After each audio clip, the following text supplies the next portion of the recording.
Content introduction. In the pages of this book, one can find a beauty as radiant as jade and a mansion adorned with gold. How does a modern-day recluse navigate the journey to achieve this miraculous dream? The path lies beneath our feet, ahead of us, and can be crafted by our own hands. Originally, this road did not exist in the world, however. As more people tread upon it, this dazzling boulevard emerged. In truth, you too can embark on this journey. Devoid of supernatural powers and fantastical elements, every aspect is rooted in everyday life. Would you like to explore this captivating journey? Come, join us. Chapter 1. The Gathering of Dragons. At midday, not a single cloud marred the sky, however. The ground below was shrouded in impenetrable darkness, an absence of light so profound that one could scarcely describe it as anything but as dark as night. Above, countless dragons soared, their colossal wings obscuring the heavens, creating an endless, all-encompassing canopy that blocked out every ray of sunlight from reaching the Earth's surface. Perched atop the head of a mighty dragon, Xin Yun leaned against its elongated, sharply pointed horn, which was as thick as a human form. His dazed eyes gazed longingly at the ethereal figures amidst the throngs of dragons. As a transmigrator, Xin Yun was undoubtedly successful, yet this success was only relative to ordinary people. In his own estimation, his existence in this world was a dramatic failure. Transmigrators are often deemed successful due to their inherent advantages. Compared to the world's inhabitants, a transmigrator possesses the experience and knowledge of another realm, always able to identify uncharted territories, ventures, and fortunes, thus rising swiftly into prominence. Even their combat skills can be refined and optimized into a nearly invincible martial arts system. This, after all, is the hallmark of a transmigrator's advantage. Yet, every situation bears two sides. For transmigrators, crossing into a new world can yield tremendous benefits, but Xin Yun understood all too well that the disadvantages often outweigh the advantages. Take Xin Yun himself as an example. Suddenly thrust into an unfamiliar world, he found numerous undeveloped opportunities, creating immense wealth. Even in martial prowess, he had optimized his skills, honing them to a degree where he could be considered a formidable talent. However, he could not escape the disadvantages that come with being a transmigrator. Without exception, he encountered many unavoidable pitfalls. Upon arriving in this new world, confronted with its distinct order and moral standards, Xin Yun was swiftly engulfed by a sea of alluring beauties. Faced with their countless charms and seductive allure, he succumbed far too easily. To this day, even he could not count the number of women he had been involved with. Was it 1,000? No. Perhaps 10,000 would be closer to the truth. The consequences of such indulgence need not be stated. Xin Yun did not cultivate the path of balanced energy absorption, which resulted in his current unstable predicament. Though he possessed considerable strength, qualifying him as one of the skilled few, he was nothing compared to the true masters of the realm. With a heavy sigh, Xin Yun shut his eyes in anguish. Although he had once enjoyed the company of many women, he now found himself utterly alone. In any realm, those who toy with love shall invariably be toyed with by it. Then, suddenly, a deafening rumble erupted, jolting him from his thoughts. Opening his eyes in astonishment, he beheld a brilliant, white explosion rising amidst the gathering of dragons, an incandescent shockwave sweeping towards him.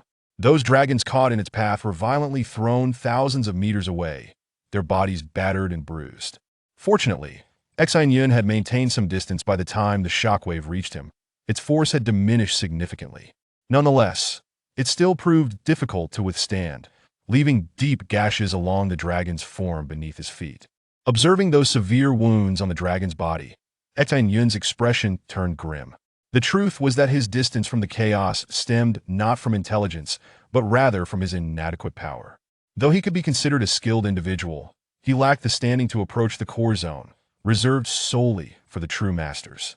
What left Xin Yun feeling particularly bitter was that this calamitous explosion was merely a casual strike from one individual, who likely hadn't even exerted a fraction of their strength. Yet, even that barely restrained effort had left Xin Yun, situated 10 miles away, significantly injured. As the shockwave subsided, Xin Yun instinctively turned his gaze towards the core area. There, a dazzling, 9-colored butterfly gracefully spread its wings. This butterfly embodied sheer beauty, a adorned with 9 pairs of colorful rings, each comprised of concentric circles in shades of red, orange, yellow, green, blue, indigo, violet, black, and white together, forming the epitome of elegance, known as the most beautiful dragon, the flash butterfly Luo Xiang.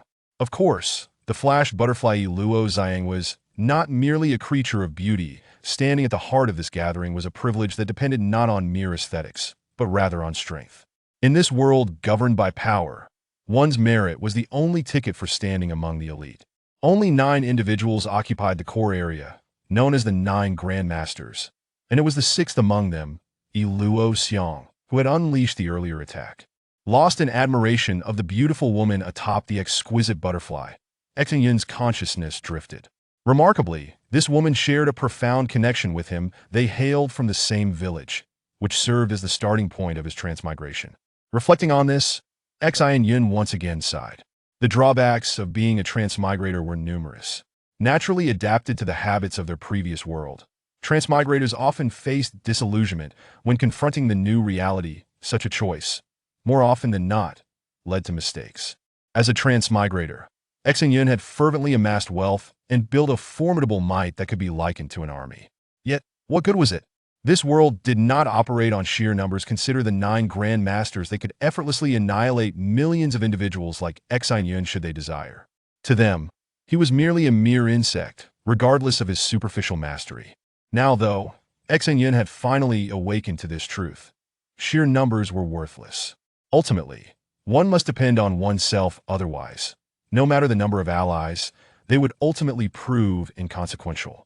Of course, not that one should abandon all assistance. Having a few extraordinary champions was essential, but such figures would always be limited in number, akin to the legendary generals and strategists of the Three Kingdoms era.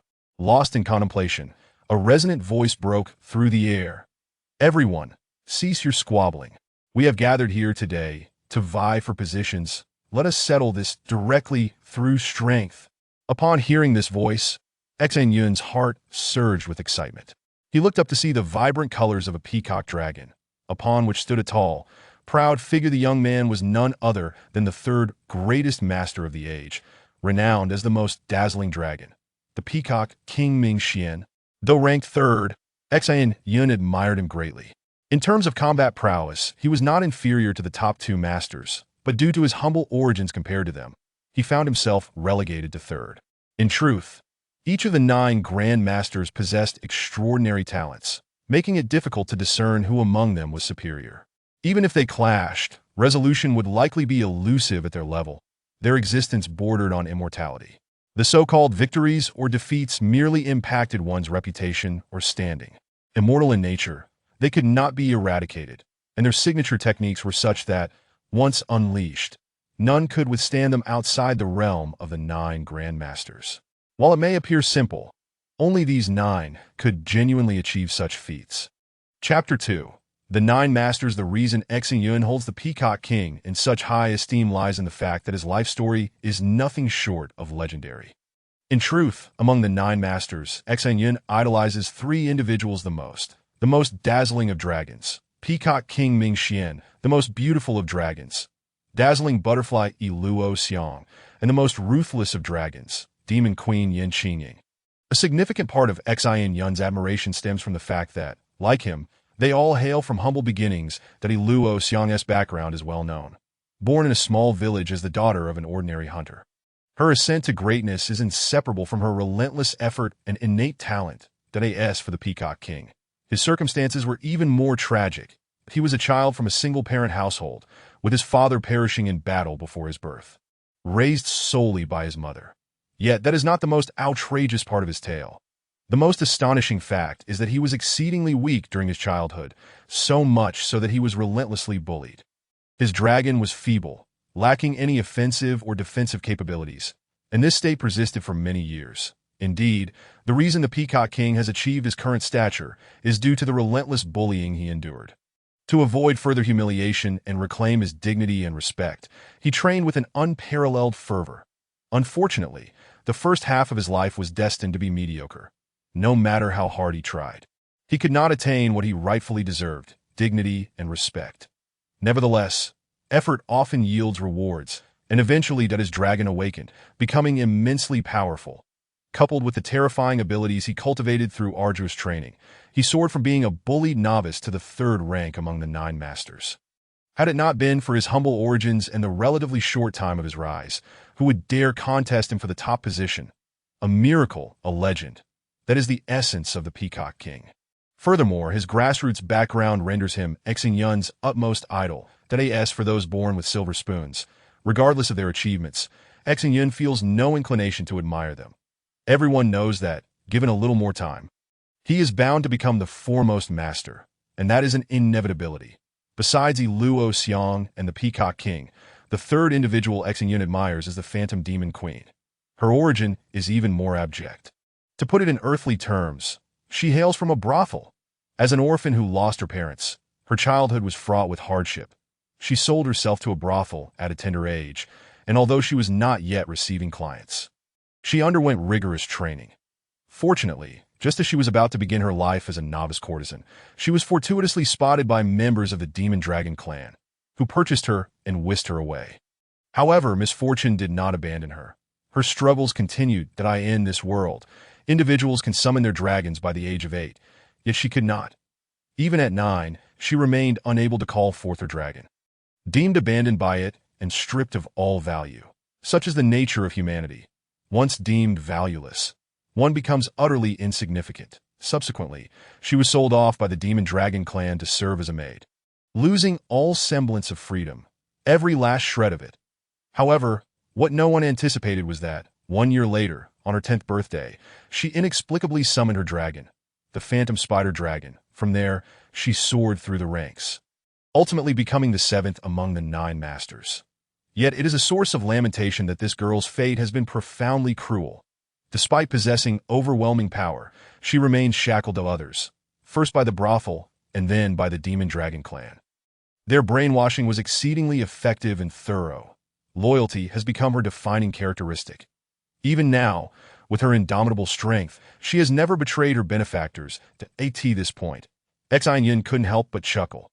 The Demon Dragon clan must regret their decision to let go of such a formidable entity, allowing others to benefit. But who could have predicted that a girl who could not summon her dragon at 8 would do so at 10? Shaking his head, Xin Yun was about to sigh when a series of violent energy fluctuations emanated from the core area. Startled, he looked up to see the 9 masters entering battle mode. Peacock screen, open. With a thunderous roar from the Peacock King, the wings of the Peacock Dragon folded, and behind him, the ethereal peacock screen slowly unfurled, sending 9 colors of light soaring into the sky. Butterfly wings spread. Luo Xiang was not to be outdone. Her dazzling butterfly wings opened gracefully, radiating stunning ripples of light that captivated all who beheld them. Heavenly web, unfurl. The Phantom Demon Queen also unleashed her abilities, conjuring a web reminiscent of a bagua array, which flickered in and out of existence. Simultaneously, her figure vanished from everyone's sight and perception. Of course, it was not just these 3 who were in motion. The other 6 masters were also engaged, each activating their most powerful combat forms. However, Xin Yun's attention was solely on these 3 before him. Coming from Earth, they were his ultimate superstars, and he was deeply invested in every detail of their lives, from their birth dates to their experiences, preferences, and personalities. He knew them all, embodying the essence of a devoted fan. Observing the breathtaking scene before him, Xin Yun sighed softly. Such a glorious day would forever elude him.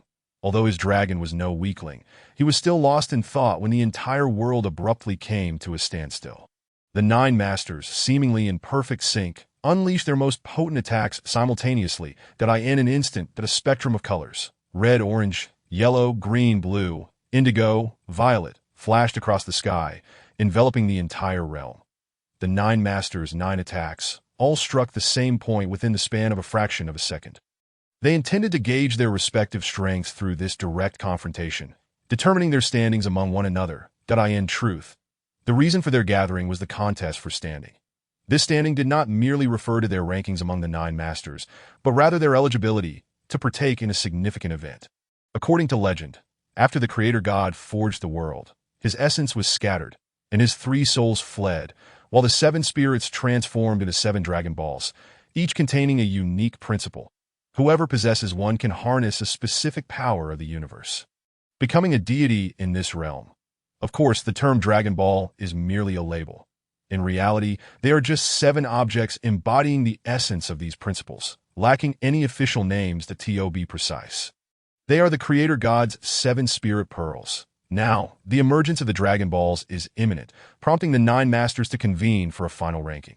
Those who place in the top 7 will qualify to receive a Dragon Ball.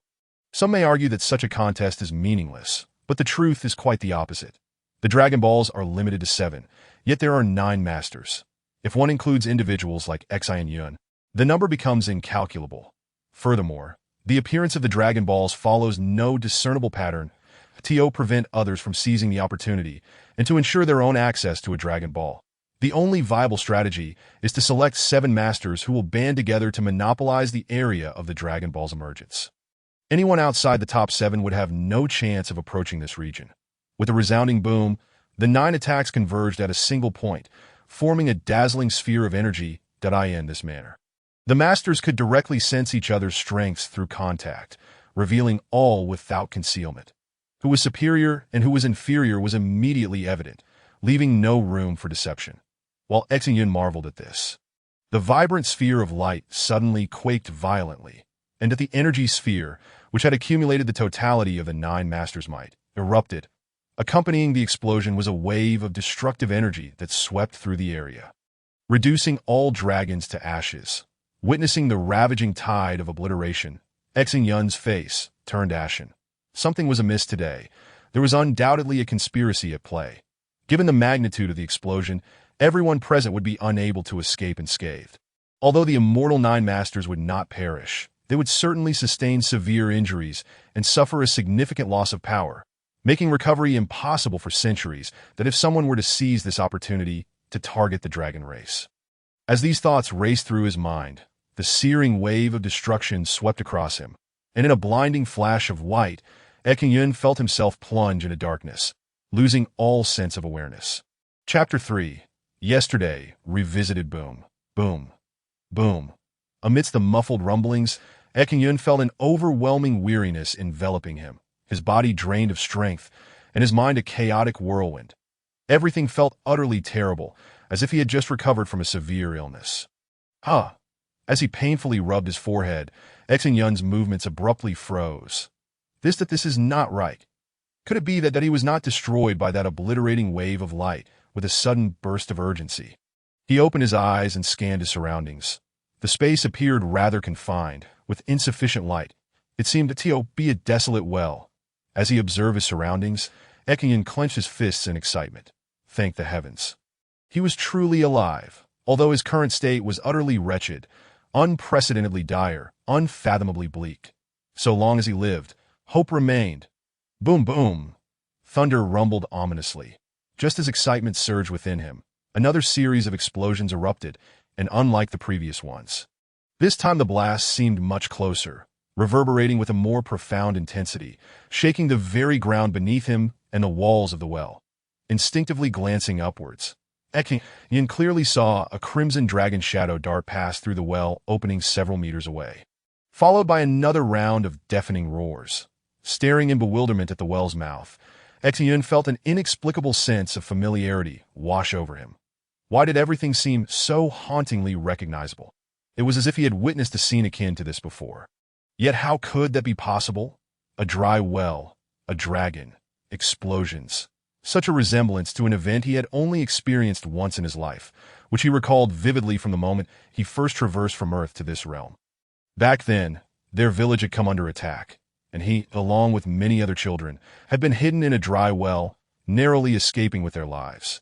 Yet that was an eternity ago, so distant that Xin Yun believed he had forgotten it all. However, today proved that those memories had not been erased, but merely buried deep within. Sighing softly, he lamented how wonderful it would be to return to that moment.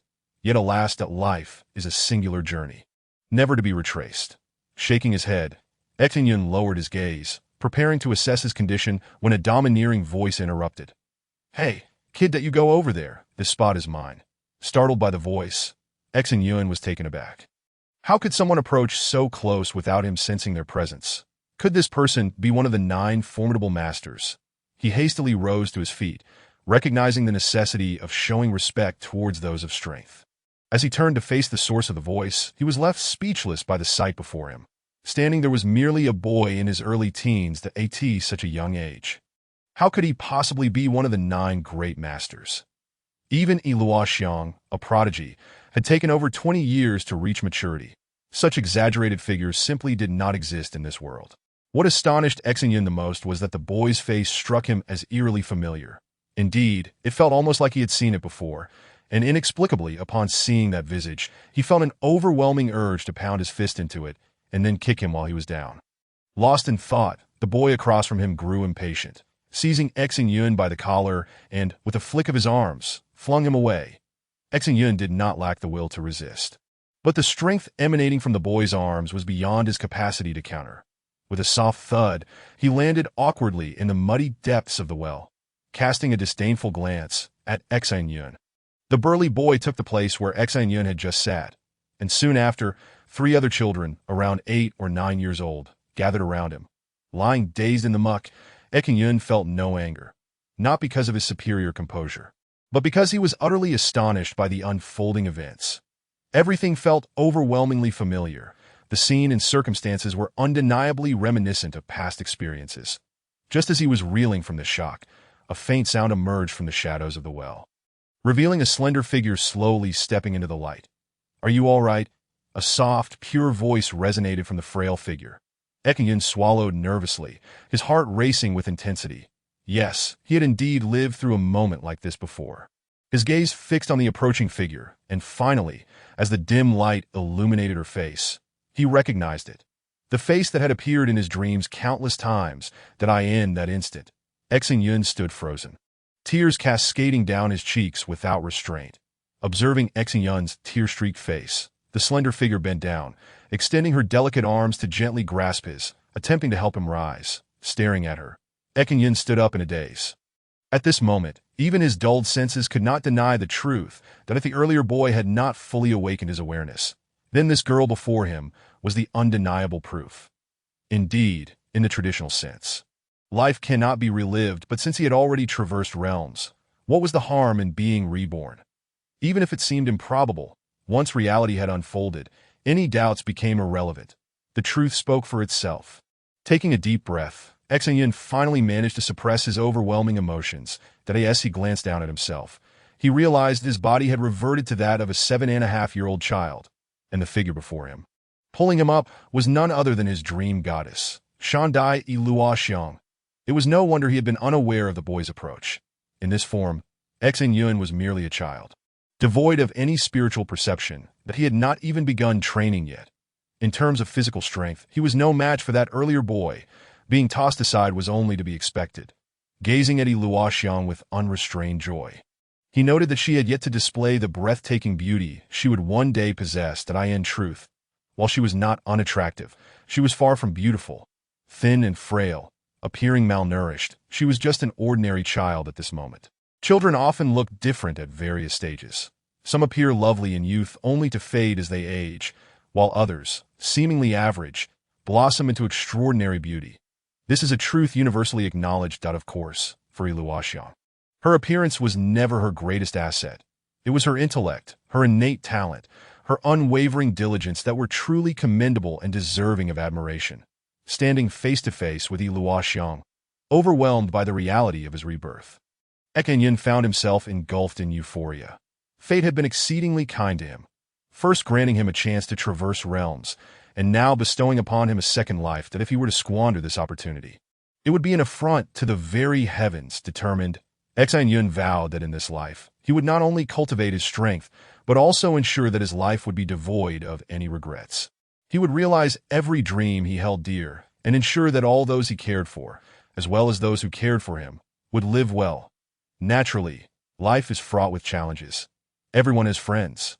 Yet inevitably, everyone also has enemies. As for his friends, Xin Yun would ensure they thrived. As for his enemies, they would meet with unending despair. Taking a deep breath, Xin Yun turned his icy gaze towards the group of boys who had usurped his spot. In this life, he would never grant them another opportunity to perpetrate their misdeeds. Chapter 4. Survival at the bottom of the well. Xin Yun's intense animosity towards the boys was not merely due to their encroachment upon his territory or for throwing him down. In truth, their malice extended far beyond what an ordinary person could conceive. This calamity was only the beginning. The village had come under siege, and aside from the 8 children hidden in the well by the adults, all the villagers had perished. Even after the attackers had departed, they found themselves unable to escape, but he could not be mistaken. Their survival in the well lasted for over half a month. Initially, conditions were bearable. But as food ran out and water became scarce, those 4 boys committed unspeakable acts. The well's opening was not large, yet the bottom had ample space for 8 children, making it feel anything but cramped. Among the 8 children, there were 5 boys and 3 girls, all around the age of 7 or 8, that despite their seemingly robust appearances, these boys were merely 7 years old, as children in this world matured earlier and were more physically developed. According to Xin Yun's recollection, it was on the 7th day that those 4, famished and parched, forcibly restrained the 3 girls and bit into their wrists to drink their blood, resulting in the deaths of 2 of the girls. Luoxiang was the sole survivor among them, but she had succumbed to shock from excessive blood loss. Her survival was nothing short of a miracle. As for Xin Yun, he had been fortunate enough to find a stone, narrowly avoiding the attack from those boys, for despite their bulk, they were no match for the rock. Now that Xin Yun had been reborn, such events would never be allowed to recur, in the past. He might have been unable to overpower those boys who were physically larger, but now it was different. Though his physical strength was still minimal, the years of training he had undergone were not in vain. Stripped of his powers, his skills alone would suffice to defeat those 4 little rascals. Xin Yun contemplated taking action against them immediately, but he hesitated. What would Luoxiang think of him if he did? The act of striking is indeed imperative. However, one must exercise discretion in choosing the opportune moment. It is crucial to wait until those 4 individuals commence their actions without achieving success before proceeding. Otherwise, Xin Yun fears that he may inadvertently leave an impression of pettiness and ruthlessness on Luoxiang, a scenario he is desperate to avoid. Lost in thought, Xin Yun followed Luoxiang back to the corner occupied by the 3 girls. Comparatively, this area was relatively dry, unlike the muddy center. Upon their arrival, the 2 girls were diligently scraping moss off the well wall, tossing it into the muck beneath their feet, attempting to render the ground a bit drier. Witnessing this scene, Xin Yun dashed forward in alarm. What folly it was to squander such moss. This moss represented their sole glimmer of hope, a vital resource for the impending survival challenge that would stretch on for half a month. Wasting it now would spell disaster for their sustenance in the future. Quickly bending down, Xin Yun began to collect the moss from the mire, fortunate that the girls had only just begun their task and had not gathered much. Thus, he swiftly finished gathering the precious resource. Examining the moss in his hands, Xin Yun contemplated for a moment before removing his long pants, tying the legs shut, and carefully placing the moss inside. Yet he did not pause there. Seizing the cover of darkness, he continued his labor, diligently scraping the moss from the well wall and adding it to his trousers. It is worth noting that the moss at the bottom of the well was sparse and grew only on one side. Every bit was invaluable. He toiled for what felt like an eternity until, finally, his trousers and an inner garment were stuffed to the brim. Subsequently, Xin Yun dug into the mud beneath his feet.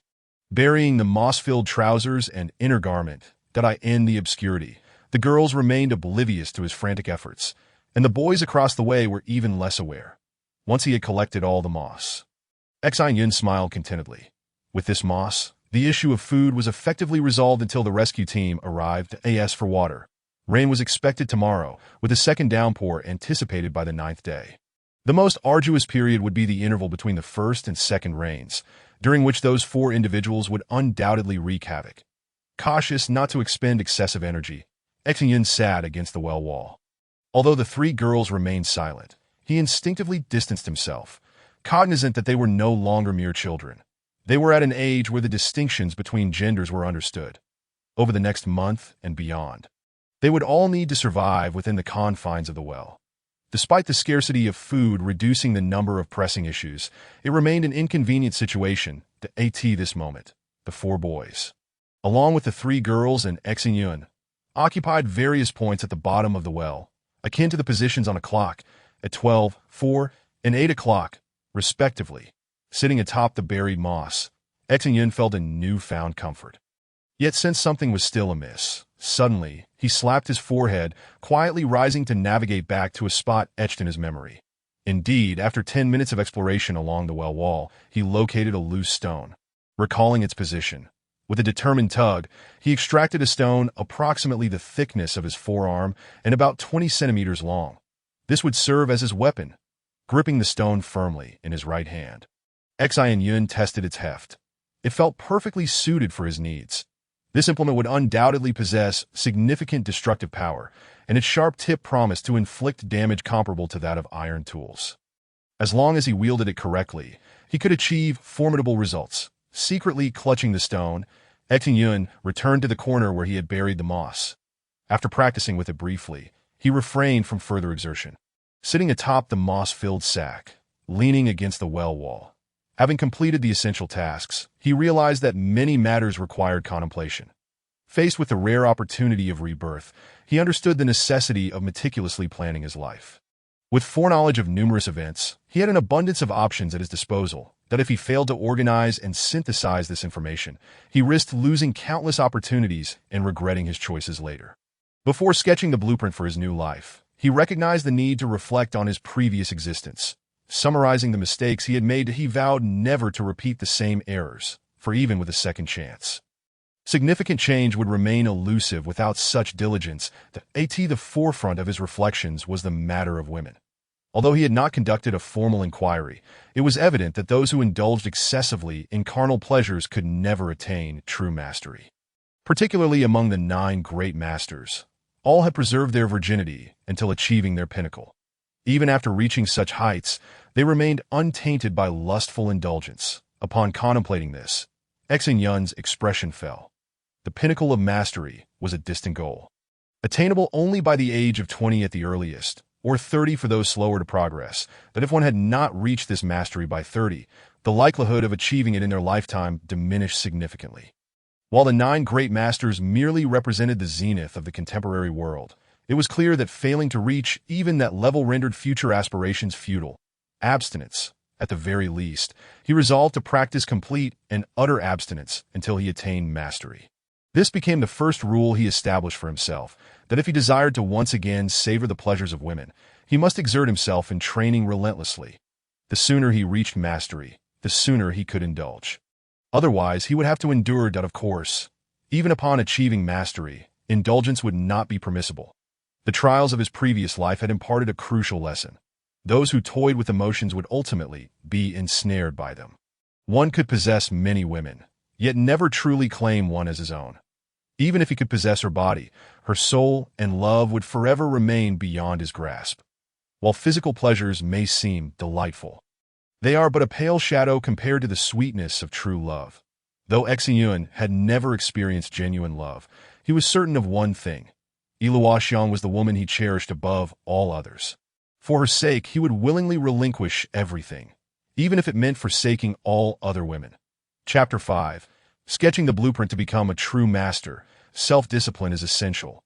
One cannot allow desires to run rampant.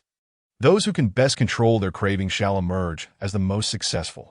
While this may not be an absolute truth, it certainly holds considerable merit. Nodding affirmatively, Xin Yun solidified his vow of abstinence until he achieved mastery, before continuing to contemplate his second principle. Drawing from the experiences of his past life, this second rule materialized swiftly. Establishing a power base is imperative that, as the saying goes, a fence requires 3 posts. A good man needs 3 allies, although the strategy of sheer numbers is often ineffective. Having allies is indispensable. However, while establishing a power base is crucial, it must remain concealed that in his previous life, Xin Yun had built a formidable force, boasting an army of 100,000. Yet, as his influence grew, an incessant stream of troubles followed. That a large power is difficult to hide. It must be displayed openly, exposing one to myriad threats and assaults from the shadows. The torment of such a nightmare still lingers in Xin Yun's memory. A power base must be established, but since sheer numbers are ineffective, a focused and elite group is necessary this time. This life, it was his turn to outmaneuver others. Guerrilla tactics? Xin Yun was more adept at this than anyone else in the world. Reflecting on his past life is somewhat tragic. His army of 100,000 had been relentlessly worn down by a small team of around 100 individuals that it was sheer torment that led to his collapse. Though their numbers were few, their individual strength was formidable. They struck swiftly and retreated, refusing to engage in prolonged confrontations. Even with Xin Yun's vast army, he had been completely worn down over 3 years. Nodding vigorously, Xin Yun clenched his fist. He must find a concealed location to establish his base. A place where no one could discover him, that in doing so, he would become the aggressor while ensuring his own safety. As for the choice of base, he required no further deliberation.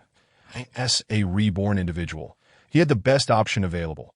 The legendary Cave of Heaven, renowned as the world's foremost sanctuary, awaited his stewardship. It was undoubtedly concealed, defensible, rich in resources, and breathtakingly beautiful, with countless benefits to offer. With this thought, Xin Yun smiled with excitement. The second principle was to select a hidden corner to establish a clandestine power. In this life, it would be Xin Yun who preyed upon others. No one would succeed in ensnaring him. Next came the third principle. Having decided to establish a micro-power, careful consideration must be given to personnel selection. With limited numbers, each member must be exceptionally elite. For the reborn Xin Yun, there was nothing more exhilarating than selecting his team. He grinned mischievously. Among the 9 great masters, he would not forsake a single one of his 3 most admired individuals. First and foremost was Luo Xiang, ranked 6th. Indeed, she was currently at the bottom of the well, less than 10 meters away from Xin Yun, that no matter the means, he would ensure she remained by his side. Even if she could not become his wife, she must become his teammate. Next was the 7th-ranked Phantom Sorceress, whose real name was Yin Qingying. Though she ranked lower, her abilities were extraordinarily unique in a one-on-one confrontation. She might only hold the 7th position, but in terms of her contributions to a team, she would undoubtedly claim the top spot. Unassailable. However, for the time being, this girl remains elusive. She should have been taken away from the brothel by the Dragon Clan, and it will be 2 years before she reappears. I had out with just a modest sum of money. One could acquire her. Such a lucrative deal is unparalleled in the 2 worlds that Xin Yun has traversed, absolutely incomparable. As for the third, need I even mention it? Naturally, it is the Peacock King, Ming Xian, who ranks 3rd, yet possesses the might that is undeniably first. If Xin Yun wished, he could swiftly bring him under his wing. But that he refrains from doing so. The reason Ming Xian would eventually become an unmatched powerhouse is inextricably linked to his upbringing. Having been perpetually bullied and denied dignity and respect, he is driven to train relentlessly, honing extraordinary skills. Should Xin Yun take him in too soon, it is likely that the absence of those formative experiences would render him mediocre. That, of course, Xin Yun has contemplated the idea of taking him in only to torment him personally. Yet he fears that one day this lad might suddenly become formidable and turn against him, potentially leading to his demise. Even if that does not occur, a furious departure would be unacceptable to Xin Yun.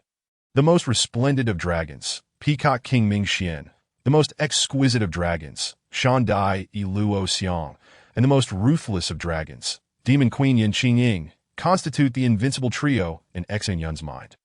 Once they are all under his command, what could possibly intimidate him in this world?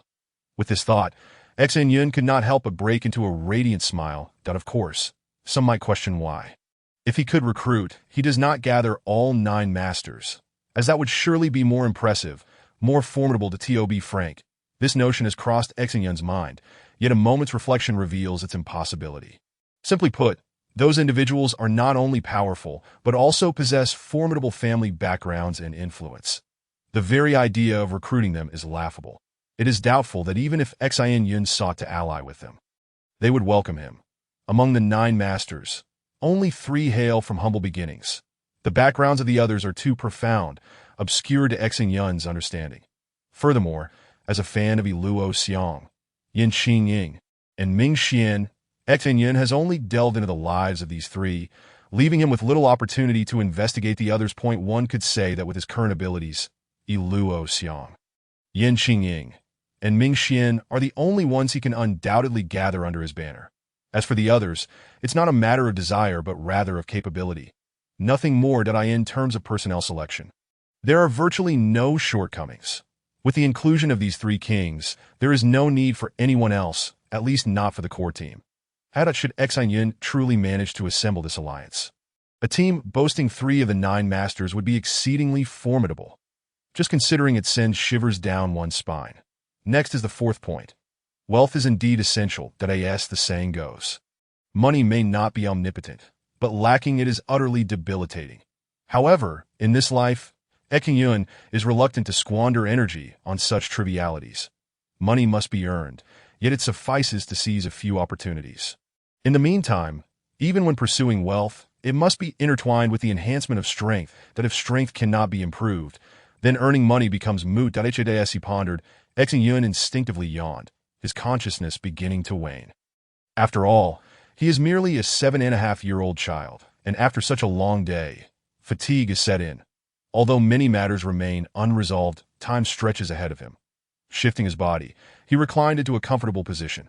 And soon the sound of his steady breathing filled the air. It is unclear how long he slept. But eventually, Xin Yun was jolted awake by a cacophony of noises, groggily opening his eyes. He observed 4 boys craning their necks, cupping their hands to their mouths like makeshift megaphones, shouting into the well's opening, attempting to call for help. Witnessing this scene, Xin Yun could not help but curl his lip in disdain. The battle outside had already concluded, and all had perished. It would be over half a month before anyone would arrive to rescue them. So for now, enduring was the only option. Xin Yun turned away and resumed his slumber. Having grown numb to the tragic events unfolding in the mountain village, his previous life of ironclad resolve had accustomed him to death. The minor skirmish outside held no significance that a day prior. He could have single-handedly obliterated the troublesome rabble. Yet now he finds himself reverted to the past, a mere child of 7.5, unable to summon his own dragon. A state of helplessness indeed. Chapter 6. Encountering Iluo. Time flowed slowly, and after 3 days of shouting, the 4 boys finally grew weary, retreating to a corner to weep. Casting a disdainful glance at the boys, Xin Yun shook his head. They were merely small children. What purpose does crying serve? Do they not realize that tears expend energy? Slowly rising to his feet, Xin Yun noted that, counting the first day, they had lingered here for 4 days. Although rain had fallen on the second day, resolving their drinking water issue, it had come too hastily, leaving no time to prepare food. They must be hungry by now. Touching the well's wall, Xin Yun stealthily approached the corner where the 3 girls huddled together, seeking solace in one another's embrace. Their petite forms trembled in fear, silent yet palpable.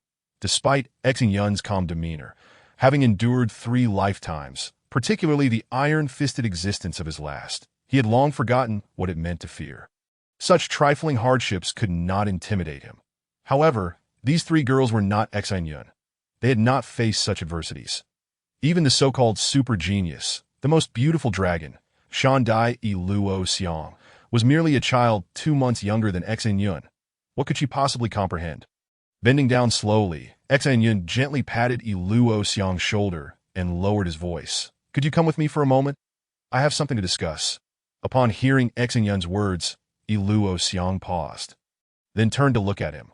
Though the cave was dimly lit, her strikingly clear eyes shone even in the darkness, leaving Xin Yun momentarily dazed. And of course, he was not the type to be rendered speechless at the sight of a woman.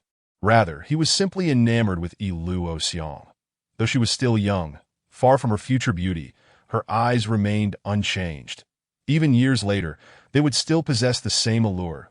It is worth noting that in his previous life, Iluo Xiang had never experienced love. Xin Yun understood that the incident at the bottom of the well had cast a deep shadow over her young heart, instilling a profound aversion to boys. Forbidding any man from approaching within a meter of her, all boys were likely akin to vampires. Fortunately, Iluo Xiang had yet to endure the unspeakable horrors that would terrify a child. So after glancing at Xin Yun, she softly nodded and slowly rose to her feet. Xin Yun turned and walked toward his designated corner.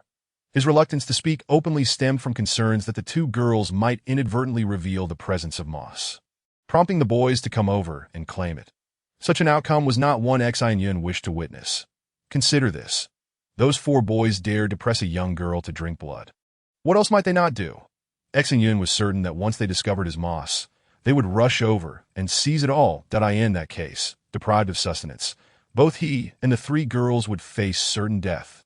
Of course, Xin Yun could retaliate when they came for the moss, but that raised another issue: his image.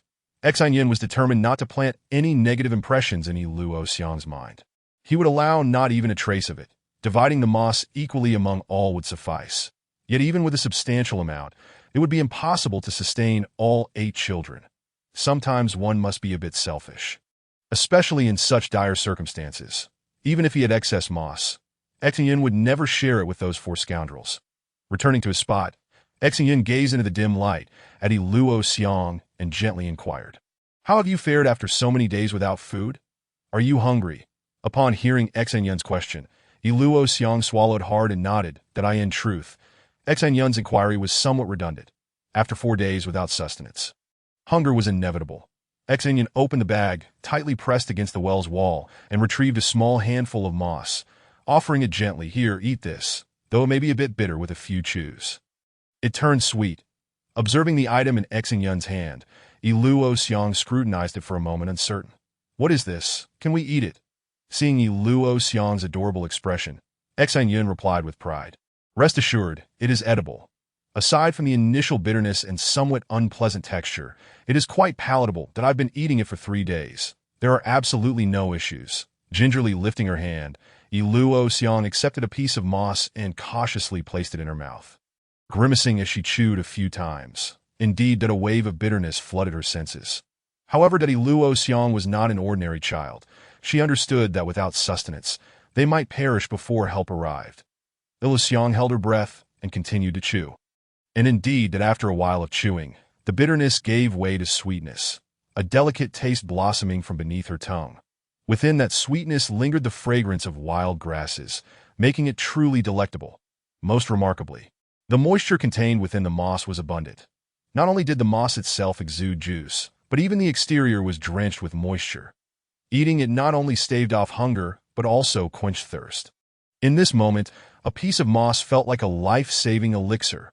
Reluctantly swallowing the juice in her mouth, Luo Xiang shyly looked at Xin Yun and said, "I'm sorry, but I don't have anything to offer you right now.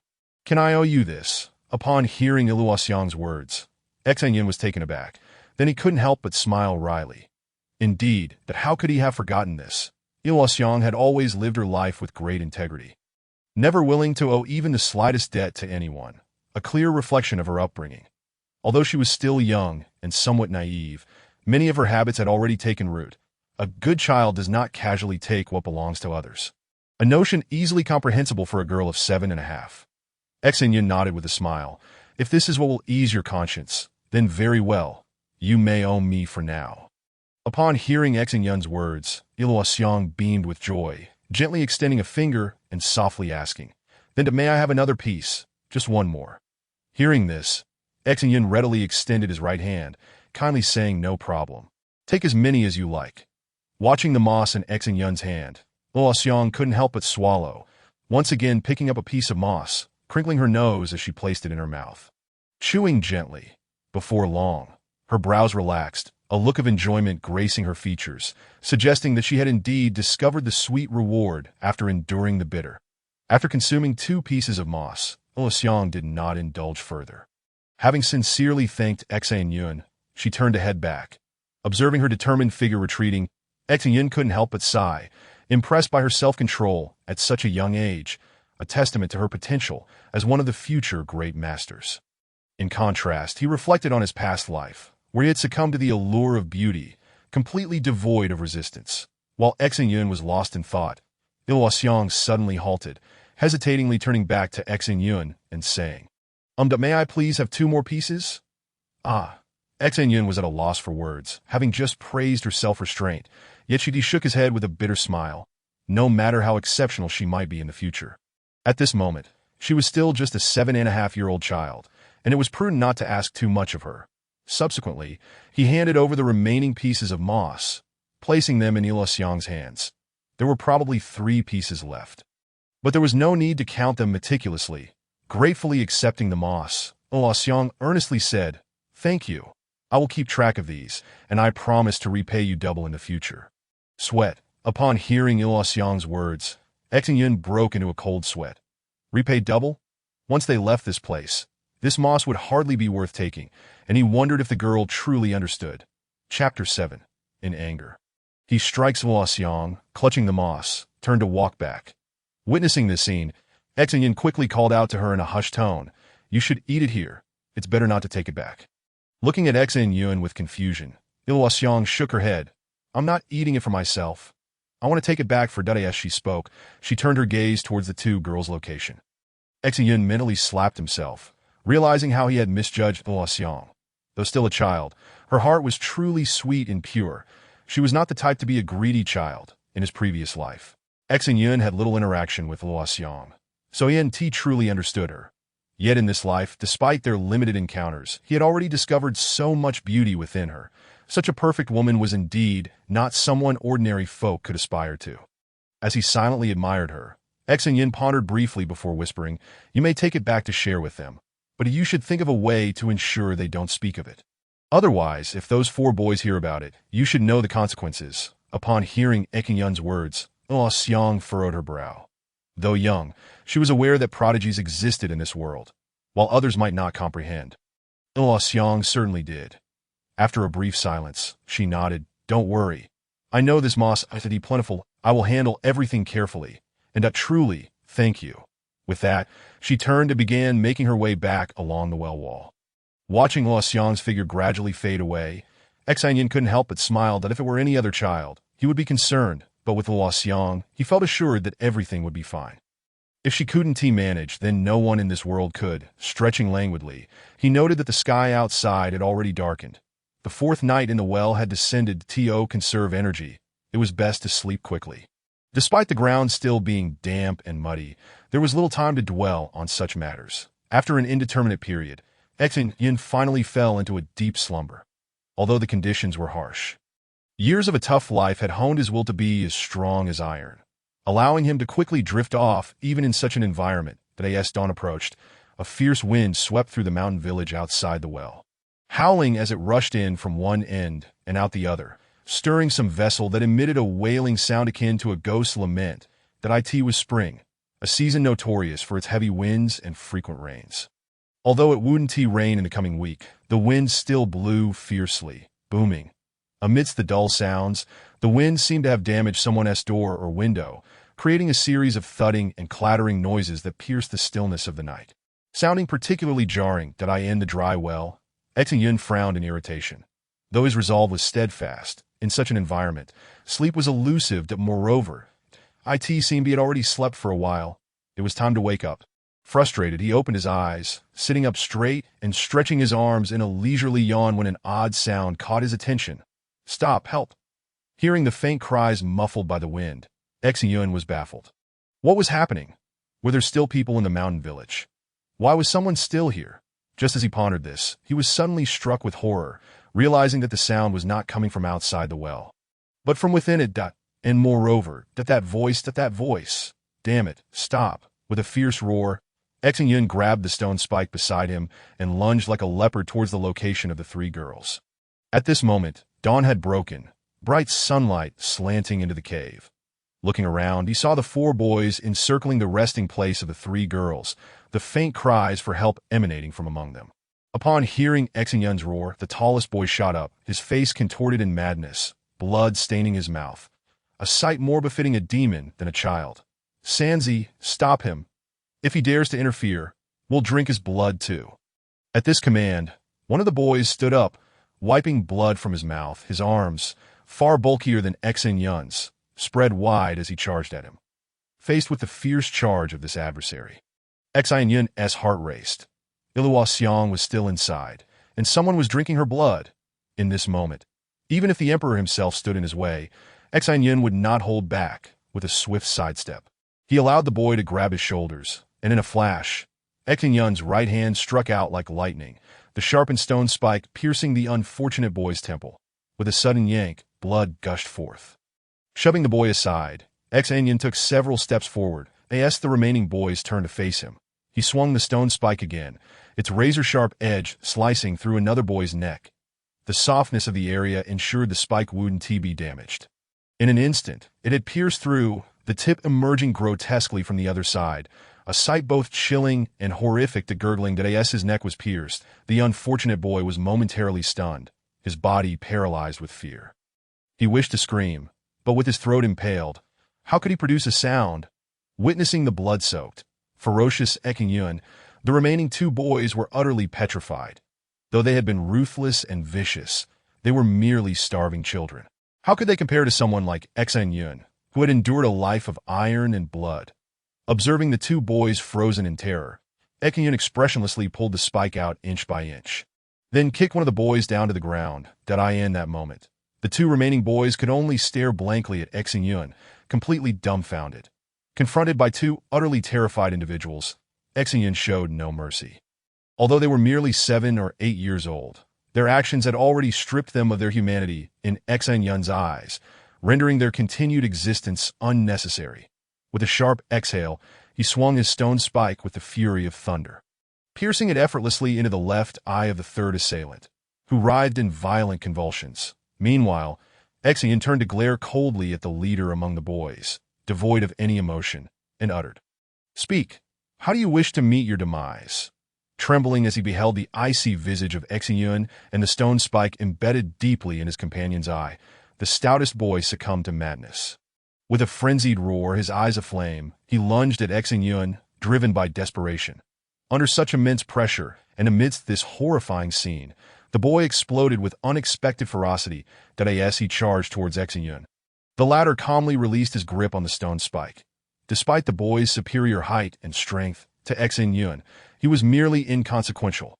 The reason for sparing him until last was clear. At that moment, on the ground lay Xiong, weak and terrified, her right sleeve torn, revealing pristine skin marred by deep bite marks, evidence of the very boy's brutality. How could Xin Yun allow him the luxury of an easy death? As the boy hurled himself forward, Xin Yun slightly shifted his body, drawing back his right leg before delivering a powerful knee strike that landed squarely between the boy's legs, targeting the most precious part of a man. Eliciting gasps from onlookers. Chapter 8.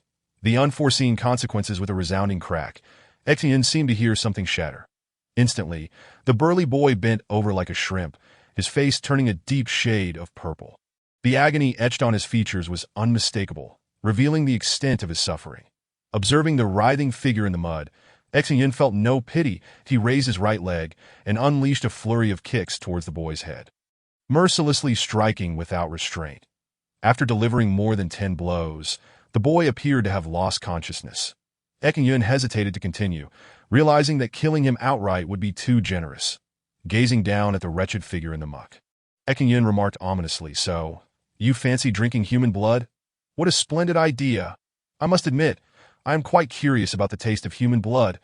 Hearing Xin Yun's words, the boy in the mud writhed in agony, casting a pitiful glance at him. Unfortunately for him, such tactics were ineffective against Xin Yun, who had encountered far too many of his kind. Those who feigned submission when powerless, but unleashed cruelty when emboldened. Such beings had no right to continue existing. The only solution was to strike while they were down, for any compassion for a dog that could not be tamed was a waste. In Xin Yun's previous life, these 4 miscreants had all left the desolate well alive, subsequently wreaking havoc for years, their vile actions beyond comprehension. The most detestable part was that they had exploited their ties to Xiong's village to oppress others, tarnishing her reputation. Otherwise, given her beauty, talent, and strength, she would never have been relegated to 6th place. In that previous life, Xin Yun had led numerous campaigns to eradicate these 4, but he had to concede that being a villain required strength. He had suffered heavy losses without ever managing to eliminate them, repeatedly thwarted in his attempts. Ultimately, their actions had ignited a conflict between Xin Yun and another faction, which over 3 years had systematically dismantled his power. From one perspective, these 4 were the architects of Xin Yun's downfall in his past life. His hatred for them was profound and unrelenting. Now that he recognized their nature was unlikely to change.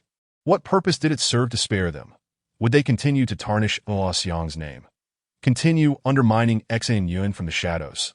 Coldly surveying the pitiful figures on the ground, he resolved that in this life, they would not have the opportunity to commit further atrocities, for he was a reincarnate. Now, both the grievances of his past and present would converge upon them. Licking his lips, Xin Yun grasped the boy's right arm and slowly rolled up his sleeve. Terror instantly filled the boy's eyes. While he had dared to drink another's blood, the thought of having his own blood consumed was an entirely different matter. A piercing scream erupted as Xin Yun sank his teeth into the boy's arm.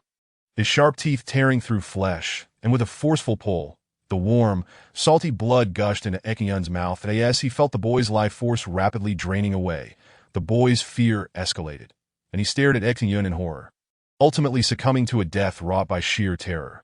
Though filled with intense hatred, Xin Yun only took a single sip. A wave of nausea washed over him, and he hastily released his bite, turning sharply to the well's edge to vomit violently. Having gone several days without food, there was little to expel, but the bitter bile that emerged brought forth tears and a runny nose. Wiping his mouth in disarray, Xin Yun returned to inspect the boys. All four had perished, especially the leader, who had been so thoroughly frightened that he had died outright. While it might seem exaggerated to claim he died of fright, he had already been starved for over 4 days and had suffered grievous injuries from Xin Yun's assault. Thus, this final scare was merely a minor contributor to his demise, with no time to deal with the corpses. Xin Yun rushed to Luoxiang's side to check on the 3 girls. Upon examination, he was filled with despair. Luoxiang was in a dire state, although she had not yet succumbed to unconsciousness. She had lost too much blood and was exceedingly weak, barely able to stand. The 2 other girls were already lifeless, having exhaled their final breaths during his inspection. Faced with this grim reality, Xin Yun struck himself twice across the face in frustration. Experience had proven detrimental. According to his memories, the 4 boys were not supposed to act for another 3 days, yet they had attacked on the 4th day. The previous time, the moss had provided some support, but now that Xin Yun had hidden it, the boys could not hold out until the 7th day. Moreover, it seemed fate conspired against him, as a fierce wind had arisen. Had the wind not drowned out the girls' cries for help, he might have awoken in time to intervene before the assailant struck. Reluctantly, he acknowledged that regretting the past was futile. One must always look forward. Dwelling in remorse would lead to perpetual stagnation. The deceased were gone, but the living had to survive. Although he felt immense guilt over the loss of the 2 girls, his priority was ensuring Luoxiang's safety. She had lost a significant amount of blood and had been traumatized. If she faltered, she might not endure. Without a moment to spare, Xin Yun gently lifted Luoxiang into his arms, wary of the muddy ground. Previously, it had been manageable, but now her injuries were severe, especially given her extensive blood loss. Any misstep could lead to infection. As Xin Yun's warm embrace enveloped her, Luoxiang, in her fear, instinctively leaned closer, finding solace in his gentleness. Their small bodies pressed tightly together. In another time, Xin Yun would have reveled in this closeness. But now, all he felt was a profound sense of compassion, gently patting her frail form. He whispered soothingly, "Do not fear. The bad men have all been vanquished. You need not worry anymore.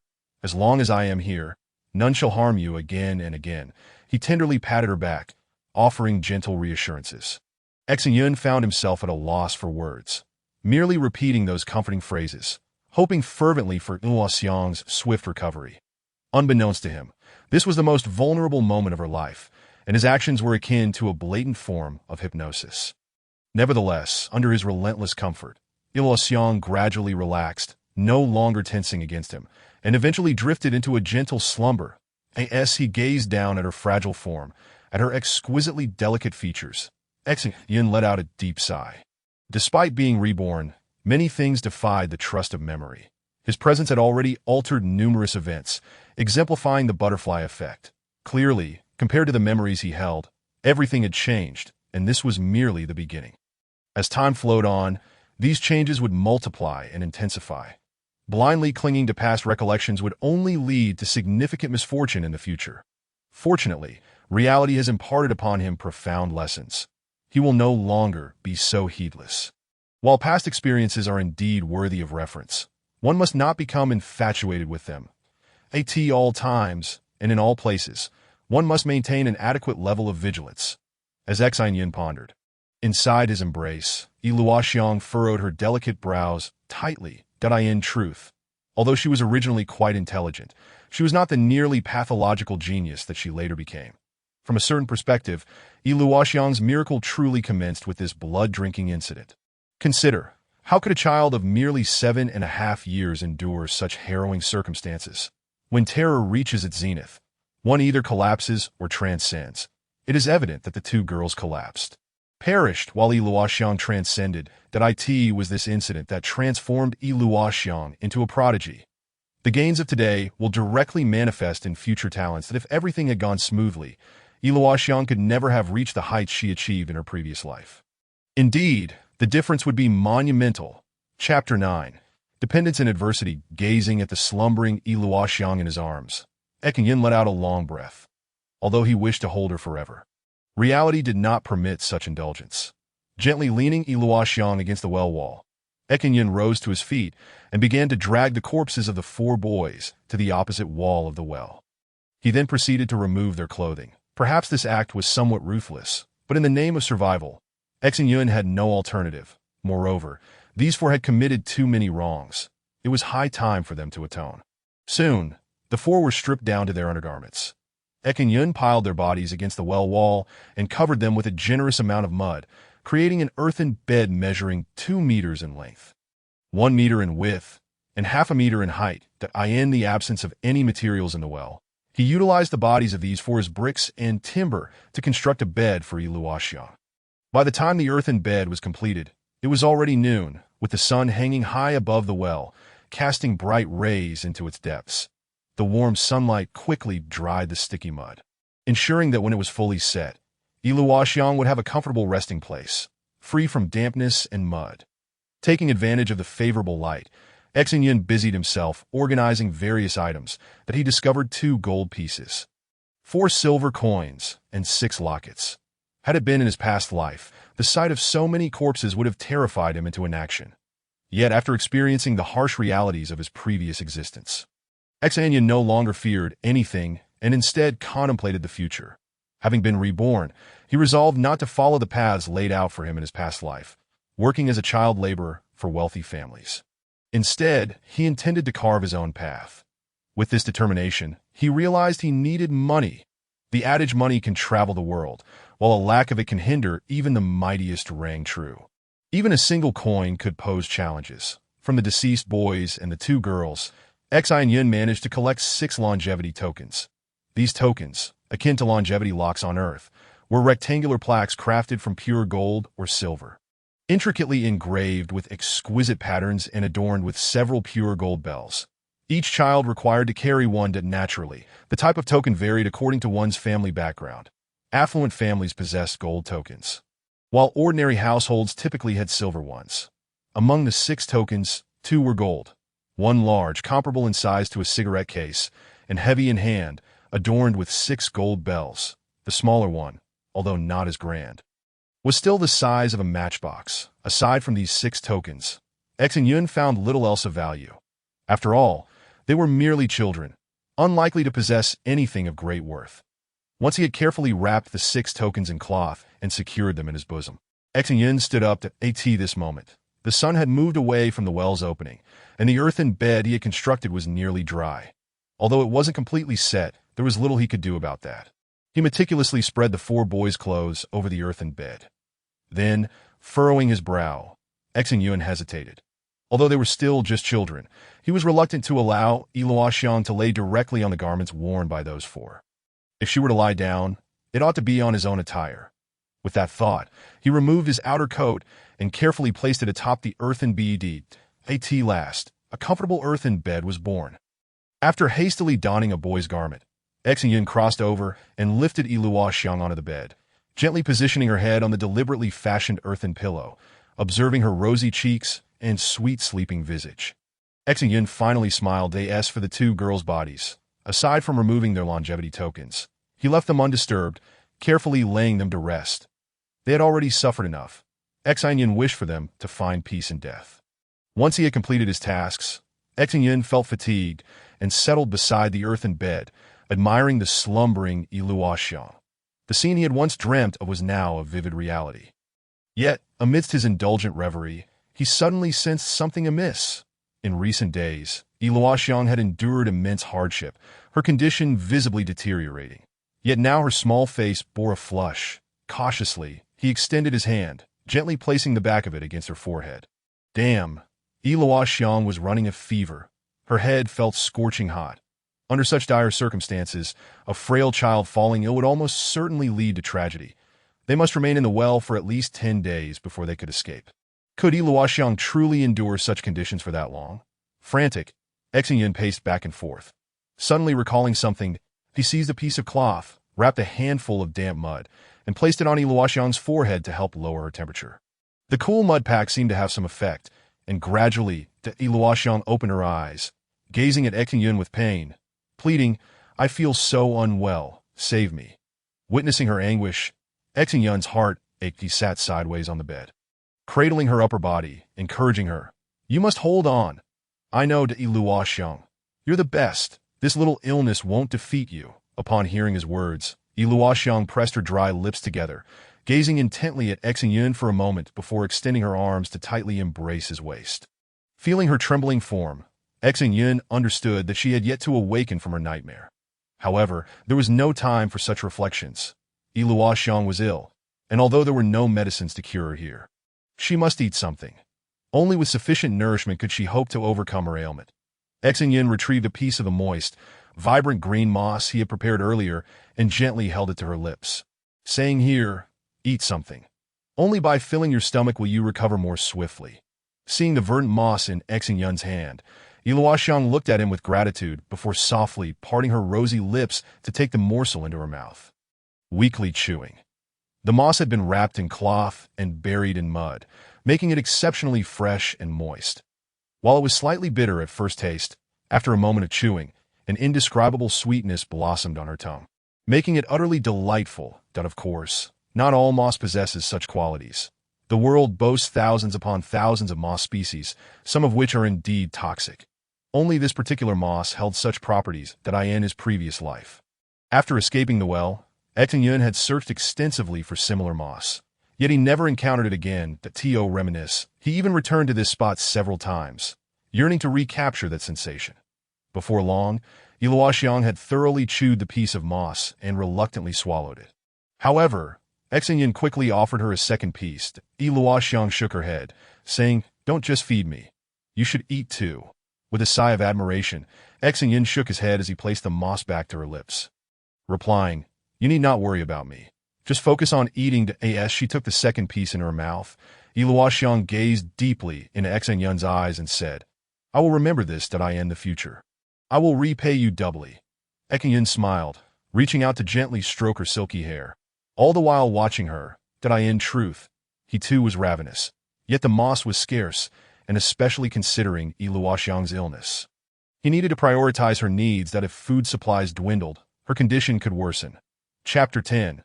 Adversity. Together, after consuming 2 pieces of moss, when Xin Yun offered Luo Xiang the third, she refused to eat any further. Though she was merely a child of 7.5, she recognized that, in such an environment and under these conditions, each piece of moss represented a glimmer of hope. While she was indeed hungry, 2 pieces could hardly alleviate her plight. It would only intensify her hunger. Yet, despite this, she resolutely chose not to eat any more. If it could be said that in the past, Luo Xiang was unaware of the preciousness of those mosses. Then, after the blood-drinking incident, she comprehended everything in the struggle for survival. Those 4 individuals had the audacity to force her and her companions down, drinking their blood, which directly led to the demise of her 2 dear friends. Had it not been for Xin Yun's timely arrival, she too would have undoubtedly met a similar fate. Luo Xiang understood that her continued existence was granted by Xin Yun, observing Xin Yun stubbornly consuming the moss. She couldn't fathom why this boy would show such kindness towards her. No one had ever been so benevolent to her before.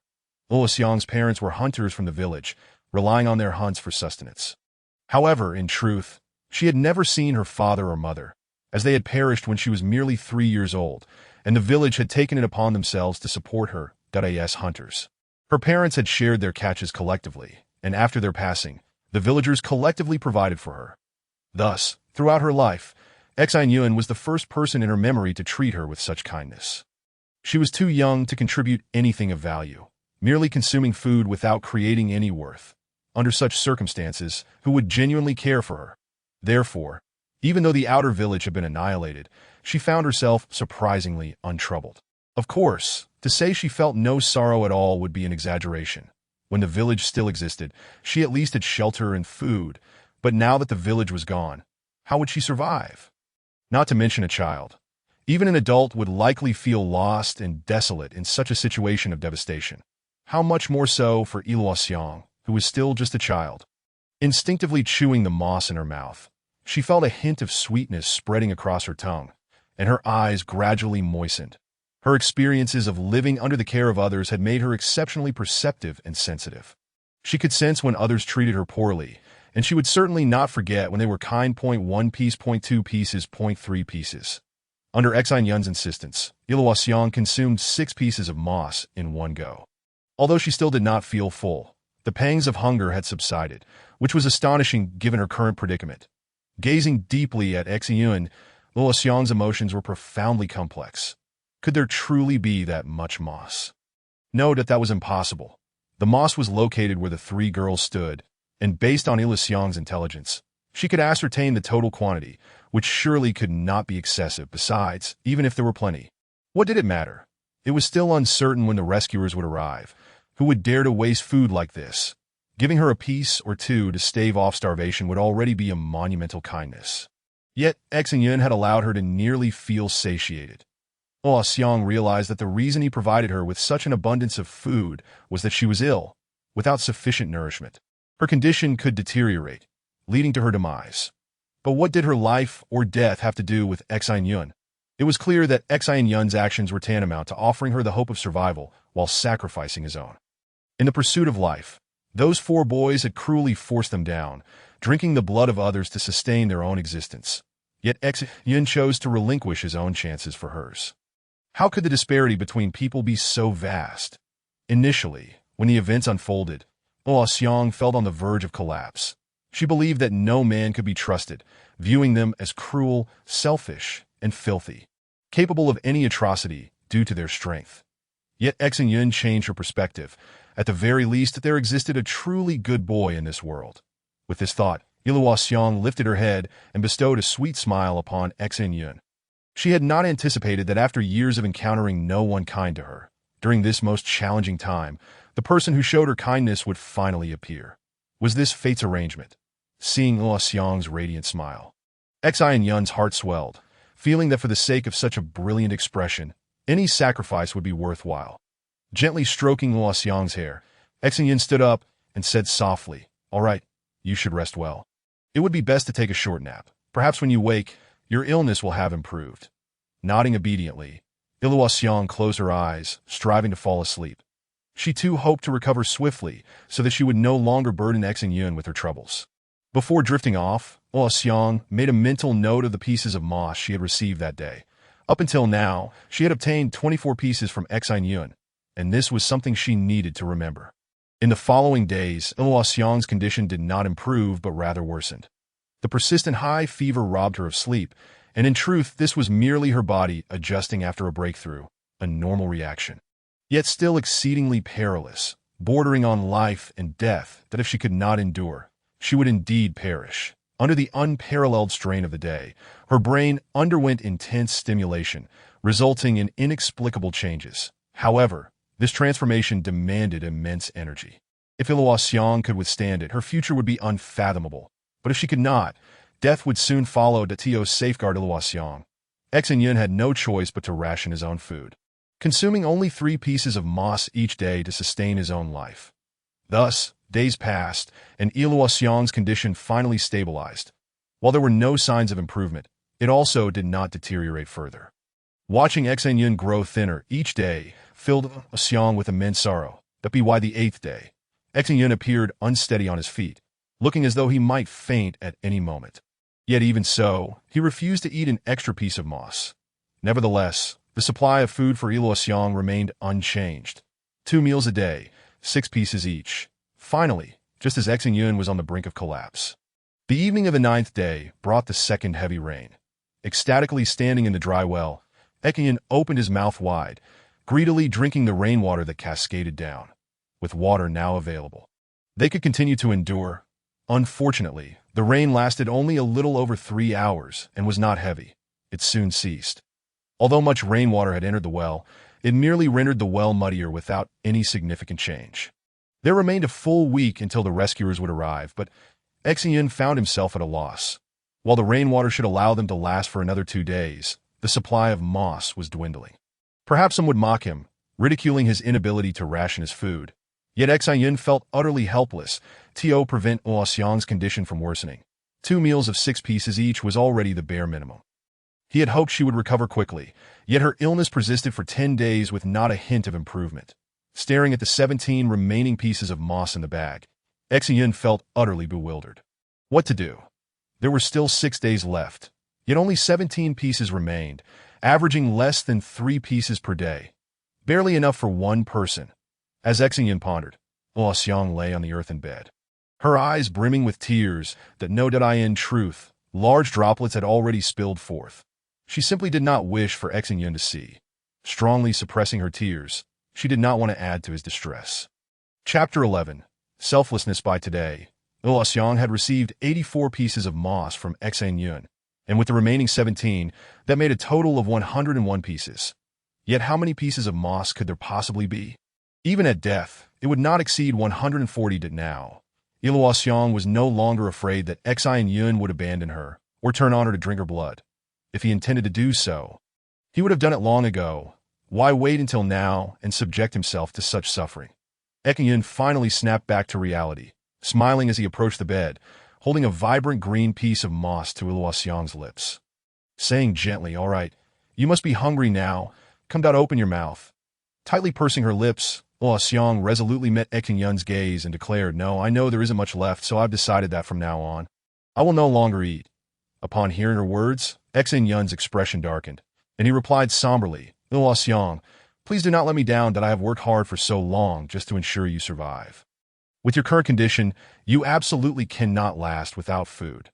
Please do not let my efforts be in vain." Gazing steadfastly at Xin Yun, Xiang resolutely stated, "I understand your intentions towards me, but it is not only your wish for me to survive. I equally hope you can make it out alive, that if one of us must be sacrificed, then I wish for you to be the one who survives." Hearing her words, Xin Yun felt a sense of comfort. To receive such friendship from Xiang made his life feel meaningful at last. However, the more he felt this way, the more he could not give up, and no matter what, even if it meant sacrificing his own life, he would ensure that Xiang lived. In deep thought, Xin Yun adopted a serious expression and once again brought the moss to Xiang's lips, saying, "If possible, I truly do not wish to argue with you, nor do I want to force you into anything. However, this time, you must listen to me. Please to open your mouth. You must eat them." Faced with the relentless pressure from Xin Yun, Xiang managed a sorrowful smile. Resolutely shaking her head, her lips pressed tightly together. Though she remained silent, Xin Yun understood that her determination was unyielding. She would not consume anything further. As a former admirer of Xiang, Xin Yun was acutely aware of her character. This woman was exceptionally stubborn. She rarely made decisions lightly, but once she had made up her mind, no one could sway her. Helplessly gazing at Xiang lying on the earthen bed, Xin Yun finally broke into a smile after a lengthy pause, nodding and declaring, "Very well, if that is the case, that I shall eat." As he spoke, Xin Yun tossed 3 pieces of moss into his mouth, chewing vigorously. Witnessing this scene, Xiang smiled sweetly. Although the moss was within Xin Yun's mouth, she felt an indescribable sweetness emanating from her heart. Suddenly, Xiang felt a darkness envelop her, and then did a pair of soft objects gently pressed against her lips. Simultaneously, a cool and sweet substance swiftly flowed into her mouth. With just a brief contact, Xin Yun quickly withdrew, and in that fleeting moment, Xiang realized that he had transferred the chewed moss to her, that if circumstances allowed, she would have immediately risen, seized Xin Yun, and pressed him down upon the bed, then returned the moss through a kiss. However, it was evident that such actions were beyond her capabilities at that moment. Feeling the bittersweet moss in her mouth, Xiang's tears finally began to flow. At this point, she could only chew slowly and swallow. To spit it out would be nothing short of a crime, a grave sin that the heavens would not tolerate. Since she could no longer return the favor, she had no choice but to consume it, unwilling to let Xin Yun's goodwill go to waste. Though life was difficult, as long as she was alive, she had to continue onward. Before long, dusk arrived, and Xin Yun once again approached the bed with 3 pieces of moss. Upon witnessing this, Luo Xiang tightly sealed her lips. No matter what, she must not fall for his trickery this time. Observing Luo Xiang's tightly shut lips, Xin Yun couldn't help but chuckle. He casually popped the 3 pieces of moss into his mouth and leisurely extended his right hand, pinching Luo Xiang's nose. Initially confused, she soon realized that with her mouth tightly closed and her nose pinched, she could not hold out for long. Despite her struggles to endure, in the end, she could no longer resist, suddenly opening her mouth wide to breathe. At that moment, Xin Yun finally acted. Luo Xiang again felt those cool lips and tasted the bittersweetness that carried a fragrant sweetness. As the moss flowed into her mouth once more, Luo Xiang continued her final struggle, her agile little tongue attempting to push the moss back. In the midst of this push and pull, their tongues inadvertently intertwined, and although it was but a fleeting moment, the enchanting sensation made them both feel as though they had been jolted by electricity, causing them to quickly separate. The well fell into a profound silence, and Luo Xiang, her cheeks flushed, turned her head to the side, unable to utter a word. Witnessing this, Xin Yun couldn't help but smile bitterly. He truly did not mean for it to turn out this way. Otherwise, with his extensive experience with women, he would never have been so flustered to dispel the awkwardness. Xin Yun chuckled heartily, saying, "Next time, it would be best to eat obediently. Otherwise, this is how I shall feed you." Although Luo Xiang remained exceedingly bashful, she refused to back down, retorting, "If you dare. If you try that again next time, I will bite your tongue off." Upon hearing Luo Xiang's words, Xin Yun was momentarily taken aback. What was this? Was he engaging in playful banter with Luo Xiang? This felt like a dream. Shaking his head, Xin Yun dared not ponder further, sitting at the edge of the bed, leaning against the well wall. With the scarcity of food, he truly could not afford to expend too much energy. Time sometimes passed swiftly, and in the blink of an eye, a month or 2 could elapse. Yet at other times, time crawled by agonizingly slowly. Moments could feel like eternity, even if only a mere half-minute had passed. Time flowed heavily and slowly, and finally, after 13 days, according to Western superstition, the number 13 was deemed highly inauspicious. Although there was no scientific basis for this belief, it often proved to be quite prophetic. Now, Xin Yun felt this way too. After enduring for so long, they had finally, on the 13th day, consumed the last of the moss. At this point, 3 days remained until the rescue team would arrive, yet both of them had exhausted their provisions. No moss remained, nor a single drop of water, if it were just Xin Yun. Perhaps he could endure for 3 more days. But what about Luo Xiang? Once deprived of food, her condition would undoubtedly deteriorate rapidly. She would likely struggle to last even a day. This was not mere hyperbole. With the cessation of sustenance, Luo Xiang's consciousness gradually dulled, and no matter how Xin Yun called out to her, she stubbornly refused to open her eyes, let alone respond. Watching Luo Xiang teetering on the brink of death, Xin Yun felt an unbearable anguish. After holding on for so long, was he truly to falter at this final moment? If there were even a single piece of moss left, he would unhesitatingly feed it to her. But now there was nothing at all. Even saliva had ceased to flow. Everything had truly run dry. Chapter 12. Blood ties drifting in a haze. Luo Xiang felt as though she bore no weight. Floating through the sky, above her, a radiant orb of light beckoned, and she drifted closer to it. How am I dying? As she sensed the comforting aura of the luminous sphere, Luo Xiang became acutely aware of her predicament. Suddenly, darkness enveloped her, shrouding the light, and her drifting consciousness was abruptly pulled back in her body, granting her physical sensation once more in her hazy state. Luo Xiang felt as if a sweet liquid was flowing into her mouth, cascading down her throat and into her empty stomach. With the arrival of this liquid, her consciousness gradually cleared. Luo Xiang slowly opened her eyes, the first sight greeting her being the blazing sun hanging high above the well's mouth. It seemed that the luminous sphere she had glimpsed earlier was indeed the sun, nothing but an illusion. However, regarding illusions, what was that incredibly sweet substance that had flowed into her mouth? Was that merely a figment of her imagination?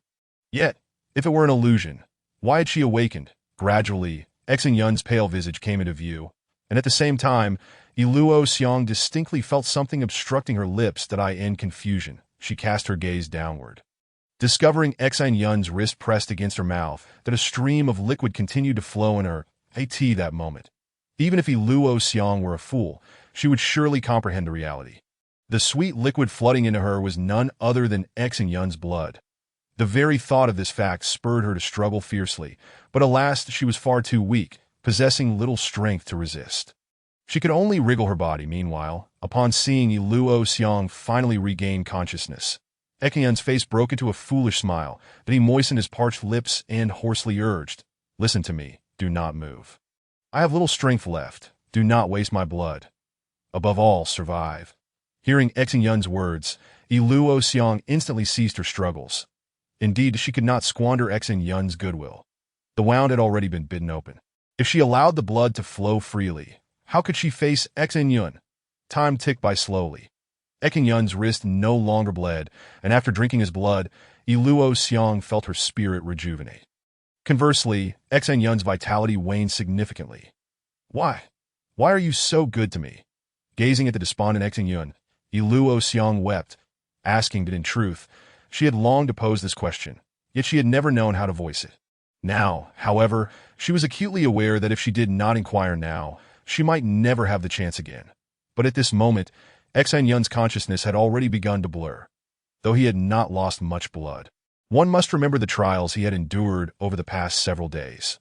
Without the iron-willed experiences of his previous life, he would never have been able to persevere until now. Looking into Luo Xiang's tear-filled eyes, Xin Yun seemed to be transported back to his past life. In her previous incarnation, she too possessed such captivating eyes. Enraptured by her gaze, in that instant the Luo Xiang lying on the bed transformed into the most stunning dragon of her past life, a beauty of unparalleled grace. Shandai Luo Xiang. Gently grasping Luo Xiang's small hand at that moment, Xin Yun's consciousness had descended into chaos. Gazing dreamily into her large eyes, he murmured earnestly, "Do you know, Luo Xiang, I have loved you for a long time. I truly love you. For you, I would willingly sacrifice anything. I do not seek your love in return. I only wish to watch over you like this." His voice faltered midway, suddenly cut off as his body succumbed to numbness. Collapsing onto the bed, she witnessed Xin Yun fall beside her. Luo Xiang's mind echoed with his words, and in an instant, it felt as though a thunderclap had resounded in her thoughts. Love. Luo Xiang does not truly comprehend the essence of love. However, Xin Yun has already illustrated its meaning through his actions. What is love, if not an unwavering dedication to another, willing to forsake one's own life for the sake of ensuring their well-being, expecting no recompense, merely content to offer silent guardianship? Is this not love? Gazing upon the unconscious form of Xin Yun, Luo Xiang is profoundly moved that if this indeed constitutes love, then she too can reciprocate it, forever preoccupied with thoughts of him. Even if it means sacrificing her own life to ensure his survival, seeking no reward, simply wishing to guard him in silence. Is it not so? Luo Xiang smiled, a sweet and tender smile. She smiled. She gradually closed her eyes. Since he fervently desires her to live, she must strive to survive. Even if Xin Yun were to perish, she would live on, for it is his greatest wish, and she must fulfill it. Come what may. A day passed, and there remained 2 days until the rescue team's arrival. After 5 long hours of unconsciousness, Xin Yun finally awoke. He anxiously lifted his head, and upon seeing Luo Xiang peacefully asleep, he could not help but breathe a sigh of relief. The suffering was nearing its end. Yet it was precisely during such moments that endurance became most arduous. Regardless, he must persevere through these next 2 days. Time flowed slowly, and finally, the sun reappeared at the well's mouth. This moment every day was the most tormenting, especially under the current circumstances. The scorching sunlight felt like the hand of the executioner, elevating body temperature and draining vital moisture. Without timely replenishment, death was inevitable. Fortunately, Xin Yun possessed a resilient spirit, and unlike Luo Xiang, he had not lost as much blood nor endured the same level of shock. However, Luo Xiang was different. If the sun continued to beat down upon her without any hydration, she would surely perish before the sun moved away. Despite his own body being utterly depleted, Xin Yun had to rise once more, shielding Luo Xiang from the sun with his own body. Simultaneously, he bit into his wrist, letting his blood flow into her mouth. Yes, she felt the warmth of the liquid. Luo Xiang awoke again. This time, the blinding sun was no longer before her. Instead, she beheld Xin Yun's form, not particularly tall or broad, yet shielding her from the sun's rays. The Luo Xiang. He appeared more radiant than the sun, making her almost afraid to gaze up at him. As his blood trickled away, Xin Yun's mind grew increasingly heavy, waves of dizziness crashing over him, that if he could, he would gladly collapse, but he knew he must endure. He had to hold on until the sun had moved past the well's mouth. Otherwise, all his efforts would be in vain, and Luo Xiang would surely perish. Time continued its slow passage. And as Luo Xiang watched Xin Yun sway, yet refused to fall, tears of anguish threatened to spill from her eyes. Yet at this moment, even weeping felt like a luxury she could not afford. She would not allow herself to cry, for tears would also deplete her body's precious moisture. At this moment, she remained focused solely on Xin Yun, determined to commit every detail to memory. After such an experience, even if she were to die immediately, her life would not have been in vain. For in this world there had once been someone who loved her so deeply that it was unclear how long she had persisted. But the sun had finally shifted away from the well's mouth. At last, Xin Yun's already unconscious body fell, akin to a mountain collapsing, under Luo Xiang's heart-wrenching gaze. Chapter 13. The Final Escape from the Drought Well. Tick-tock. Tick-tock. In the darkness, droplets of crystal-clear water fell one after another upon Xin Yun's face. Was it raining? With great difficulty, Xin Yun cracked open his parched lips, thirstily catching the drops, yet they tasted bitter and astringent. As he opened his eyes in confusion, the first sight that met him was Luo Xiang's tear-streaked face, the bitter droplets being her tears, upon seeing Xin Yun's eyes flutter open. Luo Xiang's big, watery eyes sparkled with joy. She hurriedly raised her hand, placing a water pouch to his lips, as sweet, clear water flowed into his throat. While drinking deeply, Xin Yun surveyed his surroundings. It was clear they had been rescued from the drought well. However, both Xin Yun and Luo Xiang understood that had the rescue team not arrived in time, Xin Yun would have never awakened. In truth, Xin Yun had anticipated this outcome. His only fear was that Luo Xiang might have fainted as well. If that were the case, even if the rescue team arrived, they might not discover him. Aside from that, the situation was relatively safe at the very least. No one would keep Luo Xiang conscious. Xin Yun had bitten his wrist several times, coaxing his blood to flow once more into her mouth. Thus the danger was not as dire as it seemed. Yet, Luo Xiang could not comprehend this. To her, Xin Yun appeared to be engaging in self-destructive behavior, sacrificing his own life to grant her a greater chance of survival. After all, neither Xin Yun nor Luo Xiang were immortal. Who could say when the rescue team would arrive, or whether they would even come at all? For Xin Yun, it was a situation fraught with peril, but ultimately manageable. However, for Luo Xiang, the reality was entirely different. In her eyes, Xin Yun was committing an act of self-sacrifice, leaving everything he could for her. Had they not been fortunate enough, had the rescue team not arrived promptly, even a mere half-day later, Xin Yun might never have awakened. Was she moved? No, Luo Xiang's feelings transcended mere gratitude. Not only did he feed her blood 3 consecutive times, but he also selflessly offered her the last 17 pieces of moss, refusing to eat even a single one himself. Some might question how a child of merely 7.5 years could survive without sustenance after losing so much blood. In truth, while it may have been exaggerated to say he ate nothing at all, Luo Xiang witnessed Xin Yun scraping soil from the crevices of the well to consume. He was indeed very hungry. Yet, he did not touch a single piece of moss meant for her. Such deep friendship cannot merely be expressed through gratitude. It is a bond that defies simple words. While uttering the phrase, "I love you," is easy, spoken 100 or more times a day without tiring, Xin Yun had only said it once in a moment of delirium. All other times, he had proven his love through actions, embodying the adage that love is not merely spoken, but demonstrated through deeds that Xin Yun consumed a copious amount of water. His spirit gradually revived, although he had been reborn and his body restored to that of a child. His mental fortitude was incomparable to that of an ordinary child, or even an adult. Having lived 3 lifetimes, Xin Yun's soul had become remarkably resilient through countless trials. Otherwise, no ordinary child could have endured the tribulations he had faced over the past 15 days. Clang boom! Just as he was drinking, a cacophony of noise erupted in the distance. Turning his head, he saw several figures bustling in and out of the dilapidated houses of the village, rummaging through everything. Xin Yun could not help but smile. In his previous life, he had formed a close bond with this team, for they had saved him from the drought well.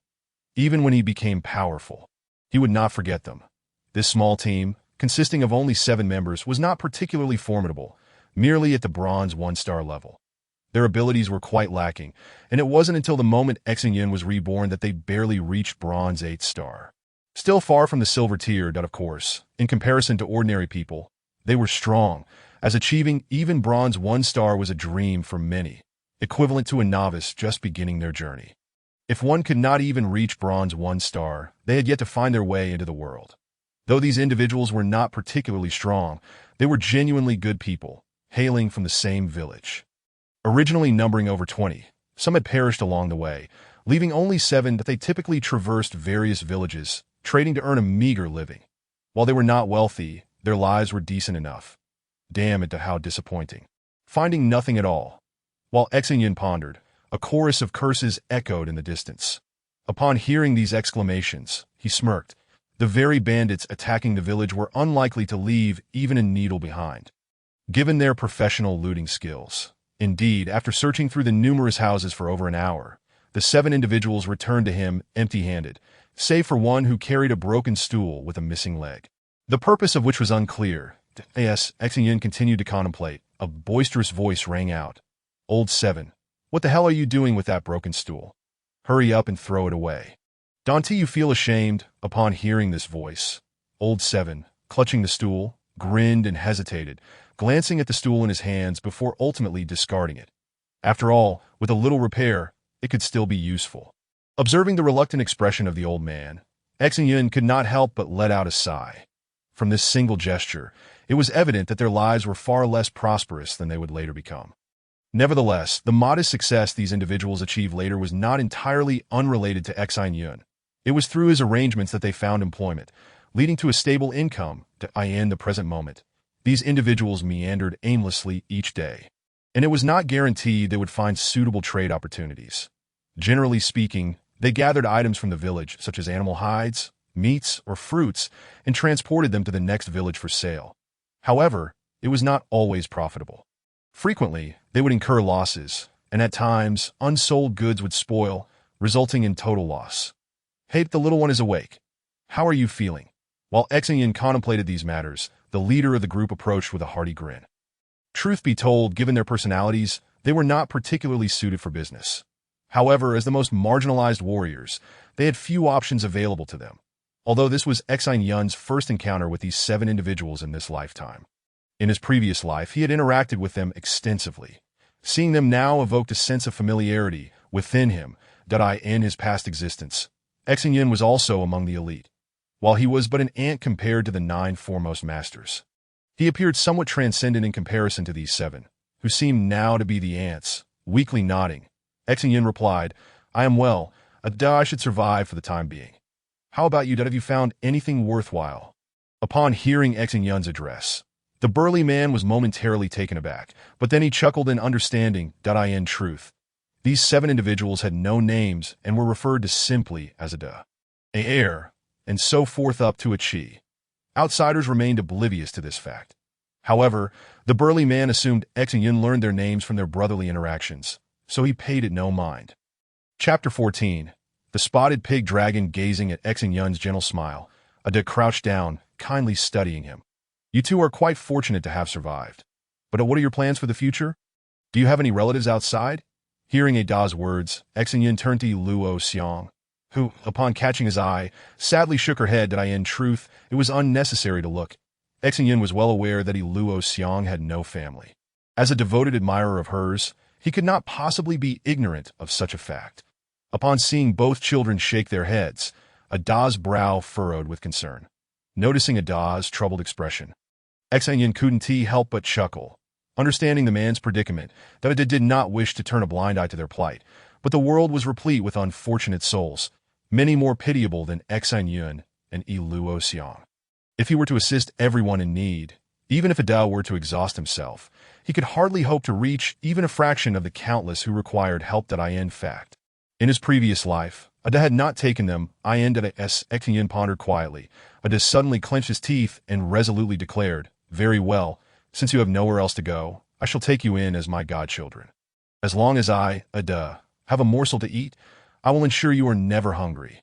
What do you think?" Upon hearing Ada's proposal, Xin Yun was momentarily speechless. What was happening? How had the situation shifted? Why had Ada changed his mind to take them in? Looking at Ada in confusion, Xin Yun quickly realized that this time was different from the last. Previously, they had rescued 6 individuals from the well, making it impossible for Ada to assist them all. But now, it was only Xin Yun and Luo Xiang. While it was still challenging, it was within Ada's capabilities. Moreover, both Xin Yun and Luo Xiang were quite charming. Not to mention that they were not ordinary children. Yet, what Xin Yun failed to grasp was that the crux of the matter lay in the familiarity he exhibited while speaking to Ada, treating him as a close friend or a brother. Given Ada's character, once someone regarded him as a brother, he would go to great lengths to honor that bond. Regrettably, although he was tempted by Ada's offer, Xin Yun could not accept such a condition. What a jest! Despite the 20-year age difference in his previous life, they had always addressed each other as brothers, especially in later times when these 7 individuals relied on Xin Yun for sustenance. Now, to reverse roles and call Ada father was utterly unthinkable. Shaking his head resolutely, Xin Yun replied, "I sincerely appreciate your kindness, but that I understand that you also face hardships that we do not wish to impose upon you any further burdens. We will take care of ourselves." Upon hearing Xin Yun's words, Ada stood stunned, having never expected his proposal to be declined, that he knew that the decision had been difficult for him, especially given the unstable living conditions and the added challenge posed by these 2 children. Furrowing his brow, Ada hesitantly responded, "But you have no family, and you are so young. What will you do in the future?" Shaking his head, Xin Yun offered no further explanation, but gazed steadily at Ada. "I have my own plans, but I am currently very hungry and weak. Would it be possible for us to leave here soon? Could you take us to the nearest town to rest?" For reasons unknown, Ada felt a peculiar sensation, as if he were the child and the one before him was the adult. Strangely, although the child spoke in a relatively polite manner, it carried an undertone of authority, leaving one to wonder if this was truly just a child. Shaking his head, Ada's boisterous nature prevented him from dwelling on it further.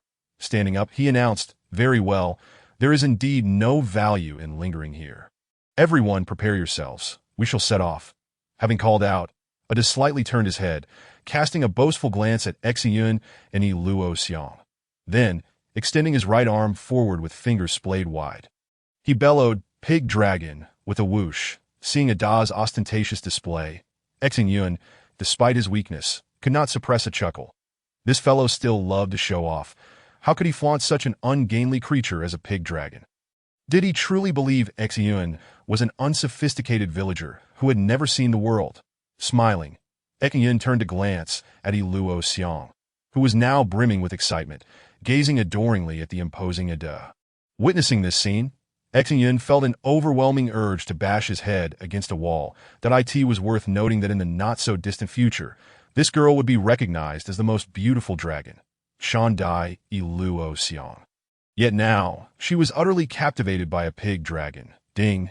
A clear, melodious sound rang out, and in the vast expanse of the sky, a diamond-like starburst suddenly flickered. The next moment, a piercing sound of something cutting through the air echoed. Looking up, a dark spot rapidly descended from the sky. Boom! With the sound of a thunderous crash, the black spot transformed into a shadow, quickly revealing a grossly overweight creature with enormous fleshy wings. It landed heavily on the ground. Though it was called a pig, it was not exactly a pig. More accurately, it was a dragon, standing over 10 meters tall and measuring more than 30 meters in length. It sported enormous fleshy wings, and its body was covered in clusters of pitch-black spots, to be frank. Had it not been for the presence of wings and its larger size, it would have appeared to be an ordinary domestic pig found on Earth. As the pig dragon landed, Ada triumphantly retracted his hand and shot a sideways glance at Xin Yun and Luo Xiong, bearing an expression that seemed to say, "Do not be too astonished or overly reverent." Then he spoke, "All right, we can set off now. How about it that can you manage on your own, or shall I carry you both up?" Xin Yun stifled his laughter and vehemently shook his head. "There is no need for that. Let the pig dragon extend its tail that we can hold on to its tail, and it can lift us up." Ada looked at Xin Yun in confusion. Unsure of what he meant, he could not comprehend why Xin Yun preferred to hold onto the pig dragon's tail instead of being carried by him. Observing Ada's perplexed expression, Xin Yun pressed his lips together but maintained an unwavering demeanor.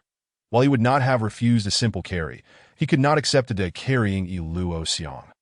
Although Ada was already over 30 years old, and Luo Xiong was merely 7.5, and despite knowing Ada was of good character and not a dubious figure, Xin Yun simply could not come to terms with it. After casting another bewildered glance at Xin Yun, Ada relented. Under his guidance, the pig dragon whipped its long tail around, allowing Xin Yun and Luo Xiong to grasp it tightly. The tail then smoothly lifted them onto the dragon's back. As Xin Yun and Luo Xiong released their grip on the tail, Ada and his companions swiftly leapt from the ground, landing on the dragon's back. Subsequently, under Ada's command, the pig dragon propelled itself off the ground with powerful legs and enormous wings, soaring into the sky with a resounding whoosh on the dragon's back. Xin Yun held Luo Xiong closely. That it was important to note that they were still frail children. Although 7 individuals shielded them from the wind ahead, the airflow remained quite turbulent for someone lacking experience. It would be challenging to maintain their balance even while seated. Regarding the embrace from Xin Yun, Luo Xiong did not feel any sense of repulsion. In fact, during the final 2 days when Xin Yun fell into a coma, she had been holding on to him, eagerly anticipating his awakening, praying that he would not perish. Regrettably, it was not until Ada and the others arrived and they were rescued that Xin Yun finally regained consciousness. Chapter 15. The 4 forms of the dragon nestled quietly in Xin Yun's embrace. Although it was her first time riding a dragon in her life, Luo Xiong felt an unexpected absence of fear. She lifted her head and sweetly glanced at Xin Yun, pondering that all of this tranquility stemmed from his presence. For reasons unknown, the mere thought of him being by her side rendered her fearless. Despite being merely 2 months her senior, she felt an immense sense of security in his company. Observing Luo Xiong's serene countenance, Xin Yun exhaled a breath of relief, inhaling the delicate fragrance that emanated from her. In that moment, Xin Yun felt as if he were suspended in a timeless beauty. "Ah, what do you think, my boy? My pig dragon is quite formidable, isn't it?" Just as the 2 of them were relishing the serene and sweet atmosphere, Ada's boisterous voice echoed once more. Upon hearing Ada's voice, Xin Yun's expression turned oddly peculiar. He wanted to laugh, yet felt embarrassed to do so, striving to contain himself, though he found it increasingly difficult. While it was true that the pig dragon was not without its fierce dragons, Xin Yun was acutely aware that Ada's pig dragon was merely an omnivorous mottled pig dragon. Entirely devoid of any ferocity, in fact, it was somewhat inadequate for combat, and even its endurance and carrying capacity left much to be desired. At this juncture, it is worth briefly introducing what is referred to as a dragon. These creatures are neither wild beasts nor summoned entities from another realm. In truth, dragons and humans are intrinsically linked. Within every person lies a dormant dragon, with the spirit of the dragon residing within the human body. Essentially, a dragon is merely another form of humanity. The so-called dragon is a unique existence formed by harnessing the energy of heaven and earth, with human blood as the catalyst, the soul as the medium, and crystals as the instrument. Humans and dragons are not separate entities. They are fundamentally one and the same. From what Xin Yun currently understands, there are 4 distinct forms of dragons. The first form is the one that slumbers within the human body. Constrained by the physical limitations of humanity, and can only exert 1/1000th of its inherent abilities, it is precisely for this reason that Ada and the others can leap onto the pig dragon, which stands over 10 meters high, relying solely on their physical strength. The second form is that of dragon riding, where the dragon has just separated from the human host at this stage. It is not very large and lacks strength, rendering it incapable of being ridden. Thus, it can only be controlled remotely, hence the term dragon riding form. In this form, the dragon is no longer constrained by the human body and can unleash greater power. But due to the absence of human soul and spirit enhancement, it can only exert 1% of its full capability. The third form is known as Dragon Mastery, which marks a preliminary entry into the martial path. A De currently exists in this state, where the human masters the dragon, and the two are closely interconnected, mutually enhancing one another. However, they remain distinct entities, allowing for the exertion of 1/10 of their combined power. The fourth form is the fusion state, where human and dragon become one, that regardless of the dragon's type, it manifests in a humanoid form during this state, achieving true unity. Notably, in this instance, the fusion is dragon-centric, with the human serving as the auxiliary, in stark contrast to the typical human-centric forms, thus enabling the release of full, 100% power. As it stands, Xin Yun is only aware of these four forms, and whether additional forms exist in the future remains uncertain. After all, even the 9 great masters of the past were merely at the ultimate state of this fourth form. In all fairness, Ada has every right to feel proud, for those who attain the third form have officially embarked on the martial path.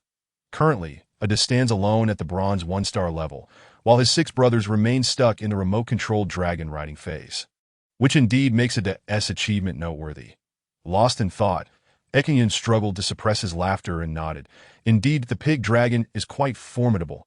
Exceptionally, as he continued, Xin Yun could no longer contain himself and burst into hearty laughter. Dragons are remarkably swift. Even the pig dragon is no exception. Within less than an hour of flight, the pig dragon began its descent, revealing a bustling small town just below. Traditionally, it is forbidden to land a giant dragon in any area populated by humans. Hence, every village, town, or city has designated dragon landing zones.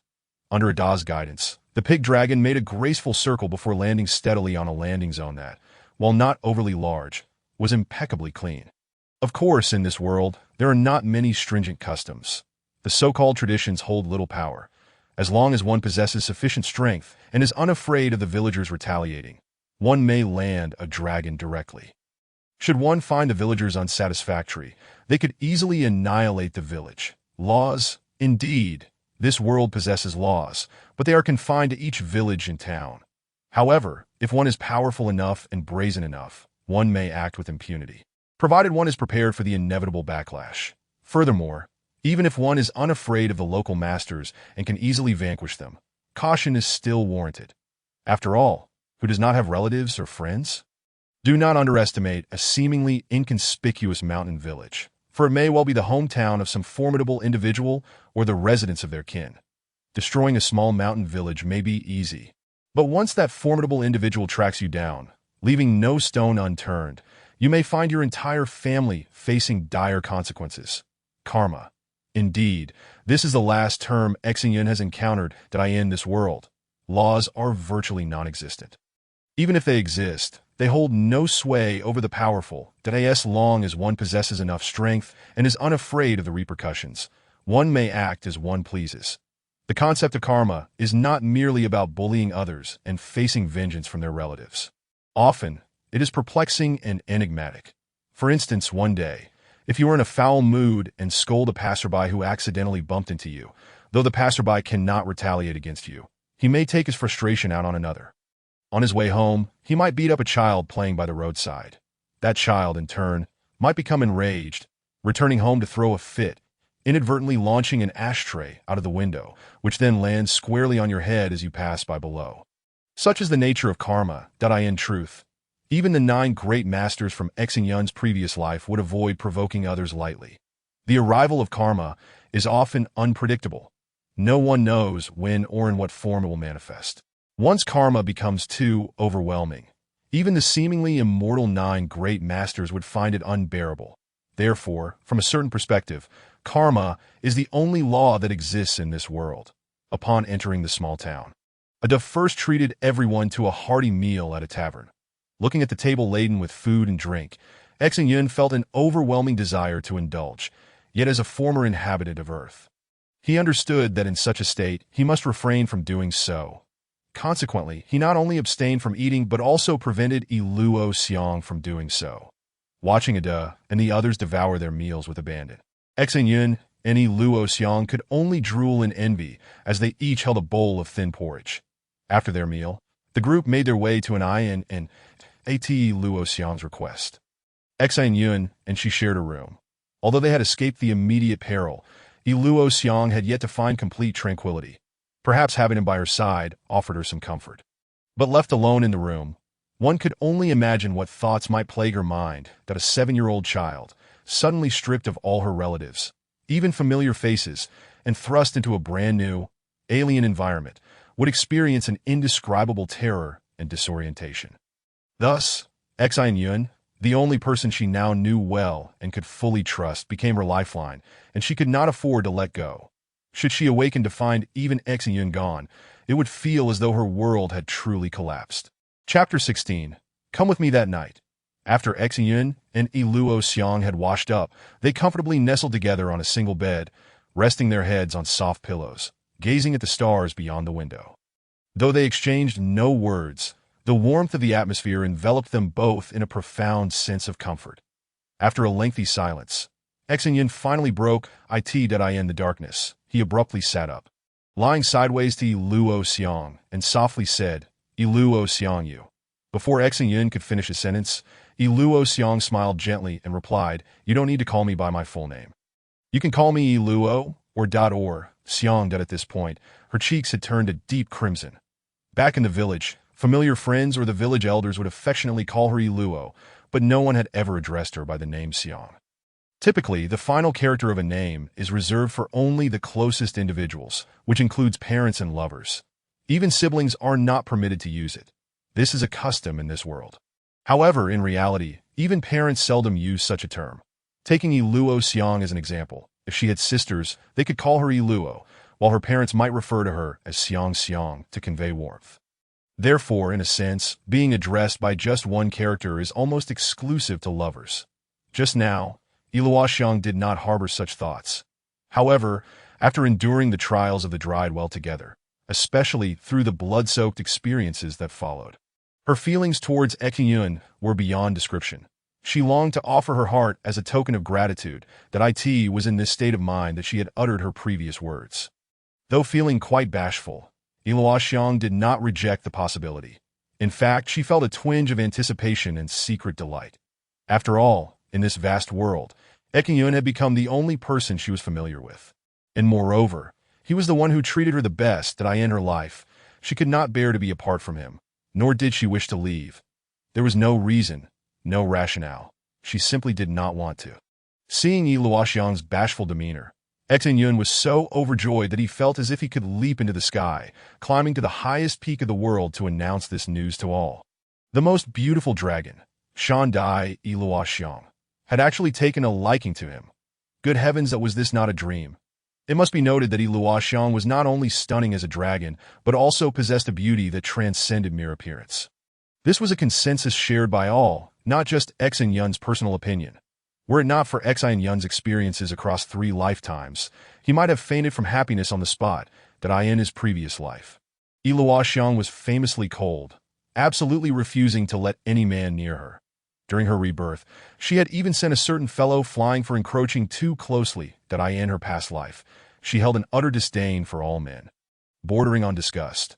However, in this lifetime, Xin Yun could not say how she felt about other men, but when it came to him, Luo Xiang displayed no aversion whatsoever. She would not even reject him should he attempt to embrace her. Especially in the dried well, where they had shared a kiss, she showed no signs of discomfort, a stark contrast to her previous self. Observing Xin Yun shaking with exhilaration, almost on the brink of madness, Luo Xiang felt a sweetness in her heart. She yearned to know whether Xin Yun truly liked her, and if so, how deeply his affection ran, almost to the marrow of his bones. Otherwise, he would not be so stirred. Yet, Luo Xiang found herself baffled, utterly perplexed about what it was that Xin Yun liked about her. She had no family, no wealth, essentially existing as a solitary orphan. As for her appearance, she was merely an ordinary girl, though not unattractive. And perhaps even deemed pretty, She was far from the most beautiful in her village. Where 3 or 4 girls surpassed her in looks at best, she considered herself of above-average beauty. The more she pondered, the more confused she became. Her attributes were hardly remarkable. Most were merely of decent standing, and her external conditions were severely lacking. What, then, did Xin Yun find appealing in her? At this moment, Luoxiang had completely regarded Xin Yun as her closest confidant. With her questions lingering, she felt no hesitation in asking him directly. Furrowing her brow slightly, she spoke earnestly. Xin Yun, why are you so good to me? You say you like me, but I don't understand what it is exactly that you like about me. Upon hearing Luoxiang's words, Xin Yun gazed intently at her. After a long pause, he finally broke into a smile, gently extending his arm to embrace her. Complying with his gesture, Luoxiang nestled her delicate form against him. Inhaling the fragrant scent of her hair, Xin Yun sighed and said, "From now on, do not ask such foolish questions. Liking someone has no cause. I like you simply because you are you." Listening to Xin Yun's words, Luoxiang felt a moment of confusion, but it quickly transformed into a smile. Indeed, liking someone is just that. Liking, with no reasons attached. Just as she felt drawn to Xin Yun, yet struggled to articulate why. It was not merely because he had saved her. It was a deeper, unspoken sentiment that could only be felt and not described. Holding Luoxiang gently, inhaling her pleasant fragrance, and feeling the smoothness of her astonishing form, Xin Yun could not help but let out a contented sigh. Luoxiang's skin was truly exquisite. Though clad in garments, they could not contain her, as her skin was too silky for the fabric to cling. After indulging in the moment for a while, Xin Yun remembered the pressing matter at hand, that he lowered his head slightly, inhaling deeply near Luoxiang's neck, causing her to instinctively retract her neck. Satisfied, he asked, "Xiang, do you have any plans for the future?" Upon hearing Xin Yun's question, Luoxiang suddenly lifted her head, looking at him with trust as she replied, "The future? My future is you. No matter what lies ahead, as long as you are by my side, I will not be afraid. You won't abandon me, will you?" Hearing her words, Xin Yun instinctively tightened his embrace, holding Luoxiang closely as he reassured her. "Rest assured, even if I had to forsake myself, I would never abandon you." Upon hearing Xin Yun's words, Luoxiang did not respond, but tears quickly filled her eyes. Xin Yun was certainly not speaking empty words. Just days prior, he had sacrificed himself for her. Gazing into Luoxiang's tear-filled yet blissful eyes, Xin Yun felt profoundly moved, but there were many things that still needed to be expressed that he continued.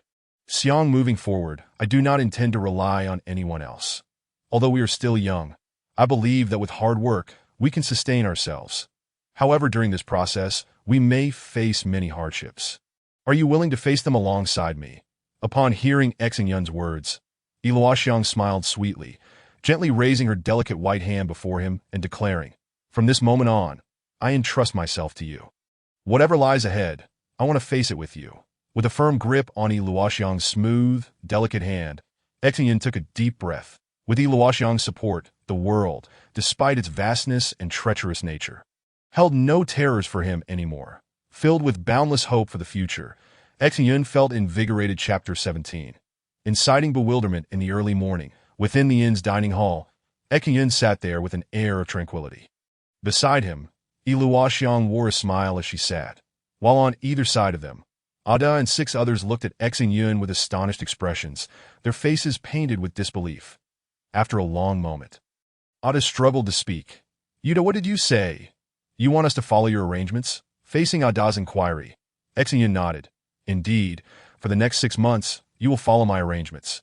After all, you currently lack a clear goal, and I can guarantee that by following my plan, you will secure a stable business and increase your income tenfold." While the prospect Xin Yun painted was undeniably alluring, he was, after all, still just a child, making it exceedingly difficult to earn their trust, nearly impossible. Observing the hesitance in their expressions, Xin Yun understood their concerns. Frowning slightly, he continued, "I know what you are worried about. How about this, since you have no idea where to go or what to do? Let us proceed according to my plan for now. If at any point you feel dissatisfied, you can always back out. Does that sound acceptable?" Hearing Xin Yun's words, although they remained skeptical, just as he had pointed out, they had no clear direction at the moment, that in truth, they had always been unsure of what to do, merely wandering about in search of opportunities. given this situation, until they discovered a new opportunity. Listening to a 7-year-old's advice could not hurt, especially since they would be traveling regardless. After exchanging opinions among themselves, the brothers reluctantly agreed to Xin Yun's proposal. Though still skeptical, they secretly hoped this child could work wonders. Seeing that Ada and the others had finally been swayed, Xin Yun clenched his fist in excitement. He had initially thought it would take great effort, yet to his surprise, with just a few patient words, they had acquiesced. In his excitement, Xin Yun continued, "All right, since you have agreed, let us set off promptly. You know where the Giantwood Town is, correct?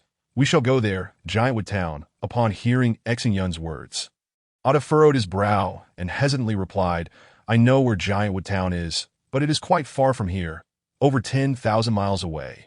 What do we need to go there for?" "Over 10,000 miles? Far." To Xin Yun, 10,000 miles felt like merely a stone's throw, but it was evident that for Ada and his companions, that distance was indeed considerable. Noticing Ada's troubled expression, Xin Yun could only smile wryly that he had forgotten that Ada was not the same as his former self.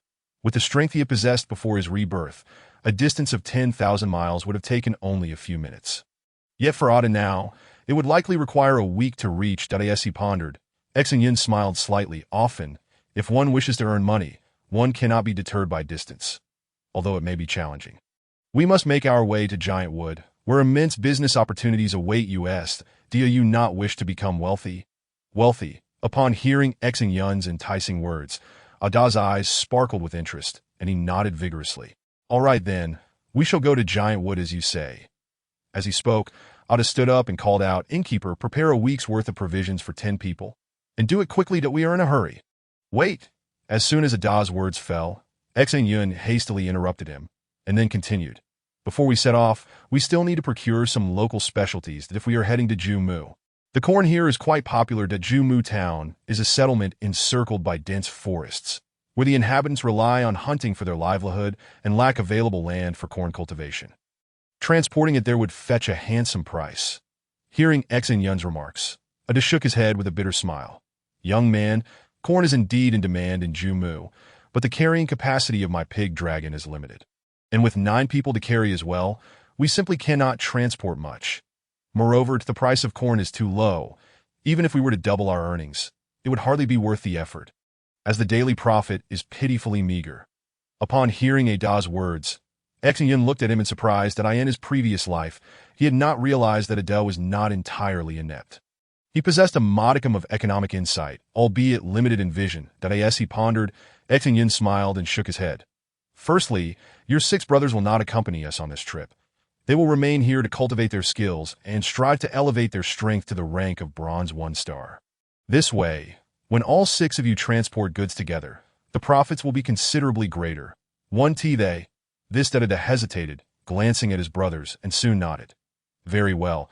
Having them along would indeed be of little use. At most, they would assist in lifting and carrying, so it is better to let them stay here and focus on their training, aiming to reach the bronze level sooner." At this point, Ada exclaimed with excitement, "If we don't take them, we can carry 6 more bags of corn. Given the carrying capacity of the pig dragon, we can transport 10 bags of corn at a time. Although the earnings might be somewhat diminished, it would certainly be a profitable endeavor." Nodding with a smile, Xin Yun agreed. "Precisely.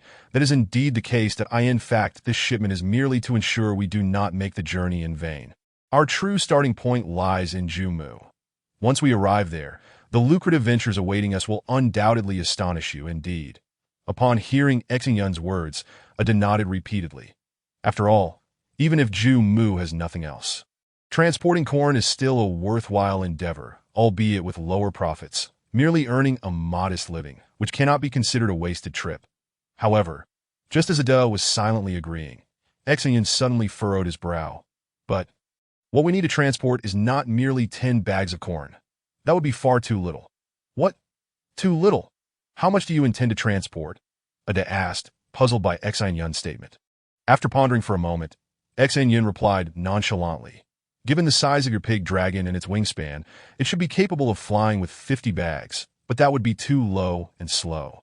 Therefore, let us have that and aim to transport 20 bags instead." "What 20 bags? Do you realize what you are saying?" Ada exclaimed, bewildered. Xin Yun shrugged dismissively. "I understand that if we transport 10 bags, Your pig dragon will likely exhibit no adverse reactions. But are you truly content with allowing it to remain in its current state for the rest of its life? Do you intend for it to only carry those 10 bags of corn indefinitely? Faced with Xin Yun's probing question, Ada opened his mouth but found himself at a loss for words. Observing Ada's speechless expression, Xin Yun continued, I know that if it carries 20 bags, your pig dragon will likely exhaust its energy after approximately 4 hours of flight, necessitating a 2-hour rest before it can set off again.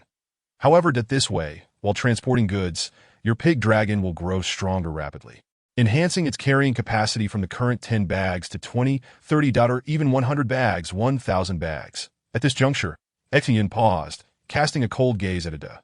You must understand that it is not only humans who require training. Dragons do as well. Earning money is not the ultimate goal. The emphasis should be on developing oneself and honing the dragon's strength. With power comes wealth, does it not? With power, will there be any fear of lacking wealth? Upon hearing this final proclamation from Xin Yun, Ada's bewildered eyes gradually cleared. Indeed, with strength, who would fear poverty? Taking their group of 7 brothers as an example, he possessed a pig dragon, which enabled him to earn money, while his 6 brothers, lacking sufficient strength, could only rely on him, unable to amass significant wealth. With strength, would money still be a concern?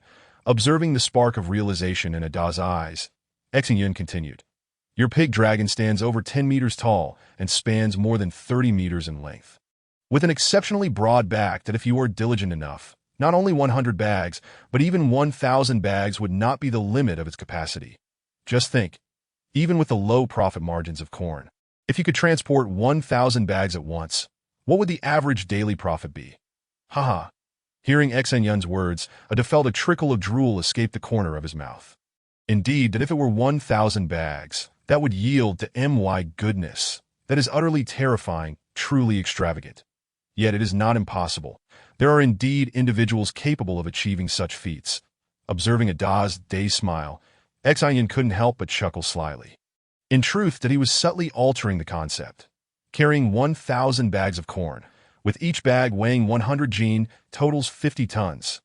Only someone with the strength of gold 4 stars could accomplish such a feat. In fact, by the time Xin Yun was reborn, these 7 individuals had only just reached bronze 8 stars, still far from silver, let alone gold 4 stars. Moreover, given the transportation methods, would there truly be that much corn available for him to carry? Additionally, Jumu's capacity is also limited. If such a volume were transported, the price of corn could not remain as high as it is now. Supply and demand dictate that rarity drives value. Chapter 18. Embarking on the journey under the compelling persuasion of Xin Yun, Ada accepted his proposal and, in a bid to swiftly enhance his strength, loaded 30 bags of corn onto the pig dragon. Although it was somewhat taxing, the urgency to elevate the pig dragon's capabilities outweighed his concerns. The 30 bags of corn cost a total of 3 silver coins. After loading the corn, Ada set off towards Jumu town with Xin Yun and Luo Xiang in tow. Just as Xin Yun had anticipated, after flying for 4 hours, the pig dragon's energy would be depleted, necessitating a 2-hour rest each time to expedite their arrival at Jumu town. During each recovery period, they would hastily eat and rest, setting off as soon as their energy was replenished. Consequently, although they were immensely fatigued and on the verge of exhaustion, their pace not only remained unimpeded, but actually increased by nearly half. What would have normally taken a week to reach Jumu town was accomplished in less than 4 days. Previously, Ada had traveled during the day and rested at night, typically flying for about 8 hours. However, following the current method, although Ada needed to rest 4 times a day, he was also covering 16 hours of travel, that if not for the heavy cargo affecting their speed, they could have arrived even sooner. Yet, despite the overwhelming fatigue and the struggle to keep his eyes open, Ada's excitement was beyond what most could comprehend. In just 4 days, the pig dragon had shown remarkable growth to the start of their journey. Burdened with 30 bags of corn, the pig dragon flew unsteadily, trembling and swaying, barely gaining altitude and moving at a sluggish pace. However, by the final day, the pig dragon was able to take off steadily, reaching an altitude of 200 meters and flying smoothly, fully acclimated to the weight it carried. Observing Ada's exuberance, Xin Yun could not help but smirk. This is how it goes in any endeavor. Initial improvements tend to be swift, But the latter stages are often far more challenging, that a person who has never run 100 meters might take 20 seconds to complete the distance. But with even a modicum of training, they could reduce that time to 18 seconds in just 4 days. However, that once one reaches under 10 seconds for the 100 meters, the journey becomes significantly more arduous. It would be a challenge to improve by 2 seconds in just 4 or 5 days. Even gaining a mere tenth of a second over 4 or 5 months would be formidable. Upon reaching Jumu town, Ada's excitement was palpable as he grinned widely, hiring a few carts to transport the corn to the Jumu market, just as he attempted to hawk their wares along the streets. Xin Yun intervened. Noting Ada's puzzled expression, Xin Yun smiled and asked, "Have you inquired about how much these corn can sell for here? Do you know what a fair price would be?" Casting a sidelong glance at Xin Yun, Ada proudly declared, "Do not underestimate me. When I procured the corn, I learned that it was 1 copper per gene, and here it can sell for 2 coppers. Anything more would be impossible, as that is the established price." Nodding earnestly, Xin Yun understood that in this world, 1 gold equals 10 silver, and 1 silver equals 1,000 copper. Given that they had transported 3,000 genes of corn, that meant that a profit of 3,000 copper, averaging about 800 copper per day, which is comparable to the income of a long-haul truck driver on Earth. With a smile, Xin Yun regarded Ada and remarked, "If your sole ambition is to be a transporter, then I commend you. Your grasp of pricing is commendable enough for you to graduate and specialize in logistics at this juncture." Xin Yun's smile abruptly faded, and he continued, "However, if you aspire to be a merchant and wish to earn more, then I'm afraid you are falling short." Staring blankly at Xin Yun, Ada replied foolishly, "What? Is this not how it's done? It seems that everyone else operates this way," with a gentle shake of her head. Xin Yun continued, "Speaking of prices, let me test your knowledge. You should know that the specialty of Jumbo Town is the dried pine mushroom. Now tell me, how much does a liang of dried pine mushroom cost here?" In response to Xin Yun's inquiry, Ada proudly puffed out his chest and declared, "I know this. A liang of dried pine mushroom is 3 copper, and a gene is 30 copper. I am absolutely certain of it." Nodding with a smile, Xin Yun internally praised the remarkably low price, indicating that the current commercial circulation was still quite underdeveloped. When Xin Yun was reborn, a gene of dried pine mushroom had approached the 1,000 copper mark. Yet now, it could be purchased for merely 30 copper. Shaking her head, Xin Yun gestured for Ada to watch from the side, then approached the cart and shouted at the top of her lungs, "Passers-by, don't miss out. This year's newly harvested corn, 1 liang of mushrooms for 1 gene.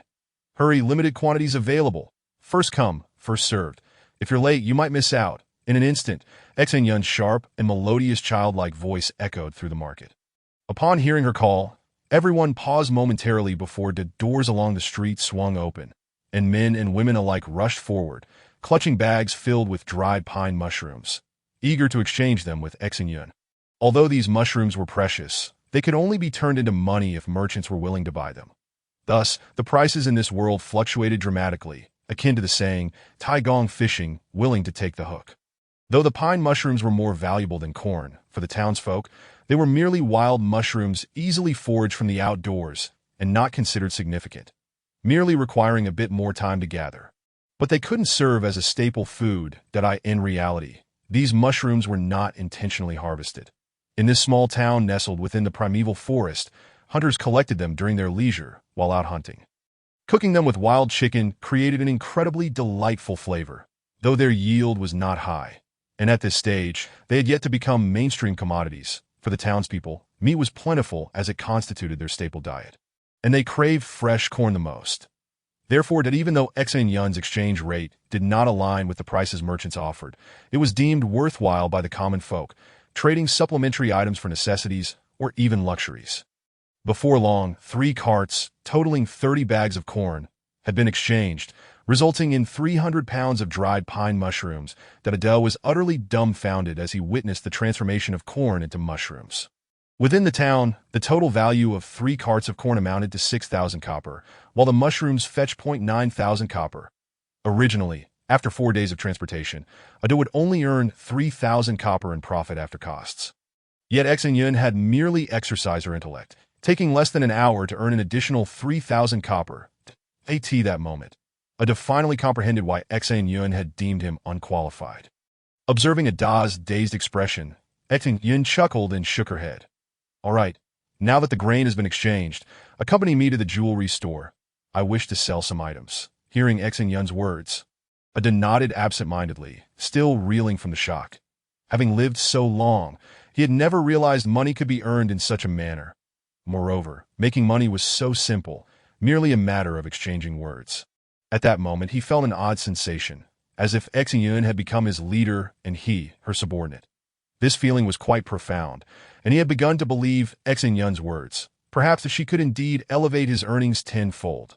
Silently, they walked hand in hand, with Xin Yun leading the way into the jewelry store. Upon seeing the two children enter, followed by a burly man, the shop assistant assumed they were a family and greeted them with a warm smile. Welcome. How may I assist you today? Ada opened his mouth to respond but found himself at a loss for words, still unaware of Xin Yun's intentions. Just as the awkwardness settled in, Xin Yun's voice rang out. Excuse me, miss, we have come to sell some items. Do you purchase gold and silver jewelry here? Ada quickly nodded, affirming, yes, we are here to sell jewelry. Do you accept it? Although the relationship among the three seemed somewhat peculiar, the shop assistant hurriedly replied, of course we do. What kind of jewelry do you wish to sell? Chapter 19.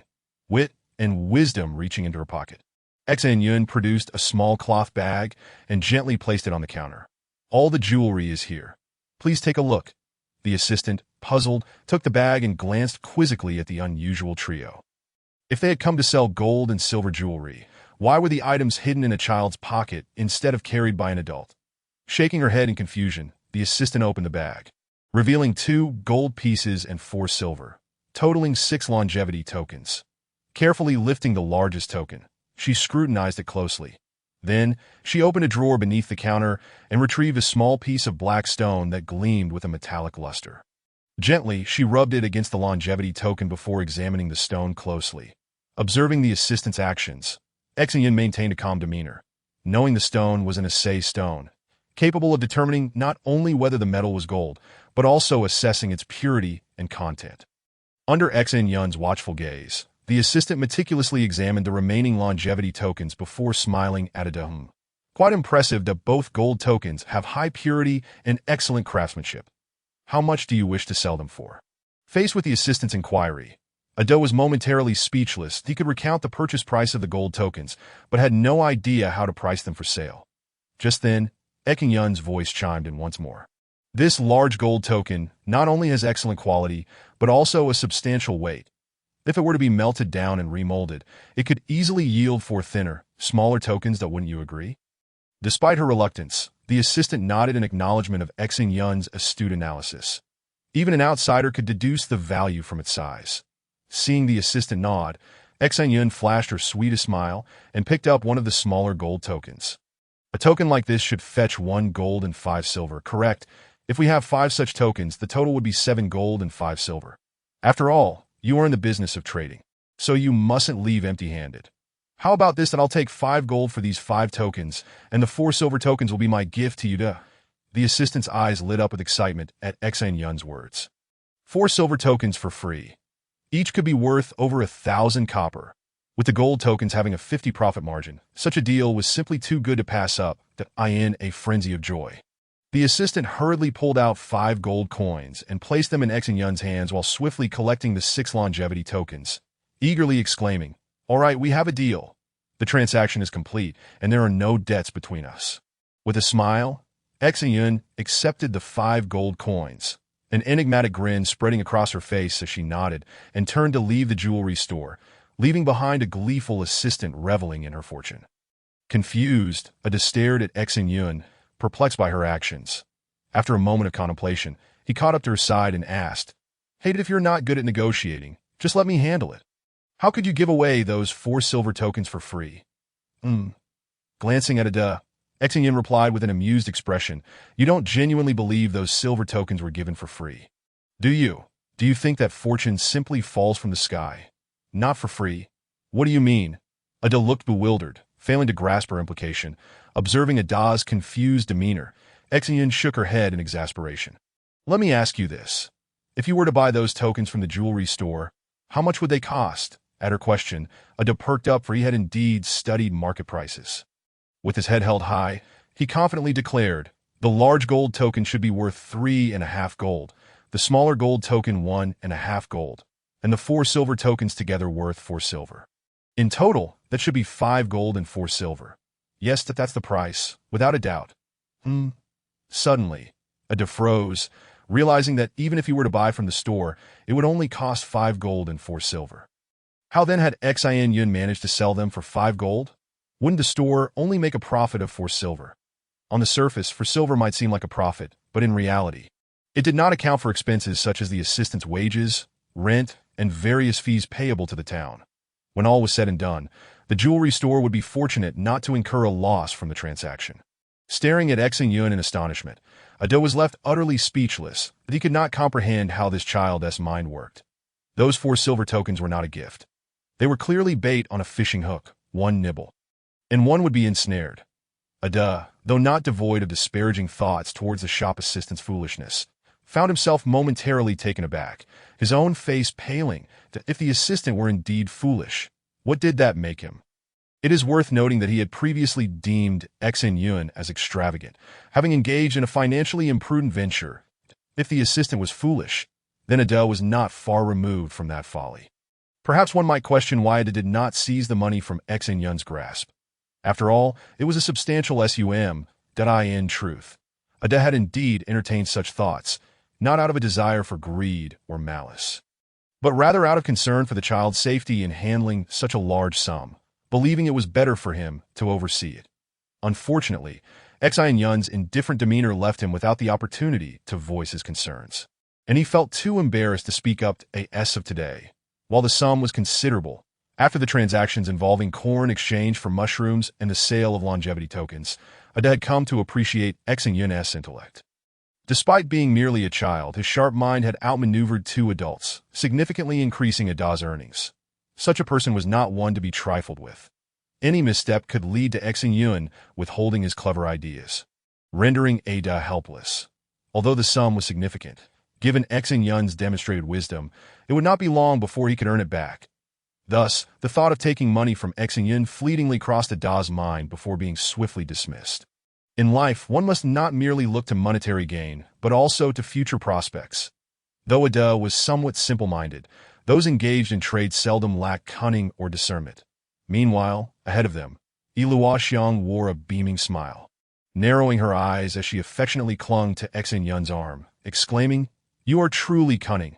You have no idea how frightened I was. I never expected the shop assistant would fall for your ruse." Cunning. Upon hearing Luoxiang's words, Xin Yun smiled knowingly that in truth, such tactics are commonly employed by deceivers.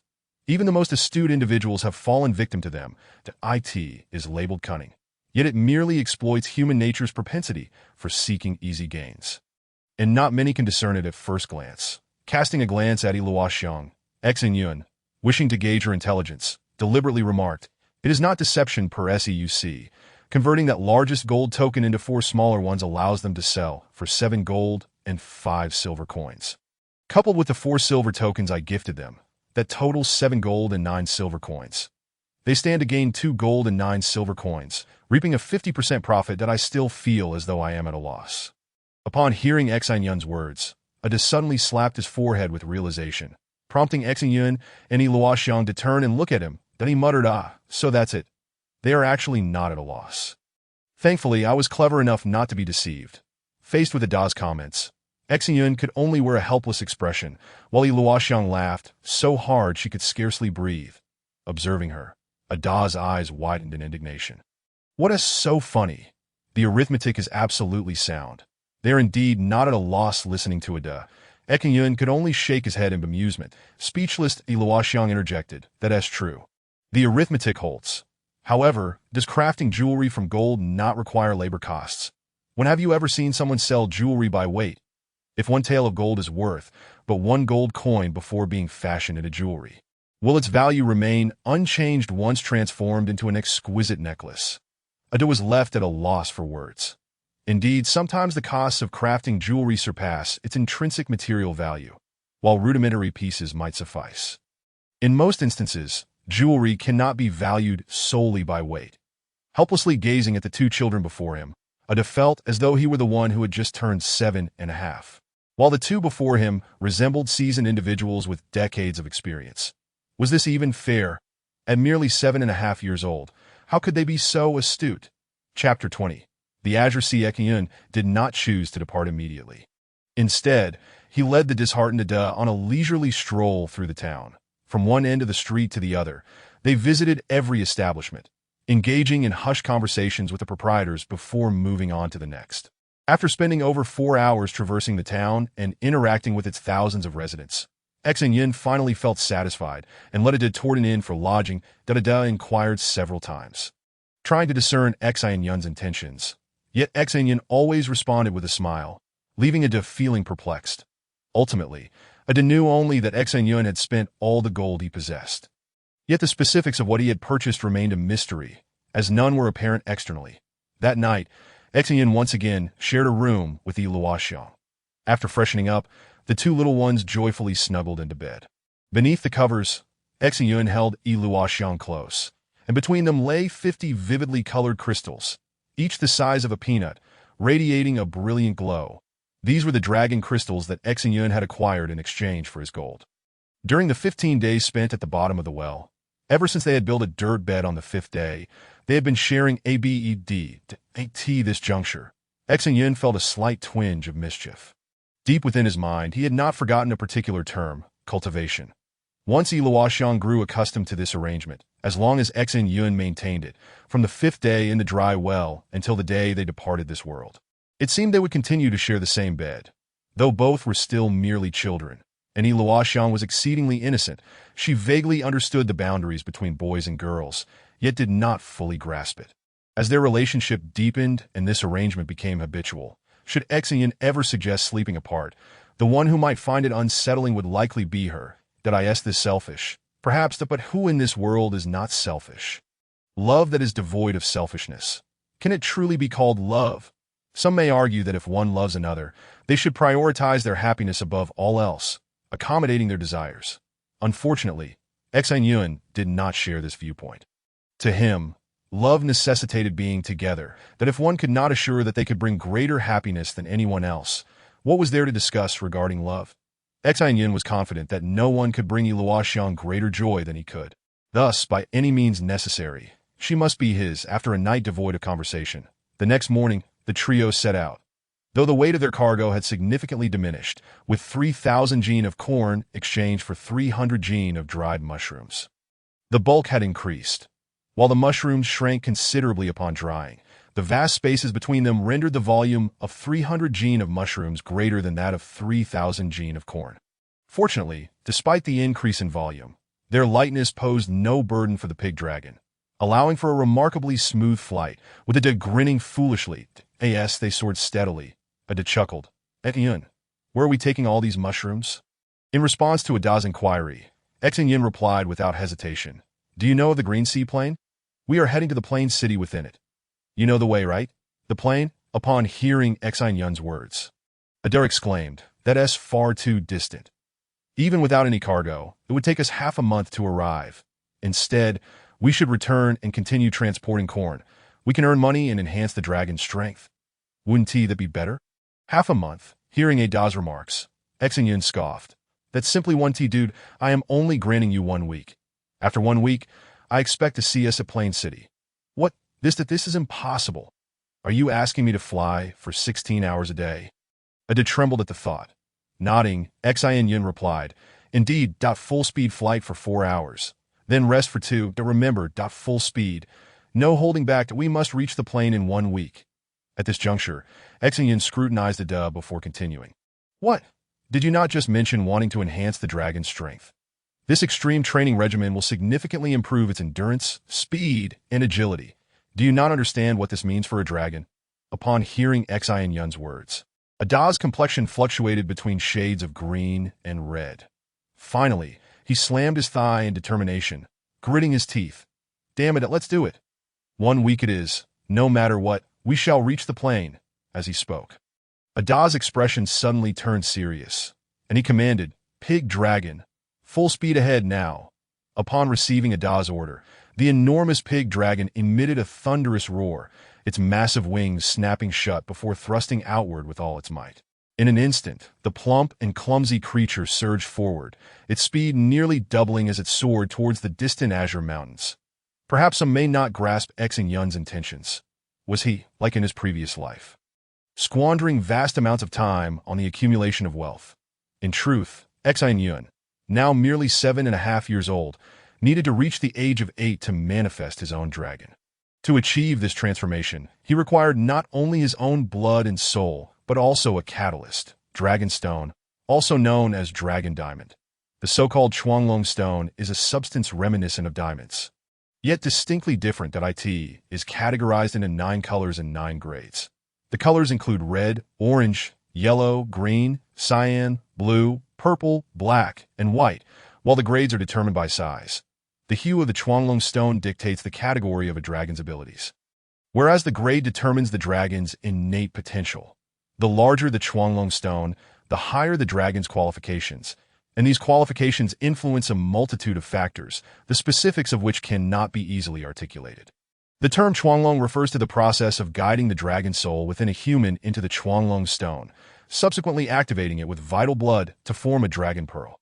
Once the dragon pearl is integrated into one's body, the individual can summon their dragon.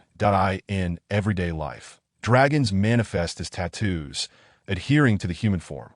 For instance, Ada bears a tattoo of a mottled pig dragon on his abdomen. Naturally, each person's dragon is unique, and the tattoo's location varies. For example, Yiluoxiang has a stunning butterfly tattoo adorning the upper portion of her left arm, exuding beauty and elegance, while Xin Yun's dragon covers his entire upper body, leaving little unmarked skin. From this discourse, one should recognize that possessing a grade 9 Chuanglong stone is a shortcut to becoming a master. However, lacking one does not preclude success. Take Mingxian, the illustrious Peacock King, for example. He began with merely a grade 1 Chuanglong stone, which initially rendered him weak. Yet through sheer effort, he ultimately ascended to become one of the 9 great masters. Similarly, Yiluoxiang, though slightly stronger than Mingxian, utilized a grade 4 Chuanglong stone. Nonetheless, her exceptional innate potential effortlessly compensated for the stone's limitations, allowing her to join the ranks of the 9 great masters with relative ease. An unfortunate reality indeed, present. Xin Yun faces the dual challenge of earning money to cover essential living expenses and journeying to a mountainous city renowned for its Chuanglong stone deposits. Earning a bit of money along the way is merely a secondary objective. A grade 9 Chuanglong stone is a rare find, akin to the largest diamonds on Earth, and is virtually priceless, not something that can be purchased with money. However, as a reincarnated individual, Xin Yun is aware of a location harboring the largest Chuanglong stone of the future world, reputed to be the only one capable of achieving a grade of 9. Known as the Azure Sea, Xin Yun's current mission is to hasten his arrival at this site and, according to the legends of yore, to discover the stone that lies unattended by the roadside before others do.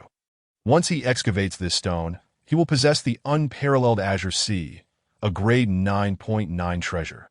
Chapter 21. The Purple Dragon Diamond. Originally, the Azure Sea was destined to be discovered by a miner in a few months. According to legend, the miner, weary from his journey home, rested on a stone by the roadside and inadvertently spotted a glimmer of azure Chuanglong stone peeking from the edge. Initially, he presumed it to be a mere small-grade stone, perhaps a grade 3 or 2, but upon excavating it with his tools, he was utterly astonished. Typically, Chuanglong stones are not large. A grade 1 stone is about the size of a grain of rice. A grade 2 resembles a green bean, and a grade 3 is akin to a yellow bean. As the grade ascends, the size of the stone increases, reaching the size of a ping-pong ball at grade 9. However, the Azure Sea defied convention, measuring the size of an egg, resplendent in its azure hue and astonishingly crystalline. An unprecedented find in millions of years, the largest and finest Chuanglong stone ever recorded. The discovery of this stone sent shockwaves throughout the world, leading to untold casualties in the pursuit of its power. Ultimately, the stone mysteriously vanished, its whereabouts concealed by an unknown party, leaving its capabilities shrouded in mystery. The quality of a Chuanglong stone dictates many aspects, yet most crucially, it determines the abilities of the dragon it produces. For instance, Utilizing a fiery red Chuanglong stone guarantees that the resulting dragon will possess fire-based powers. With no possibility of alternative attributes, the Azure Sea is presumed to belong to the water element, as speculated by many that in his previous life.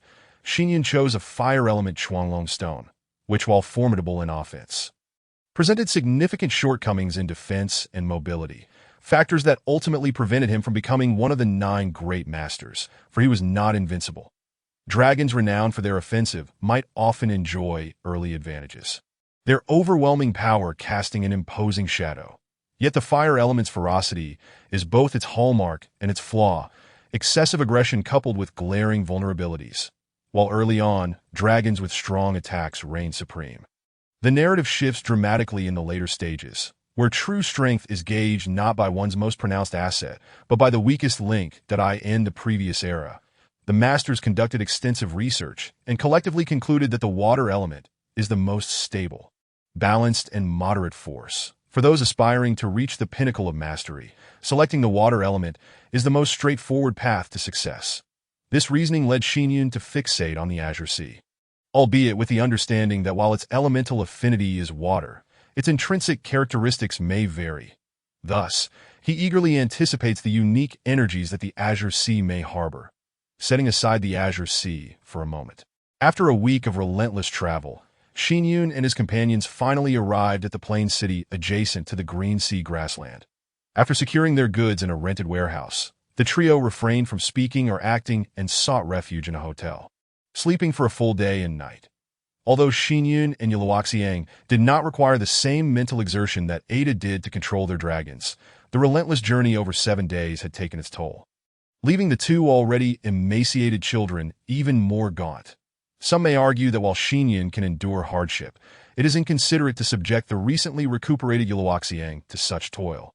However, Xin Yun harbored his own concerns. Despite Yiluoxiang's extraordinary talents, she was equally renowned for her diligence in her previous life. Mere talent is insufficient for mastery. It is the combination of innate ability and hard work that constitutes the formula for success. Lacking either element leads to failure. This laborious endeavor indeed proved taxing for Yiluoxiang. Yet it is essential to recognize that she had yet to commence her training, that in the future, her life may become materially richer, yet she will undoubtedly face even greater physical tribulations and the trials of life and death. Though reborn, Xin Yun harbors no desire to render Yiluoxiang ordinary due to his influence. Should his presence strip Yiluoxiang of her former brilliance, he would never forgive himself that a little hardship is inconsequential, no matter how arduous the experience. Waking from slumber transforms it into mere memory that Xin Yun's love for Yiluoxiang is undeniable, but such affection must not devolve into indulgence. Excessive doting is not true love. It risks harming her, that in truth, after safely departing from the desolate well. Xin Yun made a resolute decision. In this life, Yiluoxiang must become even more formidable and exceptional than in her previous existence, that he would not allow her to lose even a fraction of her brilliance, even if it meant enduring countless hardships or flirting with death. The most magnificent dragon, Shandian Yiluoxiang, must embody a boundless radiance, a truth that remains steadfast across both lives and cannot, under any circumstances, be altered. In addition to these considerations, Xin Yun faces a pressing timeline. Less than 3 months remain until his 8th birthday, and Yiluoxiang's 8th birthday looms even closer, just under 5 months away. Before they both reach the age of 8, Xin Yun must procure a Chuanglong stone for both of them. A grade 1 Chuanglong stone costs merely a silver coin, seemingly affordable. Even the illustrious Peacock King, Mingxian, could manage it.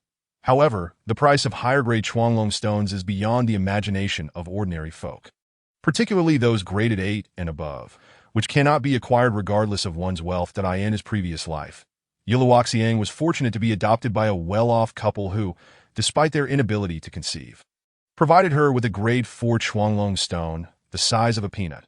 Although this was only 3 tiers above the grade 1 stone valued at 1 silver coin, the price difference was astronomical, an astounding 10,000 times more, requiring 1,000 gold coins. Now, due to Xin Yun's circumstances, Yiluoxiang has not been adopted by that family and has chosen to venture alongside him.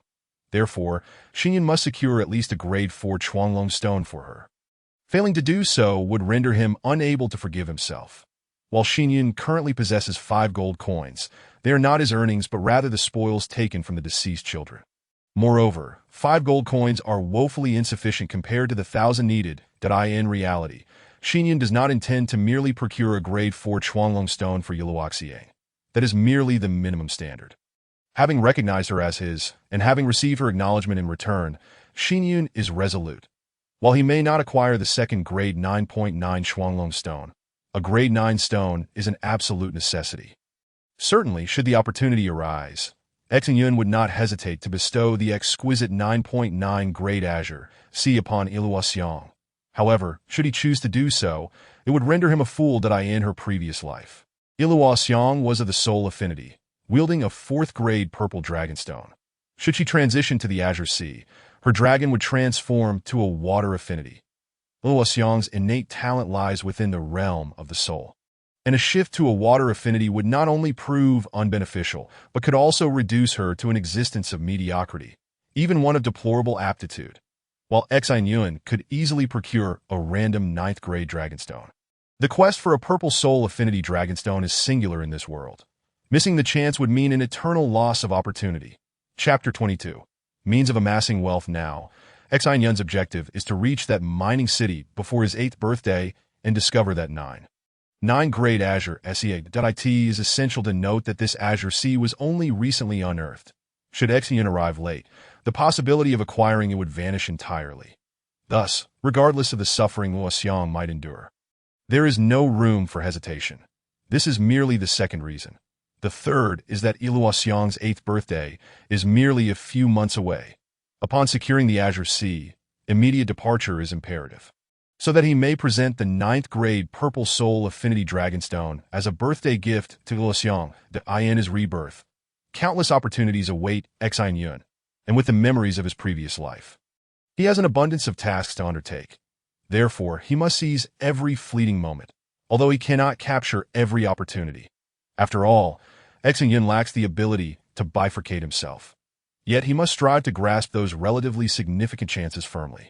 After their respite, the trio returned to the warehouse, where the piled sacks awaited them, brimming with excitement, declared, "I just inquired, and here, dried pine mushrooms can be sold for 8 coppers per tael. Haha. We are about to strike it rich. We have a total of 3,000 taels of dried pine mushrooms. At 8 coppers per tael, that amounts to 24,000 coppers, equivalent to 2 gold and 4 silver coins." Ada continued with fervor, "Where shall we go next? What good shall we transport? Ahead, let's directly exchange the dried pine mushrooms. What do you think?" Sighing, Xin Yun wiped the sweat from his brow. Looking at Ada with exasperation, he shook his head. "Please, although this plain city is merely a small town, it remains a city. You can barter in villages, but here, one can only sell for coin." With a slight smile, Xin Yun added, "Moreover, dried pine mushrooms are not corn. Not only can they not be bartered, but even if they could, it would not be worth the trouble to remember that to profit in business. One must engage their intellect.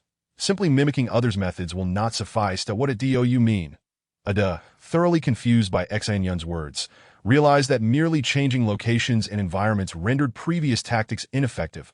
Xin Yun, however, offered no further explanations and commanded, "Enough of your inquiries. Just follow my instructions. Now go to the tailor and order 300 exquisite sheepskin pouches for me, ensuring they are of fine craftsmanship, and imprint this pattern on the surface." As he spoke, Xin Yun produced a piece of paper adorned with an elegant design and handed it to Ada, gazing at the pattern in his hands. Ada opened his mouth to speak, but then remembered Xin Yun's earlier insistence on not asking too many questions. His meaning was unmistakable. Xin Yun had neither the time nor inclination to elaborate. Once everything was completed, Ada's confusion would naturally resolve itself. Ada had already placed his trust in Xin Yun. Although their previous corn venture yielded modest returns, this time, in just a week's time, he had reaped substantial profits. Xin Yun's promise of tenfold returns had materialized. And this was merely the beginning. The corn had only cost 3,000 coppers. Yet through Xin Yun's maneuvering, it now held a value of 2 gold and 4 silver coins, a pure profit of 2 gold in merely 2 weeks. A sum that would have taken an entire year to earn previously, Ada departed. Xin Yun remained diligent, accompanied by Iluoxiong and clutching the one-star bronze dragon crystals acquired from Giantwood Village. Making his way towards the market. Dragon crystals can directly be absorbed to enhance a dragon's power, making them highly coveted among the affluent, as they offer a shortcut to strength without arduous labor. Dragon crystals can be fully absorbed. However, energy not belonging to oneself cannot be wielded until refined, during which a significant portion is lost. Essentially, it is an endeavor that consumes wealth, unaffordable for the average individual. Not every dragon produces dragon crystals. Only the leaders of dragon clans can crystallize one within their brains. Thus, dragon crystals are perpetually in short supply in Giantwood Town, a settlement of over 2,000 households reliant on hunting. Only 50 dragon crystals have been procured, underscoring their rarity. It is precisely this scarcity that renders ordinary small towns overlooked by merchants. The time spent yielding only a few dozen one-star bronze dragon crystals does not justify the expenses incurred. However, for Xin Yun, the situation differed. He required only initial capital and not an abundance of funds. Although 50 dragon crystals seemed scant, they were precisely the limit that Xin Yun could manage at that moment. It is noteworthy that while there were only 50, these had accumulated over the past 6 months in Giantwood Town, providing Xin Yun with the means to amass substantial wealth. Initially, Xin Yun had not anticipated acquiring so many. But it was evident that no merchant caravans had visited recently, making his fortune fortuitous. Arriving at the market, Xin Yun did not sell the dragon crystals directly. Instead, he exchanged them at a rate of 1 for 2 with everyone selling dragon crystals within the market. In his previous life, a wealthy individual had risen to prominence through this very strategy, amassing millions of gold coins within mere years. In different regions, the energy systems vary significantly, as the saying goes. A locality nurtures its people. Individuals near deserts tend to have earth affinities, those close to forests exhibit wood affinities, and those near oceans or lakes are more inclined towards water affinities. Meanwhile, the opposing energies are comparatively scarce. This plain city, situated amidst verdant grasslands, harbors a greater abundance of life affinity energies, while other affinities, particularly the Grey Death affinity, are nearly non-existent, primarily found among outsiders. Thus, within this plain city, life affinity dragon crystals are the most marketable and command the highest prices, while others are valued less, and the Grey Death affinity, though not entirely devoid of buyers, has only a handful of purchasers, rendering its market presence negligible and its price the lowest. Xin Yun acquired his dragon crystals at a price of 1 silver. Within this plain city, they should sell for 2 silvers. Therefore, when Xin Yun proposed exchanging various affinity dragon crystals for death affinity ones, no one could refuse. Their purchase price was also 1 silver, making it mutually advantageous. For Xin Yun, 50 dragon crystals yielded 100 death affinity dragon crystals, effectively doubling his quantity and total value. For the sellers, although they did not profit from this transaction, they resolved their inventory stagnation and eliminated concerns over liquidity. Of course, Xin Yun did not obtain all his dragon crystals from a single source. In reality, each vendor could only provide around 10. After visiting over 10 establishments, Xin Yun successfully exchanged all his dragon crystals. Upon trading the last, his expedition to the plain city had achieved a 100 profit, and most importantly, in their next destination. Death affinity dragon crystals would fetch a high price and sell rapidly. At twice the price found here. Chapter 23. The affluent to reach the Tower Mountain Giant City, home to the Azure Sea. One must depart from Giantwood Town, passing through Plain City and continuing westward across the Death Desert, with the City of Death as the next stop. The Death Desert earns its ominous name due to its perilous nature. Traversing it without sufficient strength is exceedingly challenging, and even those of great power face a considerable risk of demise. Within the Death Desert lie numerous treacherous areas inhabited by death dragons. Creatures that are virtually indestructible and defy all attempts at subjugation. Only top-tier experts stand a chance against them. Encounters typically result in fatality. For an ordinary person, braving the Death Desert is a daunting prospect. And while many recognize the high value of death affinity dragon crystals within the City of Death, few dare to engage in such commerce. Without the requisite strength, safely traversing the Death Desert is nearly impossible. And those possessing the power to cross it would hardly concern themselves with trivial sums.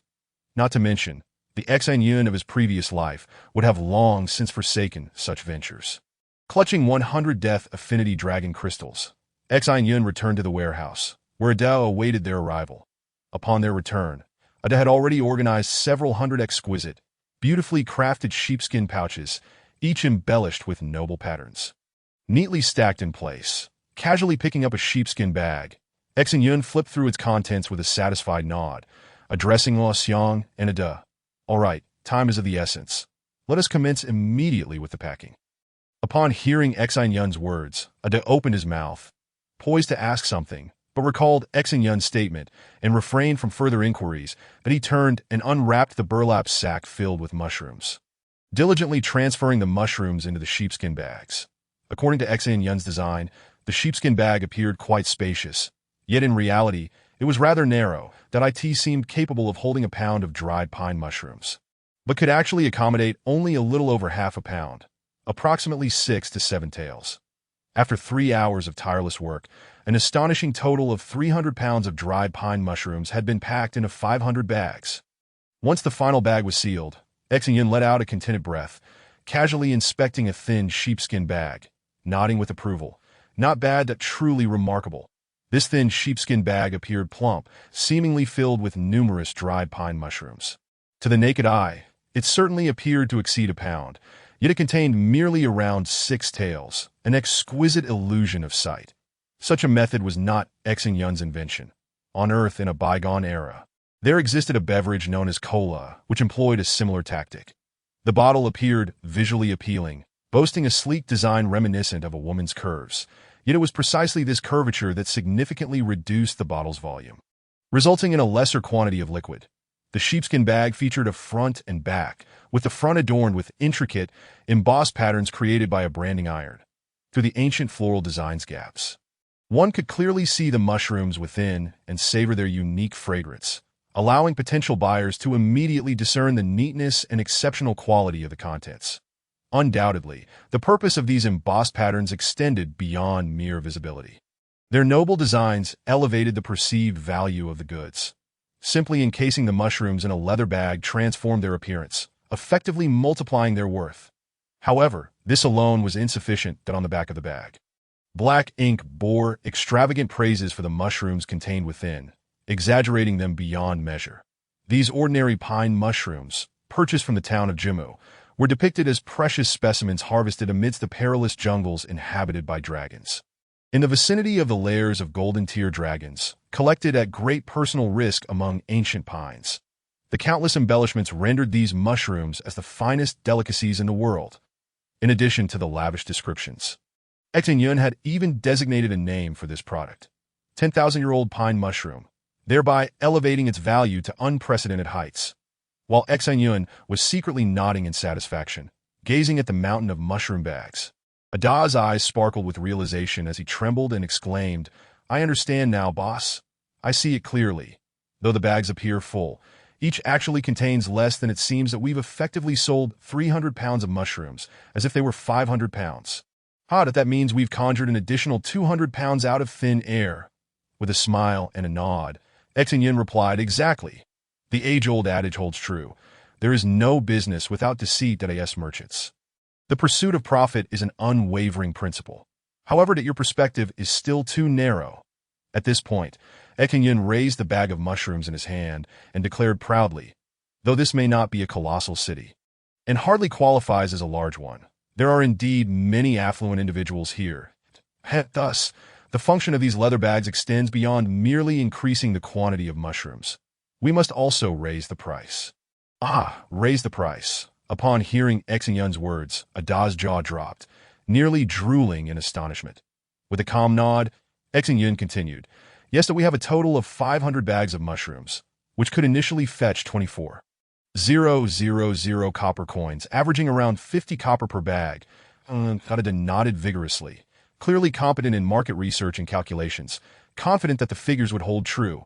Observing Ada's excitement, Xin Yun smiled and added, "This price reflects that of ordinary dried pine mushrooms. However, ours are the 10,000-year-old pine mushrooms, exceedingly rare, and harvested at great personal risk. Hence, the price must be significantly elevated."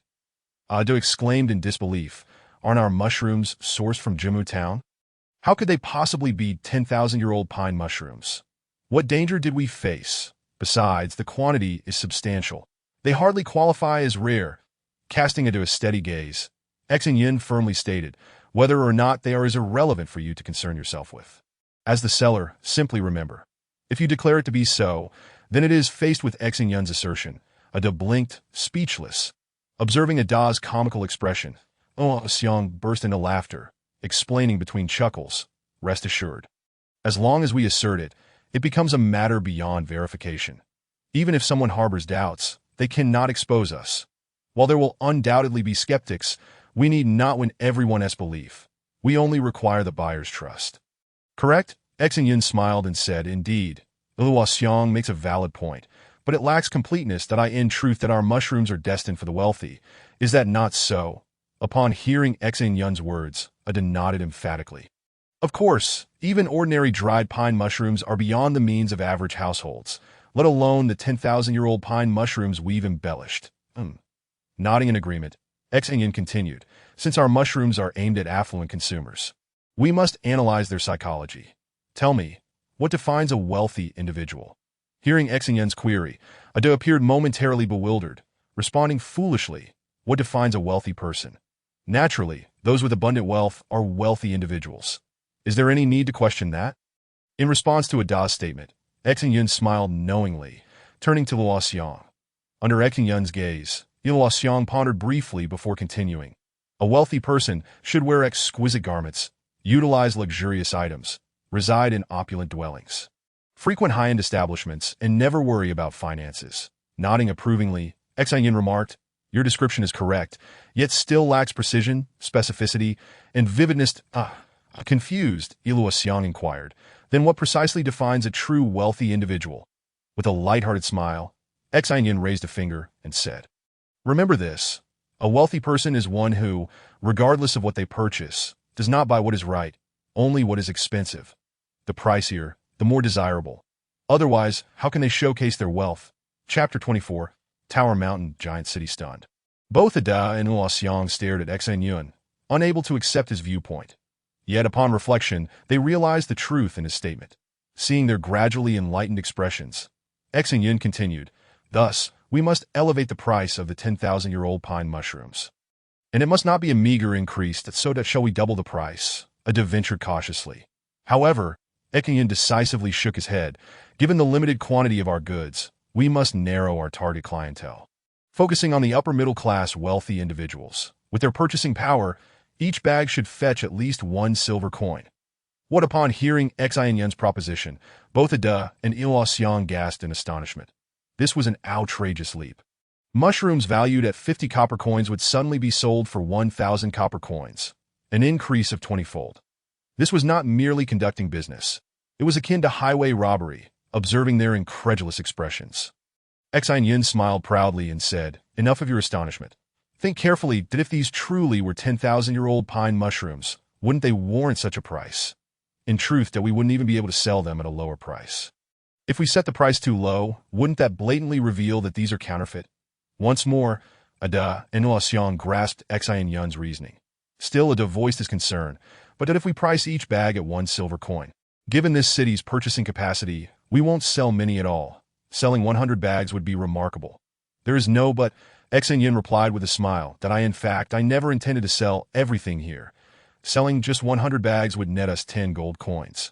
As for the remaining 400 bags, we will take them with us to our next destination, the City of Death. Consider the location, right at the heart of the desert, isolated from the world. What price do you think these mushrooms would fetch there? Are you still worried about selling them? What, you want to go to the City of Death? Good heavens that I can't follow you there. It could cost me my life. Ada exclaimed in horror, giving Ada a reassuring glance. Xin Yun continued with a smile. Rest assured, I know a safe route. Absolutely secure. Trust me that even if I don't care about your life, I certainly won't risk my own or that of my companions. Right? A safe route? Ada was taken aback, astonished at the prospect of a secure passage through the Death Desert. Observing the incredulous expression on Ada's face, Xin Yun nodded that in his previous life. This secure passage would not be discovered until a decade later, and it was undeniably a safe route to AS for the present. The secure passage through the Death Desert remained buried. Indeed, this passage is absolutely safe. Under my guidance, there will be no errors. You merely need to follow the route I delineate. You must understand that while I may be indifferent to my own life, I would never gamble with Luo Xiang's life. Upon hearing Xin Yun's words, Ada gazed deeply at him for a long moment before resolutely stating, "All right, since you say so, I agree that I trust that you will not lead us down the path of death." After speaking, Ada turned and ventured outside the warehouse to hire several workers, transporting all the goods to the market, where he began to hawk them. To the surprise of the three, there were indeed many wealthy individuals in the plain city. Initially, they thought they could sell a maximum of 100 bags, yet astonishingly, within just a day, all 500 bags of the so-called 10,000-year-old pine mushrooms were sold out, when Ada held 50 gleaming gold coins in his hands. Tears of excitement streamed down his face. Had it not been for Xin Yun, he might never have earned such a fortune. Merely maintaining daily expenses would have been a feat watching Ada's exuberance. Xin Yun couldn't help but smile. Although 50 gold coins seemed like a considerable sum, sufficient for a person to live comfortably for a lifetime, in reality, it was merely a drop in the ocean. Despite having lived a second life in this world, Xin Yun still had no clear idea of where he truly was, only certain that it was not Earth. Compared to this world, Earth was but a grain of dust. This realm was exponentially larger, millions of trillions of times more vast.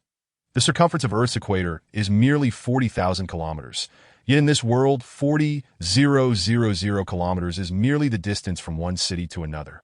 With longer distances spanning hundreds of thousands, even millions of kilometers, the tallest mountain on Earth, Mount Everest, stands at 8,848 meters. But if it were transported to this world, it would be nothing more than a mere rock spire. Hardly worthy of being called a mountain. The largest mountain in this world towers endlessly, like a giant standing between heaven and earth, with no one knowing its true height. Even with Ada's swift speed, circling it would take over a decade. There were attempts to ascend this colossal mountain. One individual flew over 80 million kilometers upwards, yet still could not see the peak, with no discernible change in the mountain's diameter, indicating that even at 80 million kilometers, one was still at the mountain's base. That in comparison, what does 8,848 meters of Mount Everest signify? This world, beyond its vastness, teems with life. No one knows the true number of beings inhabiting it. Certainly not calculable in billions or trillions, that if one must use an adjective, it would be limitless. If this world were to be likened to Earth, then Earth would be but a pebble. Perhaps this ratio is still too modest. For no one knows just how vast this world truly is. In this realm, the common currency consists of 3 metals: gold, silver, and copper. The so-called gold coins are better termed as currency, resembling ancient Chinese copper coins. Circular on the outside and square within, strung together with beast tendons. They bear no engravings, yet are exceedingly difficult to counterfeit. The denizens of this world are acutely sensitive to the weight of gold coins, rendering fake currency utterly unviable. For an ordinary person, 50 gold coins could afford a lifetime of sustenance. However, for the truly wealthy, it is negligible. Take Xin Yun as an example. In his previous life, he once possessed a gold mine that yielded 10 tons of gold daily. Yet even then, he was not considered extraordinarily wealthy. Shaking his head silently, Xin Yun knew that with money in hand, one could not afford to squander it. What is most lacking in the desert? Indeed, it is not dried mushrooms, but wine. With no possibility of cultivating grain in the desert, and since wine is brewed from grain in the heart of the Death City, wine became a luxury item, priced at double that of the surrounding areas. Early the next morning, Xin Yun and his companions carried 50 large wine sacks towards the Death Desert.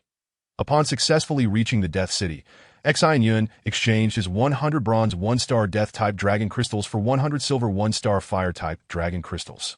The exchange from first to second tier, though only a single tier difference, saw the price multiply tenfold. The success of the exchange stemmed from 2 factors. Firstly, Death-type dragon crystals were in high demand here. Secondly, being at the center of the desert, this was the production site for Fire-type dragon crystals, which were remarkably inexpensive. Among the 9 types of dragon crystals, Fire-type crystals were the most costly, as Fire-type possessed the greatest power and destructive capability. holding a dominant advantage in the mid to early stages, thus attracting the most users and yielding the highest demand. Though seemingly worthless in this location, once successfully transported elsewhere, their value would multiply exponentially. After it is sold all the rice wine, his funds grew from 50 gold to 100 gold. However, Xin Yun's 100 silver 2-star dragon crystals were already worth 100 gold. Once transported out, they could fetch at least 1,000 gold. With time pressing, the trio did not rest in the Death City but set off immediately. This time, Xin Yun did not allow Ada to carry any goods. Instead, they packed enough provisions for 3 months and embarked on their journey. Following over 2 months of arduous travel, they finally traversed over 100,000 kilometers and successfully arrived at the giant city of Tower Mountain. Gazing at the massive city looming on the horizon, Xin Yun's heart raced with anticipation. It was beside the mountains behind the city, where the 9.9 rated Azure Sea awaited his arrival, that as they approached the colossal city, Xin Yun silently prayed that no one would discover the Azure Sea before him. He was acutely aware that, despite his swift journey, legends from his previous life indicated that the Azure Sea would be discovered around this time of the month, though no one knew the exact date. Perhaps the Azure Sea had already been found. Chapter 25. The golden mine shovel. The enormous pig dragon gently descended onto the dragon landing area outside Tower Mountain City. Subsequently, the pig dragon swayed its lengthy tail, depositing Xin Yun and Luo Xiang onto the ground. Then, the colossal figure of the pig dragon swiftly became ethereal, transforming into a swirling golden dust that flowed into Ada's body. As soon as they landed, Xin Yun anxiously set off towards the giant city of Tower Mountain. Although the past 2 months of relentless travel had exhausted them, particularly Luo Xiang, who was still recovering from a severe illness and felt drowsy. Time was of the essence, and Xin Yun could not afford to waste a single moment for Ada. Though he had earned no money in the last 2 months, his venture from the Plain City to the Death City had boosted his assets to a staggering 100 gold. Naturally, if it were merely these 100 gold, Ada would not be satisfied. Despite the considerable sum, human desires are insatiable, always yearning for more. Ada was more than willing to traverse over 100,000 miles to Tower Mountain City, driven by Xin Yun's promise that he would provide a detailed map of the secure passage to the Death Desert upon their arrival. Just imagine the immense business opportunities nestled within the Death Desert's current turmoil. Transporting even a small quantity could yield tremendous profits. Before others discover this secure passage, their income could multiply tenfold, or even 100-fold. Such a prospect was hardly an exaggeration. Ada marveled at the sight of Xin Yun striding ahead, seemingly fatigued to the point of collapse. Yet his spirit was remarkably high, displaying an astonishing tenacity that was truly awe-inspiring. Over the past 2 months, Ada had become thoroughly convinced of Xin Yun's capabilities. He had once questioned why, knowing of the secure passage, Xin Yun hadn't disclosed it earlier, for following his advice would have resulted in a 100-fold profit rather than merely 10-fold, that Ada understood. In response to Ada's inquiry, Xin Yun remained inscrutable, calmly asking him whether, had he revealed the potential for a 100-fold profit at that time, they would have believed him given their circumstances. Upon hearing Xin Yun's words, Ada furrowed his brow in contemplation, quickly realizing that, indeed, if Xin Yun had proclaimed such a profit, he would have dismissed it as madness, perhaps attributing it to feverish delusions. How could one possibly trust such a claim? Leaving aside Ada's thoughts, Xin Yun continued along the familiar streets. Although this was his first visit to Tower Mountain City in this life, in his previous life, it had been a territory under his influence. Thus it felt completely familiar, devoid of any strangeness. That on the roadside, Xin Yun summoned a carriage and instructed the driver to head towards the largest dragon crystal store in Tower Mountain City. This so-called Tower Mountain was in fact an active volcano that occasionally erupted, hence the abundance of fire-type individuals, with the prices of fire-type dragon crystals consistently remaining high. The transaction proceeded remarkably smoothly. Xin Yun did not engage in excessive haggling, readily acquiescing to a price that was approximately agreeable. With the exchange of 100 units of silver for a Starfire Dragon Crystal, he successfully acquired it for a sum of 140 gold coins. Following this, Xin Yun and his companions once again boarded their carriage, making their way directly to the oldest and largest blacksmith shop in Tom Mountain City, Feng. Tom Mountain is not merely known as the source of the legendary Chuanglong Stone. It is also abundant in its companion mineral, red iron. Consequently, a significant quantity of red iron is produced here, and given that this is a mining area, the demand for tools to extract ore is exceedingly high. Thus, Xin Yun recognized that Tom Mountain City is renowned for two primary specialties, Chuanlong stone and ironware. One of Xin Yun's motivations for accumulating wealth along the journey was to purchase a suitable mining shovel here. With his current abilities, utilizing a mere ordinary shovel would render him utterly helpless, even if he were to discover the coveted by Lanji Hai, as Chuanlong stone grows within the extremely hard red iron. How could Xin Yun possibly extract it with his present strength? However, while a standard mining shovel would be ineffective, a refined golden mining shovel would be an entirely different matter. This so-called refined golden shovel is forged by melding iron essence with gold essence, resulting in an exceptionally sharp tool. Although it may not slice through iron as easily as cutting through mud, it would undoubtedly make the extraction of red iron or a straightforward task. Of course, both refined gold and refined iron are exorbitantly priced. While refined gold is crafted from pure gold, the refining of refined iron, though more common, presents considerable challenges. Thus, Xin Yun found it impossible to procure a large refined golden mining shovel. He couldn't even afford a medium or small one that with the amount of money he currently possessed, he could only acquire a handheld miniature refined golden mining shovel. However, for Xin Yun, the miniature size was perfectly suited to his needs. It was the ideal choice for extracting by Lanji Hai, and indeed, his desire for this refined shovel had a deeper purpose. The quantity of refined golden shovels produced is exceedingly limited. According to Xin Yun's memories from his previous life, fewer than a dozen were ever made. Production ceased due to poor sales, as this was a mining town where the demand was primarily for large or medium shovels, with even small shovels being the bare minimum. Consequently, miniature shovels found no market whatsoever. Although the total production amounted to just over a dozen, most have been consumed, as mining shovels are tools that wear out quickly. From his previous life-s recollections, Xin Yun knew that the blacksmith who forged the refined golden shovels would soon pass away from a chronic illness, leading to the loss of the method for melding refined gold with refined red iron. Although new uses for the miniature refined golden shovels would eventually be discovered, they could never be produced again. The utility of refined gold is immense, when embedded with a gold-type dragon crystal and activated through a special formation. It can unleash the razor-sharp essence of refined gold, which is indeed sharp enough to be likened to slicing through iron as if it were mud, making the extraction of ore extraordinarily efficient. Naturally, small, medium, and large shovels could also be transformed in this manner, but the larger the size, the greater the energy required to activate the refined gold essence. Even a small shovel necessitates a third-tier dragon crystal to operate, while medium and large shovels require fourth-tier and fifth-tier crystals, respectively, and their consumption is considerable. Dragon crystals are quickly depleted. However, the work efficiency is not significantly higher than that of the miniature shovel. In fact, aside from by Lanji Hai, Xin Yun could not conceive of any or worth expending third-tier or higher dragon crystals to extract. Furthermore, larger shovels are cumbersome to transport, and given their similar efficiency, the miniature refined golden mining shovel is, without a doubt, a rare treasure. The acquisition of the refined golden shovel went exceedingly well. Upon hearing that someone intended to purchase this shovel that had been sitting unsold for half a year, the blacksmith readily lowered the price from 1,500 gold to 1,000 gold. It is noteworthy that one-third of this refined golden shovel is composed of pure gold, akin to a pile of gold that remains unusable. Holding the diminutive yet remarkably sharp 20-centimeter shovel head in his hands, Xin Yun's eyes sparkled with excitement. With this little mining shovel, extracting by Lanji Hai would be a breeze, and with a slight modification, it could become a formidable weapon. It is worth noting that the activated essence of refined gold is not solely for ore extraction.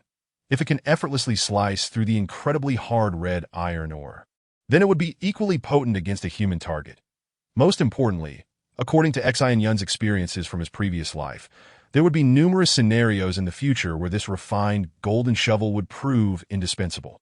Its significance beyond what any ordinary person could fathom. From a certain perspective, the success of Xin Yun's rebirth hinges on this very shovel, which will play a decisive role. After purchasing the refined golden shovel, Xin Yun returned to the carriage, settling Ada and Iluo Xiang at the inn before stealthily departing, that he rented another carriage and headed towards the back of Dan Mountain. This mission had to remain utterly confidential. Thus, Xin Yun could not allow anyone to know or participate, for even Ada's reaction in such circumstances was uncertain. Although only 7 years old, Xin Yun was, after all, a reincarnated individual, and maneuvering the carriage was quite effortless for him. The only uncertainty was whether the Bailan Jihai awaited him by the roadside, ready for excavation. Chapter 26. A moment of ingenuity guiding the carriage. Xin Yun dashed swiftly along the earthen paths of the back city of Ta Mountain, his eyes scanning the roadside in search of the massive stone concealing the Bailan Jihai. Unfortunately, despite his efforts, the roadsides were thick with lush grass, devoid of any signs of stone. As he neared the towering Ta Mountain, Xin Yun could even glimpse the mine's entrance from afar, yet the elusive stone remained out of sight. Suddenly, as Xin Yun rounded a bend, the sound of digging reached his ears. Following the sound, he spotted a burly young man crouched beside a horizontally positioned stone, vigorously wielding a small mining shovel. At that moment, Xin Yun felt a throbbing in his head. Had he arrived too late? Had this individual discovered the Bailan Jihai before him? Was he destined to miss this opportunity? Clenching his teeth in frustration, a cold glint flashed in his eyes that if circumstances permitted, he would have no qualms about eliminating the competition. However, as a frail 7.5-year-old child, he was acutely aware that even a sneak attack would be futile. Should a confrontation ensue, the outcome was certain.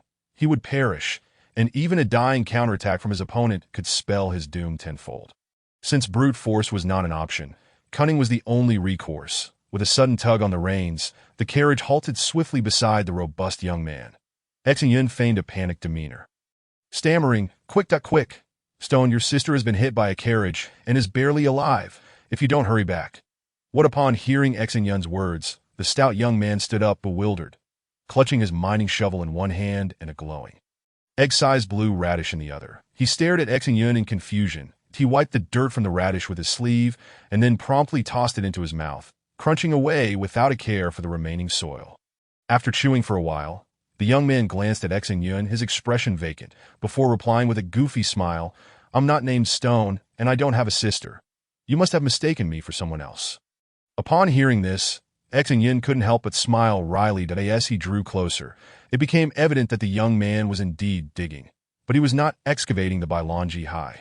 Rather, he was unearthing a blue radish growing beneath the stone. Furthermore, this individual was clearly not the one who had discovered the Bailan Jihai. Stone. Seeing Xin Yun's rueful expression, the burly young man scanned him up and down before turning back towards the direction from which Xin Yun had come. In a matter of moments, he vanished around the bend of the road. The figure of the young man disappeared. Xin Yun's excitement surged. Gazing at the horizontally positioned stone, his heart raced with unbridled anticipation. The nearly perfect 9.9 grade Bailan Jihai should be concealed within this very stone. Judging by the smooth edges of the stone, it had likely remained undisturbed for many years, showing no signs of previous excavation. After ensuring that no one was around, Xin Yun quickly leaped down from the carriage, stealthily retrieving his miniature mining shovel from his pocket, and began to search around the stone with urgency. Minutes ticked by, yet despite his frantic efforts, Xin Yun could not uncover the elusive Bailan Jihai. Was it possible that it did not reside within this stone after all? Despite his mounting anxiety, Xin Yun refrained from pressing on with his search.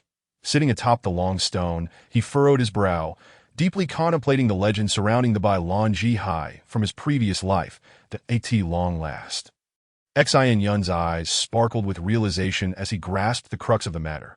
According to legend, the entity known as the stone appeared to have emerged from the mine while bearing a medium-sized mining shovel.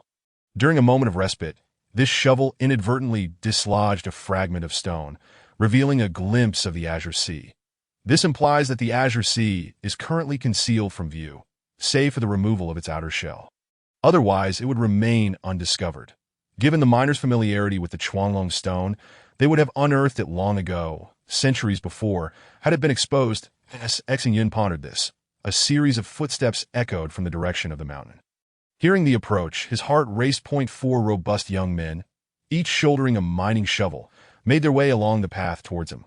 Soon, they arrived at the stone, glancing at the horse-drawn cart parked by the roadside. Then at Xin Yun seated on the long stone slab. Paying him little mind, they leaned their shovels against the stone and settled down, and no sooner had they taken their seats than one of them spoke up. "Hey, Stone, how about we buy a few pounds of meat and some wine and head to your place for a gathering? I heard that your sister's cooking has become increasingly delightful. Just thinking about it makes my mouth water." Upon hearing this, one of the young men nodded with a smile. "No need to buy any wine or meat. We have plenty at home, though we can head back directly." Xin Yun's heart stirred at their words as he turned his gaze to the speaker. Could this be the Stone? Indeed, he was quite young and robust. Yet in a past life, his fate had been tragic, just as he had unearthed the Azure Sea and was reveling in his find. He was discovered by his companions, leading to doubt none of those four survive. That as word spread, they all met untimely ends, and the Azure Sea was snatched away. For a long time thereafter, the Azure Sea changed hands multiple times. Yet each individual who acquired it soon perished. Thus, aside from its name, the Chuanglong Stone became widely known as the Stone of Doom. "Hey, little brother, why are you sitting here all alone? Where are your parents?" As Xin Yun was lost in thought, a young man beside him initiated a conversation. They could the sound of his voice. Xin Yun was momentarily taken aback. Then a sweet smile, reminiscent of childhood, graced his face as he replied. "I came with my father. He went ahead to find someone to help move this stone." "What? Move this stone?"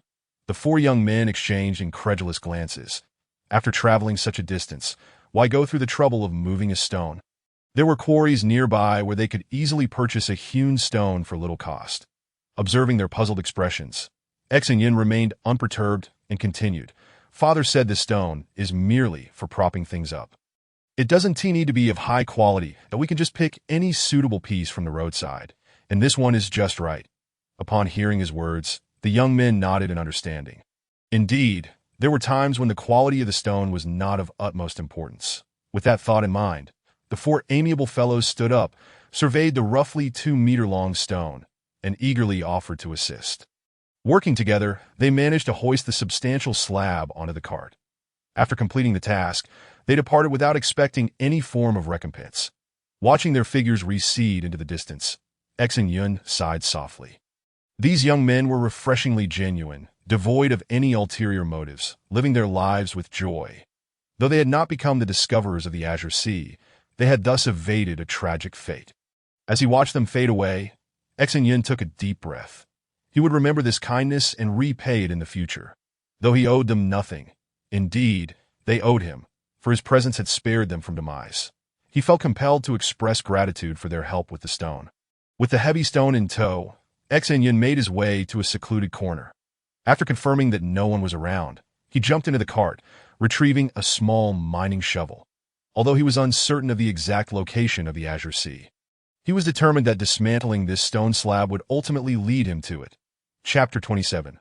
The long-awaited acquisition crack. The crisp sound of chiseling filled the cart as Xin Yun, drenched in sweat, wielded his small mining shovel, scraping away at the redstone piece by piece. Clang. Finally, as he struck down once more, an odd clanging resonated, as if his shovel had struck iron, causing it to bounce back. In that instant, a brilliant azure light radiated from the point of impact. Witnessing the azure glow, Xin Yun's heart nearly leapt from his throat. Bending down to scrutinize the fragmented area, he discerned a sliver of translucent azure material peeking through, the unmistakable Azure Sea. Overcome with excitement, Xin Yun could no longer contain himself, but he swung the shovel with unrestrained vigor, disregarding the pain in his hands and the numbness in his arms, and within a mere 2 minutes, he had unearthed the perfectly rounded Chuanglong stone. Of course, his audacity stemmed from the stone's formidable hardness, rendering it nearly impervious to damage. In the future, it could even unleash dragon pearls as projectiles against adversaries. Though his heart raced with exhilaration, Xin Yun dared not linger. He did not wish to attract attention like the stone had in his past life, for such excitement could bring about peril. If others were to discover him, it mattered not how powerful he became. He would surely meet his end unless he possessed the prowess of the legendary 9 Masters. Despite the overwhelming desire to commence his training and forge a bond with the Chuanglong stone, Xin Yun was unprepared. He understood that the process of refining the Chuanglong stone into his own dragon pearl would require considerable time, at least a week, and without proper preparation, he might succumb to hunger. Carefully placing the Azure Sea into a pre-prepared leather pouch, Xin Yun drove the cart back to the inn. Though he had yet to return the cart, his anxiety mounted at the thought of the precious azure stone being stolen, prompting him to send Ada to handle the return. Upon his return to the inn, Xin Yun found Ada and instructed him to return the cart, assuring him that the 10 gold coins for the deposit would serve as his reward. Elated by this news, Ada eagerly nodded.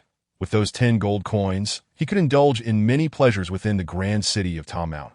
Before departing, Ada mentioned to Xin Yun that he should not wait for him for dinner that evening. Though he did not explicitly state his intentions, Xin Yun understood that, as a man in his 30s, Ada had likely been deprived of female companionship for several months and was in dire need of release. In this world, seeking female company did not require a substantial sum, especially in a bustling metropolis like Tom Mountain, where opportunities abounded. For those on a tighter budget, a mere 100 coppers could secure a decent companion, while a silver coin would afford one a stunning beauty. With a gold coin, the selection was practically limitless. That in his previous life, upon first arriving in this world from Earth, Xin Yun had been utterly captivated by the allure of women. Having been born in the 21st century, he found it nearly impossible to resist such temptations. However, it was well known that losing control could have dire consequences for one's health. Although Xin Yun had been out for half the day, when he returned to his room, he found Luo Xiang still in a deep slumber. Gazing at her sweet visage, he could not help but smile tenderly. While many women were alluring, none could compare to Luo Xiang, especially when she blossomed like the most exquisite flower. Her beauty was enough to leave one spellbound. Though his physical form was that of a mere 7-year-old child, Xin Yun's mind was far more mature. His yearning for women was intense, albeit restrained by his youthful body. However, in this life, he did not wish to unleash the desire that if he were to express it, it would only be directed towards Luo Xiang. Those who could master their desires would ascend to become superior experts, a truth that held no falsehood. Without disturbing Luo Xiang, Xin Yun made his way to the front desk, securing another room and instructing the staff to refrain from disturbing him, no matter the circumstances, even if the inn were to catch fire. Before leaving, he left a message for Ada and Luo Xiang, urging them to be patient and await his return for a few days, at least a week, and no more than 10 days, and not to worry for him. After receiving their assurances, Xin Yun indulged in a hearty meal before entering the newly acquired room. He secured the door and propped it shut with a stick, drawing all the curtains to ensure that not a sliver of light escaped. Finally, he felt at ease to unveil the Chuanglong stone, the Azure Sea, still encased in its rocky exterior. Cautiously, he cleared the stones surrounding the Azure Sea, and soon a gem, perfectly round and the size of an egg, appeared in Xin Yun's hand. This creation dragon stone was extraordinary. All such stones, once unearthed, were flawlessly spherical, requiring no polishing, smooth beyond compare, and entirely transparent, devoid of any impurities. Gazing at the brilliant and radiant creation dragon stone in his hand, Xin Yun's heart raced violently, and he took a series of deep breaths, gradually calming himself. With his eyes tightly shut, he endeavored to achieve tranquility. After a considerable time, Xin Yun suddenly opened his eyes, biting his tongue sharply. A crimson droplet of blood spraying onto the azures. As the blood cascaded, the smooth Azure Sea emitted a brilliant azure light. The blood that fell upon the creation dragon stone did not slide off the perfectly round surface. Instead, it adhered viscously to the stone's crystalline exterior. Observing the blood-stained creation dragon stone, Xin Yun felt an urgency and clasped his hands together, cradling the Azure Sea, while closing his eyes once more, focusing intently and sensing the extraordinary coolness of the stone. Once tainted with blood, the creation dragon stone gradually emanated a peculiar gravitational force, an allure so strange that Xin Yun felt his very soul sway, as if it were being drawn into the Azure Sea. Faced with such a phenomenon, Xin Yun remained unperturbed, for he had experienced this before in his previous life and understood precisely what these sensations signified. Firmly gripping the Azure Sea, he allowed his body to enter a state of profound relaxation, resisting nothing. Xin Yun could distinctly feel his soul beginning to drift towards the Azure Sea cradled in his hands. Splash. Time seemed to stretch indefinitely, and with a soft sound, Xin Yun felt a sudden brightness before him. Although his eyes were closed, a world radiating azure light vividly appeared in his mind. It was a realm of azure, reminiscent of the depths of the ocean, surrounded by undulating waves of blue luminescence. Xin Yun's essence, however, manifested as an ethereal silhouette, composed of countless vibrant points of light, incredibly surreal. Chapter 28. Refining the Dragon Diamond, witnessing this familiar scene. Xin Yun smiled knowingly. Though his body felt insubstantial, his spiritual power could still be unleashed. Concentrating his mind, Xin Yun summoned all his spiritual strength, and as he did so, countless scarlet rays abruptly materialized within the azure sea. Resembling numerous serpents entwined with azure mist, surging towards Xin Yun from all directions, that if anyone were present in the room, they would be astonished to see that the blood upon the surface of the azure sea was gradually seeping into its depths, transforming into sharp crimson threads that extended towards the center of the azure expanse. Before long, the myriad crimson serpents, entwined with blue mist, arrived before Xin Yun. Upon closer inspection, these were no mere serpents. They were unmistakably dragons. Moreover, they were not the kind resembling a boar, but the legendary Chinese dragon. The Chinese have always regarded themselves as descendants of the dragon, with dragon blood coursing through their veins and dragon souls dwelling within them. While the reason behind this belief has always been obscure, witnessing the current spectacle would undoubtedly prompt contemplation among many. The crimson currents were not particularly thick, appearing approximately the width of an arm and stretching 4 meters in length, resembling enormous pythons. Yet beneath these serpents lay 5 dragon claws. What? 5 claws? Xin Yun's eyes widened at the approaching crimson dragons. What on earth was happening? In his previous life, he had also summoned his dragon, but it had clearly possessed only 4 claws. Why now was he witnessing 5-clawed dragons? Dumbfounded, Xin Yun watched as the blood dragons, the size of his arms, burrowed into his body, his mind swirling in confusion. What was happening? Why were they 5-clawed dragons? According to legend, dragons possess features akin to a deer's antlers, a camel's head, ghostly eyes, a snake-like neck, a clam-like abdomen, fish-like scales, eagle-like claws, tiger-like paws, and cow-like ears. However, the exact number of claws a dragon possesses has remained a mystery to Xin Yun. Some say the 8-clawed golden dragon is the ultimate form, while others assert that 5 claws signify the pinnacle. Certain texts even mention 9 claws, but the true number remains unclear. Nevertheless, based on Chinese culture, Xin Yun preferred to believe in the 5-clawed dragon. That it is well known that the dragon robes worn by emperors are adorned with 5-clawed dragons. Depending on rank and lineage, the emperor's dragon is 5-clawed. The prince's is 4-clawed. The prince's son possesses 3 claws. The grandson has 2, and the great-grandson has 1 clawed. In fact, except for the dragons depicted on the emperor's robes, others cannot be considered true dragons. From this perspective, Xin Yun's previous dragon, possessing only 4 claws, could hardly be deemed a dragon, but rather classified as a python. The so-called true dragon's son must own a 5-clawed dragon robe. 5 claws signify a dragon, while 4 claws represent a python. Thus, the 5-clawed dragon robe is the authentic dragon robe, while a 4-clawed robe is merely a python robe, not a true dragon. Once, there was a tale of a minister who plotted rebellion. He secretly crafted a dragon robe and, with nothing else to do, donned it beneath an outer robe. However, this act was discovered, and the emperor commanded him to remove his outer garment to determine if he wore a true dragon robe. If he did, he would certainly be executed on the spot. Who else would dare wear a dragon robe besides the emperor? Naturally, the minister's heart raced with dread, but this was not his home. It was the imperial palace. Thus, soldiers dragged him into a changing room, where he was compelled to undress, for a minister could not change clothing before the emperor. This was a perilous predicament. Yet the minister was quick-witted. After removing his outer robe, he cleverly tore a hole in the dragon robe, ripping off 1 dragon claw and consuming it. Consequently, when he emerged, the dragon robe bore only 4 claws, classifying it as a python robe, thus avoiding charges of treason and preserving his life. Excitedly observing the 5-clawed dragons burrowing into his body, Xin Yun gasped heavily. Could it be that in his previous life, he had merely commanded a python, while now he wielded a true dragon? As the azure dragons, entwined with blue currents, entered his body, Xin Yun's form gradually solidified, and his shape rapidly transformed as the multitude of blood dragons surged into him. His body became increasingly distinct, twisting and elongating. Gradually, Xin Yun's form transcended that of humanity, morphing into that of a dragon.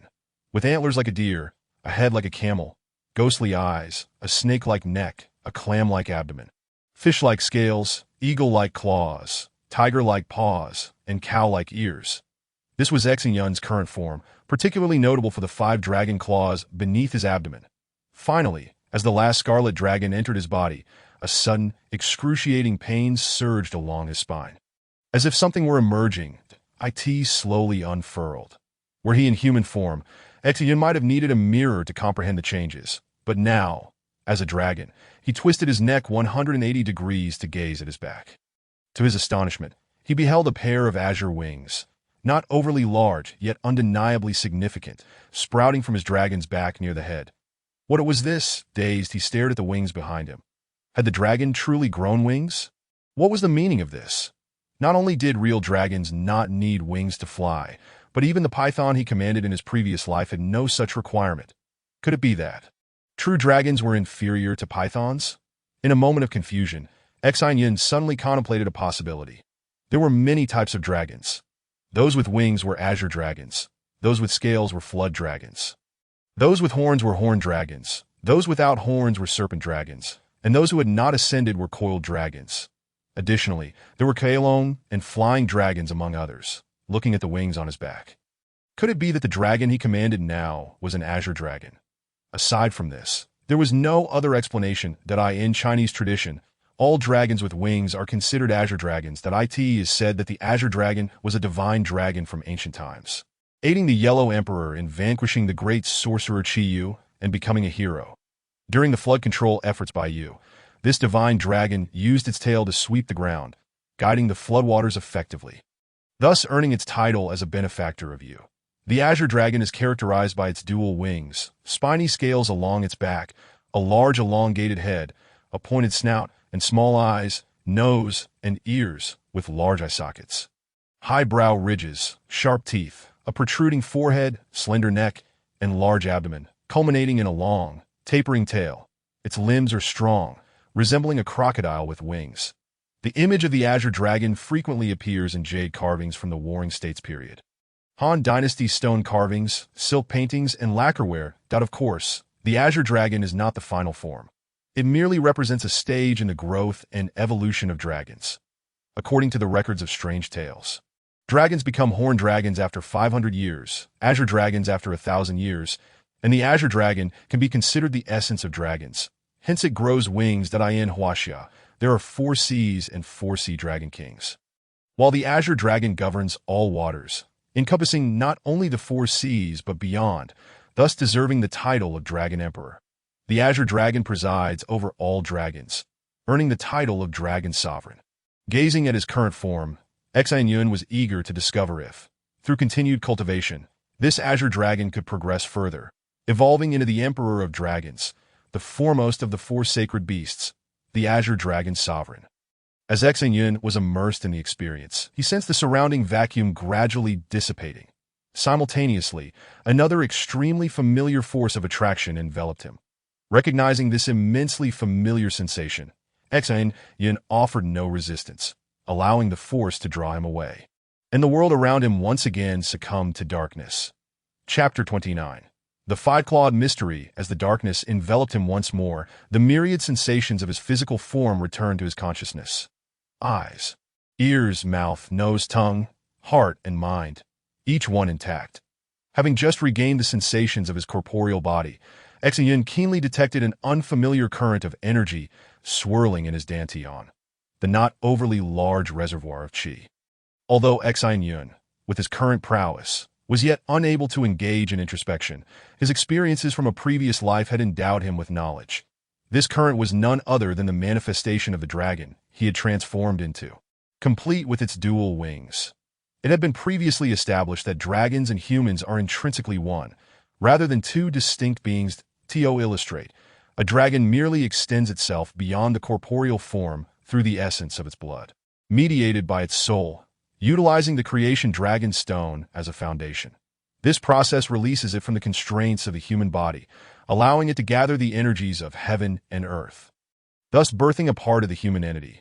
The dragon-shaped current within Xin Yun was, in essence, his soul, which had coalesced with the energies of his blood and the creation dragon stone, forming the dragon power. From a certain perspective, this was indeed the true essence of Xin Yun. Only by assuming the form of a dragon could he unleash the utmost potential of humanity. Humans are endowed with unparalleled wisdom. However, their physical forms are exceedingly fragile, inferior even to the average wild creature, let alone beings as formidable as elephants, whales, or sharks. Taking a deep breath, Xin Yun refrained from opening his eyes, recognizing that the process of refining was merely in its infancy. Focusing his mind, he directed his spiritual energy to control the current within his dantian, initiating a journey through his meridians. Due to his young age, approaching 8 years, and being in a youthful state, the meridians within his body were not yet sealed. Thus, while there were some hindrances during the flow of energy, the might of the current was overwhelmingly potent, with the 9.9 grade creation dragonstone combined with Xin Yun's soul power. Honed through 3 lifetimes, the dragon power was far from being obstructed by such feeble barriers that his body trembled repeatedly. The dragon-shaped current surged through the barriers, breaking through with relentless force, despite the pain causing Xin Yun to sweat profusely. The efficiency of his cultivation was astonishing. This was the advantage of being born into wealth. Affluence allowed them access to superior quality creation dragonstones, enabling them to achieve double the results with half the effort. Were he to use a first-grade creation dragonstone, overcoming the 365 barriers of the body would be a monumental task, managing perhaps 1 barrier per week. Yet Xin Yun was effortlessly breaking through with each barrier. Under Xin Yun's guidance, the dragon-shaped current soon completed a circuit through his meridians and returned to his dantian, swirling within the reservoir of Q at this juncture. The initial phase of refinement could be deemed complete. And the energy coiling within Xin Yun's dantian had not only merged with his spirit and soul, but had also begun to imprint a unique mark upon his physical form. Gradually opening his eyes, Xin Yun gently removed his upper garment and gazed upon himself. Upon his previously fair and delicate skin, a faint, azure dragon tattoo emerged. The color was subtle, almost tinged with green. Yet there was little unmarked skin left. A true azure dragon coiled around his body. Upon closer inspection, the elongated dragon form twisted and wrapped around him, with its head positioned at the center of his chest and its tail spiraling behind him. 2 pairs of foreclaws adorned his arms, while 2 pairs of hind claws graced his thighs. The entire dragon exuding a magnificent hue of blue interspersed with green. Taking a deep breath, Xin Yun nodded in satisfaction, glancing at the creation dragonstone in his hand, which had diminished in size to that of a quail's egg, yet remained brilliantly clear and azure. Clearly, the complete refinement of this 9-grade creation dragonstone would require more than a mere day or 2 to gently placing the stone against his chest. Xin Yun inhaled deeply and slowly rose to his feet, that as he expanded his limbs slightly. A series of crackling sounds emanated from his body, and waves of surging power began to swell from every part of him. Feeling the immense energy coursing within, Xin Yun erupted into laughter. Although he had yet to fully refine his dragon, his body was flooded with energy, with all his attributes skyrocketing. For an ordinary human, no matter how robust, it would be impossible to contend with such power. Indeed, in this world, ordinary humans were exceedingly rare. In a city of 1,990,000 could summon dragons, differing only in the types and strengths of their dragons, that he reveled in the energy surging within. Xin Yun approached a mirror for a closer examination. This lifetime's tattoo was undeniably more formidable than in his previous life, exuding a faint yet palpable aura of strength. However, as he scrutinized it, he suddenly furrowed his brow in disbelief, turning around to inspect again, and no matter how he searched, he could only find 4 dragon claws within the tattoo. Where had the 5th claw vanished despite his meticulous efforts? 4 claws remained 4. There was no 5th to be found. Yet Xin Yun distinctly remembered that the dragon form from the Azure Sea had clearly possessed 5 claws, not 4. In a state of confusion, Xin Yun hastily consumed some provisions before settling down once more, retrieving the Azure Sea. Relaxing his entire being, he spat a mouthful of fresh blood onto the Azure Sea and once again plunged his consciousness into its depths. Upon his arrival in the Azure Sea, Xin Yun immediately turned his gaze upon his form. Indeed, just as he recalled, the body of the Yinglong bore 5 dragon claws. What could possibly be the reason for this discrepancy? Though puzzled, there was no time for contemplation. Channeling his soul power, in an instant, countless crimson dragon energies, mingled with wisps of azure mist, surged into Xin Yun's body. Once he had absorbed all the essence and energy from the azure sea, he returned to his physical form. At this point, there were now 2 dragon-shaped currents within him, flowing through his meridians, completing 2 circuits before settling once more in the reservoir of qi, lazily spiraling. Slowly opening his eyes, he observed that the color of the tattoo had deepened significantly, no longer so faintly elegant, yet not overly dark either. Simultaneously, the power emanating from within him had doubled in strength compared to the first instance. However, this was not what concerned Xin Yun most. Standing before the mirror, he searched intently, yet just as before, the elusive 5th claw remained absent from view. Sitting on the ground, bewildered, he pondered whether something had gone awry. Or perhaps that must he fully absorb the energies of the azure sea before it would reveal itself.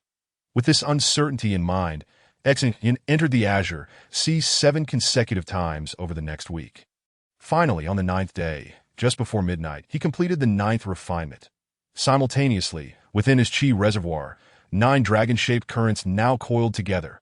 After allowing the 9 currents to circulate through his meridians for 9 complete cycles, Xin Yun gradually opened his eyes and glanced at the remaining azure sea, which had diminished to the size of a marble. Shaking his head in confusion, he assessed his body. At this moment, the energy within him had grown 9-fold compared to before. Yet, despite this enhancement, he had not ascended to the bronze tier, remaining at the rank of unranked 9 stars. Indeed, the essence of the creation dragonstone lay in its classification.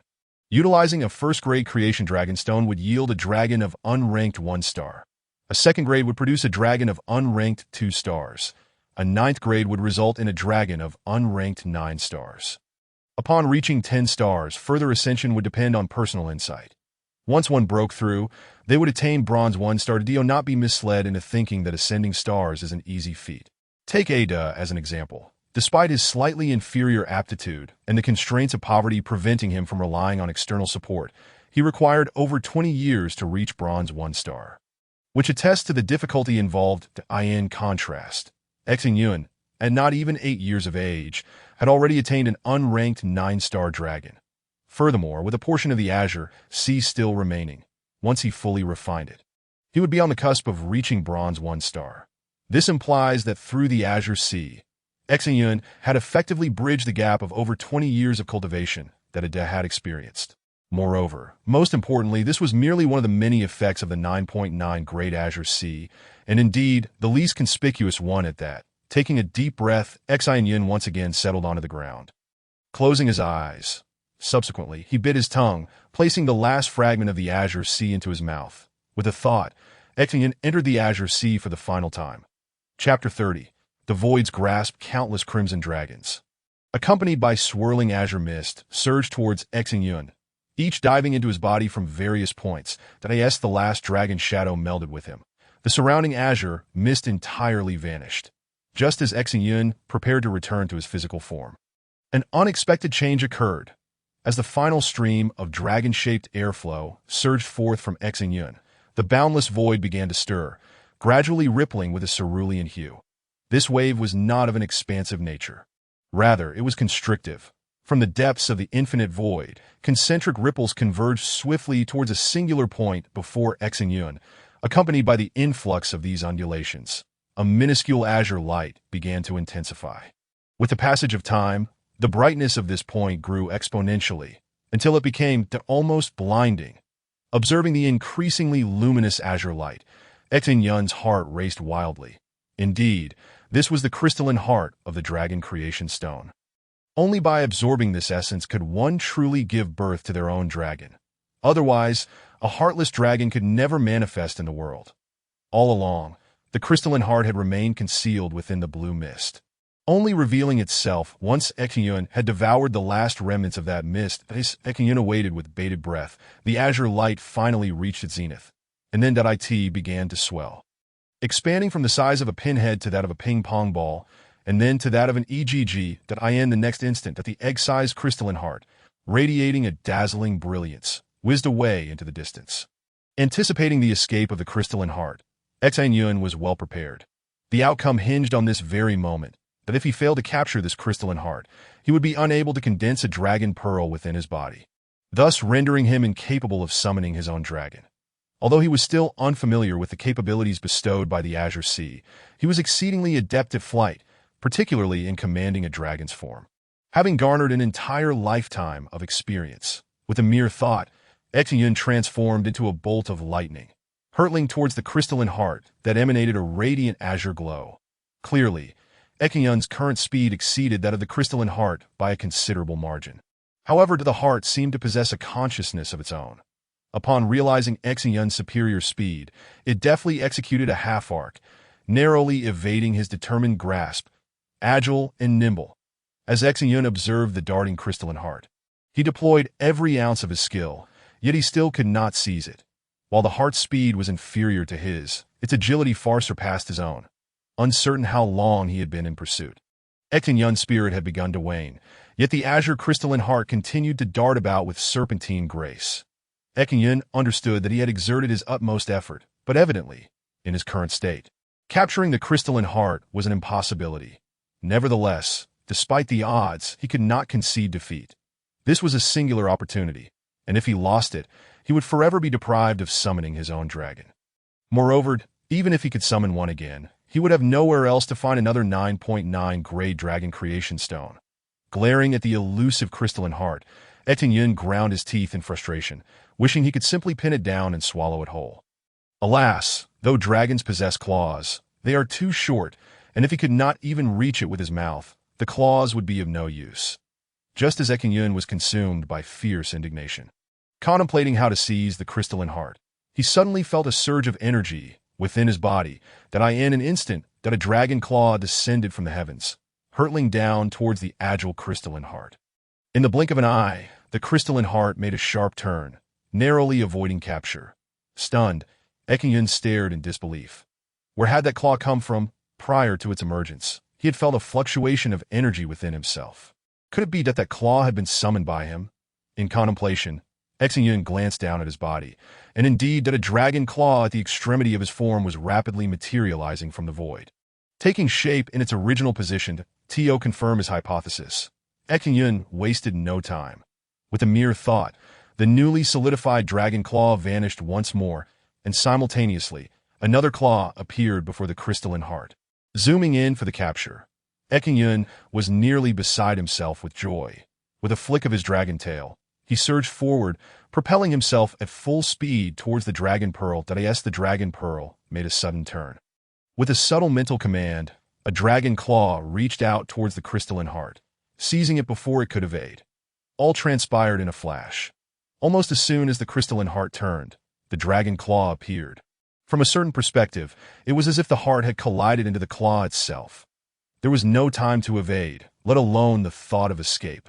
Without hesitation, Xin Yun swung his dragon form, swallowing the crystalline heart whole.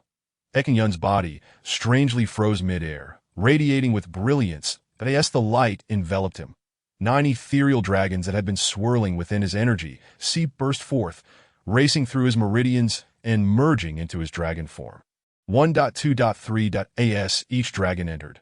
Xin Yun's form rapidly expanded, evolving from the girth of an arm and over 4 meters in length to a robust 1 meter thickness and over 10 meters long. While Xin Yun silently assessed his new form, the crystalline heart he had consumed suddenly generated an immense gravitational pull in an instant. Xin Yun's dragon form began to shimmer and then, within a fraction of a second, transformed into a cascade of luminous mist, soaring into the crystalline heart and completely occupying its every inch this moment. The dragon pearl that belonged entirely to Xin Yun was finally birthed. With this pearl, Xin Yun could summon his own dragon. However, he felt a pang of regret, for while the dragon was exceedingly close to attaining the rank of Bronze 1 star, it still fell just short. Although Xin Yun's dragon was no small creature, measuring 1 meter in thickness and over 10 meters in length, it was still somewhat too diminutive for him to ride upon and command its flight. From his past life experience, 1 meter in diameter and 10 meters in length signified the threshold for a non-ranked 10-star dragon. although Xin Yun had yet to break through to the bronze 1 star. This was not a concern for him. For others, it might take considerable time and experimentation to achieve enlightenment and successfully ascend to bronze 1 star, but Xin Yun was different. As a reincarnator, he had previously attained diamond 1 star status, though he still had much ground to cover before reaching the kingly realm of the 9 great masters. He was nonetheless among the elite. While others needed to comprehend the transition from non-ranked to bronze 1 star, Xin Yun, having experienced it once before, found it to be a trivial matter. He merely needed to replicate the process. As Xin Yun understood it, there were 7 realms, ascending from low to high: bronze, silver, gold, crystal, purple crystal, diamond, and the King's realm where the 9 great masters resided. The non-ranked state was not counted, as it represented the absence of rank, not qualifying as a true martial artist. In other words, while Xin Yun now possessed the prowess of a non-ranked 10 star, he had yet to formally enter the martial path, standing as the strongest among ordinary individuals. In terms of ranks, Xin Yun recognized only the 7 levels, each divided into 10 stars, representing a process of energy accumulation. However, once one reached the 10-star level, the subsequent requirement was no longer mere energy accumulation. Without insight, even 1 billion years of accumulation would be futile. Of course, while Xin Yun was only aware of the 7 ranks, he was certain that 7 was not the limit. The pursuit of cultivation inherently knows no bounds. It was merely that during his previous life, he had not been in a position to breach into higher circles. Chapter 31. The true dragon emerges as he slowly opened his eyes and gazed at himself. The dragon tattoos glimmered a brilliant azure, exuding an air of authority and oppression that at this moment, Xin Yun had finally fully refined the azure sea, successfully creating his own dragon. Taking a deep breath, he slowly parted his lips, and concurrently, the dragon pearl within his dantian ignited with radiant light, floating forth from his mouth. Gazing at the dragon pearl suspended before him, Xin Yun could not help but feel a surge of excitement. The azure sea remained unchanged, entirely akin to how it had been before refinement, except that it had now been wholly claimed by Xin Yun, becoming an intrinsic part of him. Naturally, the dragon pearl could be seized by others. If taken, it could also be refined. Should he lose the dragon pearl, Xin Yun would forfeit all his power, reverting to the status of an ordinary man. The dragon resides within the dragon pearl, its entire cultivation contained therein. Thus, that while the dragon pearl can be used offensively, no one dares to carelessly unleash it. Should it be seized by another, everything would be lost. Of course, this world is not devoid of villains who would kill for the sake of the pearl. By eliminating the opponent and refining them, one could swiftly enhance their own strength. In fact, the dragon pearl is synonymous with dragon crystal. The dragon pearls of wild dragons are called dragon crystals, while those refined from the dragon creation stone by humans are termed dragon pearls. The nomenclature differs, yet they are fundamentally the same entity, gazing upon the azure currents that dance upon the cerulean sea before him. Xin Yun understood that to elevate to the rank of bronze 1 star, he must condense the blue currents within the dragon pearl into a mist. This transformation would allow the dragon pearl to harbor a significantly greater amount of energy. As the energy capacity increased, so too would the dragon's size and strength. Yet, while this concept was common knowledge, the intricate process of converting gas into mist was not something that could be easily articulated. Moreover, given the varying types of energy and the distinct abilities of dragons, the methods differed, and this endeavor required a considerable investment of time that, if circumstances permitted, Xin Yun longed to remain in this place until he achieved the bronze 1 star status. But the reality was that he could not afford such luxury, that he had already squandered 10 days. And time was of the essence if he wished to present the 9th grade purple soul magic crystal to Yi Luoxiang on her birthday. He must set forth immediately. Casting a glance around the spacious room, Xin Yun felt compelled to witness what kind of dragon could be born from the creation of the azure sea in this life. As a dragon of the unranked 10 stars, although he could not yet ride it, he could remotely control it. Deep in thought, Xin Yun inhaled deeply, a glimmer of determination igniting in his eyes, and softly uttered 2 words, "True Dragon." In an instant, countless azure bubbles erupted from the ground, gurgling as they surrounded Xin Yun, shrouding the expansive room in a dazzling display of crystalline blue orbs that refracted the soft light filtering through the windows. Casting a kaleidoscope of hues, that was a scene difficult to fathom. akin to a room filled with soap bubbles, vibrant and resplendent. One could only imagine the spectacle if exposed to the sunlight outside. Mesmerized by the ethereal bubbles, Xin Yun couldn't help but smile in satisfaction. It was breathtaking. Though lacking the imposing presence of the fire dragon from his previous life, it was undeniably more beautiful and splendid. Each possessing its own unique allure, as Xin Yun contemplated. A melodious dragon's roar resonated, causing a brilliant display of colors to illuminate the air. All the water spheres converged with a gurgling sound. And as the radiance coalesced, a majestic azure true dragon, measuring 1 meter in thickness and 10 meters in length, appeared, coiling grandly around Xin Yun. Upon closer inspection, he noted that, akin to the tattoo on his body, this true dragon possessed only 4 claws. Observing the imposing figure of the dragon swirling in the air, Xin Yun took a deep breath, his heart racing as he directed the dragon with his mind to execute the void claw technique. Under his command, the 5th claw did not materialize, yet the wooden chair designated as his temporary target was obliterated in an instant, splintering into fragments that scattered in every direction. Invisible. As he processed this revelation, Xin Yun quickly recalled that the 5th claw could only be perceived within the azure sea. At all other times, it remained unseen, eluding not only others but even Xin Yun himself. However, unlike others, he could sense the presence of that claw, though he remained uncertain of how others perceived it. Lost in thought, he was suddenly interrupted by a faint sound. Turning in astonishment, he observed that the shattered remnants of the chair were rapidly turning black, as though they were being corroded by some unseen force. Under Xin Yun's watchful gaze, the chair fragments soon disintegrated into black ash, leaving gaping scorch marks on the wooden floor beneath. Witnessing this, Xin Yun felt a mix of shock and elation. Clearly, this azure dragon possessed corrosive acid properties.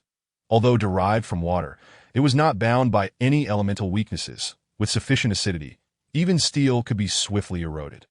Without hesitation, Xin Yun hastily dragged a carpet to conceal the charred floor, then commanded the hovering azure dragon to return. As he issued the command, the dragon radiated a brilliant azure light before dissolving into a mist of energy that dissipated into the ether. Simultaneously, a beam of azure light surged into Xin Yun's body. With a calm demeanor, he approached the counter to check out of the room. After the attendant verified everything and returned his deposit, Xin Yun hurriedly made his way back to Yi Luoxiang's quarters. Having not seen Xin Yun for 10 consecutive days, Yi Luoxiang was genuinely frightened, her expression one of uncertainty and despair. Although Xin Yun had left word of his departure, she was plagued by the fear that he might abandon her.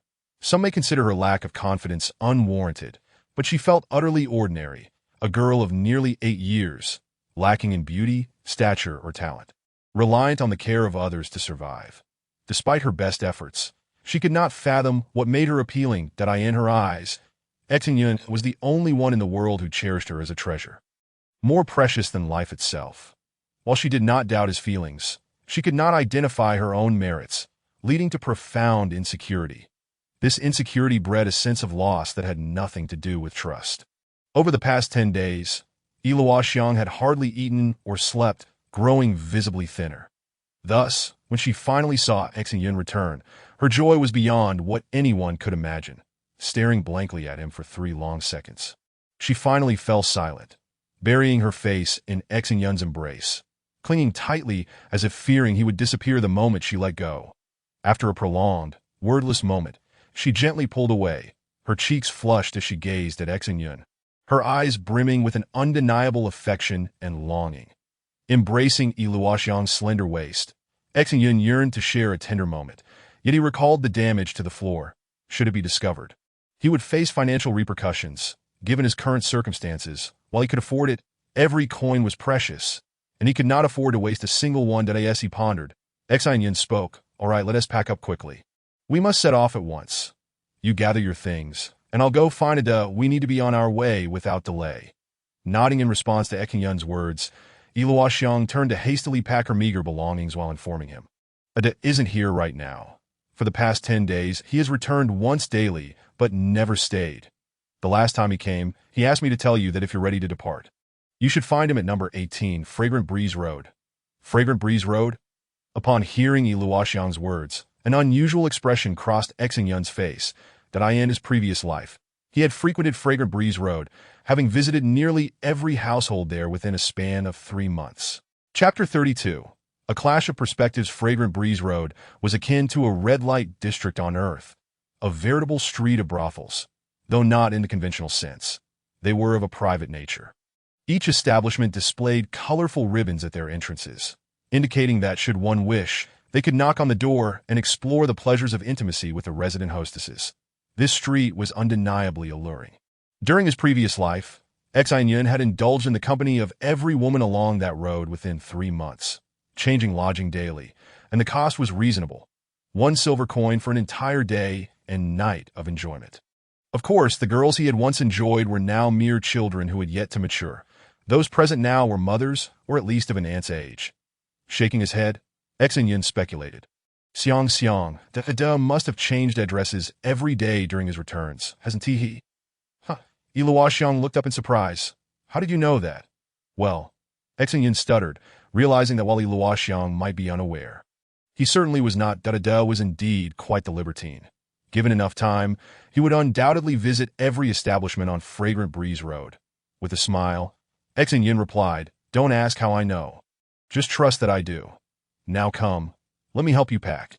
Time is limited, and we cannot afford to waste it."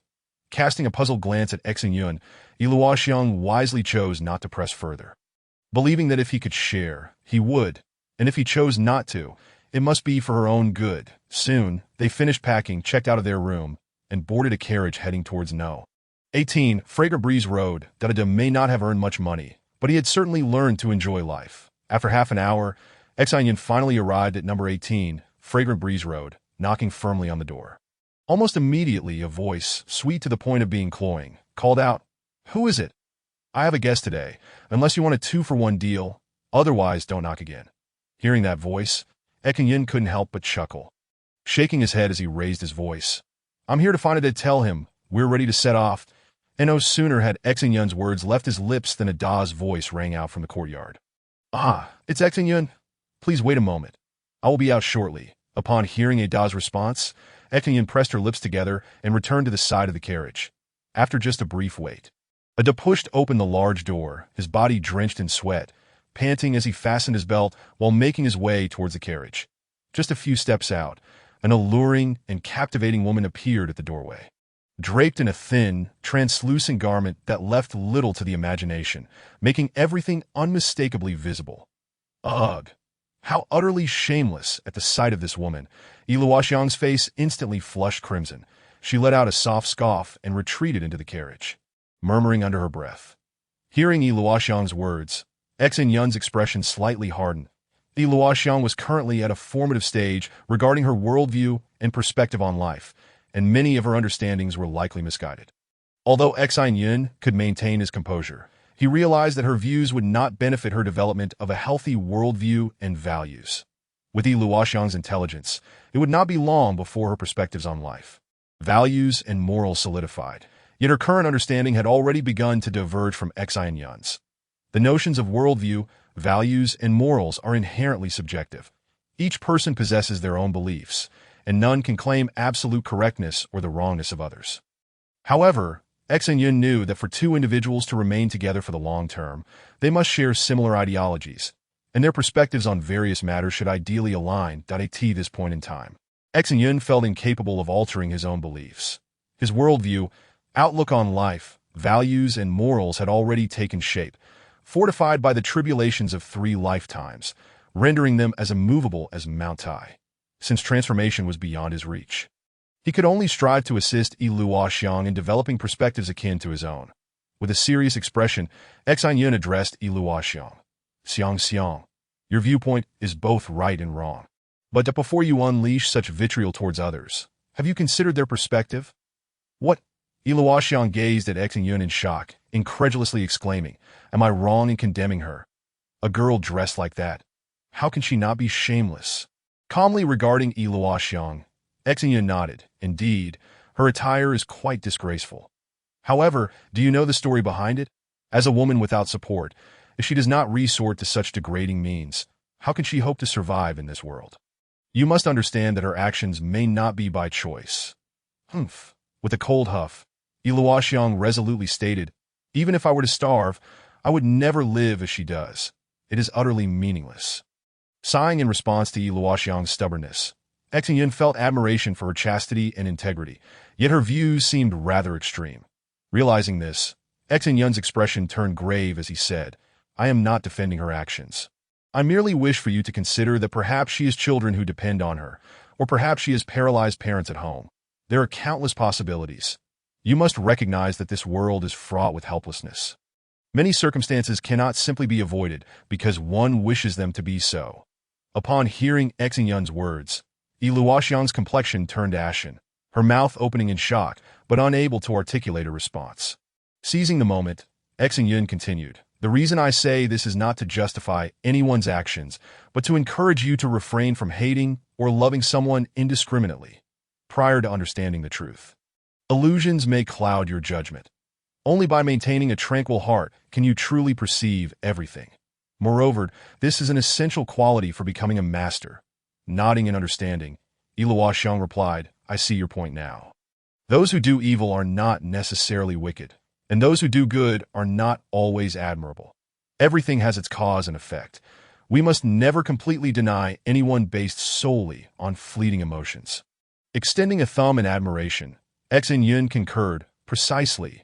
What we must do is maintain a serene heart, avoiding hasty conclusions regarding good or evil, right or wrong, and not allowing ourselves to be misled by superficial appearances. Gently nodding, Luoxiang turned her gaze towards Ada, who had just climbed onto the carriage, and remarked, well, I understand your meaning. However, to be frank, I simply cannot accept Ada's actions. They show a profound disrespect for women. Do they not? Faced with Luoxiang's statement, Xin Yun opened his mouth, intending to defend Ada, yet he found himself at a loss for words. Fortunately, in this lifetime, he had resolved to cultivate a more composed demeanor and avoid reckless behavior. Otherwise, no matter how much Luoxiang loved him, she would likely choose to leave without hesitation. Just as he was silently sweating over this, Luoxiang suddenly raised her head, her eyes sparkling as she looked at Xin Yun. Brother Xin Yun, you won't behave like Ada, will you? Hearing Luoxiang's question, Xin Yun stammered for a moment before firmly asserting, of course not. How could I possibly be that kind of person? Hee. Ha. Observing the slight twitch of Xin Yun's face, Luoxiang's cheeks flushed, and she leaned closer to his ear, whispering, if Brother Xin Yun desires, I will be sure to oblige, at the sight of Luoxiang's bashful demeanor. Xin Yun momentarily lost all train of thought. Indeed, in this lifetime, since he had her, he truly had no need for any other woman. Though desires may linger, he was confident in his ability to maintain control. Above, the wind howled fiercely, and Xin Yun spread his arms wide, gently enveloping Luoxiang as he donned a thick leather cloak to shield them from the biting cold currents above that as for Ada. Being a bronze-tier warrior, he remained unaffected by such trivial gusts at this juncture, while Xin Yun did not need to engage in contemplation. Compressing the energy within the dragon pearl from a gaseous state to a semi-liquid mist required time. Furthermore, once the energy was compressed, it necessitated a period of absorption from the surrounding environment to replenish the dragon pearl. Although he had yet to reach the bronze tier, Xin Yun had already attained an unranked 10-star strength, rendering the cold winds above almost negligible in impact. Thus, his body maintained warmth, unlike Luoxiang, who needed to draw warmth from him. With her arms tightly wrapped around Xin Yun's waist, Luoxiang pressed her head against his chest, feeling increasingly warm and comforted with each moment of contact. Even at such heights, she could still bask in his warmth, a warmth that transcended the physical, reaching deep into her soul, embracing Luoxiang. Xin Yun did not succumb to the revelry. Instead, he gently closed his eyes, continuously exerting his mental energy to compress the azure gas within the dragon pearl while drawing in the energy of the world around him for further compression. This was not a task that could be completed in a day or two. Even upon achieving enlightenment, a considerable amount of time would be required for completion, as the accumulation of energy is never a swift endeavor. Of course, Xin Yun had contemplated using dragon crystals to expedite his strength enhancement, at least to achieve the bronze tier sooner. Yet the experiences of his previous life had taught him that while dragon crystals were indeed potent, They were ultimately external forces. It was preferable to rely on his own abilities. Although utilizing dragon crystals to elevate one's strength did not preclude the possibility of becoming a member of the 9 Great Masters. External forces could never rival the power gained through personal cultivation, always presenting an inherent disconnect in their application. Take Ming Xian, for example. His ability to rise above others and even surpass the competition stemmed from the fact that all his strength was cultivated through his own efforts. Thus, he wielded his power with ease and finesse. Even if an opponent possessed greater energy, in terms of the quality of energy, they could never truly compare to him, that in a certain sense, quantity had once outweighed quality.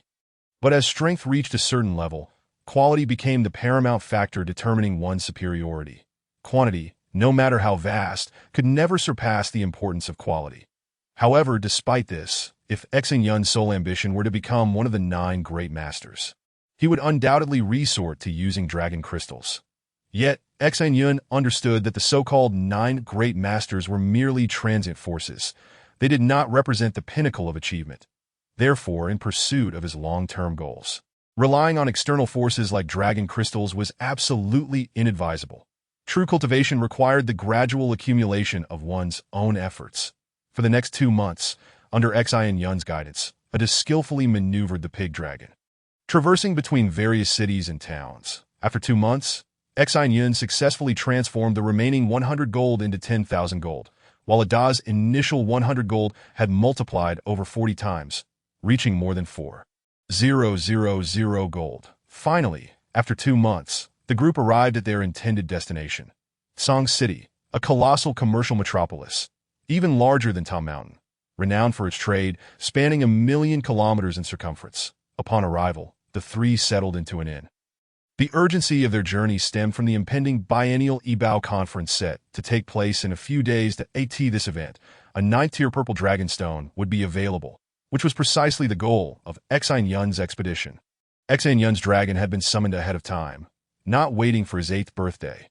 This was primarily attributable to the overwhelming strength of his soul, honed through 3 lifetimes of trials, even at a younger age. He could have done so, had it not been for the Azure Sea. Xin Yun might have summoned his dragon the moment he departed from the dry well to as for Luoxiang. Xin Yun was not inclined to hasten matters. Regardless, he intended to commence this process on her birthday. However, since Xin Yun had been summoned ahead of time and her birthday had already passed a month ago, it meant that there remained a month until Luoxiang's birthday. And this month coincided precisely with the Ebao conference. That, of course, the 9th grade Chuanglong stone was invaluable, certainly not something one could acquire with mere money. Although Xin Yun now possessed a fortune exceeding 10,000 gold. This sum was trivial compared to the worth of the 9th grade Chuanglong stone. While he could afford to gaze upon it, even touching it might not be permitted. Originally, obtaining the 9th grade Chuanglong stone for exchange was utterly implausible. This was a last resort, and moreover, it involved the life of an individual who would rank 4th among the future 9 Great Masters.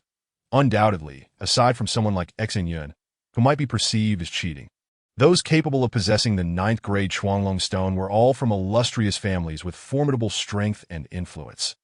This time was no exception, as the family presenting the Chuanglong stone was indeed one of such stature.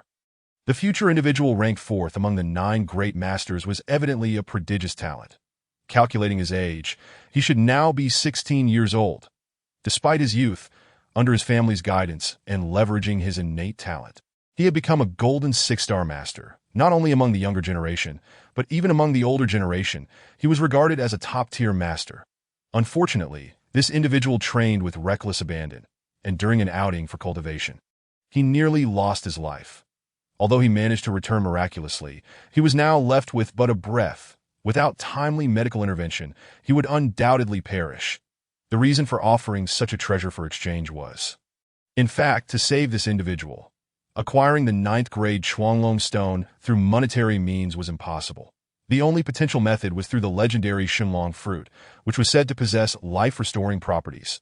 The Shenlong fruit not only had the capacity to bring one back from the brink of death, but its consumption would also result in a dramatic increase in strength, making it a miraculous fruit rarely seen in a century. Thus, while its value could not compare to that of the 9th grade Chuanglong stone, its rarity was its true worth, especially given the urgent need of the party involved.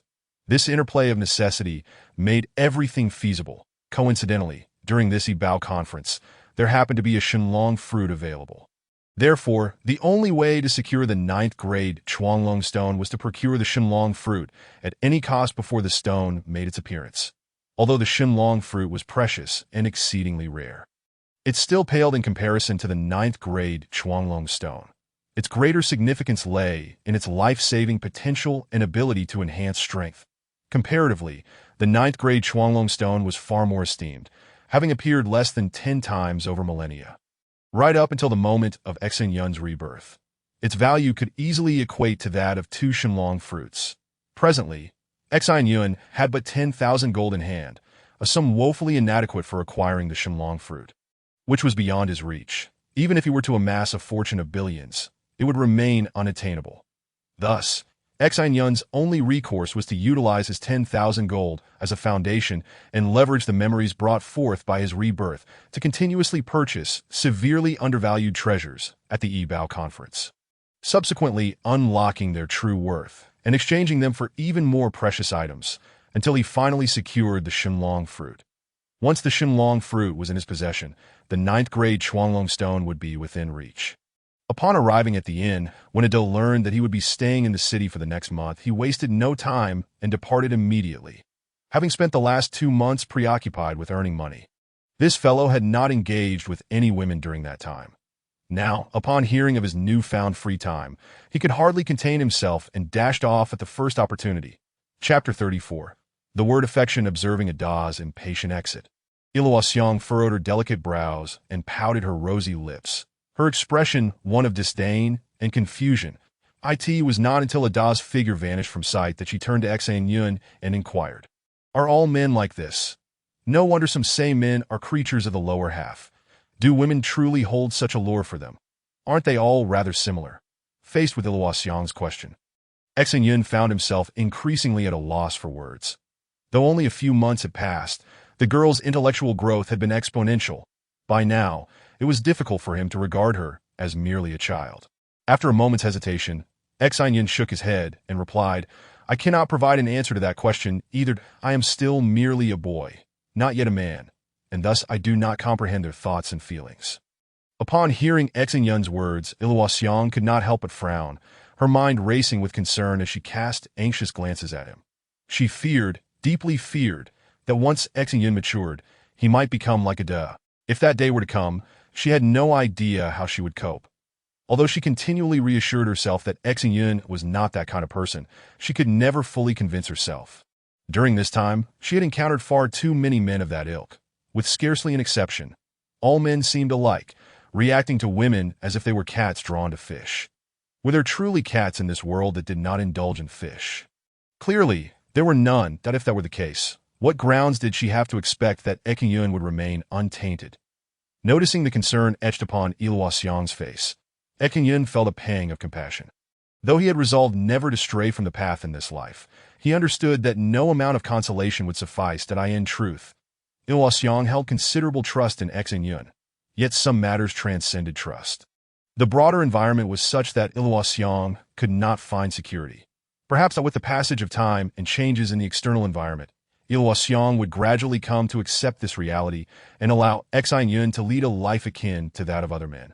Yet that was far from what Xin Yun wished to witness. Iluoxiang was Iluoxiang. Should she change and no longer resemble the Iluoxiang of his past life, then even if he were to win her over, it would bring him sorrow that Tio transformed Iluoxiang into a woman entirely devoted to him, obedient in all things, would not be difficult. However, should she truly become such a woman, would she still embody the cold and proud essence of her former self? If she were no longer herself, what value would it hold to merely possess her exterior? Ever since gaining Iluoxiang's favor, Xin Yun had been beset by worry. He feared that she would evolve into someone unrecognizable, someone unlike the radiant Iluoxiang of his past life, that now that it was time for him to make an effort. Xin Yun reached out to stroke Iluoxiang's hair and said, "Iluo, you need not fret excessively. As long as you are exceptional enough, I doubt you could drive me away. Do you understand my meaning?" Iluoxiang looked at Xin Yun, her expression one of confusion, utterly bewildered by his words. Observing her puzzled demeanor, Xin Yun continued, Your concern over my potential betrayal stems from a lack of self-confidence. You cannot discern your own merits, which leads you to worry about losing me. Is that not so? Faced with Xin Yun's question, Illuo Xiang earnestly nodded. She was an astute individual who had come to comprehend her current predicament. Throughout this time, Xin Yun's performance had been nothing short of miraculous. A child nearing the age of 8, yet possessing such vast knowledge and capabilities that he seemed almost divine. Even Ada, in his 30s, now regarded Xin Yun's words as gospel, while Ada might not have realized it. As an observer, Luo Xiang understood that in his eyes, Xin Yun's pronouncements were akin to decrees from the heavens. In contrast, she, a 7-year-old girl, felt utterly inadequate, lacking in any outstanding qualities, rendering her a mere burden when compared to Xin Yun. Moreover, it seemed that this state of affairs would not change for quite some time. Seeing Luo Xiang's helpless expression, Xin Yun smiled and continued, "The issue is now quite evident. Your worries arise from the belief that you are not exceptional enough. If that is the case, then strive to make yourself exceptional. Once you reach a level where I could never leave you, the concern will shift to me to that point. How could I dare to betray you?" Listening to Xin Yun's words, Illuo Xiang's eyes brightened suddenly, that indeed, that as long as she became exceptional enough, she would be worthy of Xin Yun, and there would be no need for her to fret over this and that. In reality, Illuo Xiang's lack of confidence was not directed at Xin Yun, but rather at herself. People inevitably change. Perhaps Xin Yun truly loved her now, but who could predict what might happen with the passage of time? As he encountered more girls, would he not change? After all, they were all just children, and the possibilities for the future were endless. Yet at gazing at Xin Yun, she worriedly said, "I also wish to become more exceptional. But I cannot find the direction to move forward, and I do not know what steps to take to improve myself. Can you guide me?" Looking at Illuo Xiang, Xin Yun secretly chuckled that as a 7-year-old child. She was already remarkably exceptional. Aside from him, a reborn individual, where could one find another 7-year-old who could compare to her? However, when compared to Xin Yun, who has experienced 3 lifetimes and possesses the wisdom of the ages, she still appears rather inexperienced, lacking in many aspects that cannot be replaced by mere intelligence. Contemplating this, Xin Yun smiled and said, "There is no need for concern. What you must do now is to rest well. Before long, I will guide you on the path forward. Trust me that the future you will undoubtedly surpass me, that I cannot do without you. So please, do not abandon me when that time comes." Upon hearing Xin Yun's words, Illuo Xiang was initially taken aback, then furrowed her brow in displeasure, retorting, "What do you mean by that? How could I possibly become more accomplished than you? Even if such a day were to arrive, how could I ever leave you? In your eyes, am I merely a fickle and capricious girl?" With a sudden slap, Xin Yun struck herself, bewildered by her own words. What was I thinking? I truly deserved that. Witnessing the self-inflicted blow, Illuo Xiang felt a pang of sympathy.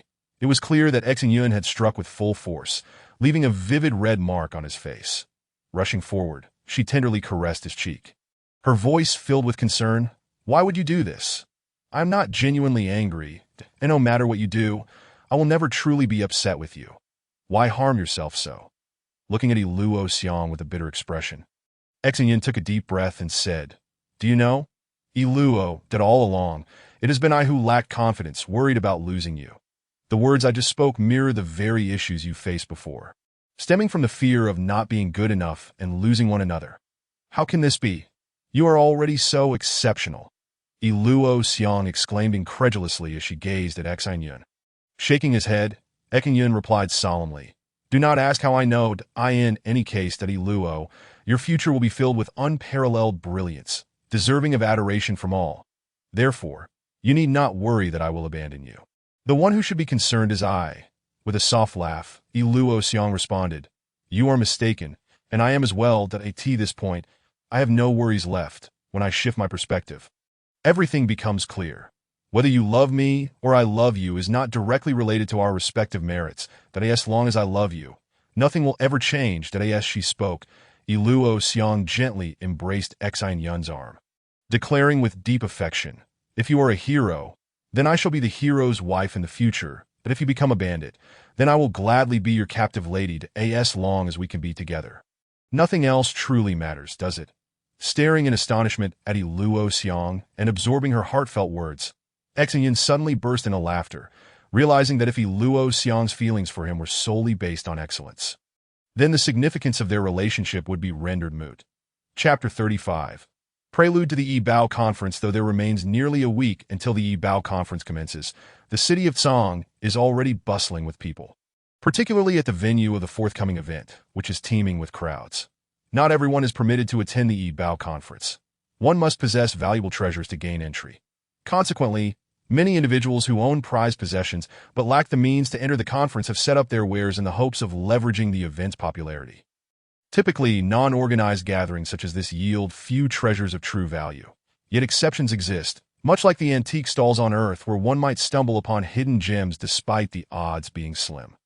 According to Xin Yun's recollections, several minor treasures surfaced prior to this Yibao Conference, albeit they pale in comparison to the grander items showcased at the event to qualify for the Yibao Conference. A treasure's worth must exceed 1 million gold. After ensuring Luo Xiang was comfortably settled for the night, Xin Yun, armed with a 10,000 gold banknote, made his way to the conference venue with a modest level of strength. Boasting a rank of 10 stars in the unranked realm, he is not particularly formidable, yet he poses enough of a challenge to petty thugs. Moreover, with the Yibao Conference approaching, law enforcement is exceptionally vigilant, and no one dares to cause trouble during this time. The consequences would be dire. The Yibao Conference is organized by the 10 prominent families in conjunction with numerous powerful factions. Held once every decade. Despite still being a week away, security measures have already been implemented, with even thieves deterred from attempting to strike. Every corner of the marketplace is under constant scrutiny, and the moment a thief extends their hand, they are likely to be caught. The organizers of the Yibao Conference maintain a zero-tolerance policy towards wrongdoers.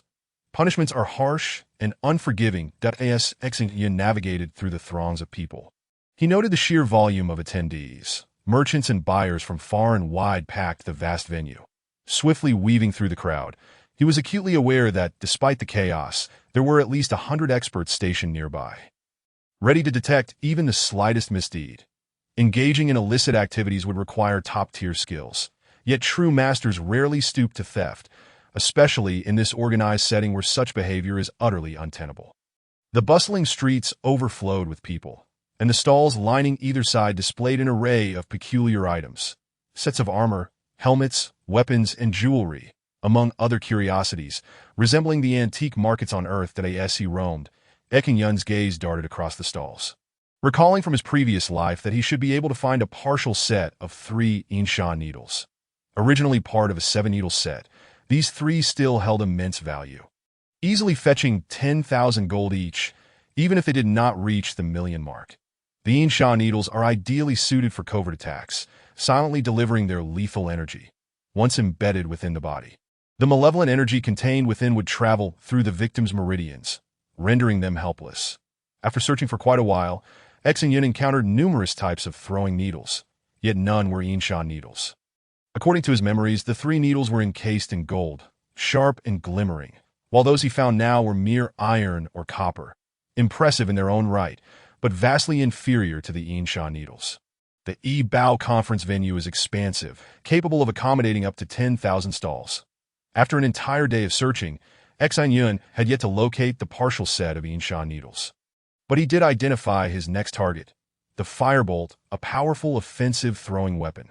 When embedded with fire-type dragon crystals, it can unleash tremendous force, akin to a grenade on Earth, and is valued at over 1 million gold.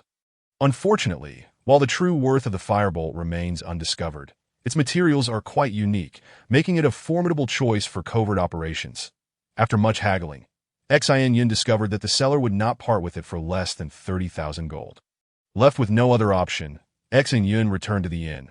After a night of rest, he informed Luo Xiang of their quest, and they set off to search separately, feeling secure in the absence of danger. At last, fortune favored their efforts. Within 3 hours, Luo Xiang stumbled upon the 3 golden needles. Following Xin Yun's instructions, she feigned interest in purchasing the needles, but after prolonged negotiations, the seller steadfastly refused to sell them for less than 6,000 gold, prompting her to abandon the effort. Subsequently, Luo Xiang caught up with Xin Yun, relaying the location of the stall. With their groundwork laid, Xin Yun swiftly negotiated a price, acquiring the 3 golden needles for 8,000 gold, 2,000 gold less than their previous selling price in his past life. Holding the 3 golden needles delicately, Xin Yun felt an unyielding chill emanating from them, confirming his suspicions that they were indeed the coveted Yinshan needles. With the needles in hand, he visited a goldsmith, paying a 3 gold craftsmanship fee to extract them from their golden casing. Before him now lay 3 slender, jet-black needles that refracted not a glimmer of light. After losing the golden package, the 3 black Yinshan needles emanated a chilling aura. If one were to grasp them between 2 fingers, it would take but a moment for the entire digit to become numb. Should these needles be immersed in a cup of water, it would take no more than a minute for the entire vessel to freeze into azure ice. Subsequently, Xin Yun purchased a small golden box from the jewelry store for 10 gold coins, carefully placing the 3 Yinshan needles inside before hastening back to the venue of the Yibao conference. Having already discerned the stall occupied by the blazing fire dart, Xin Yun effortlessly located the place. Upon encountering the child who had haggled with him over prices the previous day, but had ultimately refrained from making a purchase, the stall owner quickly recognized him, for it was indeed a rare sight to see a child shopping alone. Observing the frown on the stall owner's face, Xin Yun refrained from further words, directly producing the golden box and placing it upon the stall, stating, "All right, I shan't waste words. These are 3 Yinshan needles, and I wish to exchange them for your dart that a simple yes or no will suffice." As he spoke, Xin Yun endeavored to maintain an air of indifference, though anxiety churned within him, should the exchange not materialize. His chance to enter the Yibao conference would be lost, and the coveted 9th-grade Chuanglong stone would slip from his grasp. Yinshan needles. Upon hearing Xin Yun's voice, the stall owner's eyes widened with excitement. Swiftly, he seized the golden box, gently opening it to reveal an expression of sheer ecstasy. However, to be prudent, he procured a cup of water and placed the 3 needles within. Indeed, the moment the needles touched the water, a green mist began to swirl upon the surface, and in mere moments, the entire cup transformed into a solid block of ice. Realizing that these 3 needles were indeed a treasure of the underworld, Yinshan needles, the stall owner wasted no time in shattering the ice, securing the needles in the golden box while simultaneously handing the blazing fire dart to Xin Yun, declaring resolutely, "The transaction is complete. There are no returns or exchanges." Receiving the fire dart, Xin Yun could not suppress a smile. The Yibao conference had a regulation that once a transaction was finalized, irrespective of whether one profited or suffered a loss, regret was not permitted. Transactions here were protected by the 10 great families, and no one was exempt. Those who violated this rule would face the united wrath of the 10 families. That in truth, it was Xin Yun who was more apprehensive about the possibility of regret. For at this moment, the fire dart and the 3 Yinshan needles were already equivalent in value. Once the fire dart revealed its true capabilities, its worth would multiply tenfold. If it fell into the hands of the right individual, it could command not merely 300,000, but perhaps even 3 million. That the fire dart's most significant characteristic was its high hardness and exceptional sharpness. Once its full potential was unleashed, its power would be tremendous. Akin to a grenade on Earth, upon striking a target, it would detonate, causing secondary damage, with this secondary damage being the most formidable. Both the Yinshan needles and the fire dart could be wielded by anyone. Yet if the attributes aligned, their might would be magnified. Take, for instance, the fire dart. If utilized by an ordinary martial artist, it would still unleash considerable power, but if wielded by a fire-type martial artist, its explosive force would increase exponentially. However, strictly speaking, the stall owner was not at a significant loss. It was evident that his excitement stemmed from a compatibility with the Yinshan needles. Otherwise, a fair trade would hardly evoke such agitation. Cautiously stowing the fire dart in a leather pouch, Xin Yun departed the Yibao market, and upon returning to the inn, he promptly examined the fire dart with keen interest. Had it been in his previous life, he would have been loath to part with such a treasure, for he had chosen the fire dragon attribute, with his internal energy inherently fire-based. Possessing this dart would amplify his power tremendously. In the hands of martial artists of other attributes, the fire dart would merely function as a grenade, but in the hands of a fire-type martial artist, it would equate to a rocket launcher, capable of unleashing destructive force far beyond one's inherent strength. And of course, every capability has its limits. Judging by the silver sheen of the fire dart, it appeared to belong to the silver tier.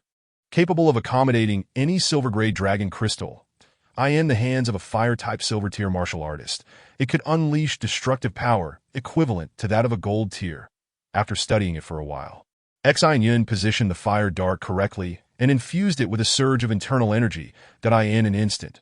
One end of the dart gradually split into 3 segments, expanding to reveal a retractable inlay. Witnessing this, Xin Yun retrieved a reserved white-silver 1-star fire-type magic crystal from his robe and gently embedded it into the inlay. Although the fire dart was formidable, it was also wasteful. Each dragon crystal could only be used once, and upon detonation, it would be entirely consumed to utilize it again. One must reload another crystal. Nonetheless, the dart was undeniably powerful, despite employing a silver-tier dragon crystal. It could inflict damage upon gold-tier dragons. When used for hunting, it was an absolute bargain, considering that gold-tier dragon crystals were priced at 100-fold that of silver-tier crystals, as the dragon crystal was embedded.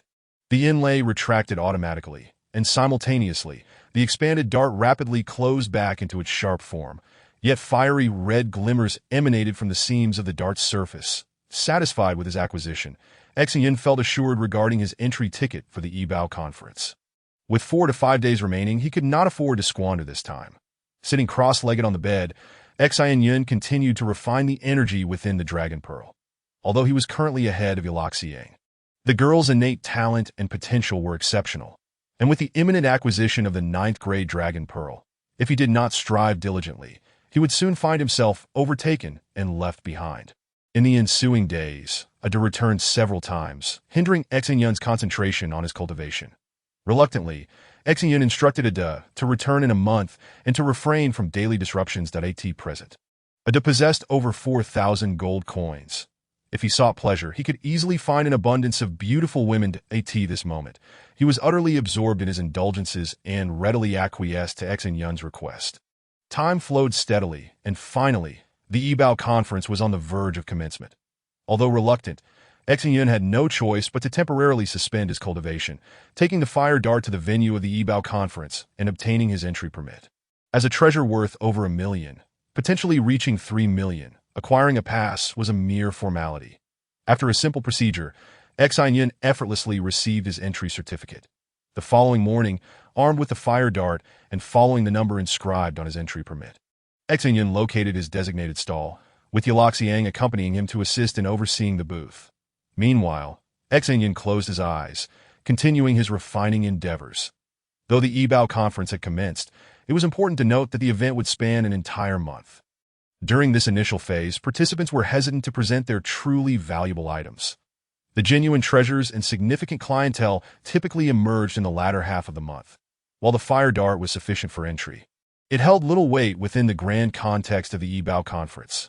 As a newly qualified item, how much allure could it truly possess? In fact, if the treasures at the Yibao conference were categorized into 10 tiers, Xin Yun's fire dart would be classified as a mere Tier 1 trinket, while the 9th-grade Chuanglong stone would retain its position as a Tier 9 item. Only legendary artifacts or the Azure Sea Crystal that Xin Yun had previously used would qualify for Tier 10. Although no artifacts had appeared in this iteration, the 9th-grade Chuanglong stone was already the pinnacle. However, attempting to exchange a Tier 1 item for a Tier 9 one was a daunting task, nearly impossible, even for someone with Xin Yun's reborn status.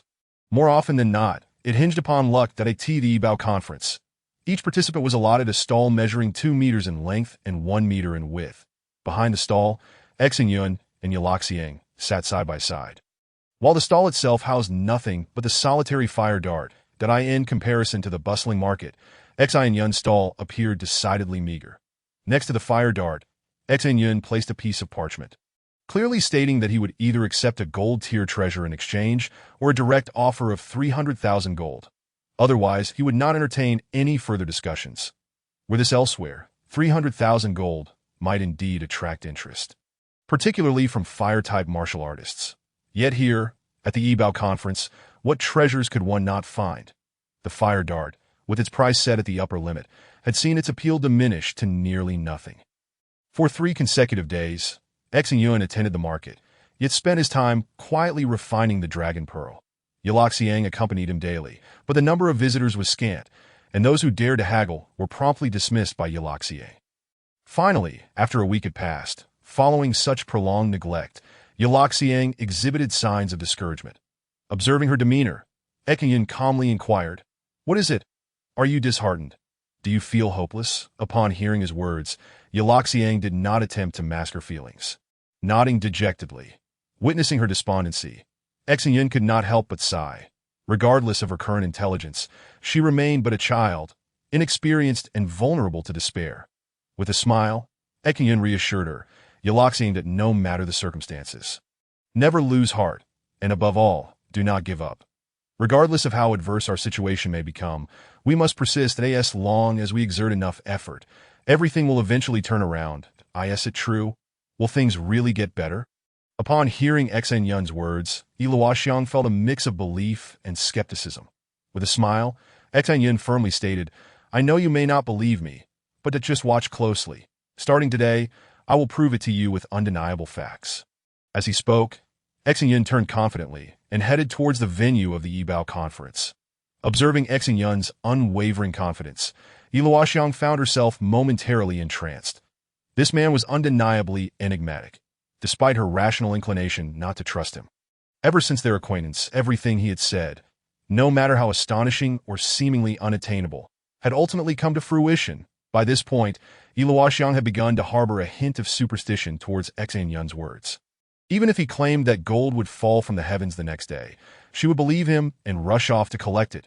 Reluctantly, she acknowledged that if Xin Yun continued to exhibit such wisdom, it would not be long before she too became a believer in his prowess, accepting his words without question.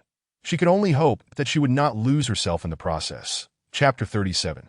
The wise fool. The market was bustling with activity as vendors took their places at their stalls, displaying treasures upon their counters. At this moment, Xin Yun and Luoxiang had already been seated for over half an hour. Despite the throng of people, most passed by Xin Yun's stall without even a glance, hurrying along, while those who did steal a look quickly turned away, showing little interest. Although Luoxiang had unwavering faith in Xin Yun, witnessing such a scene made her heart race with anxiety. Despite Xin Yun's continual creation of miracles, reality and logic kept her from feeling at ease. As of today, she had yet to succumb to any form of superstition regarding him. Noticing Luoxiang's unease, Xin Yun smiled gently and said, "Luoxiang, you are an exceptionally intelligent girl. Indeed, calling you a genius would be an understatement. You can only be described as a prodigy." Luoxiang, taken aback by Xin Yun's words, turned to look at him, and Xin Yun continued, "Since you possess extraordinary intelligence, you must learn to maintain a calm and composed demeanor and analyze everything critically. Tell me, what do you think our purpose has been over the past week? What have we achieved?" At a loss for words, Luoxiang gazed at Xin Yun with confusion. Sighing at her bewilderment, Xin Yun acknowledged that although Luoxiang was indeed a genius, she was still just a child, lacking sufficient life experience and wisdom to analyze many things. That he continued, "In the past week, we have not been engaged in fruitless efforts. That in fact, with your keen observation, you should have noticed that many of the customers in this bustling crowd are actually stall owners. This is the Yibao conference, and every vendor hopes to exchange for a treasure that suits them. That is the very purpose of attending this event, is it not?" "Indeed," Luoxiang nodded, reflecting on Xin Yun's words. Although Xin Yun had remained stationary, the nearby vendors frequently stepped out of their circles to see if there was anything worth exchanging. However, she wondered how this related to their activities over the past week. Observing Luoxiang's perplexity, Xin Yun elaborated, "Although we have seemingly done nothing over the past week, we have effectively promoted the fire dart and established its value. You should remember that there were several individuals who offered 2 million gold, which we declined to accept. This means that our fire dart is worth at least 2 million gold." Luoxiang broke into a cold sweat upon hearing Xin Yun's words, while others might be unaware. She knew all too well that those who had offered 2 million were merely Xin Yun's accomplices, and each time they appeared, they were different individuals. Over the past week, Xin Yun had spent 8 gold coins to bring in 8 accomplices. But once the price reached 2 million, he ceased to seek further offers. Turning to Xin Yun with confusion, Luoxiang looked at him intently, and he whispered, "You must have noticed that those accomplices only appeared when someone was inspecting the goods. Moreover, if you pay closer attention, you'll find that those who were examining the items were all stall owners here. What? How is that possible? Yi Luoxiang exclaimed in astonishment, taken aback by the notion that there were thousands of stalls in this venue. And yet he could remember all those people.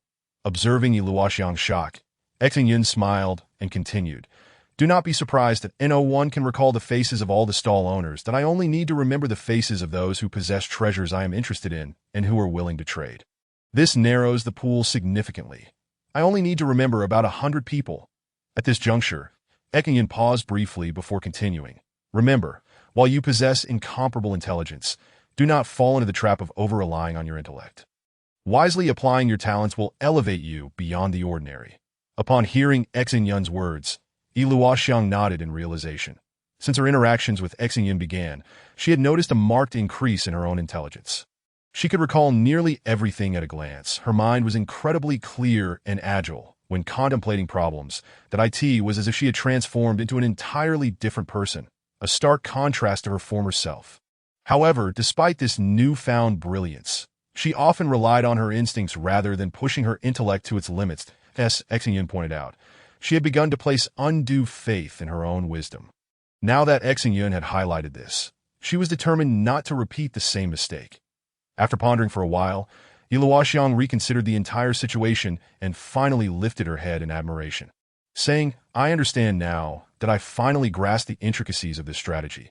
However, I still find it puzzling why you chose to set the price at 2 million, in fact, that you could have raised it to 2.5 million. With a chuckle, Xin Yun shook his head. "Indeed, 2.5 million is certainly feasible, but that price point is exceedingly precise, cutting right to the heart of everyone's willingness to purchase. The mastery of timing is nothing short of extraordinary." Furrowing her brow in confusion, Yi Luoxiang asked, "If that is the case, then why?" She trailed off, contemplating her own question. After a brief pause, Xin Yun continued, "In truth, this is a question you need not ask me. Regardless of how intelligent you may be, you must learn to adopt a different perspective. Consider this. If you were to trade with someone who is so astutely aware of pricing, how would you feel?" The moment Xin Yun finished speaking, Yi Luoxiang suddenly comprehended the implication, exclaiming, "I understand now. If we are too precise with our pricing, then in future transactions, everyone will be cautious, especially when your target is these stall owners. We would gain no advantage at all." With an appreciative nod, Xin Yun smiled. "Exactly. Remember, true intelligence is never ostentatious, that if someone appears visibly shrewd, they are likely not genuinely wise. The saying great wisdom appears foolish holds true. The true sage often seems rather simple, concealing their brilliance within." With a clap of her hands, Yi Luoxiang exclaimed in admiration, her eyes shining with appreciation.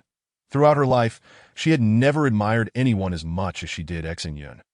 Each of his words struck her like thunder, igniting a sense of enlightenment within her. At this point, there was no need for Xin Yun to elaborate further. She had fully grasped his strategy. Over the past week, Xin Yun had indeed reaped rewards, successfully promoting the fire dart and establishing its true value at 2.5 million, that selling it for 2 million would yield a swift sale. Though this last point was merely an illusion created by Xin Yun. While she had yet to deduce Xin Yun's next move, it was clear that he had already doubled his profit, elevating the value of the 1 million fire dart to 2 million, simply by employing his intellect. Seeing the realization dawn upon Yi Luoxiang, Xin Yun smiled and stood up, casually taking the fire darts from the counter, placing them into a leather pouch and tucking it away in his clothing. With a confident grin, he declared, "Let us go. Now that the value of the fire dart has been confirmed, it is time for us to take the initiative." Take the initiative. Upon hearing Xin Yun's words, Yi Luoxiang instinctively sensed something, and though her conjecture was still vague, the mere hint of it stirred excitement within her. Chapter 38. The variegated hairpin with the fire darts in hand, and Yi Luoxiang following closely behind. Xin Yun strolled confidently through the Yibao conference, pausing at various stalls to examine treasures, inquiring about prices before casually moving on. Observing Xin Yun's actions, Yi Luoxiang silently followed, continuously attempting to decipher his intentions through his movements, thereby thoroughly unraveling the strategies he was about to deploy. Just as Yi Luoxiang was deep in thought, Xin Yun abruptly halted, his eyes gleaming with excitement as he gazed at an item on a stall, his face betraying an unrestrained joy. Witnessing this scene, Luoxiang smiled mysteriously. Having spent considerable time with him, her understanding of him was profound. He was certainly not one to wear his emotions on his sleeve. His current display was evidently a ploy to cultivate an impression of innocence and even naivety in the marketplace. Moreover, with his first transaction poised for a loss of 500,000 gold, it seemed that wherever he went next, he would likely become the most sought-after figure. Yet who would ultimately emerge victorious remained a suspenseful question that it was rather peculiar. Xin Yun was merely a child of 7 or 8 years, while his competitors were seasoned adults. Nevertheless, Luoxiang had never entertained the thought that Xin Yun could falter. Sighing and shaking her head, Luoxiang puzzled over her own thoughts. In the past, had someone told her that a child of such tender age could manipulate a group of adults at will, she would have laughed heartily. However, now that reality unfolded before her, she found herself the first and most fervent believer. Standing behind Xin Yun, she observed intently that in an instant, she noticed the stall owner's exuberance upon seeing Xin Yun. It was clear he recognized him and was aware of the treasures he possessed. Particularly, noting Xin Yun's current expression, it was evident that if handled well, he could reap significant profits by deceiving a mere child. Too easy. "Excuse me, sir. How much for this dagger?" Xin Yun's quivering voice finally broke the silence. Glancing at the dazzling dagger, the stall owner chuckled. "Not expensive, you can take it for 1 million. Wow! Upon hearing the stall owner's words, Xin Yun's eyes sparkled with excitement, stammering, "So cheap? I'll buy it." "Ha ha!" Xin Yun clutched the dagger, his eyes gleaming as he examined it. Witnessing this, the stall owner could hardly contain his elation. The dagger was worth no more than 500,000 to 600,000, that although one needed a treasure valued at 1 million to enter the trading grounds, possessing just one would suffice. The rest were mere trifles. The stall owner reveled in his fortune. Xin Yun shifted his gaze to a row of hairpins, then turned to Luoxiang, saying, "These hairpins are quite beautiful. See if you like any, and I'll buy one for you." As he spoke, Xin Yun discreetly winked at Luoxiang, conveying everything without words. Observing Xin Yun's demeanor, Luoxiang smiled gently. "All right, as long as you buy it for me, I shall take it. These hairpins are lovely. Please help me choose one," casting a grateful glance at Luoxiang. Xin Yun then pointed to an extraordinarily radiant hairpin on the stall. "Excuse me, sir. How much for this hairpin?" Upon hearing Xin Yun's inquiry, the owner exclaimed, "Little brother, you truly have an eye for quality. This hairpin is crafted from exquisite jade. Not only is it visually stunning, but wearing it can also enhance one's clarity of mind and concentration. You can have it for 2 million. 2 million. Upon hearing the stall owner's price, Xin Yun feigned a hesitant expression that it was evident he could afford it, but he pretended to find it too costly. Witnessing this, the stall owner chuckled. "Of course, quality comes at a price. Looked out, these hairpins nearby are much cheaper.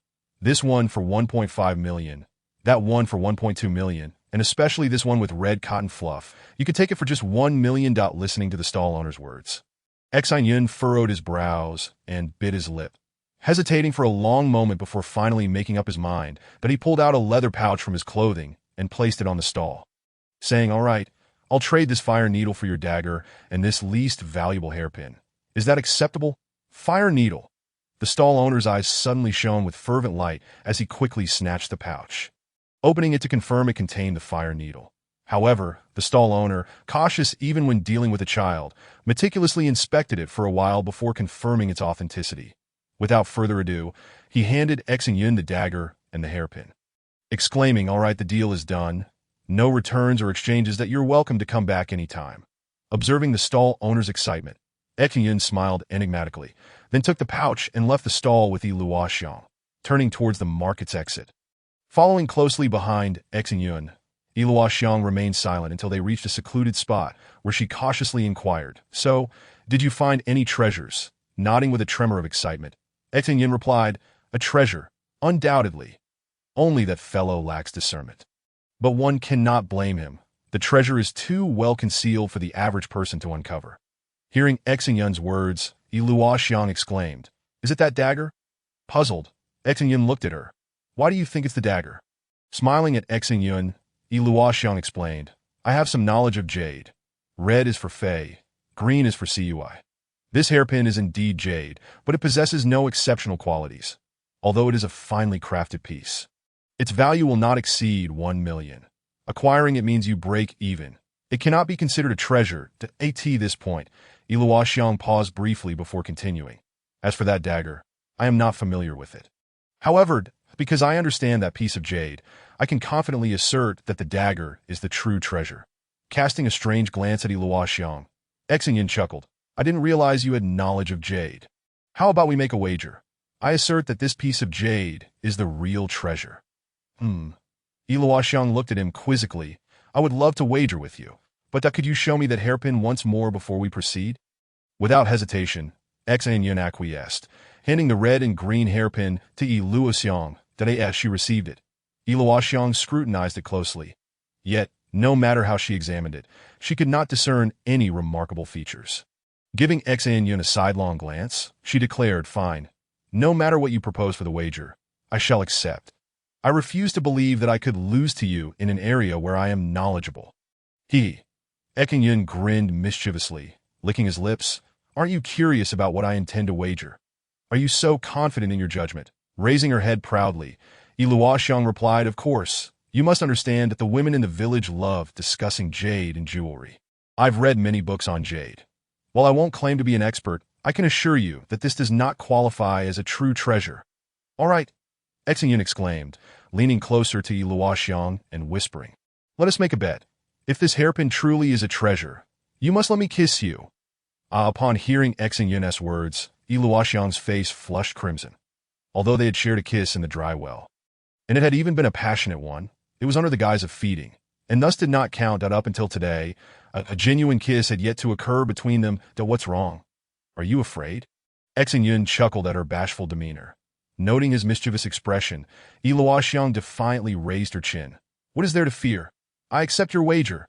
But what happens if you lose? Lose? Xin Yun exclaimed in disbelief. Are you out of your mind? How could I possibly lose? Do you think I would gamble on something I am uncertain about? Truly. Chapter 39. Such a treasure at last under Luoxiang's insistence. Xin Yun agreed that if he lost, he would submit to her that he consented, knowing full well that he could not possibly lose that in his previous life. This hairpin was ultimately discovered by a master jade carver. Although it appeared to be a slender piece, about 15 centimeters long, used for securing hair from left to right, once refined, it would transform into an exquisite treasure. Presently, the hairpin seemed unremarkable, entirely green with a surface marred by red spots and streaks. While it was indeed a treasure, due to its meticulous jade craftsmanship, without that quality, it would be worth mere silver, hardly justifying a price exceeding 1 million gold. However, once this hairpin is sliced in half and its outer layer polished away, revealing its true essence, one would be astonished to find that the red patterns intertwine, forming the image of a phoenix poised to take flight. The red feathers and green plumage, described only as a marvel of craftsmanship, defy any other words that, of course, Xin Yun himself lacked the discernment to see this. Only a master carver could perceive the hidden beauty beneath the surface. Fortunately, Xin Yun had been reborn, and though he could not see it, he certainly knew of it. It is worth mentioning that the meticulous craftsmanship of jadeite plays a significant role. It can clear the mind and enhance concentration, making it easier for individuals to focus. Prolonged wear is highly beneficial for cultivation, improving the quality of practice and amplifying its effectiveness. Although ordinary jadeite possesses similar effects, they pale in comparison and lack substantial value. Clutching the exquisite jadeite, Xin Yun arrived at the largest jade shop within the city and arranged to meet the esteemed master carver, requesting his assistance in delicately refining a hairpin. Upon hearing Xin Yun's request, the master did not hesitate.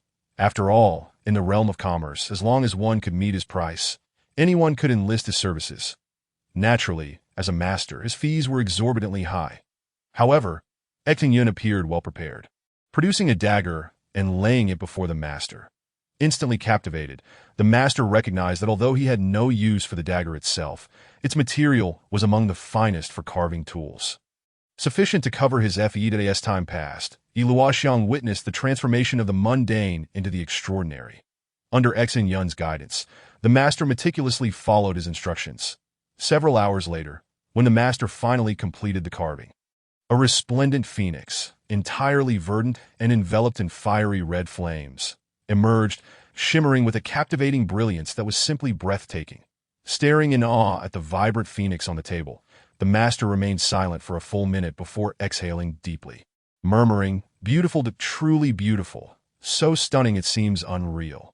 Nodding in admiration, he had only heard of such beauty in his previous life, but now, witnessing it firsthand, he was utterly enchanted that if given the chance, he would never wish to part with it.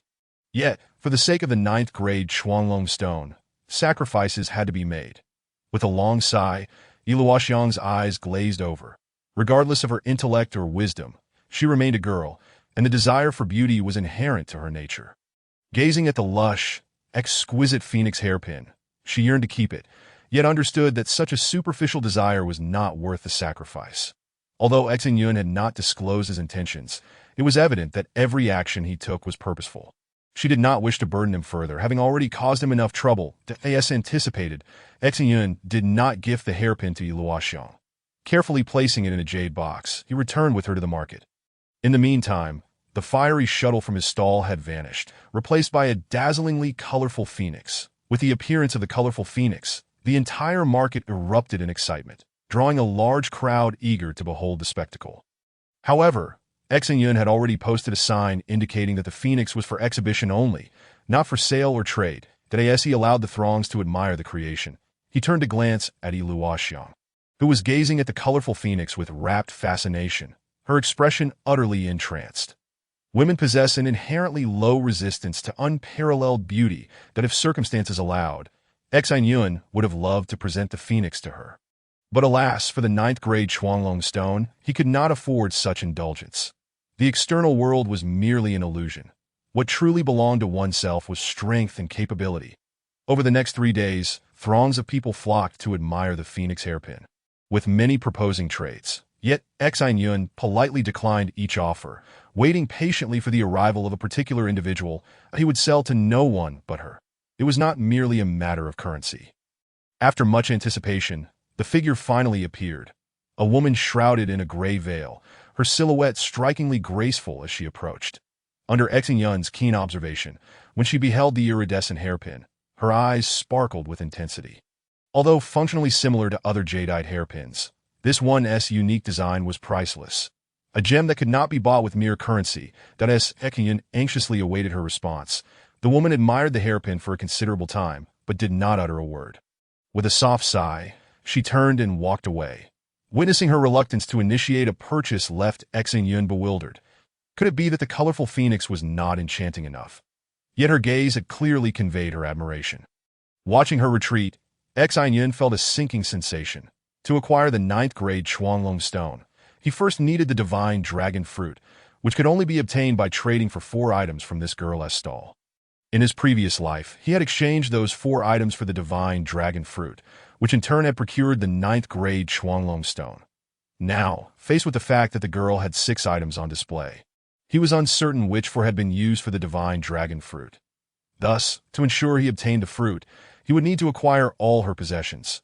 Stripped of the hairpin's beauty, assessing only its function made it clear that trading for all her treasures was an impossible feat. Their valuations were worlds apart. Yet, how much is beauty truly worth? That is a question without a definitive answer, that a man might forsake his throne for a beautiful woman. Just as a woman might marry a man she does not love for the sake of a beautiful object. This is an undeniable truth. Beauty, in any realm, is priceless. However, if the woman held no genuine interest, Xin Yun was left with no recourse. Approaching her to propose a trade would be futile. If he took the initiative, she would likely feel at a disadvantage. Only when she took the lead would the exchange feel equitable, a subtle psychology of consumer behavior that as he watched the woman gradually fade from view.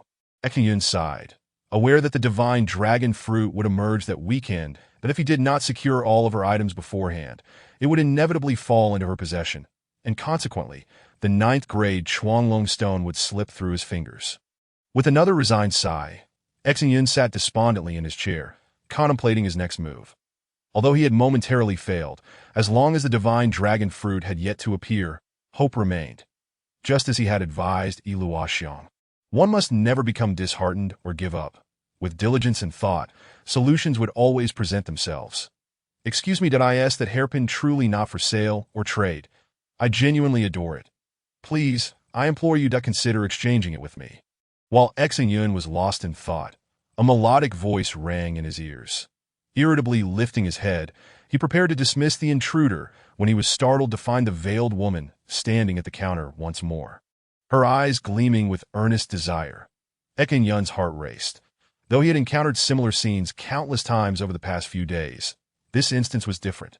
This was the target he had been waiting for. Chapter 40. A frenzied transaction with a complex mix of emotions. Xin Yun gently extended the jade box containing the hairpin, speaking in a serious tone. "You must think carefully. While this hairpin is exquisite, its inherent value is not as substantial as you might believe. That I end this exchange, you stand to lose quite a bit." The masked woman, filled with elation, eagerly accepted the jade box, opening it to gaze at its contents with excitement.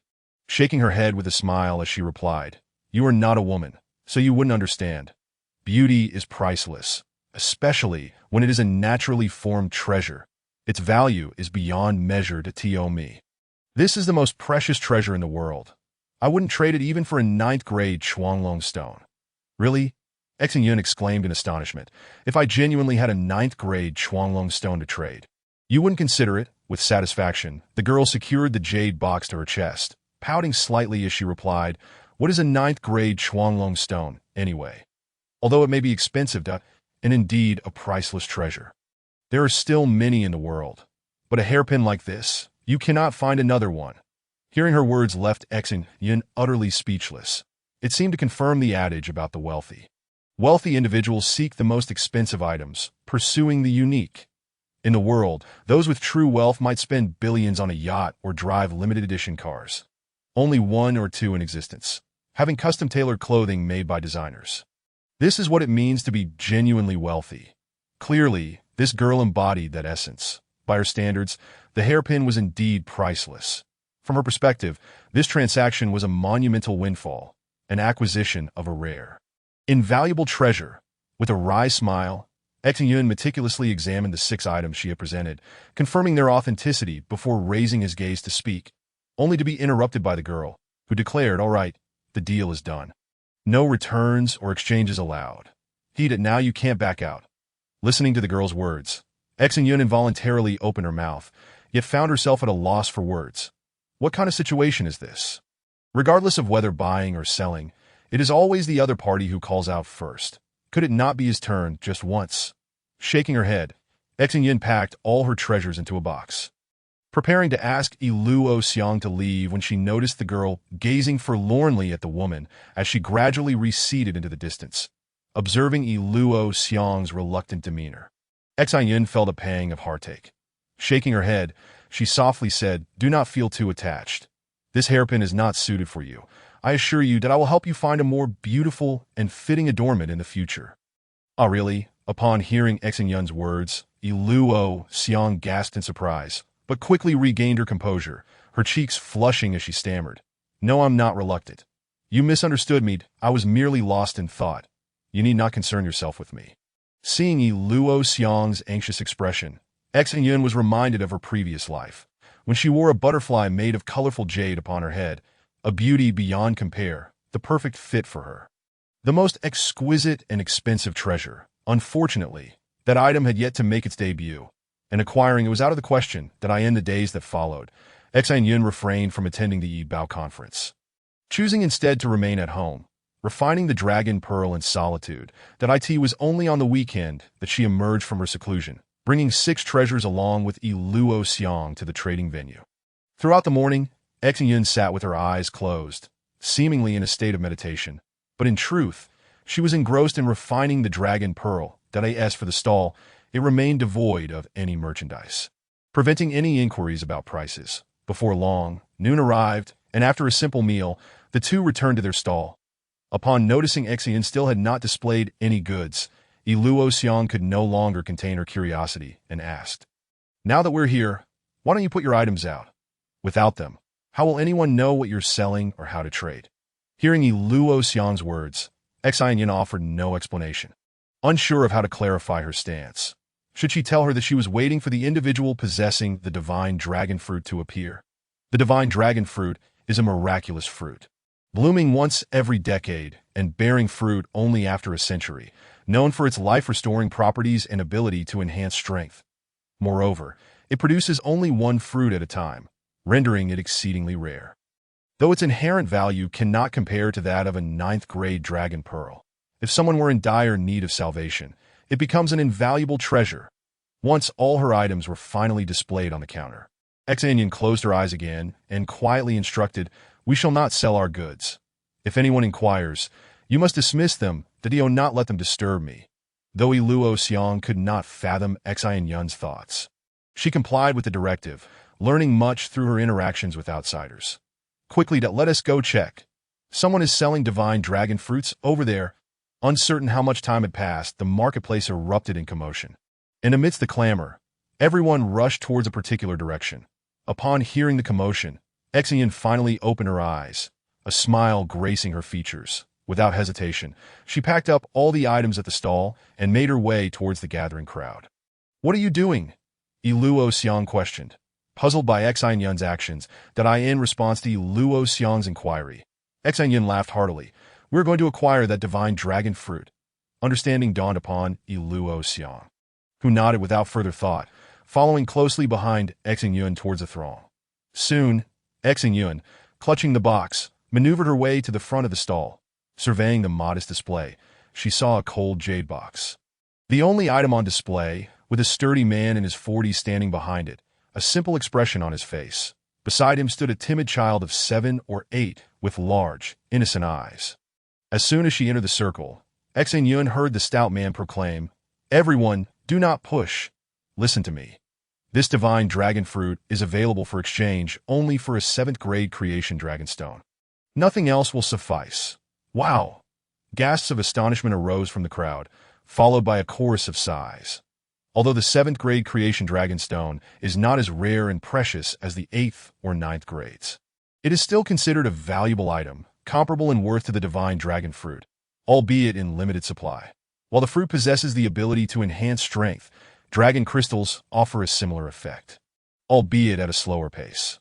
Unless one is in urgent need of salvation, the value of the divine dragon fruit is comparable to that of a 7th-grade creation dragonstone. However, the question remains, who possesses one? Simultaneously, Xin Yun furrowed her brow, recalling that among the items exchanged with the girl was indeed a 6th-grade creation dragonstone, but it fell short of the man's requirements by 1 grade. One should never underestimate the significance of that single grade.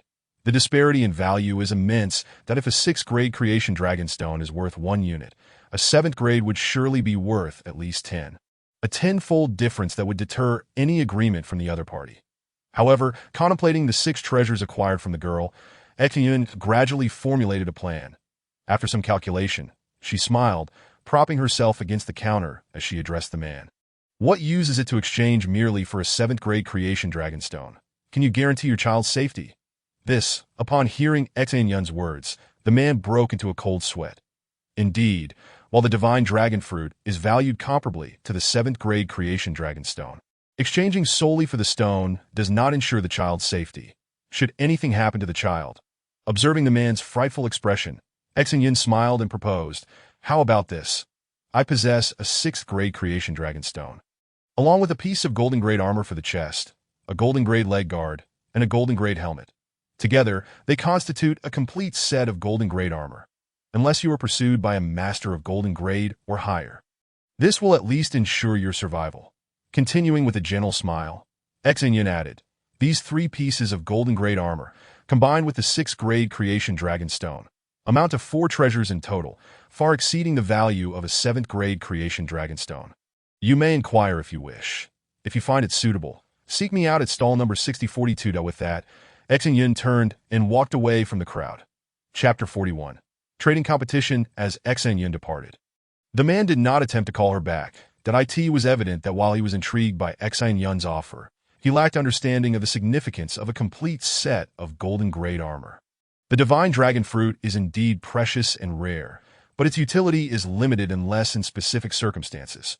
While the fruit's ability to enhance strength is commendable, numerous alternatives exist, with dragon crystals being a viable substitute. Moreover, the life-restoring effects of the fruit are not something that can be relied upon at all times. The fresher the fruit, the greater its potency. But once it has been stored for a year, it may lose all efficacy. Although the man appeared simple-minded, he was not foolish. For the sake of his child, he would exercise caution. So he took note of Xin Yun's offer, but would not easily agree without comparison.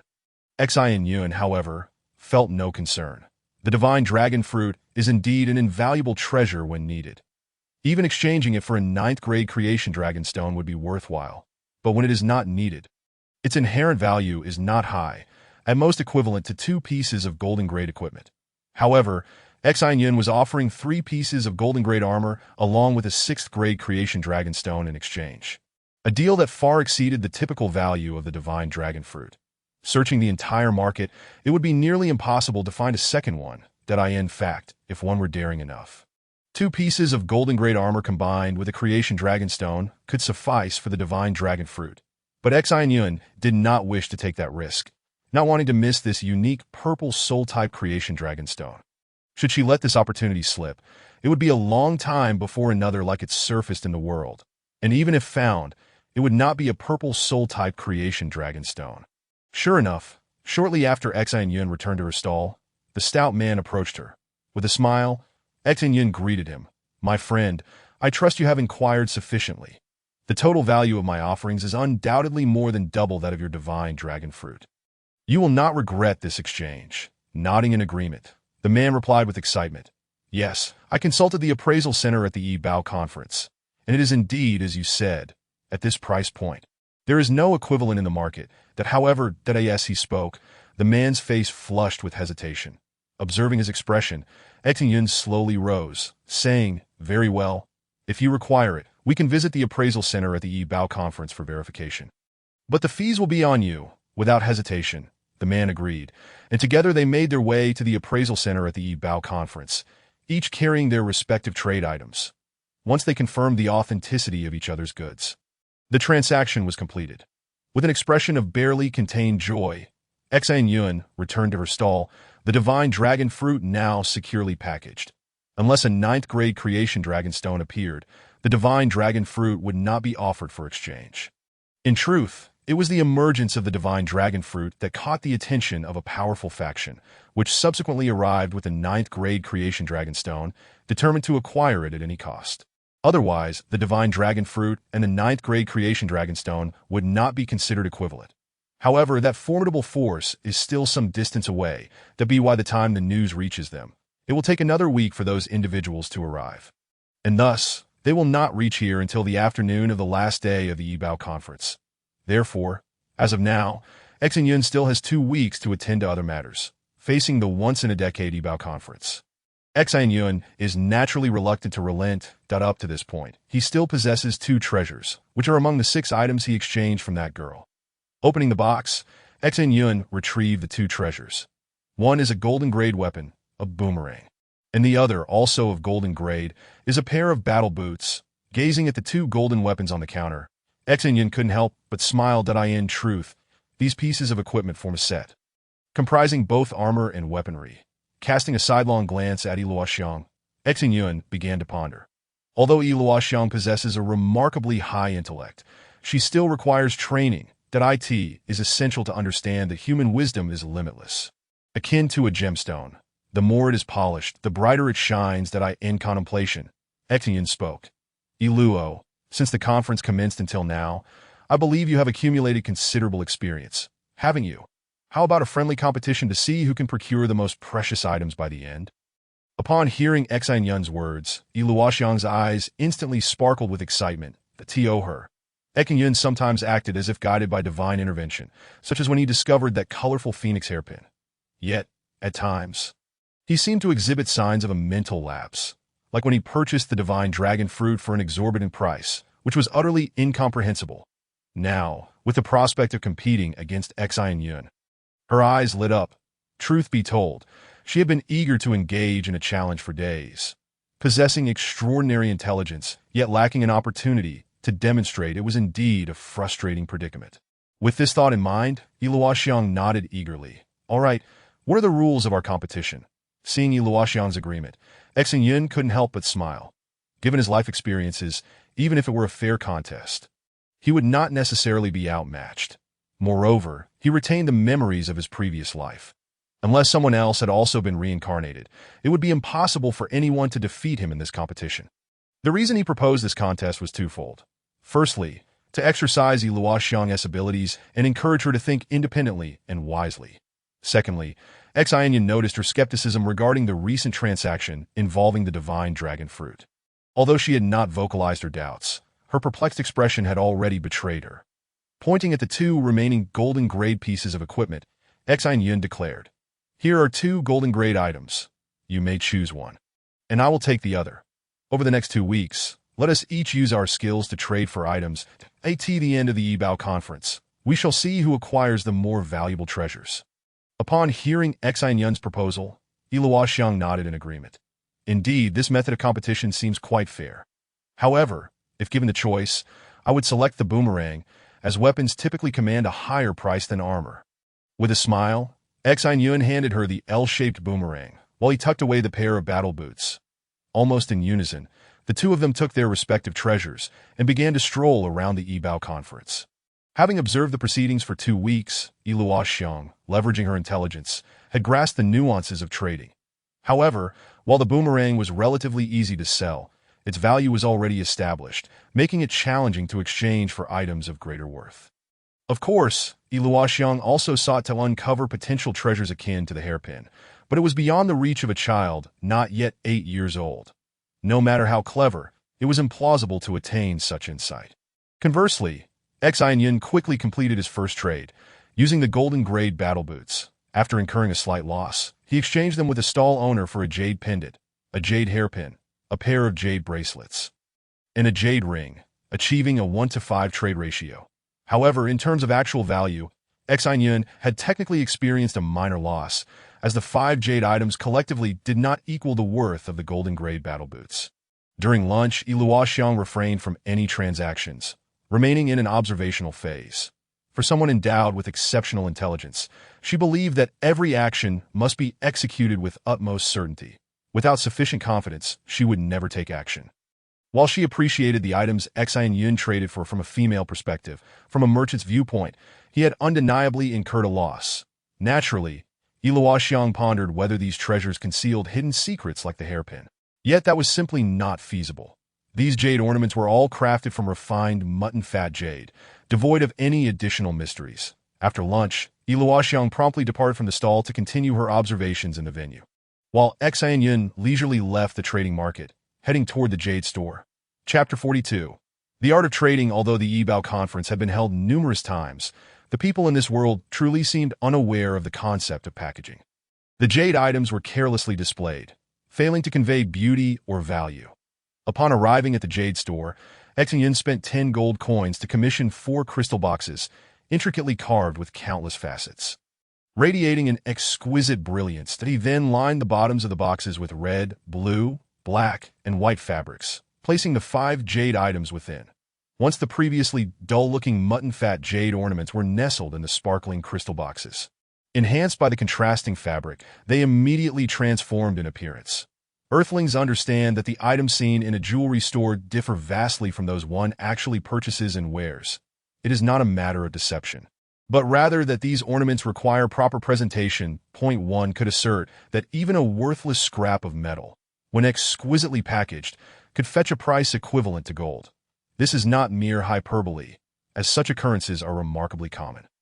Returning to the Yibao conference with the crystal boxes containing the jewelry, Xin Yun opened the 5 crystal boxes and placed them on the counter. In an instant, the sunlight refracted through the crystal, illuminating the entire stall with a kaleidoscope of colors. The craftsmanship of the crystal boxes was exceptionally unique, featuring numerous facets that, when struck by sunlight, emitted radiant, jewel-like hues, enveloping the entire stall in an ethereal aura. Underneath the colorful glow, supported by the various colored fabrics, the mutton-fat jade appeared delicate and lustrous, exuding a subtle sheen, crystalline and translucent, instantly evoking a sense of value. Witnessing the dazzling display of colors, a crowd quickly gathered around. As more onlookers converged, those from afar sensed something extraordinary and hurried over, including Luoxiang, who rushed back upon hearing the commotion. Luoxiang, having seen the original state of the jade ornaments, was astounded at the transformation wrought by Xin Yun. If she had not witnessed it firsthand, she could scarcely have imagined these were the same pieces. Amid the growing throng of spectators, Xin Yun remained unfazed. Sitting there with his eyes half-dashed closed to be why this point, his various transactions had garnered him a modest reputation, though not as a savvy trader, but rather as the big dummy. Almost every deal he struck resulted in a slight loss. Particularly the exchange involving the divine dragon fruit, which had left many lamenting his decision to pay double the price. Now, upon seeing this young man display his wares once again, and they appeared rather impressive, the crowd's urge to seize a bargain surged, with inquiries coming thick and fast that in the midst of the clamorous environment, Xin Yun remained composed, keeping his eyes shut till Luoxiang felt anxious for him. Yet he continued to sit silently until a sufficient crowd had gathered before finally opening his eyes. Casting a calm gaze around the gathering, Xin Yun spoke softly. These ornaments are for trade only, not for sale. That if anyone is interested in a particular piece, feel free to propose an item for exchange, and if I find it satisfactory, we shall trade on the spot. Initially, the crowd fell silent, only to erupt into a flurry of shouts. However, everyone approached with the intention of securing a bargain, unwilling to offer a fair price. Most were proposing a single silver-grade item in exchange, but how could that be possible? Although there is only a tier difference between golden and silver grades, the price disparity is tenfold. A golden-grade item could easily be traded for an entire set of silver-grade items, often comprising 10 pieces. Even a fool like Xin Yun would not entertain such a transaction. That I'll offer a silver weapon for that jade necklace. A male voice boomed.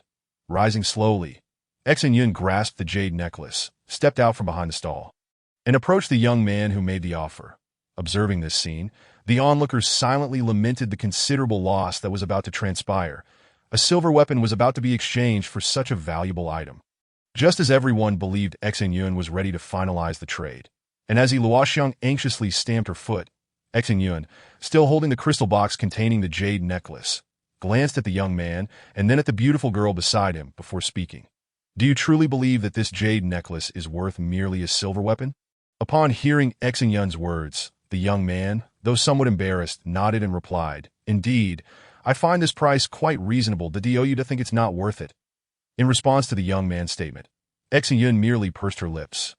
Refraining from further argument, she gently lifted the box's lid and retrieved the jade necklace, then turned to the young woman beside the young man with a smile, saying, Miss, would you be so kind as to try it on? Upon hearing her request, the girl's eyes immediately sparkled with excitement. After all, trying on jewelry is a cherished delight for any young lady, no matter the world. With Xin Yun's assistance, the smooth jade necklace adorned the girl's neck. And in that moment, everyone present nodded in admiration, as they gazed appreciatively at the girl. Xin Yun held up a mirror, allowing her to admire the effect while commenting, Dear sister, your complexion is truly exquisite. Yet without a comparison, it seems to lack a certain something. Now, with this creamy white jade as a backdrop, your fair skin is elevated to an unparalleled radiance that at this point, Xin Yun, enchanted, glanced around and mused. They say that skin should be as smooth as creamy white jade, but how many truly understand what that entails? Now, everyone can see, does this jade necklace not complement the sister's skin perfectly? And most importantly, it adds a luster akin to that of jade itself. It is, without a doubt, the most fitting adornment for you. Listening to Xin Yun's words, no one detected a hint of flattery. Not even the girl herself. In truth, the girl's most prominent feature was her fairness. Her facial features were merely decent, yet she was well aware of the adage that beauty is enhanced by fairness. A girl with skin as radiant as jade, provided she is not unattractive, is undoubtedly a desire for many men, and she recognized her own advantages. With this exquisite treasure that showcased her fairness, she could hardly resist the urge to purchase it immediately.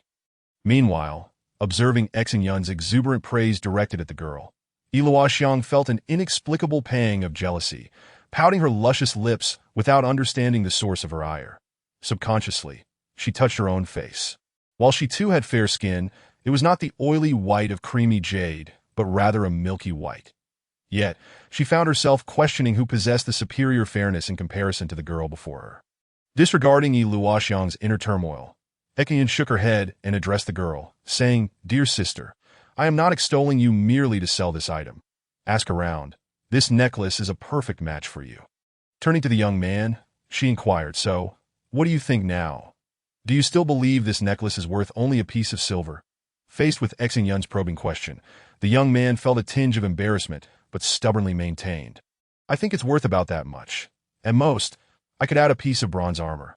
Sighing, Xin Yun shook her head and turned to the girl, saying, beauty is priceless. For someone who cannot appreciate beauty, there is truly nothing more to discuss. With that, she earnestly looked at the girl and continued, dear sister, you must consider carefully. For those who fail to appreciate beauty, your elegance is rather squandered. Young man. What do you mean by that? The young man, incensed by Xin Yun's insinuations, snapped back with a tone laced with hostility. If it weren't for the security measures in place at the Yibao conference, he might have already resorted to violence. Unfazed by his threat, Xin Yun merely rolled her eyes and continued addressing the girl. Beauty is invaluable, and such exquisite beauty cannot be compared to a mere piece of silver or bronze. To be honest, seeing this necklace on you, even I, the owner, would find it hard to part with it, for it belongs here. On you. Chapter 43. Such a transaction, listening to Xin Yun's words and gazing at her reflection in the mirror. The girl shot a displeased glance at the young man and softly said, young brother, how much do you intend to sell this necklace for? Just name your price. If not, I shall buy it myself. Hearing the girl's words, Xin Yun's heart soared with joy. It became evident that the young man was clearly pursuing her, yet had not succeeded. Thus, contemplating her next move, Xin Yun raised her hand dismissively and declared, if your elder brother wants to buy it for you, then I shall gift it to you. Only you are deserving of wearing this necklace. I would rather incur a loss than see it with anyone but its rightful owner. With that, Xin Yun cast a glance at the young man and added, however, dear sister, you must learn to discern the worth of a person, regardless of how sweetly they speak, if they are so miserly now. What lofty expectations can you have for the future? Upon hearing Xin Yun's words, the girl furrowed her brows. Though there was a hint of provocation in Xin Yun's remarks, the underlying truth was irrefutable. If she were already withholding now, what would happen if she eventually gave him everything? Such a person might not be worth relying upon. Seeing the girl's troubled expression, the young man felt both anger and urgency. He had been pursuing her for quite some time, spending untold amounts of money and wasting countless words. While their relationship had been growing closer by the day, today had taken an unexpected turn. It had become painfully clear to him that if he did not assert himself today, once they exited the Yibao conference, the girl would bid him farewell. That it was not that she was heartless. It was merely that this young man was exceedingly cunning. With a sigh of resignation, the young man, acknowledging defeat, addressed Xin Yun, fine, just tell me how much do you want for this necklace? Be straightforward. In response to his inquiry, Xin Yun coldly replied, beauty is priceless. Yet you remain oblivious to this fact that if you refuse to offer a fair exchange, then this necklace shall be a gift for the dear sister, that if you insist on trading, do not insult its beauty with mere bronze. At this juncture, Xin Yun turned to the girl, smirking as she said, dear sister, I am not trying to sow discord, but consider this. If your good friends ask you how much you paid for such a beautiful necklace, what will you say? Will you admit, oh, I traded it for a piece of bronze? What would your friends think? Surely they would suspect it to be a counterfeit. Upon hearing Xin Yun's words, the girl's brows knitted tightly. Girls often enjoy discussing such matters, and a necklace refined from creamy white jade could not possibly be exchanged for mere bronze or silver. It would likely only be a counterfeit that could be procured with such trivial items.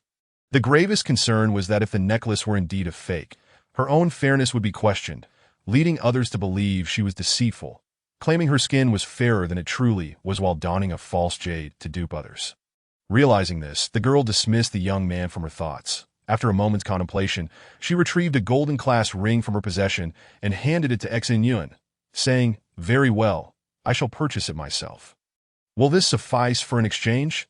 Witnessing Xin Yun's clever maneuver, Luo Xiang was left speechless, for it was known that, including the necklace, all 6 pieces of jade collectively amounted to merely the value of one golden class item. And even then, the worth was slightly inferior. Just as Luo Xiang assumed Xin Yun would accept the ring and finalize the transaction, Xin Yun frowned and said, dear sister, I have already stated that if he cannot afford the price, This necklace is a gift for you. Upon hearing Xin Yun's declaration, the young man could no longer contain himself. Stepping forward, he fixed a steely gaze on Xin Yun and demanded, "What exactly is your intention? Are you deliberately trying to come between us? I admit that I cannot act against you here, but do you think you can hide forever?" Listening to the young man's overt threat, Xin Yun's anger flared, and she retorted loudly, "Do you truly not understand my intention? You think you are so clever, yet you dare to lay hands on a mere child. Are you even a man?" At that, the young man's face flushed with a mix of rage and embarrassment. Meanwhile, Xin Yun continued, "Who was at fault today? You attempted to deceive me, a child, with a piece of bronze or silver, thinking me a fool." Confronted with such accusations, the young man's expression grew increasingly complicated. He had intended to deceive a child but had been exposed instead. The reality was that this piece of jade was worth at least 2 silver items. Observing the young man's stunned expression, Xin Yun continued, "If I were a cunning merchant, I would have immediately accepted the elder sister's golden ring. That transaction would be a guaranteed profit. But have you considered that a girl with a boyfriend, should not have to purchase her own jewelry? How will she face her friends in the future?" As Xin Yun's words sank in, the surrounding audience gasped collectively. Whereas some had previously suspected Xin Yun of ulterior motives, it was now clear that they were in agreement with her perspective. Seeing Xin Yun's furious demeanor, the young man gritted his teeth and declared, "Fine, I shall exchange 2 silver-class items for your necklace. Will that suffice?" Upon hearing the words of the young man, Xin Yun maintained a composed demeanor as she regarded him silently for quite some time. Eventually, she spoke softly, "I acknowledge that the intrinsic value of this necklace is merely equivalent to that of 2 silver-grade pieces of equipment. However, you have failed to account for beauty, which is priceless." At this juncture, Xin Yun inhaled deeply before continuing, "If your sole desire is to purchase a piece of jade, I would recommend that you visit a jade mine. There, you could exchange 2 silver-grade items for a substantial piece of jade, which could be carved into several necklaces. Yet what I am offering is not merely jade, but exquisite jade jewelry, embodying beauty, and beauty is beyond price." With that, Xin Yun turned to the girl beside her and declared, "Very well, I shall cease my discourse. Since he is unwilling to purchase, I shall gift this necklace to you." After uttering these words, Xin Yun pivoted and retreated behind her stall, closing her eyes as she resumed her seat. In response to this scene, an enveloping silence descended upon the vicinity of the stall, leaving the girl in a state of shock. She contemplated removing the necklace to return it, but hesitated, torn by the desire to keep it. Could one truly accept a gift without reciprocation? Witnessing the situation escalate to this point, the young man was finally cornered with no avenue for retreat. Gritting his teeth, he resolutely produced a golden-gray dagger, placing it upon the counter, and grumbled through clenched jaws, "Very well, I shall trade you this golden-grade equipment. Is this now acceptable?" Upon hearing the young man's words, a collective sigh of relief swept through the crowd, as all believed Xin Yun would acquiesce. Slowly, Xin Yun opened her eyes, her voice icy as she replied, "As a merchant, I must uphold the commitments I make. I have already stated that the necklace has been gifted to the elder sister, and now, what are you attempting to do? To have me breach my word?" "I do this," the young man faltered, panic evident in his demeanor. Unable to fathom the situation's turn, observing his flustered state, Xin Yun continued, "This is the Bao conference, where every transaction is safeguarded. Since the goods have already been bestowed, even if I wish to retract my offer, I am forbidden from doing so. You should be aware of the rules here. I wish to return home alive." At this, a chorus of resigned sighs echoed from the crowd. For a long time, a faction had believed that Xin Yun was merely performing, employing clever tactics to compel the young man into a purchase. This was precisely why he stubbornly refused. It was not that he could not part with his belongings, but rather he was loath to be outsmarted by a mere child, which would be a profound humiliation. However, as Xin Yun had articulated, the transaction was indeed concluded, now protected by the Bao conference. Leaving her with no recourse for regret, it was only at this moment that the crowd realized Xin Yun had genuinely given away the necklace as a gift. Incredibly, yet not entirely implausible considering her recent actions. Having traded 2 golden-grade pieces for a dragon fruit, bestowing a jade necklace was not entirely unfathomable. especially since, in the previous transaction, she had effectively gifted away 2 golden-grade items. Chapter 44. The true intent reveling in the atmosphere. Xin Yun once again closed her eyes. Was the necklace truly given away without cost? No, such fortune is rare. The necklace was indeed gifted, yet it could not have been without purpose. Through this gesture, the value of these ornaments had been unequivocally established. A piece of jade jewelry, once valued at merely 2 silver-grade items, had now ascended to the price of a golden-grade item. Had she not acted thus, perhaps the transaction would have been concluded, but the remaining 4 jade items would have certainly failed to command their worth. People are not fools. Would they knowingly step into a trap? Yet the circumstances had shifted to be why gifting the ornament. Xin Yun had introduced the concept of beauty as priceless. Consequently, to please the girl beside them. What was the harm in spending a little extra? It is critical to understand that in such settings should someone willingly step up and buy a piece of jewelry for a girl, knowing full well its lack of intrinsic value, it would undoubtedly captivate her heart, something far surpassing the worth of any ordinary gift. Xin Yun opened her eyes once more, gazing at the young man still standing there. I must concede, you truly know how to live. However, you lack any romantic flair, that I sense no charm in your demeanor. With that, Xin Yun did not afford the young man an opportunity to interject. Continuing, to win a smile from a fair maiden, one must be prepared to pay the price. Rising to her feet, she declared, perhaps to you, this necklace seems overvalued. Yet do you not comprehend? Beauty is priceless. A fine jade is akin to a beautiful woman. Do you truly intend to barter 2 silver-grade items for such a treasure? But the jade is jade, and people are people. How can they be equated? In response to Xin Yun's words, the young man clung desperately to his final arguments. Slightly exasperated, Xin Yun shook her head. Have you ever considered what truly delights a girl? Faced with Xin Yun's inquiry, the young man felt utterly speechless. Who could possibly know? Observing his bewilderment, Xin Yun squinted, pondering, girls are fundamentally different from boys. For boys, a beautiful girl surpasses all else. Yet for girls, a boy's attractiveness is not of paramount importance. Hearing Xin Yun's words, the crowd silently nodded in agreement. What use is a handsome man? What truly matters are courage, responsibility, insight, strategy, and a willingness to act boldly. Seeing the audience's agreement, Xin Yun continued, girls are wondrous beings, innately drawn to beauty, that a delicate flower, a lovely handkerchief, a charming hat, exquisite clothing, or a beautiful piece of jewelry can bring them immense joy. For boys, girls encompass everything. Yet for girls, all beautiful things are what they cherish.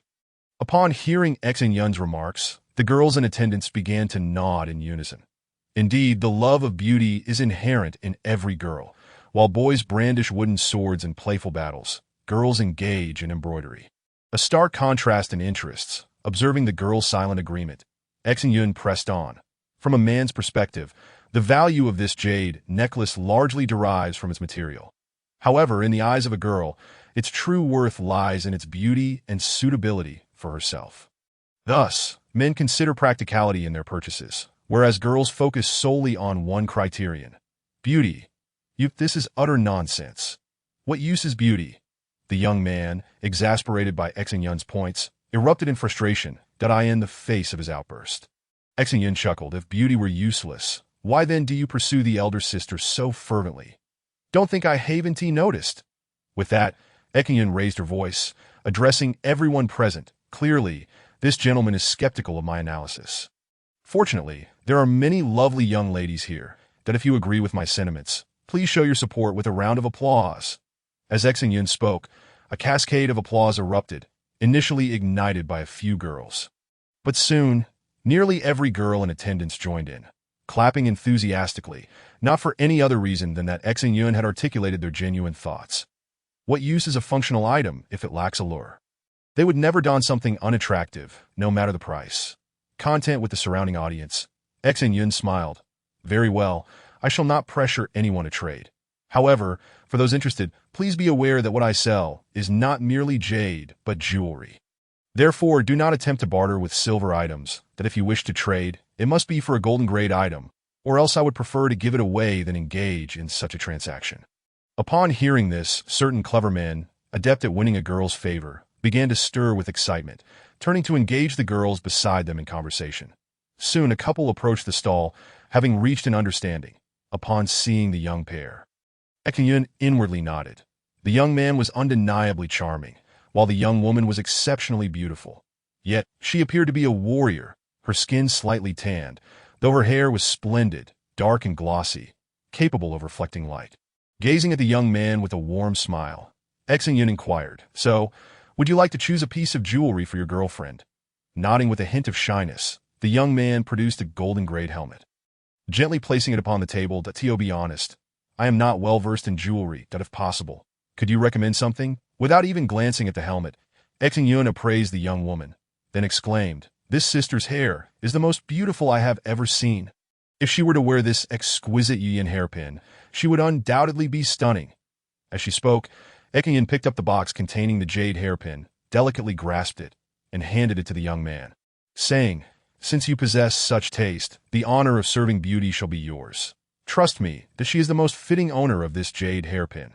Upon hearing Xin Yun's eloquence, the young man was instantly beaming with joy. He accepted the hairpin and gently adorned the young woman's hair with it, prompting an astonished gasp from the onlookers. Originally, the young girl's hair was merely black, lustrous, and smooth, appearing quite comfortable, yet failing to evoke a sense of awe. However, once adorned with the jade hairpin, everything transformed entirely.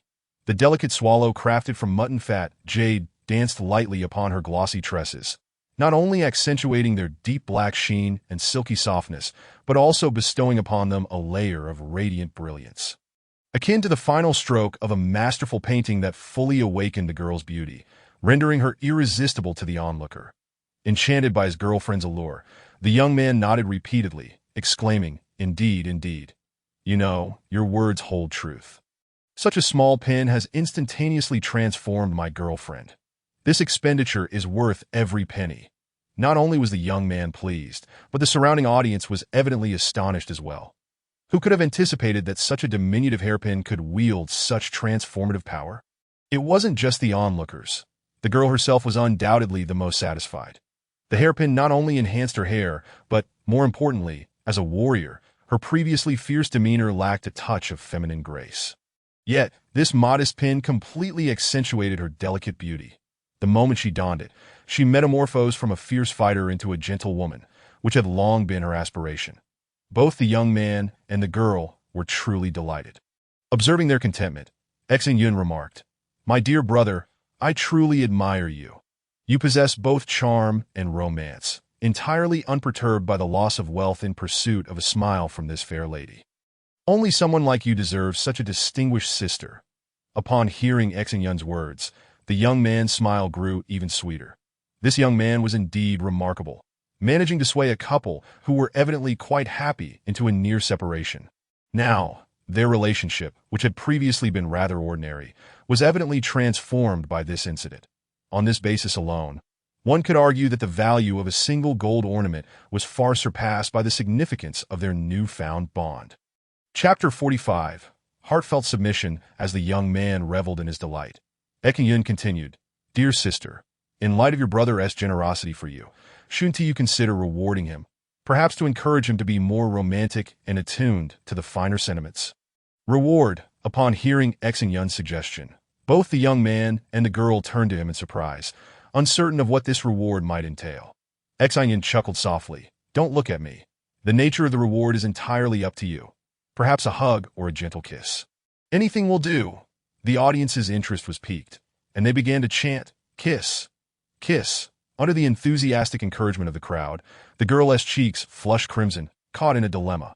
Although she wished to refuse, the atmosphere left her at a loss for how to do so.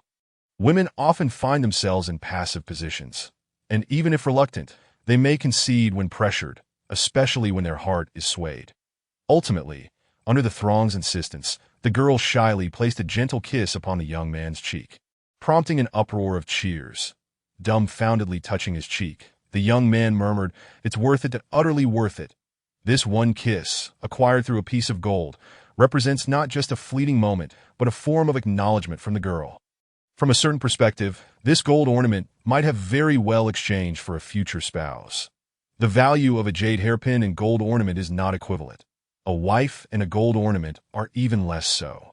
If possible, he would gladly trade 100 pieces of gold for the girl before him, without a moment's hesitation. Meanwhile, witnessing the fervor between the young couple, another young man nearby was consumed by regret. Lamenting, was it just a piece of gold? Had I been willing to part with it, perhaps I too would have earned a kiss from that girl. Oh, dear heavens, this is something I previously wouldn't have dared to dream. Following this demonstration, others soon followed suit. After necklaces came jade pendants, rings, and bracelets, all exchanged for similar prices. While Xin Yun facilitated these transactions, he also unknowingly brought together 4 pairs of couples. Although they spent a bit more than intended, none felt they had incurred a loss. Instead, they believed they had gained significantly. Ultimately, 5 pieces of jade had been traded for 4 pieces of gold, marking a substantial success from Luoxiang's perspective. But Xin Yun still sought perfection, that is, a competent merchant. One must never offend a customer. Avoiding trouble is a cardinal rule, especially when it involves disrupting relationships. After concluding all transactions, Xin Yun sighed and turned his gaze toward the couple that had yet to depart. After a moment of contemplation, he stepped out from his stall and approached them. Seeing Xin Yun approach, the young man felt a mix of emotions. He was torn between anger and an inability to harbor resentment. How could he blame Xin Yun when it was he who had orchestrated this awkward predicament? The girl, too, felt reluctant to part ways with the young man. Their relationship had developed over time, and it would be frivolous to end it over such a trivial matter. However, today's events had left her at a loss for how to proceed. Xin Yun drew closer. The young man tensed up. Fearing further humiliation, he had already been brought low. What more could happen? Sensing the tension, Xin Yun sighed and looked earnestly at the girl, saying, "In truth, I hold a certain admiration for your brother. He is savvy and meticulous, never one to suffer losses. Such a man is typically very family-oriented." Upon hearing this, the young man was taken aback. He had not anticipated Xin Yun would speak in his defense. The heavens could bear witness that he had never sought to curry favor with his child. At the same time, the girl's eyes sparkled with understanding. She recognized that Xin Yun was providing her a means to gracefully exit the situation. But was this truly an 8-year-old child speaking? Even an adult might not possess such cunning. Regardless of their thoughts, Xin Yun continued, "Life is fraught with difficulties. Surviving in this world is a formidable challenge. Though your brother may be a bit thrifty and lacking in romantic flair, such men often cherish their wives and children more deeply. They are practical and grounded, striving to provide a better life for their families and shield them from hardship." Hearing this, the young man trembled, realizing that Xin Yun was attempting to salvage his situation. Clearly, if they parted ways today, it would signal the end of their relationship, which was not what he desired. Gazing deeply at the young man, Xin Yun continued, "He is not reluctant to spend on you. He merely seeks to purchase things at a lower price, hoping to save that money to create a better life for you and your future children. Such a man is irreplaceable." With that, Xin Yun approached the counter, picked up the gold ornament placed there by the young man, and smiled, saying, "I cannot accept this gold ornament, but to demonstrate that he is indeed willing to invest in you while not expecting anything in return. Why not convert this piece of gold into currency and use it to aid children who have lost their parents? I believe such a noble act will surely bless your love." Upon hearing Xin Yun's words, the couple's eyes filled with gratitude, while the surrounding audience erupted into applause. Luoxiang, in particular, clapped fervently, her small hands turning red as she shook her head in admiration, murmuring, "Perfect! No, it should be great. There is truly nothing better than this." Beyond admiration, I find myself at a loss for words to express my feelings. Handling the situation with such finesse is beyond my capabilities. In the span of a mere afternoon, Xin Yun had transformed a single piece of gold into 4, while simultaneously uniting 5 couples without offending anyone. Beyond monetary gain, he had garnered the appreciation and respect of all present. Luoxiang believed that should they encounter these individuals again in the future, they would surely remember today's events fondly. As the transactions came to a satisfying close, the young man, who had felt most slighted by Xin Yun, became the one most grateful to him. Xin Yun, in a different light, had inadvertently fostered the bond between him and the girl. He now understood the deeper wisdom behind this experience. Initially, Xin Yun had depicted him as utterly lacking, causing the couple to contemplate separation. However, in that moment, the girl was able to recognize his significance in her heart. People often fail to cherish what they possess until it is nearly lost. Only then do they realize its true value. Once the girl acknowledged his virtues, the prospect of parting became increasingly difficult. Yun's final words transformed his perceived flaws into his greatest strengths. In reality, such pragmatic men are precisely what women seek. What good is romance alone? Can mere sentiment satisfy one's needs? In the end, a woman's choice invariably hinges upon the sense of security her partner provides. Only a man like him can offer the utmost sense of safety to a woman. Wouldn't you agree? The piece of golden jewelry was no longer attainable for Xin Yun, yet as a gesture of gratitude, the young boy gifted her a crystal tier equipment worth 10 pieces of gold, the diamond shield. He also pledged that should Xin Yun find herself in need, she could reach out to him for assistance, leaving behind his contact details.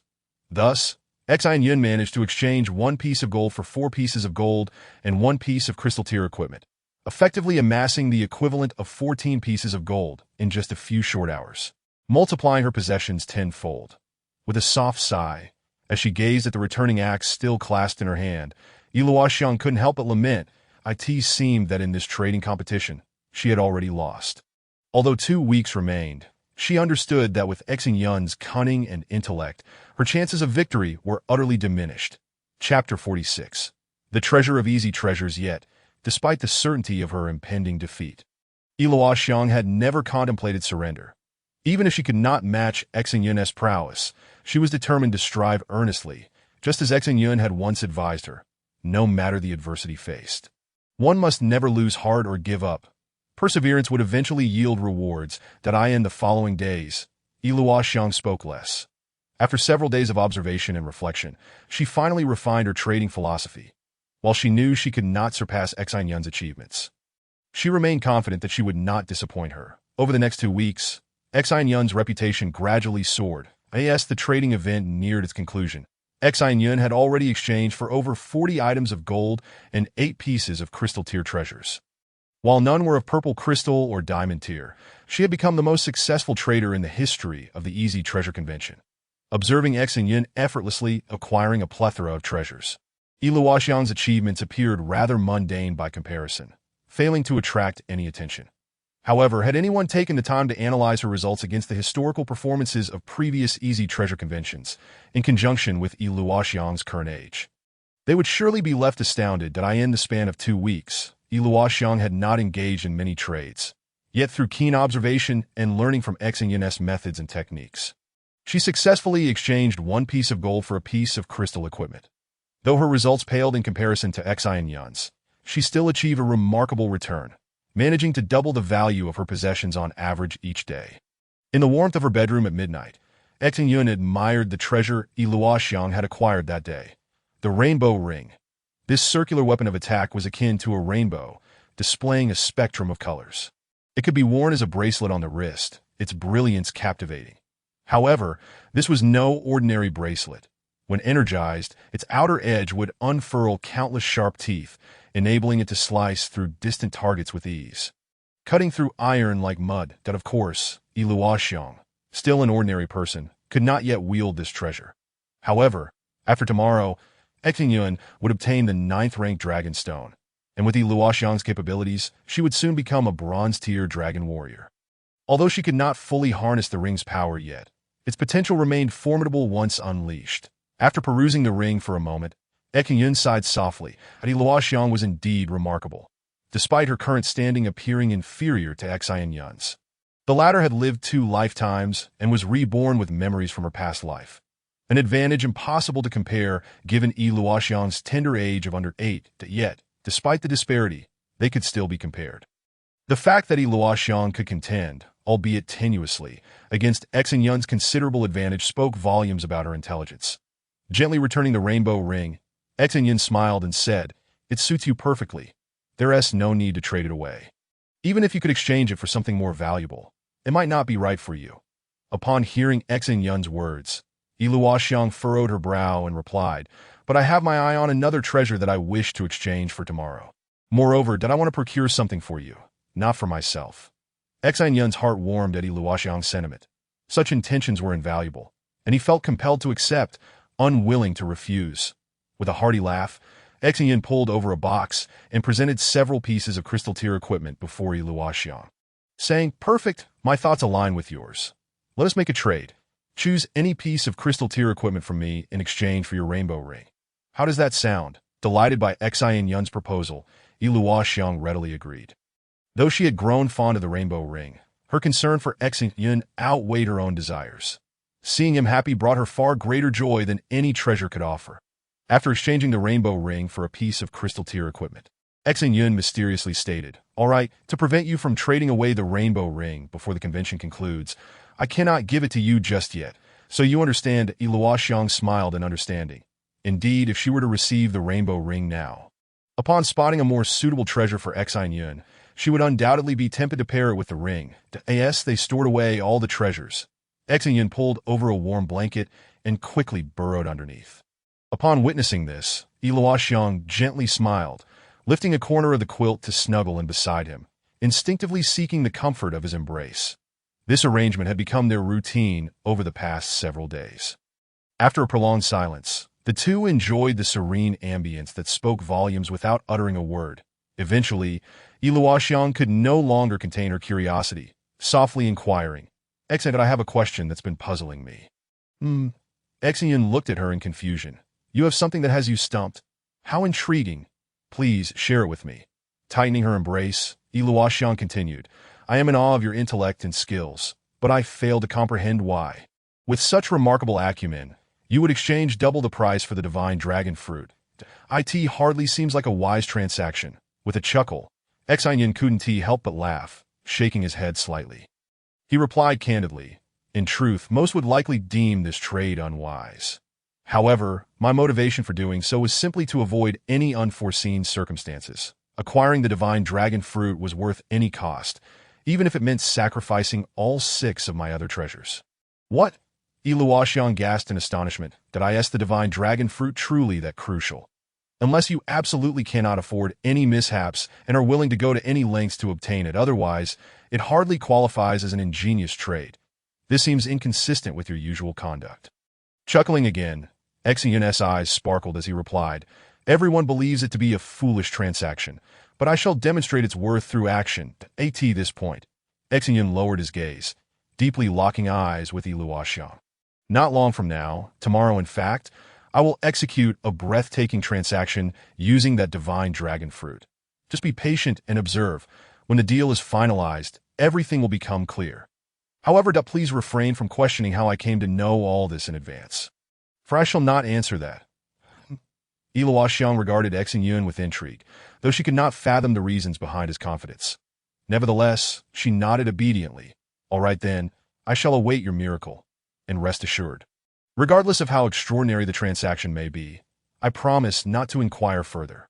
The following morning, upon arriving at the trading market, Xin Yun and Yi Luoxiang promptly set off on separate paths. According to tradition, genuine treasures typically surfaced on the final day, and no one wished to miss this precious opportunity. The trading activities of the Easy Treasure Convention entered their most frenetic phase. By midday, Xin Yun had completed 4 trades, yielding modest gains, while Yi Luoxiang was even more fervent, having executed over 70 trades. Although each transaction resulted in minimal profit, primarily consisting of fair exchanges where Yi Luoxiang merely gained slight advantages. The cumulative benefits from those 70 trades culminated in her transforming her crystal tier equipment into a piece of purple crystal equipment. In contrast, Xin Yun's trading appeared rather lackluster by noon. He had traded away all of his golden equipment for crystal tier items, completing several exchanges among the crystal tier treasures before halting his trading activities. Meanwhile, Yi Luoxiang successfully executed her meticulously devised trading strategy, all the while keeping a watchful eye on Xin Yun, eagerly anticipating a miracle. However, to her disappointment, no such miracle transpired throughout the morning. At midday, they reconvened at their stalls, with Xin Yun holding 10 pieces of crystal tier equipment while Yi Luoxiang clutched a piece of purple crystal equipment. In terms of value, they had remarkably reached an even score. Silently observing Yi Luoxiang, Xin Yun was genuinely astonished by her remarkable gains. He had not anticipated her achieving such significant results in just a few hours. This was truly unexpected. Moreover, with the trading convention still ongoing, an entire afternoon remained. The ultimate outcome was now shrouded in uncertainty. Chapter 47. Terrifying wisdom in comparison to Xin Yun possesses the experience of 3 lifetimes, enriched by the memories of his previous existence akin to cheating. However, one cannot deny that the power of wisdom is boundless and, at times, can compensate for everything, despite lacking experience and the memories of a past life. Xiang, through sheer intellect and precise calculations, managed to accomplish a breathtaking turnaround. Before Xin Yun could astonish her, she had already bestowed upon him a surprise of her own. Most astonishingly, Xiang is still in a phase of rapid growth. Her wisdom has yet to reach its zenith. That it is no wonder, for had she been mediocre, she would not have qualified to be one of the 9 great masters in her previous life. Beneath the 9 great masters, while one cannot say that all others are mere ants, they are undoubtedly invincible beings. One person is akin to an entire army in comparison to Earth, if the top masters are likened to missiles. Then the 9 great masters are akin to atomic bombs. Fortunately, Xin Yun is not necessarily destined to lose. One must not underestimate the value of this set of crystal-grade equipment. In isolation, these treasures may indeed be comparable to the amethyst-grade devices in Xiang's possession. But would Xin Yun stoop to such trivialities? A set, you say? Indeed. Drawing from the memories of his past life, Xin Yun ultimately completed the collection of this equipment on the final day. The worth of a complete crystal-grade set is unequivocally beyond that of a single amethyst-grade item. In his previous life, this realm had 3 major trades that were lauded far and wide. The very top was the exchange of the divine dragon fruit for the 9-grade Shuanglong stone, while the second was the remarkable feat of someone assembling a complete set of crystal-grade equipment from over 1 million treasures in the market. Perhaps the average person does not grasp the preciousness of a set. One must realize that, when compared individually, crystal-grade equipment possesses more than 10-fold the power of amethyst-grade gear. However, the might unleashed by a complete crystal-grade set is not something that can be matched by merely summing the power of 10 individual amethyst-grade items. Owning a single piece of crystal-grade armor is of little consequence to those from affluent families, as they can produce such level equipment themselves. Yet acquiring an entire set remains a formidable challenge. Even with production capabilities, it typically requires millennia of accumulation to forge a complete set. Each piece of equipment possesses unique abilities, and a set is defined by the phenomenon of resonance between 2 pieces, enhancing and promoting one another. When all 10 components of a set resonate, the power unleashed exceeds 10-fold that of ordinary amethyst equipment. Naturally, sets vary in tiers. Some activate in a chain reaction, one piece triggering the next, resulting in a mere doubling of enhancement. The most expensive, however, is the set that Xin Yun has managed to assemble. The 10 components of the set can fully promote one another. Any single piece can activate the other 9, resulting in a 10-fold enhancement. Especially when all 10 pieces are combined, they create a complete force field. This is the so-called set effect. Once donned, the wearer possesses a strength comparable to that of a diamond-level master, be it in attack, defense, or speed, depending on the nature of the set. To unleash the full power of a diamond-grade item, one must inherently possess diamond-level strength, whereas this set only requires crystal-level prowess to be fully realized. If one were to liken a person to a driver, then this set of equipment is akin to a tank, proficient in both offense and defense, capable of amplifying the user's power 10-fold, if not more. The equipment that Xin Yun has gathered is defensive in nature. Once the complete set is assembled, it will activate a diamond 1-star defense shield, rendering it invulnerable unless faced with diamond-grade destruction. Observing Xin Yun's 10 pieces of crystal equipment, Xiang's face radiated joy this moment. She finally believed Xin Yun's words. No matter how dire the circumstances, one should not lose heart or give up. Perseverance will undoubtedly yield rewards. Over the past 2 weeks, Xin Yun had exchanged a single piece of gold equipment for 10 pieces of crystal equipment, elevating its value 100-fold. Yet she too had not lagged behind, trading 1 piece of gold equipment for a single amethyst piece, also achieving 100-fold enhancement. Seeing Xiang's expression of delight, Xin Yun laughed heartily, saying, "Do not rejoice too early. Although your performance is commendable, remember this: unless everything is conclusively resolved, anything can happen. That if you become complacent, losing this match would be trivial, but losing your life in the future would be." Upon hearing Xin Yun's words, had it been anyone else, they might have thought he was unable to accept defeat and was becoming somewhat irritable. However, with Lo Xiang's wisdom and understanding of Xin Yun, she quickly grasped his intent. Sobering her expression, her gaze sharpened once more as she nodded. Rest assured, Xin, I will not underestimate my opponents again. There is still an afternoon left, and I will strive to improve that if possible. I wish to defeat you. Ha! At Lo Xiang's proclamation, Xin Yun erupted in laughter, rising slowly to his feet. Well, I admire your tenacity. Now, I shall witness your efforts. Give it your all, for I shall not ease up either. Upon hearing Xin Yun's encouragement, Lo Xiang nodded, hastily consuming her food before departing with her treasures. With Xin Yun's reminder and his confident demeanor, she felt a sense of urgency. If she could not create another miracle, she would indeed face defeat. Having exerted herself to this point, she was determined not to lose. Her desire to win was not merely a matter of pride. She had always felt like a burden to Xin Yun. She simply wished to prove her worth through her efforts, to demonstrate that she was not a liability, but rather a valuable ally. Watching Lo Xiang hasten away, Xin Yun smiled with satisfaction, remaining seated without displaying his goods, patiently awaiting the appropriate moment. The necessary transactions had been completed. Now, all that remained was the arrival of their objective.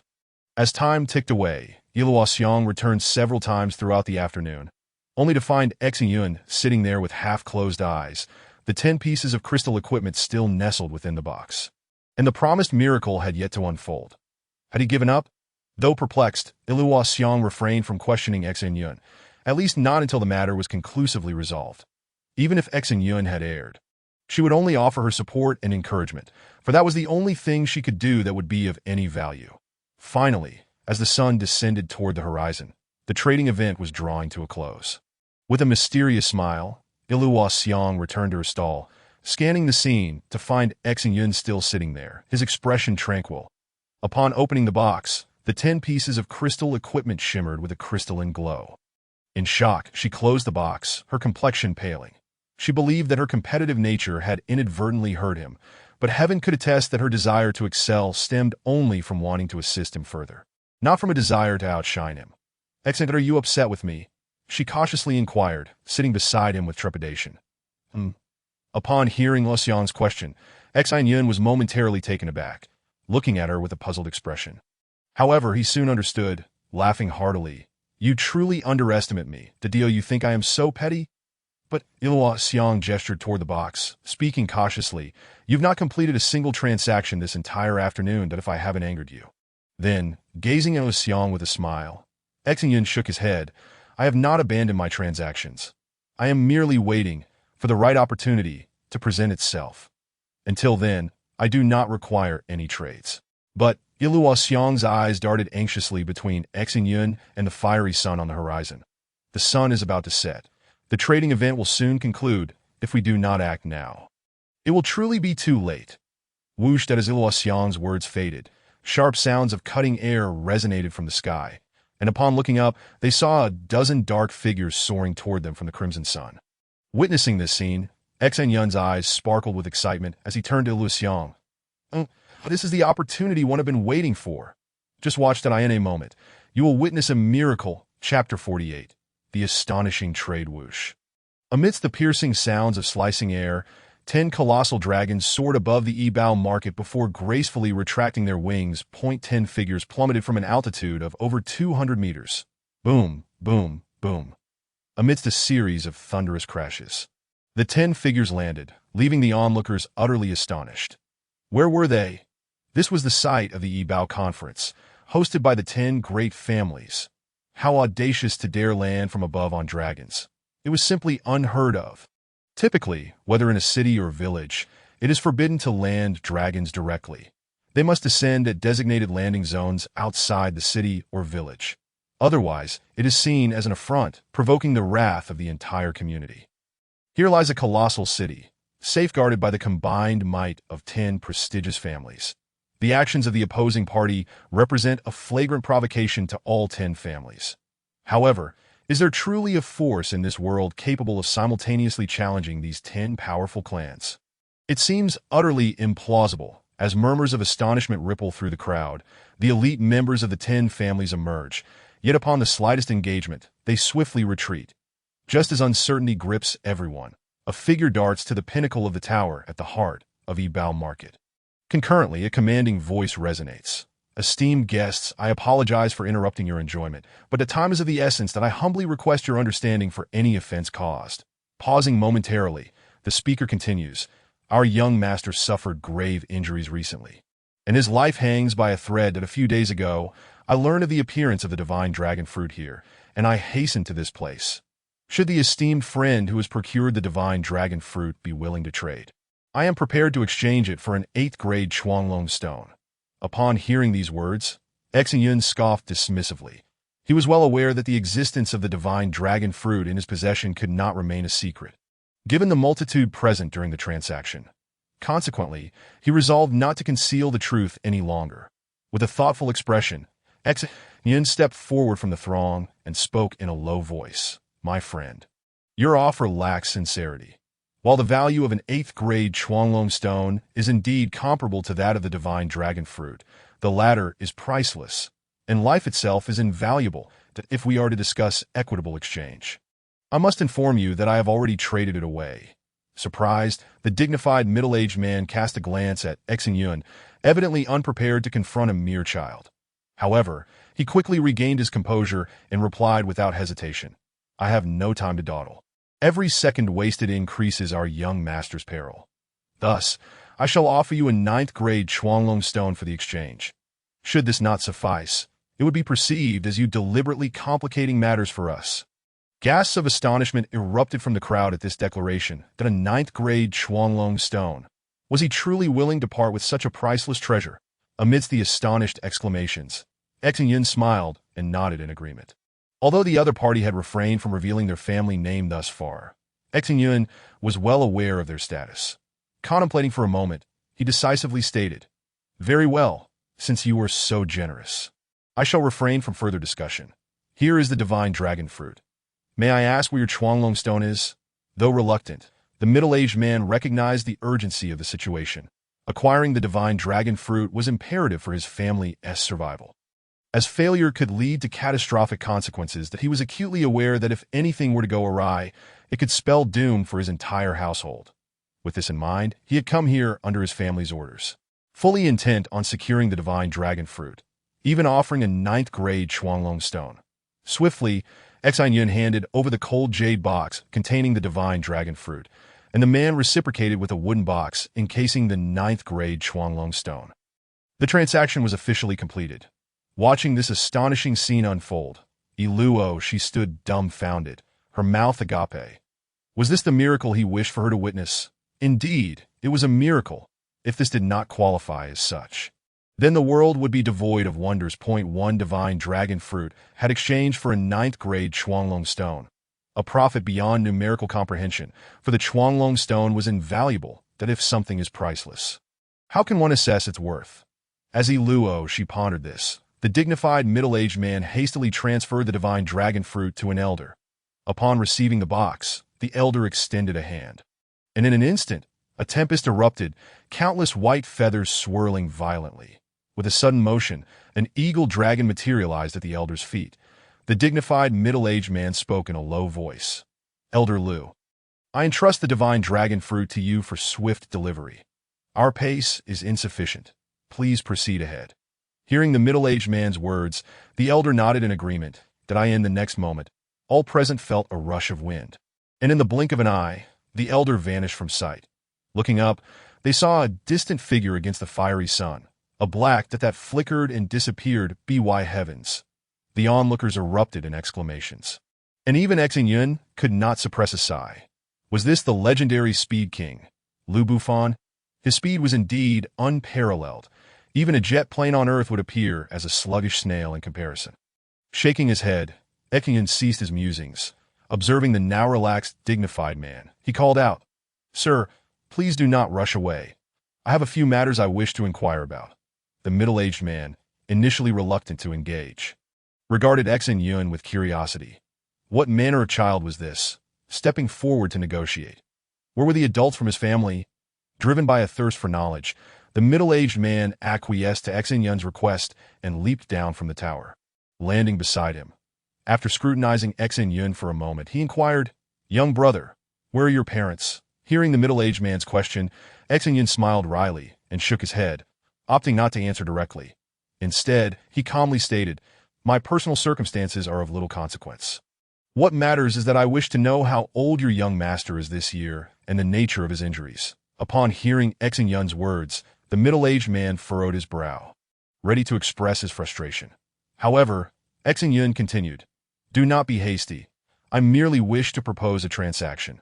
Should this deal come to fruition, I assure you it will earn you immense credit, elevating your standing within your family." Without allowing the middle-aged man a moment to respond, Xin Yun pressed on. "Do not be quick to distrust me. From your expression when you spoke earlier, it is clear that your young master's injuries are not a closely guarded secret, that IT will only take a moment of your time, yet you stand to gain a significant opportunity for advancement." The middle-aged man regarded Xin Yun with a mixture of intrigue and skepticism. Finally, he conceded, "Very well, this is indeed no secret that my young master sustained his injuries while training outside, inflicted by a nine-eyed fox dragon." As soon as the middle-aged man finished speaking, Xin Yun interjected, "What is your young master's strength level? And how formidable is the nine-eyed fox dragon?" Without thinking, the middle-aged man replied, "My young master possesses the strength of a 6-star golden rank, while the nine-eyed fox dragon is at the 9-star crystal rank." "Why do you ask?" Nodding with satisfaction, Xin Yun responded with a smile. "When venturing out, safety should always be paramount. Without adequate defenses, such incidents are unfortunately inevitable." The middle-aged man frowned at this remark, retorting, "Is that not obvious? However, my young master is already equipped with purple crystal grade gear. That it is a pity he cannot fully utilize its potential. Otherwise," smirking slightly, Xin Yun interjected, "if he could fully harness the power of the purple crystal equipment, he would be nearing the diamond level of expertise. With your family's influence, is there really a need for such gear?" The middle-aged man furrowed his brow, visibly irritated. "Such a straightforward matter hardly requires your input. But what can we do? Actually, it is quite simple. Sets." Xin Yun declared decisively. With a complete set, the issue could be resolved. The middle-aged man's expression darkened, and he exclaimed angrily, "I must have lost my mind to attempt to converse with a child. Everyone knows sets are advantageous, but do you comprehend how rare and difficult they are to assemble?" Calmly observing the middle-aged man, Xin Yun nodded. "I am well aware that sets cannot be purposefully forged. It is a matter of fate, and no one can predict which two pieces will resonate together.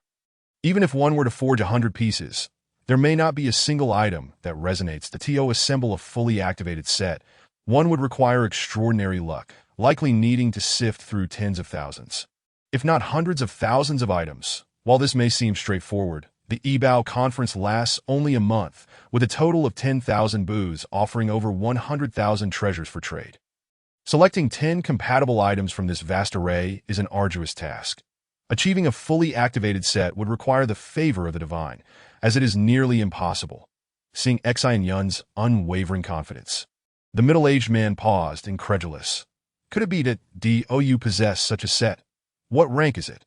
What is its activation level?" Gazing calmly at the middle-aged man, Xin Yun replied, "A fully activated crystal rank set. Of the defensive type, capable of providing a shield equivalent to a 1-star diamond level. Once donned, even when facing a diamond rank dragon, there remains a chance for escape. At the very least, you would not be harmed by a 9-eyed fox dragon again." Upon hearing this, the middle-aged man's eyes widened in disbelief. To him, crystal-grade equipment was nothing of concern. Many prominent families produced crystal and even purple crystal-grade gear. However, when it came to sets, they were indeed elusive and sought after. Their young master has been the sole heir for 3 generations. Even if he cannot become a top-tier expert, preserving his life is of utmost importance. As long as there is a flicker of hope, one must hold on to it. However, the dilemma lies in the fact that their young master possesses extraordinary talent, having astonishingly reached the remarkable golden 6-star level at the tender age of 16. His obsession with martial arts is insatiable, and no one can deter him. In truth, the amethyst equipment he originally donned was already commendable, yet he was unable to fully unleash its potential, which led to him being wounded by a crystal-level fox dragon, nearly costing him his life. For them, offensive treasures are unnecessary, but defensive ones are desperately needed, especially those of crystal grade, which are highly coveted.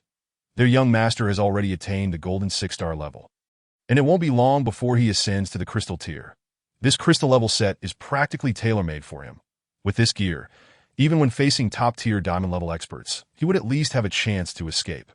Meanwhile, listening to the conversation between Xin Yun and the middle-aged man, Luoxiang was utterly dumbfounded that he had successfully exchanged for a complete set of fully activated crystal gear. Was this even humanly possible? Although she possessed formidable intelligence, the mere thought of assembling a complete set of fully activated gear was dizzying. It required memorizing the energy vibration types and frequencies emitted by each piece of equipment, then cross-referencing them, which would entail billions of calculations to ascertain the efficacy of the set. Such a mental exertion, even for someone as astute as her, was something she wouldn't dare to dream of, at least not at this moment. Upon reflection, since the day she participated in the Ebao conference, Xin Yun had consistently favored squinting, appearing as if he were asleep, yet deeply contemplative. Now, Luoxiang understood that he was relying on memory to compare and calculate. My heavens, is he even human? Lost in thought, Luoxiang stared vacantly at the box in Xin Yun's hands, but if she could confirm that this box indeed contained a fully activated crystal level set, it would suffice to prove that Xin Yun is a prodigious genius, an unparalleled sage among humankind. With a soft click, as Luoxiang pondered, Xin Yun had already opened the box. With a serene expression, he addressed the middle-aged man. This is the fully activated crystal level set. You may personally verify its effects. Upon hearing Xin Yun's words, the middle-aged man dared not delay that he understood all too well that if he could truly bring this set of equipment back, the accolades would be monumental. A 3-level promotion would be no mere fantasy. After a moment of contemplation, the middle-aged man removed his armor and began donning the crystal level set from Xin Yun's box. With each piece of equipment he equipped, vast amounts of energy were gradually activated. When all 10 components were fully assembled, their formidable power was beyond description. With a slight exertion of energy, the crystal-colored armor suddenly emitted a radiant shield of light, enveloping the middle-aged man in an oval shape, extending about a meter outward. Feeling the strength of this shield, the middle-aged man couldn't help but feel ecstatic. Indeed, it was the defensive power of the diamond level. And after being activated by him, a purple crystal level expert, its defensive capabilities were even more formidable. Gazing in admiration at his armor, the middle-aged man exclaimed joyfully, "Indeed, this is the fully activated crystal level set. How splendid! Now tell me, what do you wish in exchange?" In response to the middle-aged man's inquiry, Xin Yun remained calm and said, "Although your young master is currently only at the golden 6-star level, consuming the divine dragon fruit will not only save his life, but will also enhance his abilities that I cannot guarantee more, but reaching the crystal level is certainly within reach. Thus, this set of equipment can be worn immediately upon your return and will enable him to utilize all its capabilities." Hearing Xin Yun's words, the middle-aged man nodded repeatedly. Indeed, nothing could be more suitable for their young master. However, the more suitable it was, the more he feared Xin Yun would ask for an exorbitant price. By now, he had no choice but to proceed with the exchange, as the middle-aged man pondered anxiously. Xin Yun extended his hand, pointing to the pocket behind him, and smiled. "Let us make a wager. This set of equipment shall be exchanged for what lies in your pocket." What, upon hearing Xin Yun's proposal, the middle-aged man was taken aback, subsequently exclaiming loudly, that was his ancestral treasure. How could he part with it? Observing the shock on the middle-aged man's face, Xin Yun knew that while this set was invaluable, it paled in comparison to that treasure. Nonetheless, he was not concerned about the man refusing to trade. Undoubtedly, this was the most suitable treasure for their young master, one that could serve him until reaching the diamond level, that if he refused to exchange, his family head would surely be informed, especially since 8 others had accompanied him. Just imagine that if the family head learned he had refused to trade such a significant treasure for personal gain, what punishment would he face? Leaning closer to the middle-aged man's ear, Xin Yun whispered, "Sometimes one must be willing to let go. As the saying goes, to gain, one must first give. Although you may lose a treasure today, your family head will not allow you to suffer such a loss without recompense." Upon hearing Xin Yun's words, the middle-aged man's eyes brightened. Indeed, that although he would part with the ancestral treasure, the family head would certainly compensate him with another equally valuable item. Considering his numerous accomplishments today, arriving just in time to trade for the divine dragon fruit that saved their young master's life, and then sacrificing his own interests to exchange the ancestral treasure for the most suitable set for the young master. It was not an exaggeration to say that he would not only be promoted by several levels, but would inevitably become an elder. How could a man who sacrificed everything for his family not be rewarded? How could the family head command respect henceforth? Glimpsing at the fellow colleagues beside him, he felt reassured. With them present, he need not worry about the family head not believing him. Moreover, their presence compelled him to finalize the transaction. Otherwise, all his merits today would be erased, and he would incur the family head's ire, ensuring he would never rise again. With this in mind, the middle-aged man gritted his teeth, unfastened the pocket behind him, and gently handed it to Xin Yun, saying, "Are you not afraid that what lies in this pocket is worthless?" Upon hearing the man's words, Xin Yun laughed heartily. He knew precisely what was inside and had no fear. However, that was not something he could disclose. Shaking his head, Xin Yun replied, "I am somewhat of a gambler. Having seen you part with a 9th-grade Chuanglong stone without batting an eye, yet continuously feeling your pocket, it is evident there is a treasure within. If I am mistaken, then I suppose it is my misfortune. But I believe the likelihood of that is slim. At most, it is merely a matter of profiting more or less." With a wry smile, the middle-aged man glanced at Xin Yun. This child had indeed not gambled wrongly. Yet he had not lost either. This was truly the most suitable transaction. But was this genuinely a mere child? One who appeared to be only 7 or 8 years old. Chapter 50. The flying 7 axes with a leather pouch containing the Chuanglong stones slung over his shoulder. Xin Yun and Yi Luoxiang raced back to the inn. Despite possessing memories from a previous life, Xin Yun had not anticipated being able to complete all the transactions. The 9th-grade Chuanglong stone was one thing, but the subsequent treasure he acquired was truly extraordinary. Not only was it a piece of equipment surpassing even diamond grade, but more importantly, the strongest treasures Xin Yun knew he would need in the near future were to be obtained with this battle axe and the refined gold mining shovel he planned to buy in the Tower Mountain Giant City. While he already knew where that item was and how to acquire it, Xin Yun's current strength was far too weak to qualify for claiming it. However, securing these items was undoubtedly beneficial. At the very least, it eliminated the possibility of others getting their hands on them.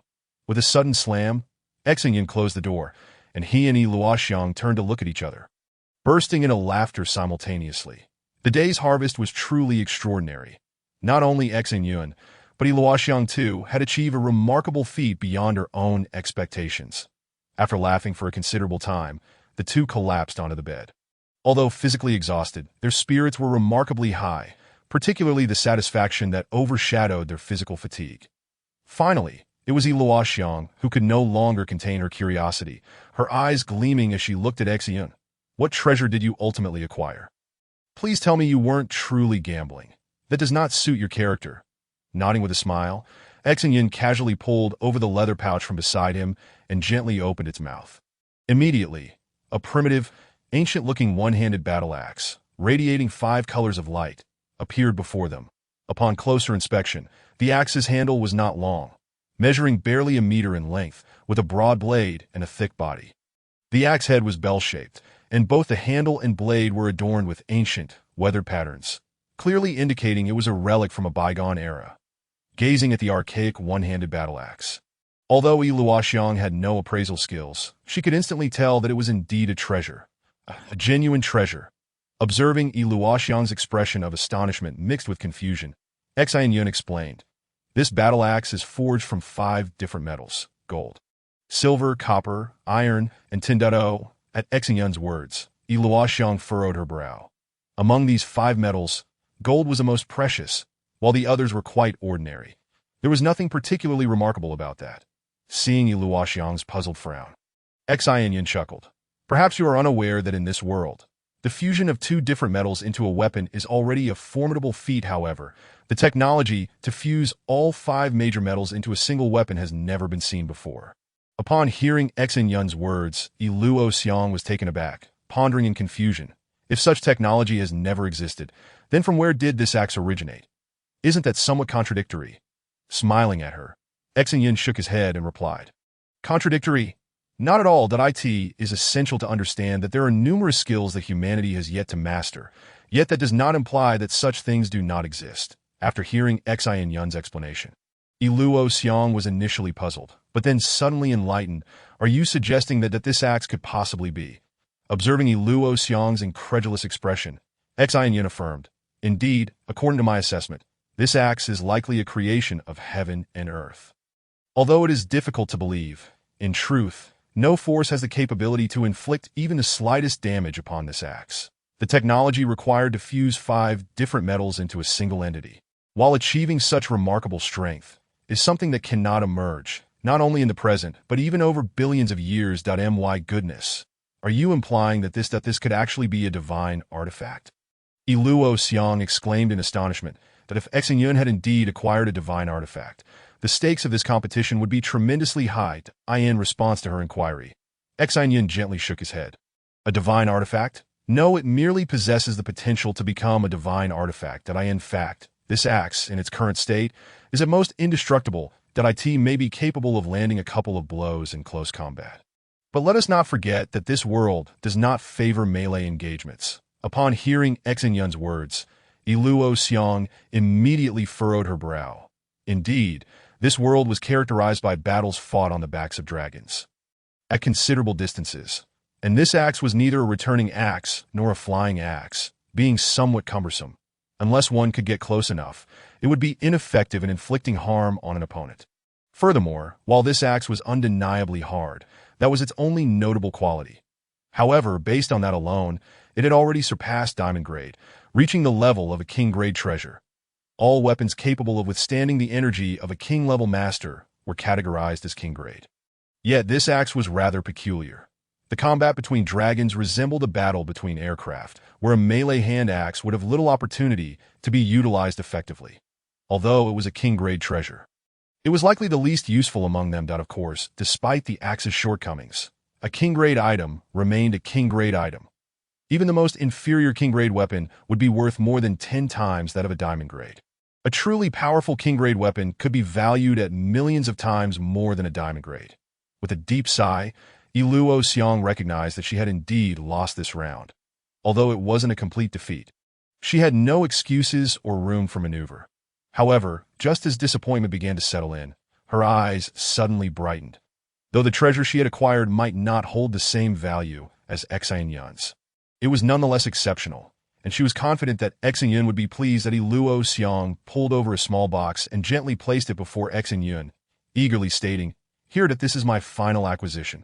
Carefully selected from nearly 100,000 treasures, just for you. I hope you will like it." Selected from 100,000 treasures? The mental effort involved in comparing, contemplating, and judging must have been immense. Observing the box before him, which was not particularly large, measuring approximately 40 centimeters in length, 20 centimeters in width, and about 10 centimeters in thickness, Xin Yun speculated about its contents. After examining it for some time, he shook his head, realizing that mere observation would not yield any answers. Xin Yun extended his hands and gently opened the lid, and instantly a chilling gleam emanated from within the box. Gasping in astonishment, Xin Yun could not help but inhale sharply. How could it be this set of items that had actually been exchanged by Luo Xiang? It was simply unbelievable. In his previous life, the 3 top trades included the first-ranked Jiupin Chuang Long Shi and the second-ranked 10-piece set, the fully activated crystal-grade suit, both of which had been monopolized by Xin Yun, leaving no opportunity for others. The third-ranked item was this set of Jiulian Zhuang, the fully activated flying axe. Perhaps many would not understand what the flying axe was. In fact, it was also known as the gliding axe or the returning axe, abbreviated as the flying axe. The axe had a short handle and a thin body. Yet it was incredibly sharp, serving as a long-range attack treasure and the most destructive flying-type set. The flying axe consisted of 7 axes, along with a sheath to hold them and gloves for retrieving them. Totaling 9 pieces, its ranking was due to the fact that all 9 pieces could activate each other. While some might argue that such a powerful set could rival the fully activated 10-piece set, the reality was that the gap between them remained significant. It is crucial to note that the flying axe was a highly popular treasure in this world, especially when dragons were flying at high speeds, as it could be effortlessly thrown with tremendous destructive power. Once it struck its target, even iron armor would be unable to withstand the razor-sharp flying axe. Dragons could easily attain supersonic speeds. Just imagine when two dragons flew toward each other at supersonic velocities and one threw a flying axe. How fast would that axe travel? What immense power would it possess? The gliding axe was specifically designed for aerial combat, with a shape more suited for spinning attacks in the air, rendering it less effective for close-quarters battles. Its force application was not based on melee design. However, as long as one maintained a distance, even 2 meters away, it could unleash its maximum power. And with sufficient strength, its impact could extend for dozens or even hundreds of meters. Chapter 51. Joyful acquisition of a treasure. The flying axe was a versatile treasure that could easily be lost in the midst of an attack. Only a superlative master could retrieve a thrown flying axe by leveraging its spin. The vast majority of individuals would simply lose one with every throw, regardless of whether they struck their foes. In his previous life, Xin Yun had used a set of diamond-grade flying axes, yet they had no activation whatsoever, comprising gloves, a sheath, and 7 flying axes. To assemble this set, Xin Yun had expended more than half of his fortune. From a certain perspective, the flying axe resembled ammunition belonging to the category of consumables, thus yielding a high production rate, akin to the arrows in a bow and arrow set, which were also abundant, making it easier to collect a fully activated set. Nevertheless, one should not underestimate the gliding axes that Luo Xiang had acquired. This was a fully activated 9-piece set, and not a bronze grade, but silver grade.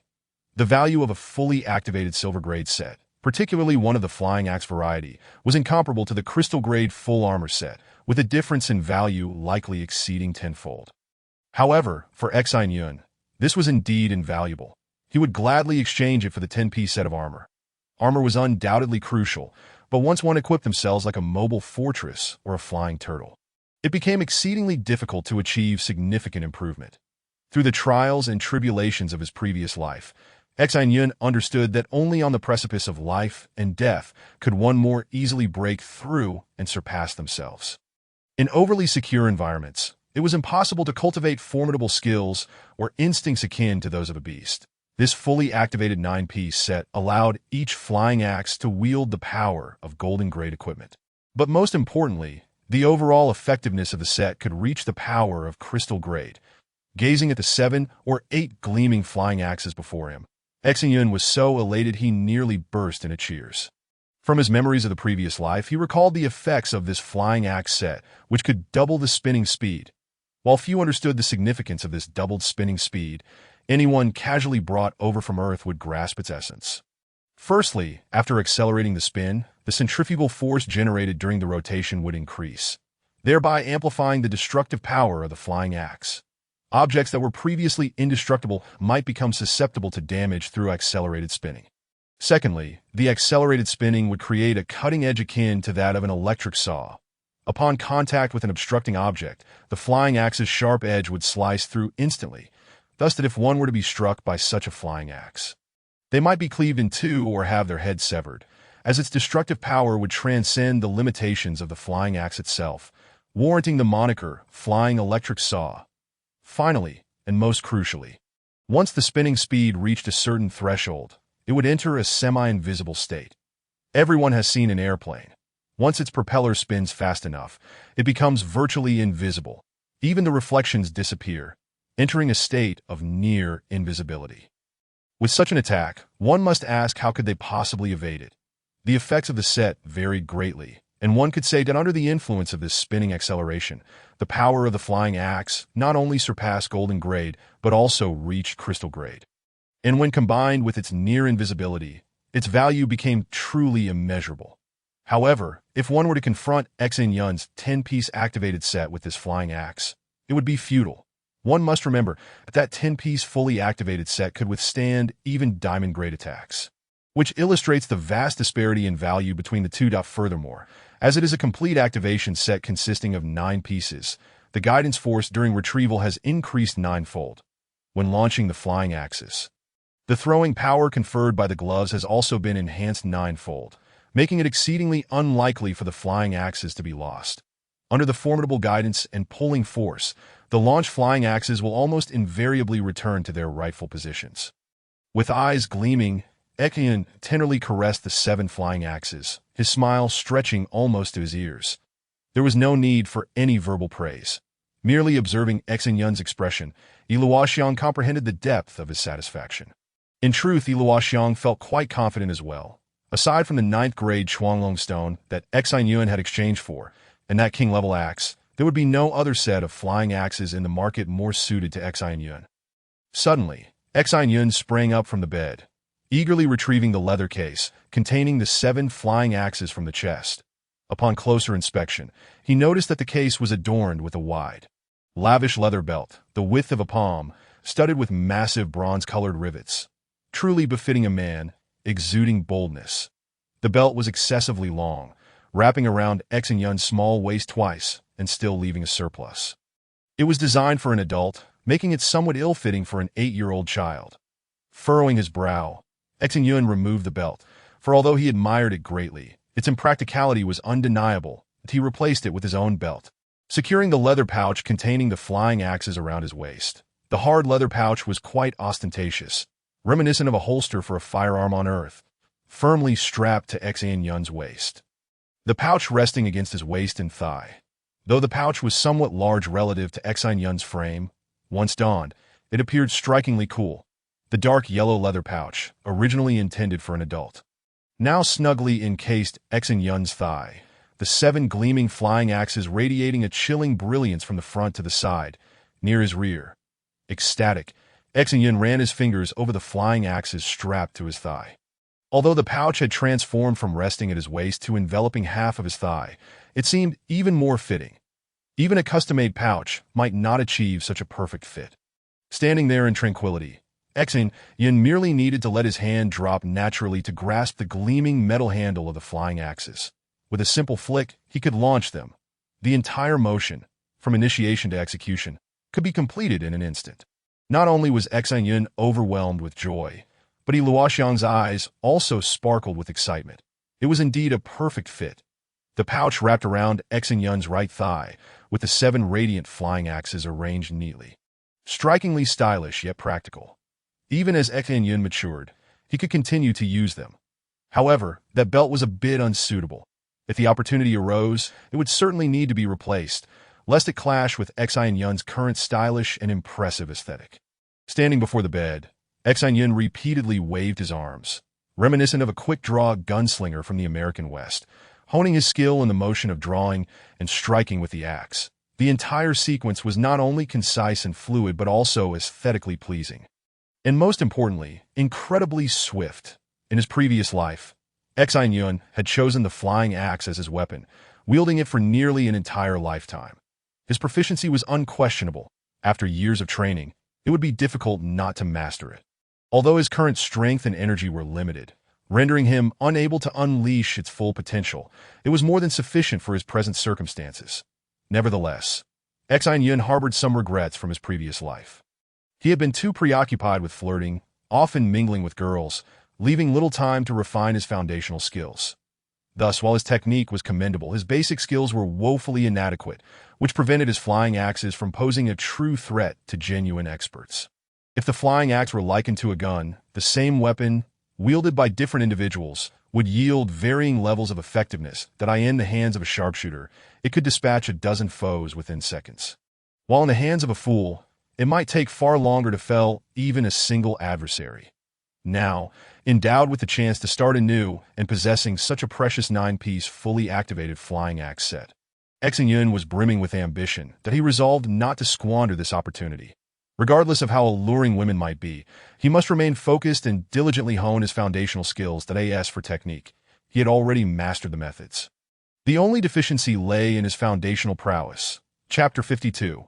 Birthday Gift. As Xin tirelessly practiced the motions of drawing and swinging the axe, the midnight chime finally resonated through the air. Upon hearing the resounding bells, Xin Yun snapped back to reality, turning to find Luoxiang gazing at him with a gentle expression, a sweet smile gracing her lips, despite Xin Yun's prolonged disregard for her presence. Luoxiang felt no anger.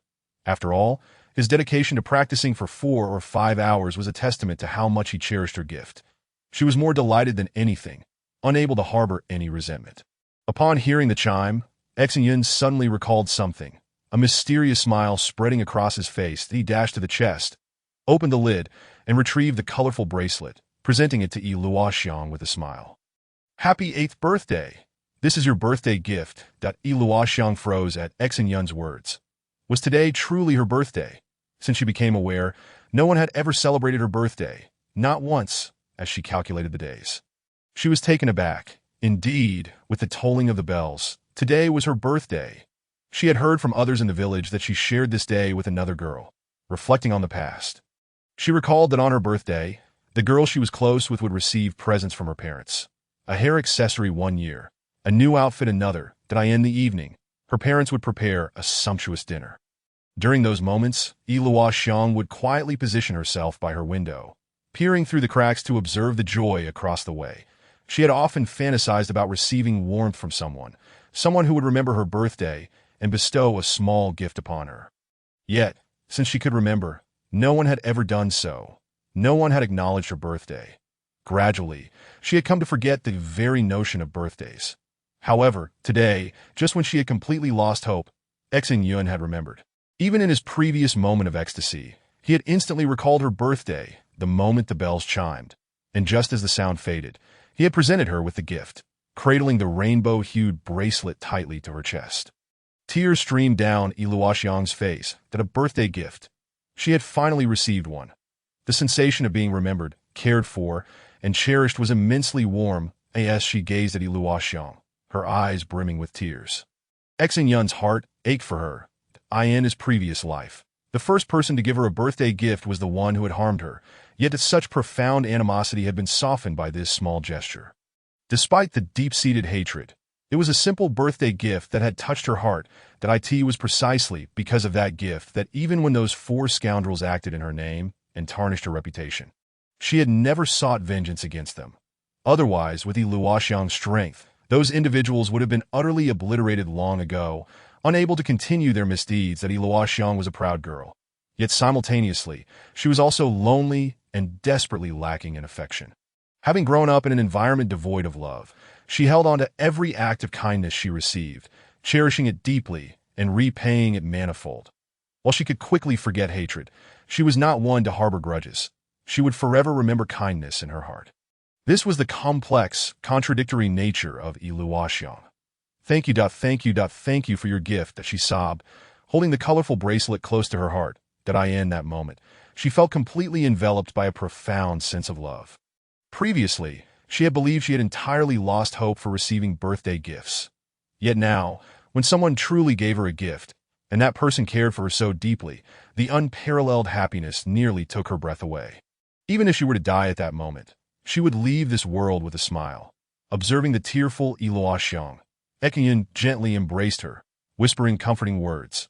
Time passed, and the two eventually drifted off to sleep in each other's arms. The following morning, the two remained indoors, snuggled in bed, not having stepped outside. They shared intimate conversations, reminiscing about childhood adventures and dreams.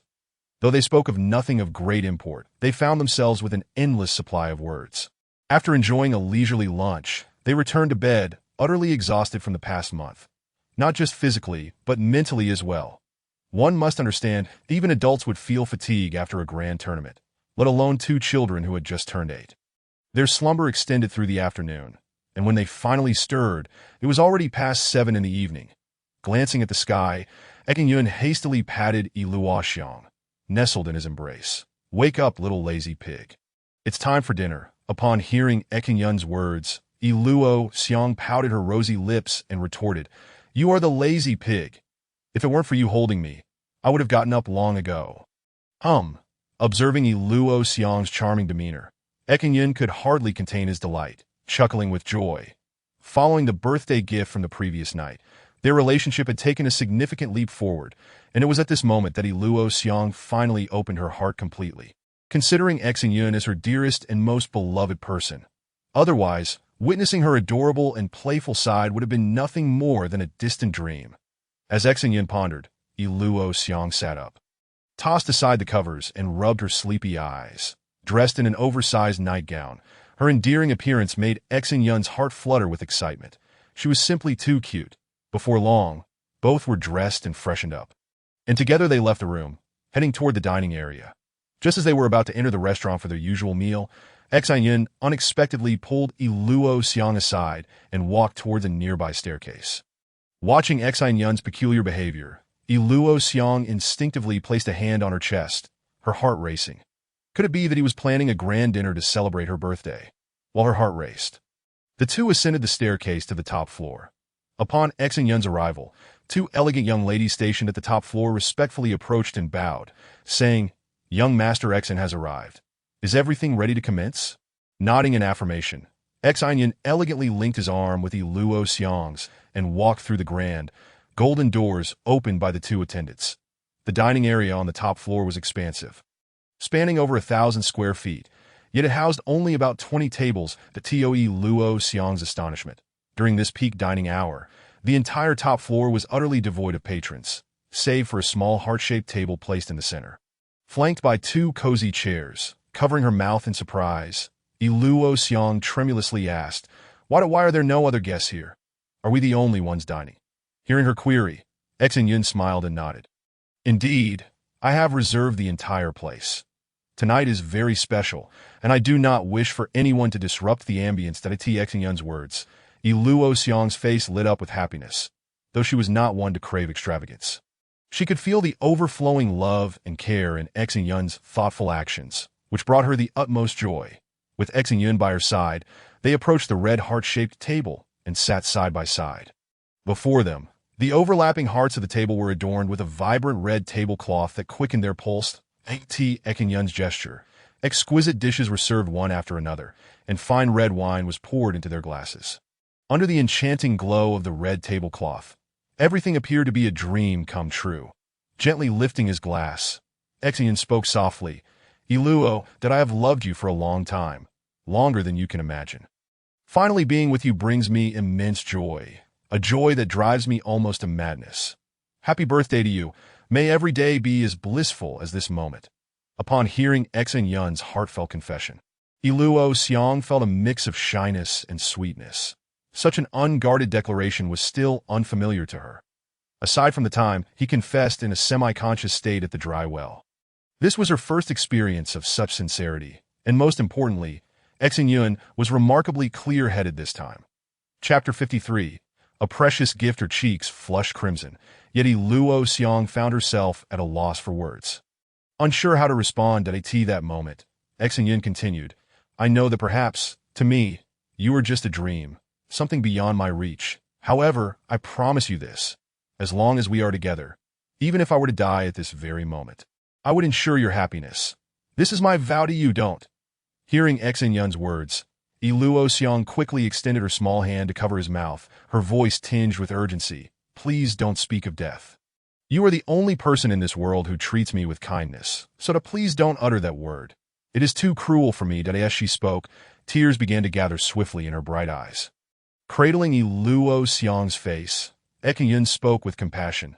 "Today is your birthday, so do not cry. The past is behind us. Trust me that your future will be bright, and you will be incredibly beautiful. Many will treat you well, and some may even surpass me.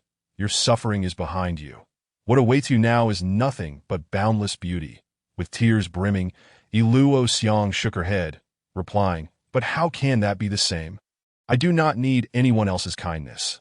I only want you. Moreover, even if I become beautiful in the future, if someone treats me well only because of that, how could I feel anything but disdain?" As she spoke, her cheeks flushed and she lowered her head, adding, "And if it is a girl being kind to me, you need not worry at all. As for boys, this point." Her complexion suddenly paled. Though she said nothing further, Xin Yun knew that she was haunted by the traumatic memories from the dry well, a horror she might never forget. While Xin Yun's presence had brought about some change in Luo Xiang, it was evident that she had not fully escaped her past. Her reluctance towards other boys remained. Xin Yun had always believed she had liberated herself from the trauma, but now it seemed that was not the case. She simply chose not to show her worry. Gently embracing Luo Xiang, Xin Yun picked up a fork, spearing a piece of sweet dish, and smiling as he placed it in front of her. "Do not dwell on unhappy thoughts. Come and have a bite." Looking at the glistening dish before her, Luo Xiang obediently opened her rosy lips and swallowed the morsel. As she chewed gently, An indescribable sweetness enveloped her. It was not merely a matter of taste, but a profound emotional delight. Naturally, Luo Xiang was not one to simply receive. After Xin Yun fed her a few bites, she took up her fork and offered him some as well. In that moment, the two little ones took turns feeding each other amidst the candlelight, red wine, and music, creating a scene so romantic it felt surreal. After enjoying an exquisite dinner, they returned to their room. Luo before entering, Xin Yun requested that Luo Xiang wait outside for a moment, forbidding her from entering. Though uncertain of Xin Yun's intentions, Luo Xiang complied. After a considerable time, when Xin Yun called for her to enter, she pushed open the door with curiosity etched on her face. Wow! Upon entering, Luo Xiang gasped in astonishment. The spacious bedroom was adorned with burning candles, each arranged to form an overlapping heart shape. With their bed positioned at the center, faced with such a warm and romantic setup, Luo Xiang found herself at a loss for words that a birthday celebration she had longed for her entire life, yet had never received, was now presented to her in a manner beyond her wildest dreams. Girls tend to be more sensitive and easily moved. Tonight, Xin Yun's gestures had touched her deeply, coupled with their shared experiences and the love Xin Yun expressed so fervently. Luo Xiang felt that if circumstances allowed, she would willingly give Xin Yun everything in this dreamlike, romantic moment. Alas, they were both too young. Luo Xiang felt her slender figure held no worth to offer. Compared to the women in her village, she felt like a mere sprout. Moreover, she understood that Xin Yun was also too young. Even if she wished to give, he could not take. Nevertheless, despite these thoughts, Luo Xiang silently made a certain decision that do not underestimate Luo Xiang's understanding at merely 8 years old. Her friends often discussed such matters during playtime, sharing stories about how their fathers teased their mothers and the actions that left them breathless. Though she had never witnessed such things firsthand, Luo Xiang's intelligence made it impossible for her to remain oblivious that in her peers' eyes, the adults engaged in such activities primarily for the sake of procreation. Yet Luo Xiang held doubts that if it were merely for that purpose, why fear pregnancy? If one feared pregnancy, yet continued to indulge, it was evident that pleasure was the true motive that Luo Xiang resolved her thoughts. Xin Yun, seated on the bed, beckoned her over. Upon witnessing this, Luo Xiang, who had just made her decision, felt her cheeks flush instantly. Though bashful, she obediently slipped off her shoes, donned her nightgown, and climbed onto the bed. Gazing around at the hundreds of candles encircling them, the warm glow enveloping the entire room, creating an ethereal atmosphere, Luo Xiang settled onto the bed. Xin Yun's expression turned serious, but he said earnestly, "All this time, I have not explained much, but do you know why I insisted on coming here, disregarding your recent illness?" Faced with Xin Yun's inquiry, Luo Xiang was momentarily taken aback and shook her head. Indeed, why had he done so? Could it be that he had come solely for this Bao conference? While Luo Xiang contemplated, Xin Yun slowly reached into his chest pocket and retrieved a pink jewelry box, gently placing it before her as he spoke. "In truth, that I hurried here to prepare a proper birthday gift for you." "What? A birthday gift? Wasn't it already given yesterday?" Upon hearing Xin Yun's words, Luo Xiang could not help but exclaim in surprise. With a smile, Xin Yun shook his head dismissively and said, "A crystal-grade rainbow ring cannot possibly represent my feelings. This is the true birthday gift. Although it cannot encompass everything, it is the utmost I can achieve at this moment."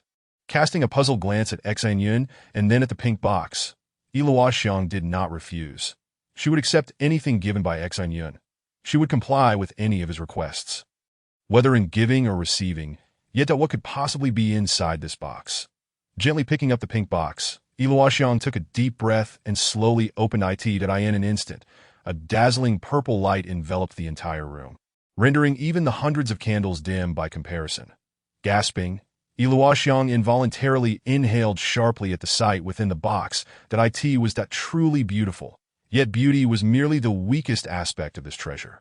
With a snap, she abruptly closed the box and shook her head vigorously, exclaiming, "No, this is unacceptable. It is far too precious to know that it cannot merely be described as valuable. It is indeed an invaluable treasure that I cannot accept." Hearing Luo Xiang's words, Xin Yun smiled wistfully and shook his head, saying, "Please accept it.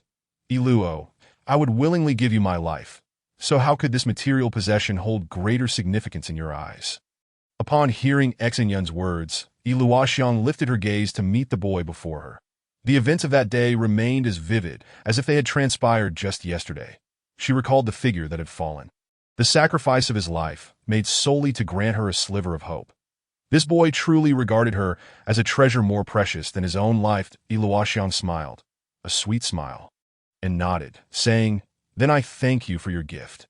This may well be the finest birthday present I have ever received, yet it will never surpass the greatest gift in my heart, for even the entire world pales in comparison to that one precious gift I once received." At Luoxiang's words, Xin Yun was momentarily taken aback. What gift could possibly be more valuable than this ninth-grade Chuanglong stone? However, he soon came to a realization. Clearly, the only thing more precious than this ninth-grade Chuanglong stone was life itself. The very life he had once sacrificed for Luoxiang's survival. Chapter 54. Dual seclusion. The following morning, Ada returned promptly, his demeanor radiating the joy of a month spent reveling in the pleasures of life. Albeit with a slightly wild gleam in his eyes, a testament to indulgence. While most might not notice, Xin Yun, a seasoned connoisseur of the nightlife, saw through it all, casting a contemplative glance at Ada. Xin Yun refrained from commenting. Everyone has the right to choose their own way of life. There is nothing wrong with enjoying the company of women, as long as it does not interfere with others. Forcing Ada into rigorous training would likely lead him to choose death instead. Moreover, Ada simply lacked the talent, brilliance, and aptitude necessary for great achievements that if one cannot make a mark by the age of 18. The chances of success dwindle significantly. Of course, exceptions exist, such as the illustrious Long, the Peacock King, Ming Xian. Upon meeting Ada, Xin Yun handed him 1,000 gold coins and instructed him to return the same way he came, to fetch his 6 brothers. Considering the time, those fellows should be nearing bronze level 1. And even if they hadn't quite reached it yet, they could at least accompany Ada on the trade route through the Death Desert for now. For at least the next decade, this route would remain discreet and lucrative. However, despite the profitability of this trade route, Xin Yun had no intention of pursuing it himself, though the safety of the passage was undeniable. It was precisely this safety that rendered it unsuitable for him. Merely earning money without significantly enhancing one's strength was unwise. Besides, while the route might be profitable, it was beneath Xin Yun's interest. In truth, with the knowledge from his past life, he could seize a few significant opportunities to amass an unimaginable fortune. Such trivial gains were better left to Ada and his companions. Currently, the currency in this world was quite unbalanced. 1 gold 10 silver, and 1 silver 1,000 copper. This discrepancy arose from the early discovery and abundant production of copper mines, while silver mines were discovered later and thus held greater value. However, in reality, the values of copper, silver, and gold were not as they seemed. 1 gold was equivalent to 100 silver, and 1 silver was worth 100 copper. According to memories from his past life, in 3 years, silver coins would undergo devaluation, dropping from 1 gold to 10 silver down to 1 gold to 100 silver, while the exchange rate of silver to copper would shift from 1 silver to 1,000 copper to 1 silver to 100 copper, creating a staggering 10-fold difference. Knowing the impending devaluation made it easier to profit. Although this world lacked stock in futures markets, one could still make a substantial profit through lending. The method was simple. Before the silver devaluation, one would borrow a large sum of silver coins, convert them into gold for storage, and once the silver devalued tenfold, exchange the gold back into silver. Thus, the borrowed amount would multiply tenfold. Of course, securing a loan was not an easy feat. While money houses existed in this world, without sufficient collateral, one would find it impossible to borrow. What if one failed to repay? Nonetheless, this world had numerous loopholes compared to Earth's economic system post-21st century, making such endeavors possible, albeit challenging. For instance, if Xin Yun borrowed 10,000 silver before the devaluation, converting it into 1,000 gold for storage, after the devaluation, 1,000 gold could be exchanged for 100,000 silver coins, allowing him to repay the loan of 10,000 silver and net a profit of 90,000 silver. It is important to note that the amount owed does not change with the devaluation of currency. Naturally, merely knowing this information is insufficient. It also depends on how much one can borrow, that if only a few thousand silver coins could be secured, it would amount to little significance that Ada had no objections to Xin Yun's plans at present. After reiterating his request for Xin Yun to seek him out promptly, Ada mounted his Zhu Long and headed back the way he came.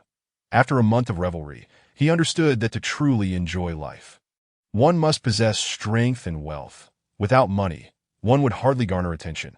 After bidding farewell to Ada, Xin Yun and Yi Luoxiang simultaneously entered seclusion. Xin Yun continued to refine the dragon pearl, while Yi Luoxiang began to refine the purple ninth-grade Chuanglong stone, striving to soon possess her own dragon. Although Yi Luoxiang lacked prior experience, her wisdom proved to be a significant asset.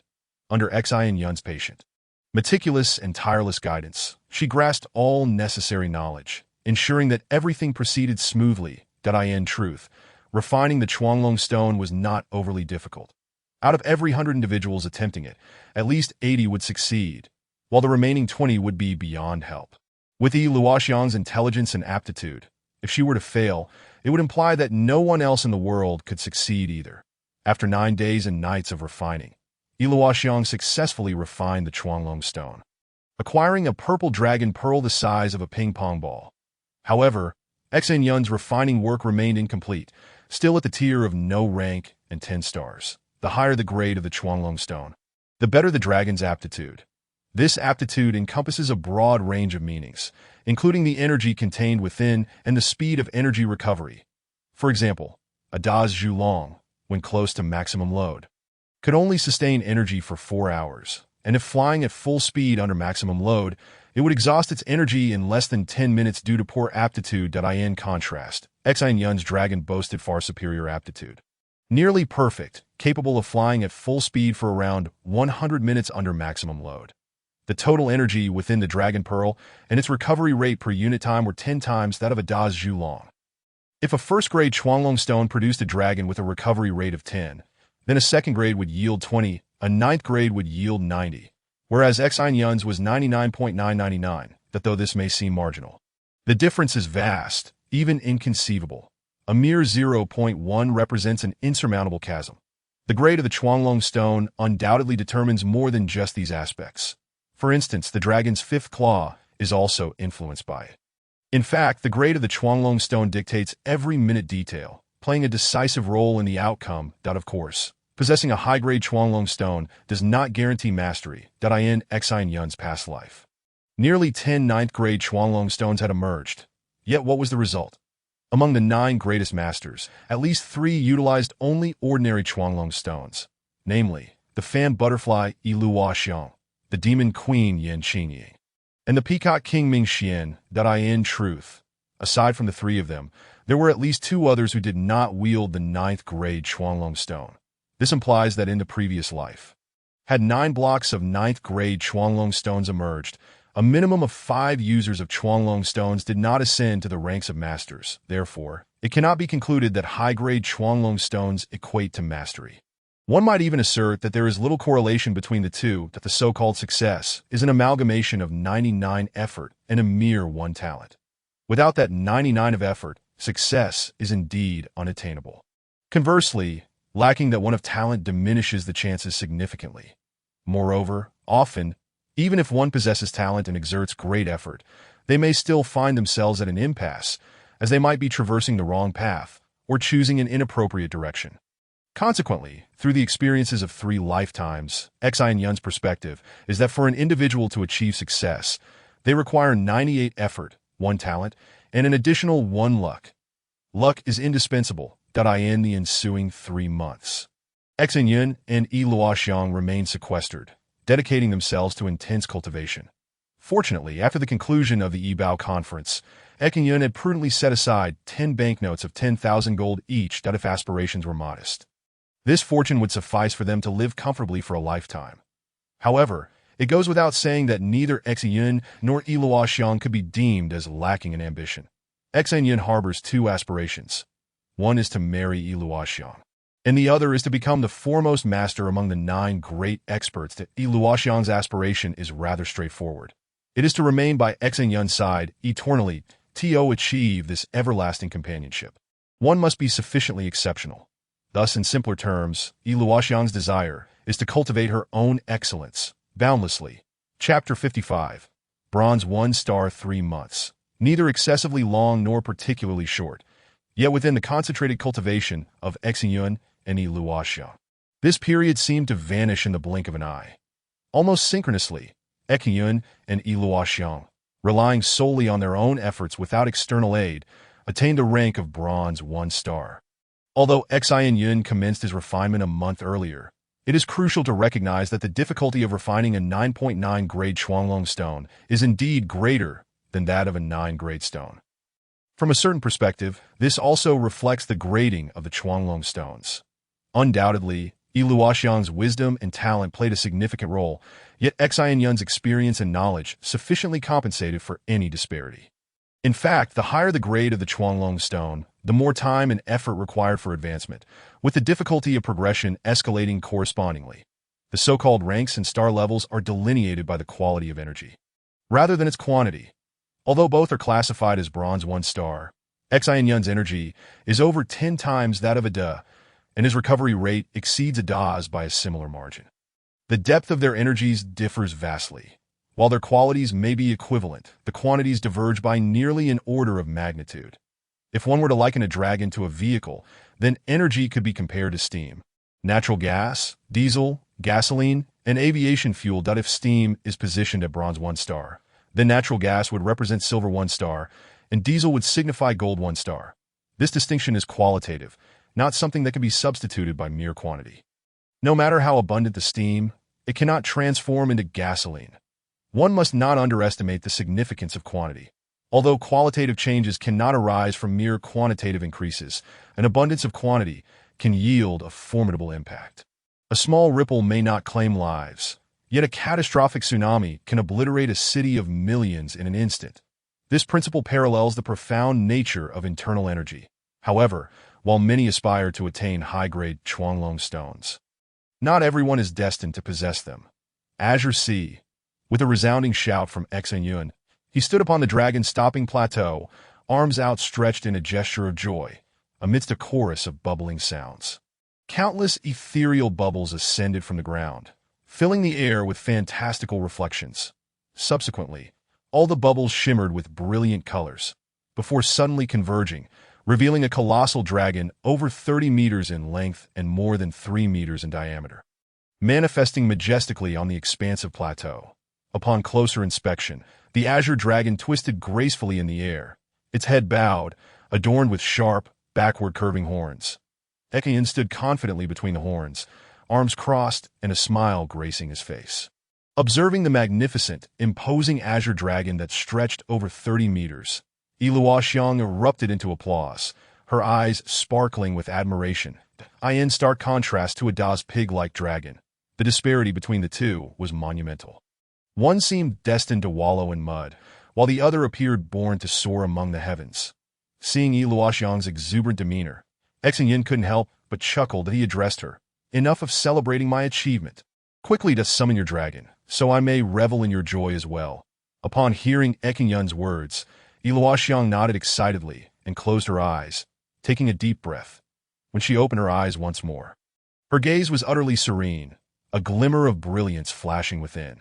With a graceful motion, she extended her right hand, fingers outstretched, flash butterfly, accompanied by Xiang's melodic exclamation. A dazzling spectacle unfolded across the heavens and earth. Vivid roses bloomed in unison, first a single blossom, then two before swiftly multiplying into thousands and tens of thousands that in the blink of an eye. The vicinity was enveloped in a sea of pink. With roses the size of bowls, their fragrant aroma permeating the air, each rose shyly unfurled its petals. A myriad of purple, butterfly-shaped lights began to flutter amidst the blooming flowers, and in the atmosphere, countless purple mists cascaded like pollen at last, as if a tempest had swept through. Pink petals soared through the sky, completely obscuring the space within a 100-meter radius. Amongst the petals, purple butterfly silhouettes danced joyfully, radiating a luminous violet glow. The mesmerizing display of flowers began to bewilder the senses, and as the multitude of pink petals finally concealed all vision, the light coalesced, revealing an enormous purple butterfly suspended in midair. Though this was not Xin Yun's first encounter with such a scene, he was invariably awestruck by the breathtaking beauty it exuded. Truly, this was the most exquisite dragon. Even the energy fluctuations during its emergence were strikingly beautiful. Who in the world could rival it? Most impressive to Xin Yun was Yi Luoxiang's remarkable performance in casting the language spirit spell for the first time, executing it with the finesse of a seasoned expert. The difficulty of this feat was certainly beyond the imagination of ordinary individuals. The so-called language spirit may lead some to think that Xin Yun and Yi Luoxiang's vocalizations while summoning dragons are mere theatrics, a display of bravado. However, this is far from the truth. It serves to enhance the summoning's efficacy and potency. The essence of the language spirit lies in the power of words to amplify one's connection, with the incantations Azure Sea and Flash Butterfly serving as the catalysts. While it is possible to summon without uttering these phrases, the dragon summoned without the enhancement of the language spirit would lack the formidable strength of one conjured with it. Essentially, the language spirit is a powerful form of self-suggestion through one's voice, augmenting one's attunement. This attunement parallels divine abilities. Divine prowess is termed divine power, while the capabilities of non-divine beings are referred to as spiritual abilities. Setting aside the language spirit and the energy fluctuations accompanying the emergence of Flash Butterfly, one could behold the immense purple butterfly gracefully flapping its wings, suspended in midair. Clad in a snug purple warrior outfit, Yi Luoxiang delicately covered her mouth, astonished by the spectacle she had created. If Xin Yun's emergence was dreamlike, Yi Luoxiang's was undeniably enchanting, especially with the scene of blooming flowers and dancing purple butterflies, a vision of unparalleled beauty. The colossal purple butterfly possessed 4 wings, the front pair being larger while the rear pair was smaller. Each wing was a tapestry of different shades of purple, ranging from deep to light hues, along the edges of the wings. 9 pairs of white light spots were arranged, surrounded by vibrant purple outlines, creating a breathtaking sight. The butterfly's body was slender and delicate, boasting 6 slender legs, and its head featured a spiral proboscis, along with a pair of large luminous eyes. Additionally, it sported a pair of club-shaped antennae.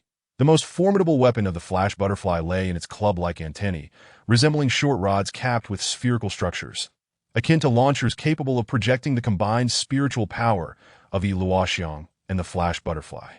In her previous life, although Yi Luoxiang's Flash Butterfly was indeed powerful, securing her status as the 6th greatest master, Xin Yun distinctly recalled that the antennae were merely short rods at that time. Lacking the club-like structure, it seems this new configuration was a boon granted by the 9th grade Chuanglong stone, akin to Xin Yun's 5th dragon claw. Beyond the antennae, the most noteworthy feature was the pair of compound eyes of the Flash Butterfly, composed of over 15,000 tiny facets. Each facet was hexagonal and wedge-shaped, broad at the top and tapering at the bottom, fitting tightly together. With such an abundance of eyes, they could lock onto every inch of space, ensuring that no anomaly could elude Yi Luoxiang's perception. One could say that with the Flash Butterfly present, any attempts at ambush would be futile, as it would be utterly impossible to sneak up on someone under the watchful gaze of 15,000 eyes.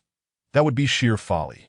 Certainly, these eyes serve a purpose beyond merely guarding against ambushes.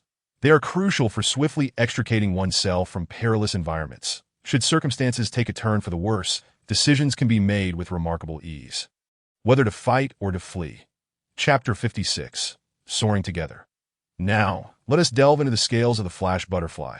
The wings of the Flash Butterfly are composed of 4 segments, their surfaces adorned with minute, colorful scales resembling the tiles of a roof. Each pair of wings boasts millions of these scales. Like the butterflies of Earth, they fall under the order Lepidoptera. These scales are vibrantly hued, yet they serve no defensive purpose. Instead, the scales of the Flash Butterfly harbor extraordinary abilities. When the butterfly spreads its wings, these scales emit a brilliant radiance. However, once the wings are folded, they instantly retreat into an undefined space, rendering them impervious to any attack from this world. The name Flash Butterfly stems from its ability to appear and vanish in an instant as its wings open and close, traversing distances of countless miles in the blink of an eye. This creature resembles an entity perpetually engaged in flickering, dimension-shifting, and instantaneous movement, making conventional flight impossible.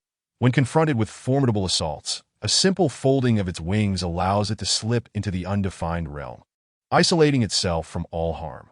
Remarkably, in this enigmatic world, it can observe all that transpires in the outer realm, determining its next position for reappearance.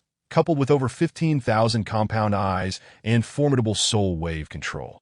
Iluoxiong is virtually invincible, of course. Should misfortune strike, and it be struck by an attack, there is no cause for alarm that in the face of a devastating blow, Iluoxiong's dragon form would explode into millions of thumb-sized butterflies. As long as any one of them manages to escape, survival is assured. Though it may suffer severe energy depletion, its life will remain intact.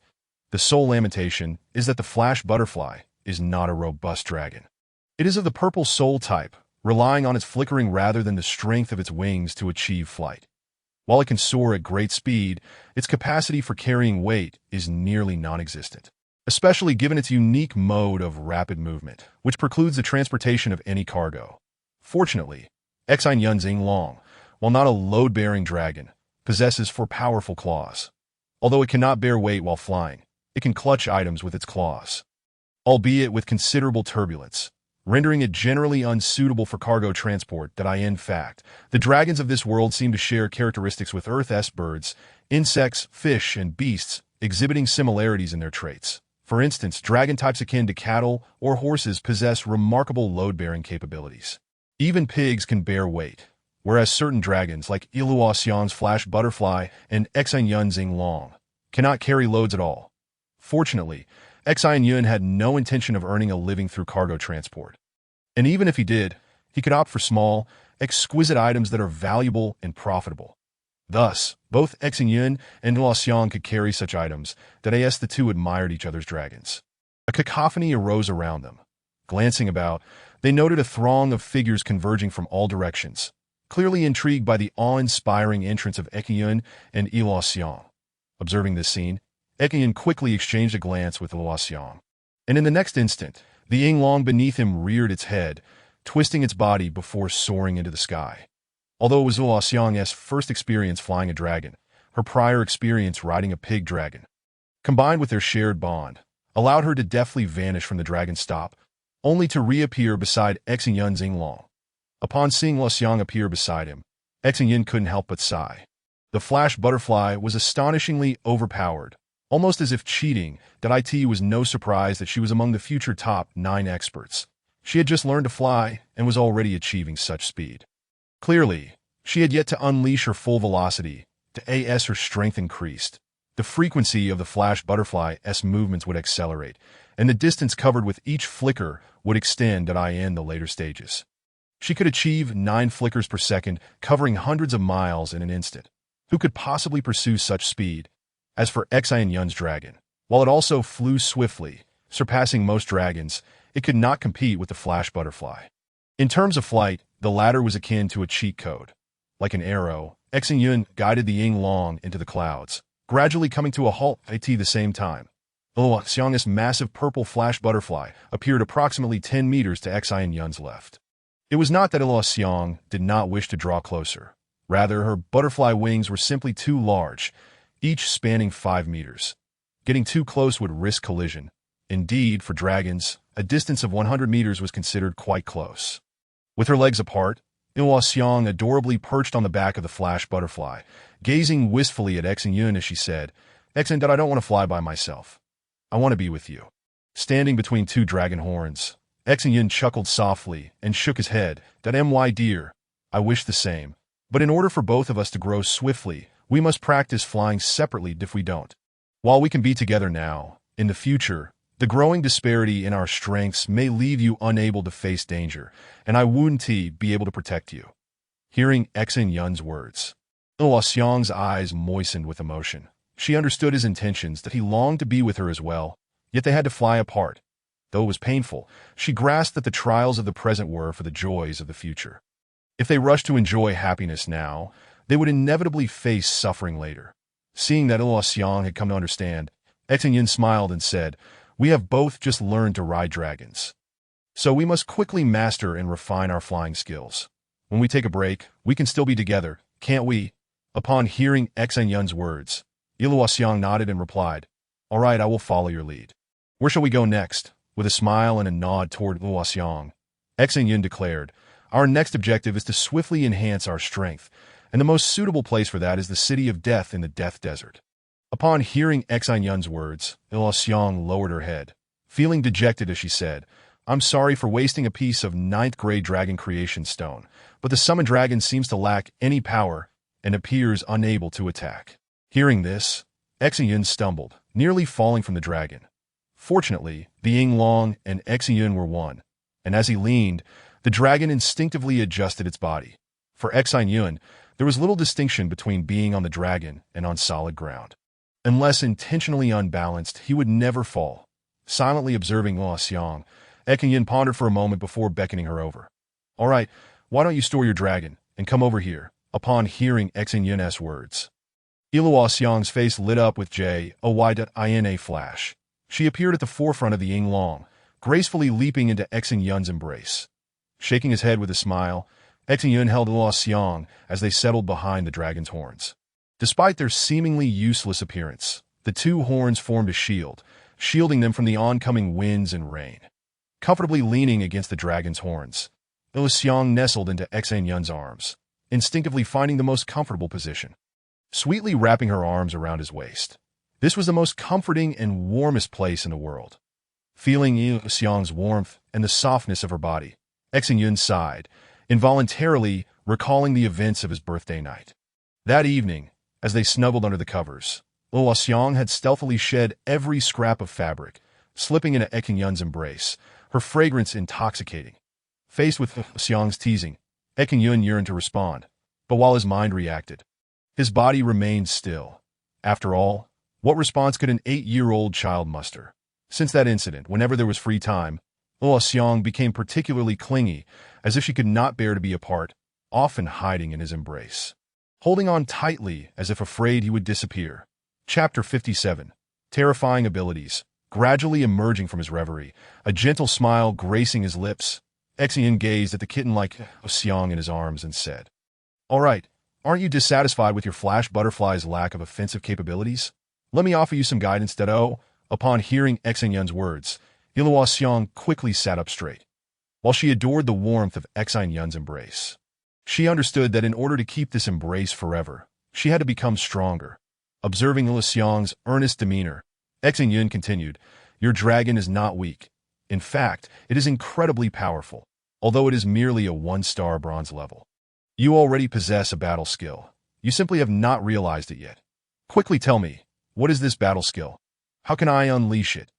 Luo Xiang urged eagerly, genuinely eager to discover the abilities of her beautiful flash butterfly.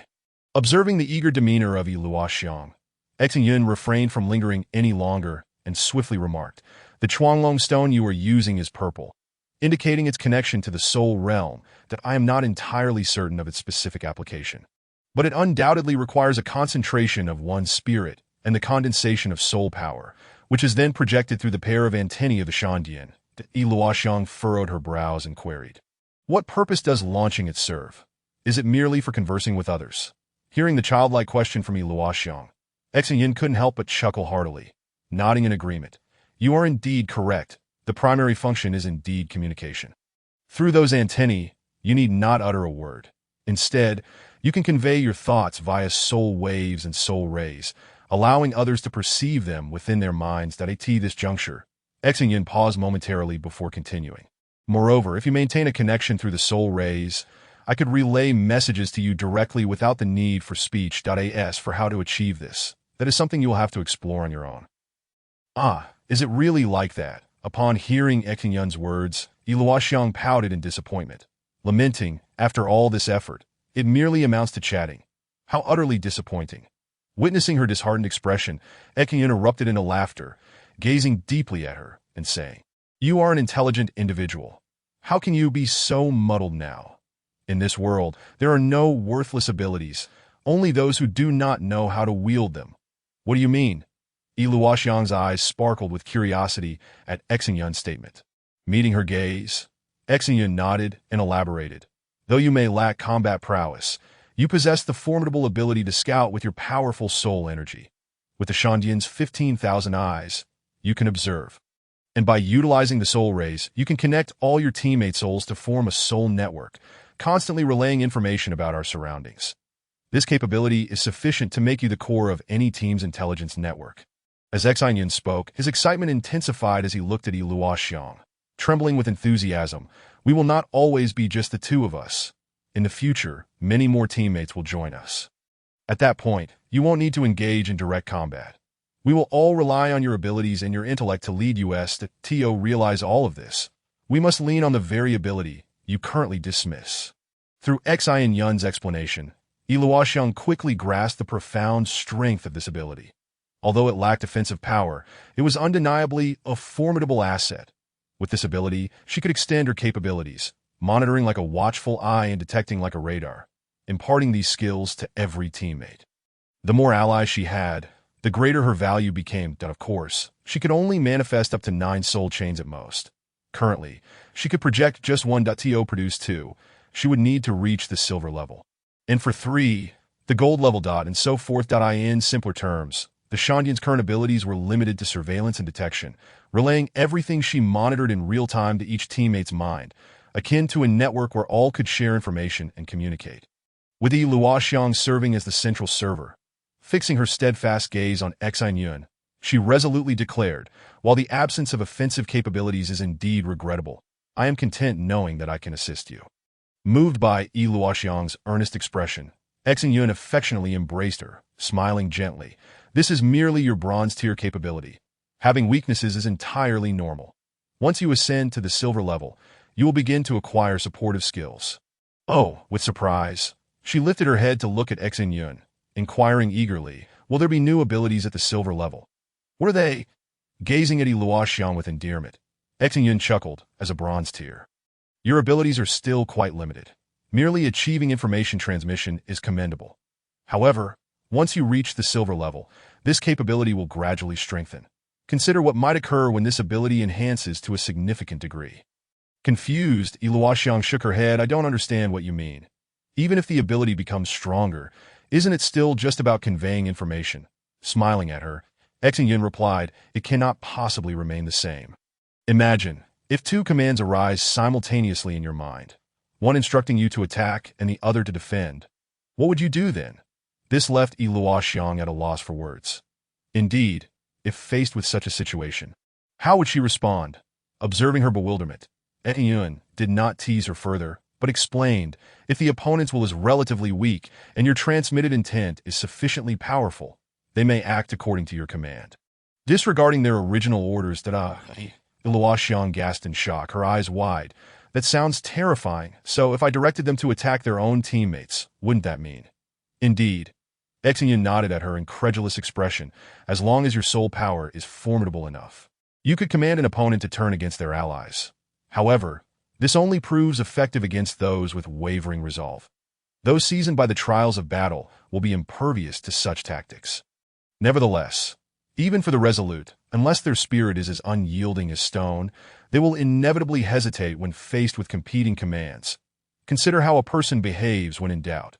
Upon hearing Xin Yun's words, Luoxiang pondered briefly before responding, "I understand now.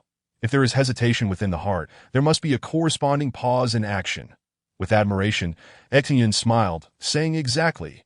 In fact, the silver-tier soul chains can induce such pauses in others, which constitutes their greatest function. As for the complete control you mentioned, that is feasible only against the inexperienced. It is impossible to exert such influence over a skilled opponent, for a person lacking conviction cannot ascend to mastery."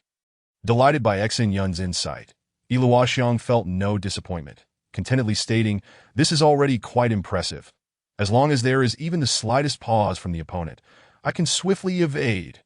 Furthermore, if our strengths are comparable, that moment of hesitation should provide me with an advantage."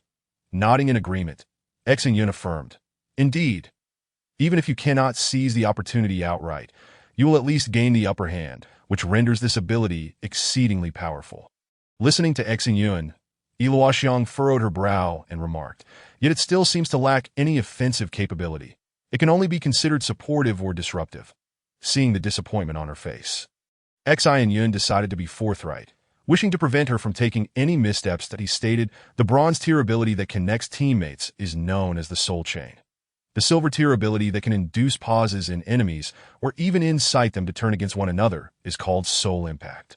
Once you reach the gold level, you'll master the soul whip, which can inflict damage upon foes and potentially shatter their very souls, leading to their demise. Wah! Ilua Xiang exclaimed in delight, hugging herself tightly, her eyes gleaming as she gazed at Xin Yun. Observing her excitement, Xin Yun couldn't help but smile wryly, knowing there were even more formidable abilities he had yet to disclose at the Crystal Tier. The Soul Control ability could temporarily command wild dragons to fight on one's behalf. At the Amethyst Tier, Soul Enslavement could permanently bind wild dragons to serve, and at the Diamond and Royal Tiers, one could even temporarily or permanently command humans in battle. Merely contemplating such possibilities was enough to evoke fear. Of course, regardless of the type of control, there are limitations. A Bronze Tier cannot control a Silver Tier, and the effectiveness largely depends on the strength of both souls and the firmness of their will. Chapter 58. The Path Ahead in Truth. Xin Yun could easily share with Ilua Xiang all the powerful combat techniques she had mastered in her previous life. However, such an action would be undeniably foolish. Each life presents distinct experiences, and the insights gained are unique. Although Ilua Xiang was formidable in her previous incarnation, that does not preclude her from becoming even stronger this time around. Ranking 6th in her past life does not mean she must settle for 2nd in this one. Xin Yun understood that by merely highlighting the effects of those abilities, Ilua Xiang's intelligence, combined with her innate capabilities, would lead her to comprehend them with ease. Yet such an approach would render her insights in this life meaningless. Now, however, the situation was different. While Xin Yun had revealed to Ilua Xiang 3 combat techniques, Soul Chain, Soul Impact, and Soul Whip, he refrained from disclosing the latter techniques. Some may wonder why he chose to reveal some, but not all. The answer is straightforward. If she were to discover them entirely on her own from the outset, she might easily veer off course, ultimately realizing she had taken a wrong path after expending considerable effort. Should that occur, Ilua Xiang would be rendered ineffective at present.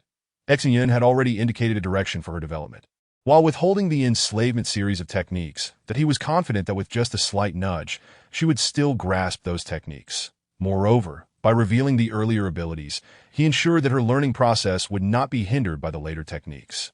Thus, it was likely that in this life, Ilua Xiang would uncover 2 sets of techniques at each level, while the enslavement series would merely serve as an additional layer.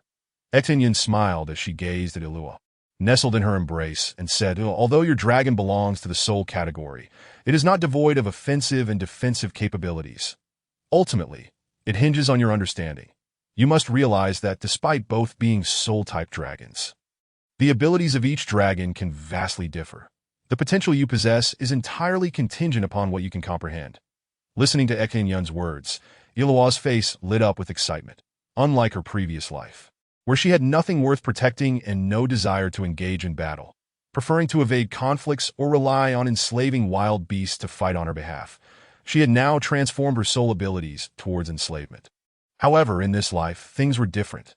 Despite her inherent reluctance to strike, she now had someone to safeguard, thus altering her aspirations entirely. Earlier, Xin Yun had outlined her role within the team, and with her keen intellect, Ilua quickly grasped that if a future team were to materialize, she would serve as its brain, while Xin Yun would be its heart. Just as a person relies on both brain and heart to function, both are indispensable. Now that the brain and heart were in place, what remained were the left and right arms. By positioning herself as the brain, her approach to problem-solving would inevitably shift. The tactical framework of the future would evolve in that direction. Moving away from the enslavement category, the precise nature of this evolution would only be revealed through insight. In summary, Ilua had completely relinquished notions of offense and defense, given her characteristics akin to a flickering butterfly. Such capabilities were unnecessary to that moment. All her energy was devoted to assisting her teammates and enhancing their abilities. True strength in her eyes did not stem from individual power, but rather from empowering all her allies, which she deemed the essence of true strength. For the brain of a team, enhancement was paramount. That if Xin Yun's team consisted of 5 members, and through Ilua's abilities, she could amplify each teammate's strength twofold, then their collective power would not merely reflect 5 individuals, but rather the force of at least 10, if not more. Taking a deep breath, Ilua smiled gently and nodded. All right, I now understand what I must do. However, do we really have to go to the City of Death? What purpose do we serve there? In response to Ilua's inquiry, Xin Yun replied with a smile, "The reason for our journey there is twofold. Firstly, we wish to ensure that Ada and the others are thoroughly settled. After all, they are our saviors." Upon uttering this, Xin Yun lowered her head and tenderly kissed Ilua's forehead before continuing, "If they had merely rescued me, perhaps I would not be so concerned, but they saved you, and this profound kindness must be repaid." "Indeed," Ilua said, wrapping her arms tightly around Xin Yun's waist, "this debt of gratitude must certainly be acknowledged. If it weren't for them, I cannot say whether I would be alive, but I would undoubtedly lose you. To not repay such a great kindness would be utterly inhumane." Nodding in agreement, Xin Yun elaborated, "On the other hand, we have just reached the bronze 1-star level, and there is much to familiarize ourselves with. Outside the city of death lies the Crimson Desert, inhabited by a multitude of sandfire dragons. While these creatures possess formidable strength, they fly at low altitudes and can be countered by my azure sea. Thus, although we are considerably weaker, we can still slay them despite the level difference." "What? Slay them despite the level difference?" Ilua gasped in astonishment upon hearing Xin Yun's declaration. With a steady nod, Xin Yun squinted her eyes and affirmed, "Indeed, we essentially need to leap up 3 whole tiers. Confronting the sandfire dragons of gold 9-star strength with our bronze 1-star capabilities." Worrying for Xin Yun, Ilua expressed her concerns. "But if those sandfire dragons are of gold tier, do they not possess any attack methods? Could this not be too perilous?" Xin Yun inhaled deeply. Danger is indeed a certainty. These sandfire dragons can unleash fireballs the size of watermelons, imbued with sand, capable of striking from distances exceeding 10,000 meters. Should we be hit, given our current strength, survival would be exceedingly unlikely. Ilua's complexion paled at Xin Yun's words, her voice filled with fear. "That sounds far too dangerous. Is there no way we can avoid it?"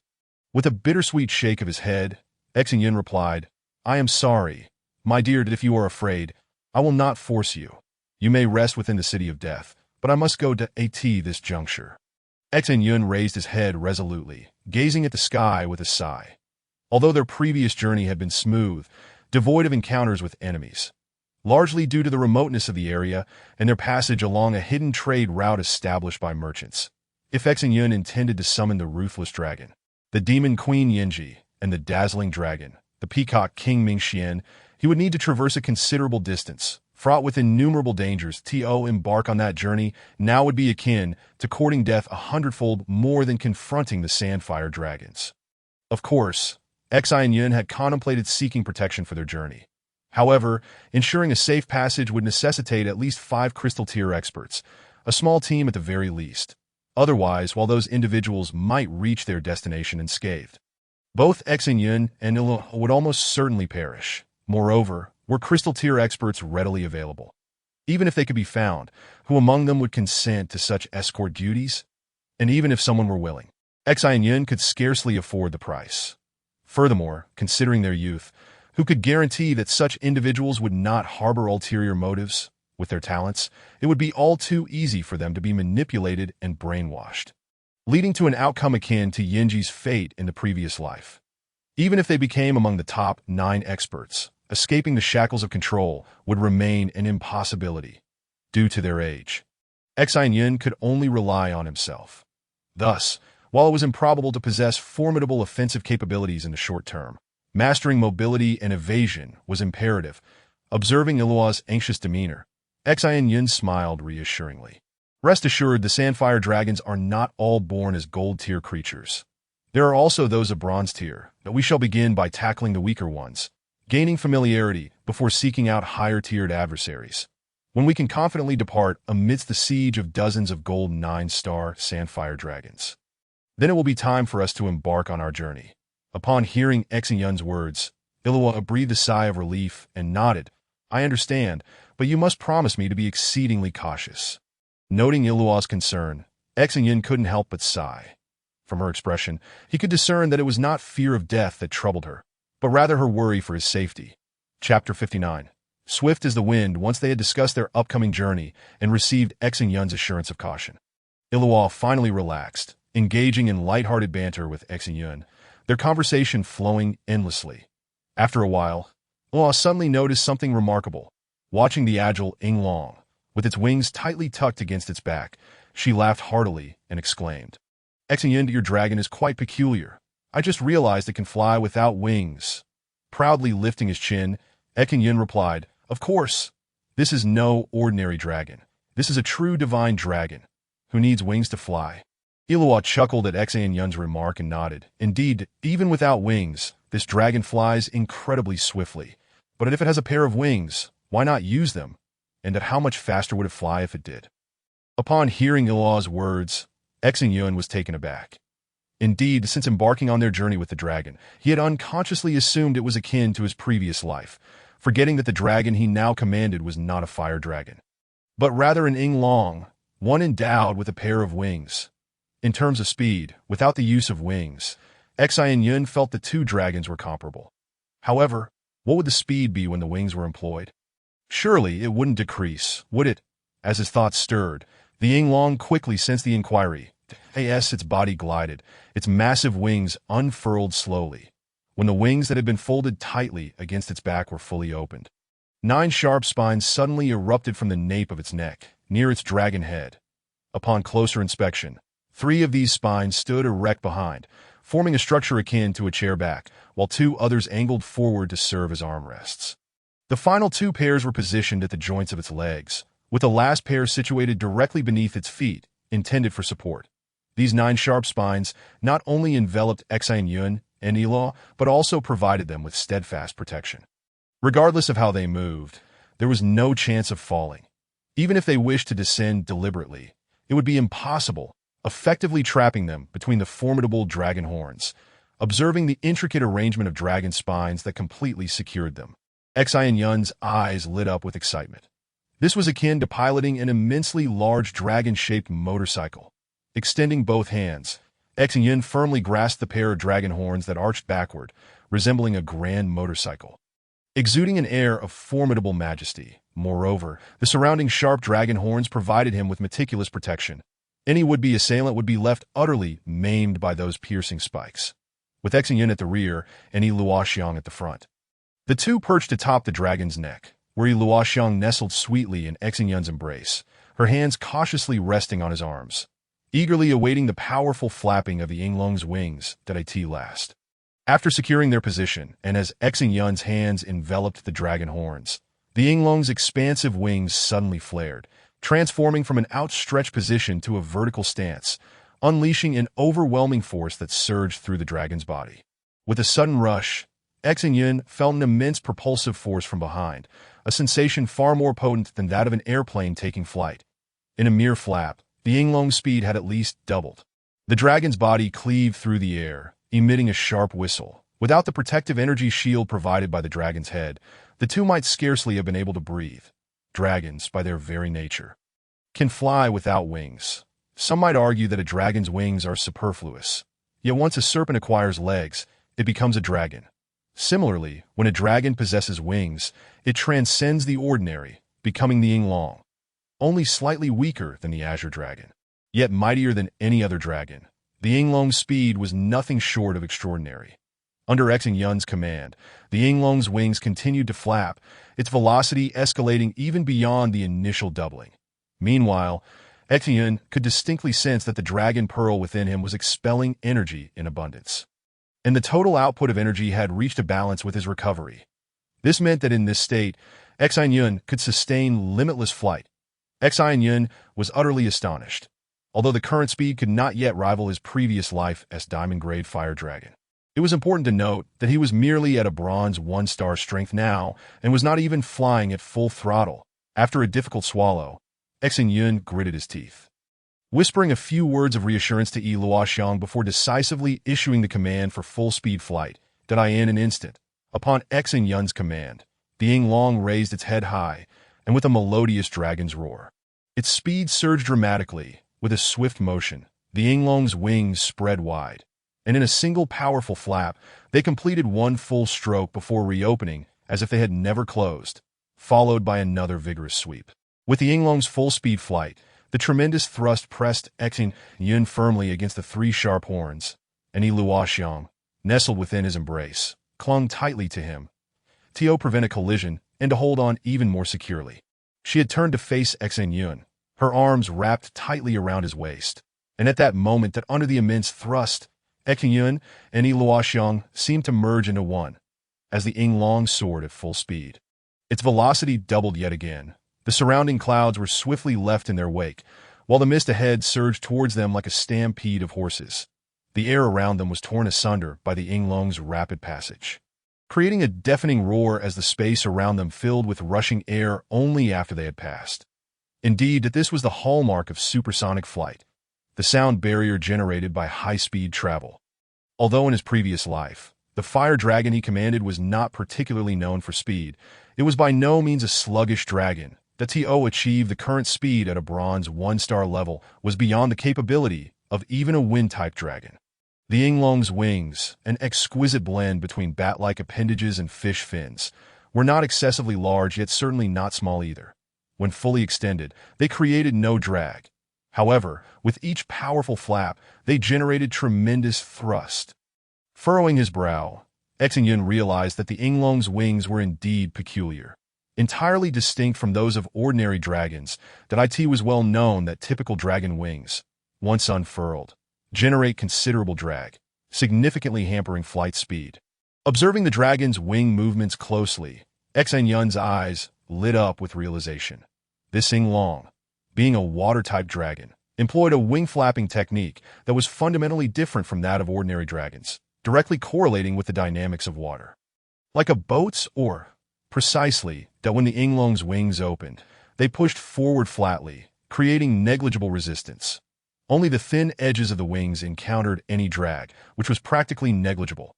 However, when they flapped, the wings instantaneously flipped to a vertical angle, with the entire wing surface engaging the air, generating immeasurable thrust in a flash. Among all dragons, the Chinese divine dragon species experiences the least drag in the air. Other dragons, such as the pig dragon, ox dragon, or rabbit dragon, are all considerably larger, with their bodies presenting substantial resistance in flight. In contrast, the divine dragon clan experiences minimal drag, akin to that of a snake. Although the Yinglong possesses wings, its flapping technique is reminiscent of an oar, producing thrust without generating resistance. With superlative thrust combined with extraordinarily low drag, the Yinglong achieved a blistering speed previously unfathomable to Xin Yun. Chapter 60.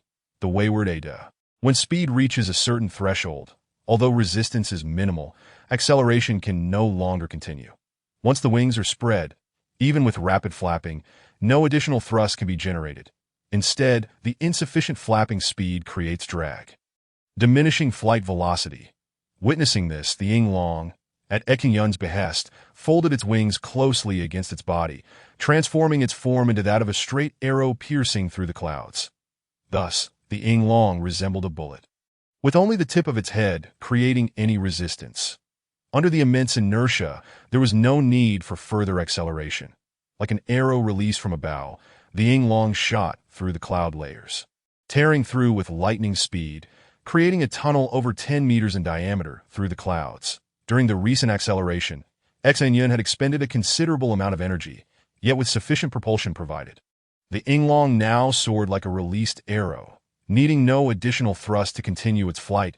Consequently, in this state, Xin Yun found himself expending no energy whatsoever.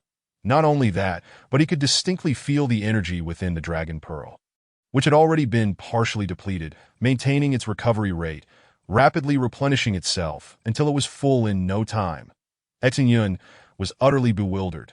After the Yinglong had retracted its wings, the drag was astonishingly low, less than 1% of its total volume. Thus, upon reaching high speed, it could glide effortlessly. By this logic, could he not maintain full speed indefinitely? Of course, to sustain such speed, the wings would need to flap occasionally. Should he notice a significant drop in speed, a few swift flaps would restore it to its maximum velocity. Silently seated atop the Yinglong, Xin Yun found himself at a loss for words.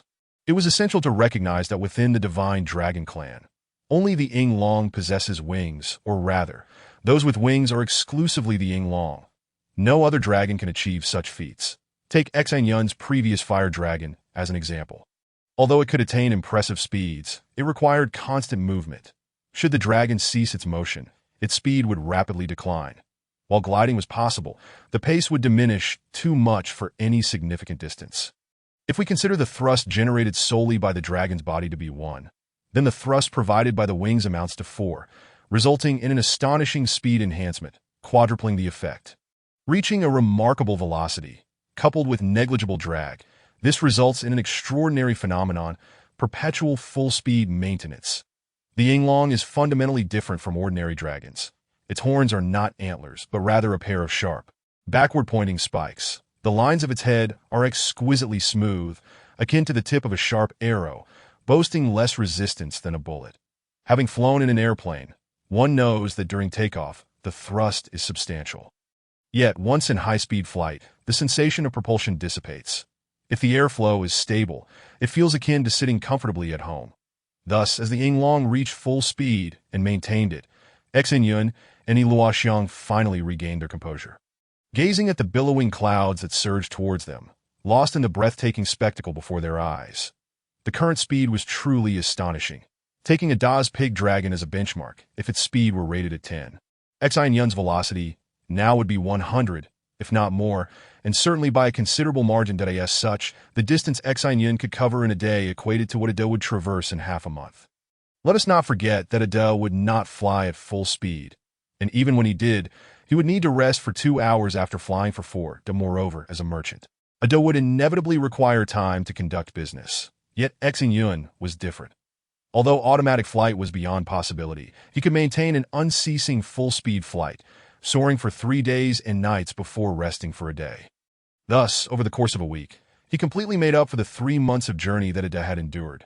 Finally, just as they were nearing the city of death, Xin Yun and Luoxiang managed to catch up with Ada. It was Luoxiang who first noticed him. At that moment, Xin Yun was racing through the clouds at full speed while Luoxiang, comfortably nestled in his embrace, was employing her soul waves to gauge the surroundings. Although she had not summoned the flash butterfly dragon, she could still exert a portion of her abilities in human form. As they flew, Luoxiang suddenly detected a plump flying object ahead, moving slowly and hovering at a low altitude, quite some distance from the clouds. The aura it emitted felt oddly familiar to her, and with her nearly photographic memory, she could ascertain its identity with certainty.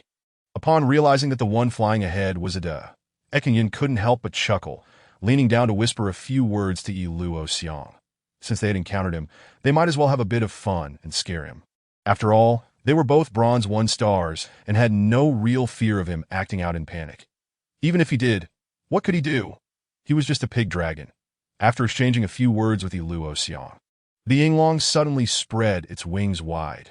Under the immense resistance, its flying speed drastically decreased. Simultaneously, its body swiftly maneuvered, retreating into the clouds after surpassing Ada by a significant distance, with a mischievous smile. Luoxiang playfully wrinkled her nose and then extended her right hand, causing a flurry of purple flash butterflies to materialize above the head of the Yinglong and beneath her feet. Within the clouds, Xin Yun finally instructed, "I will descend first and intercept him from the front.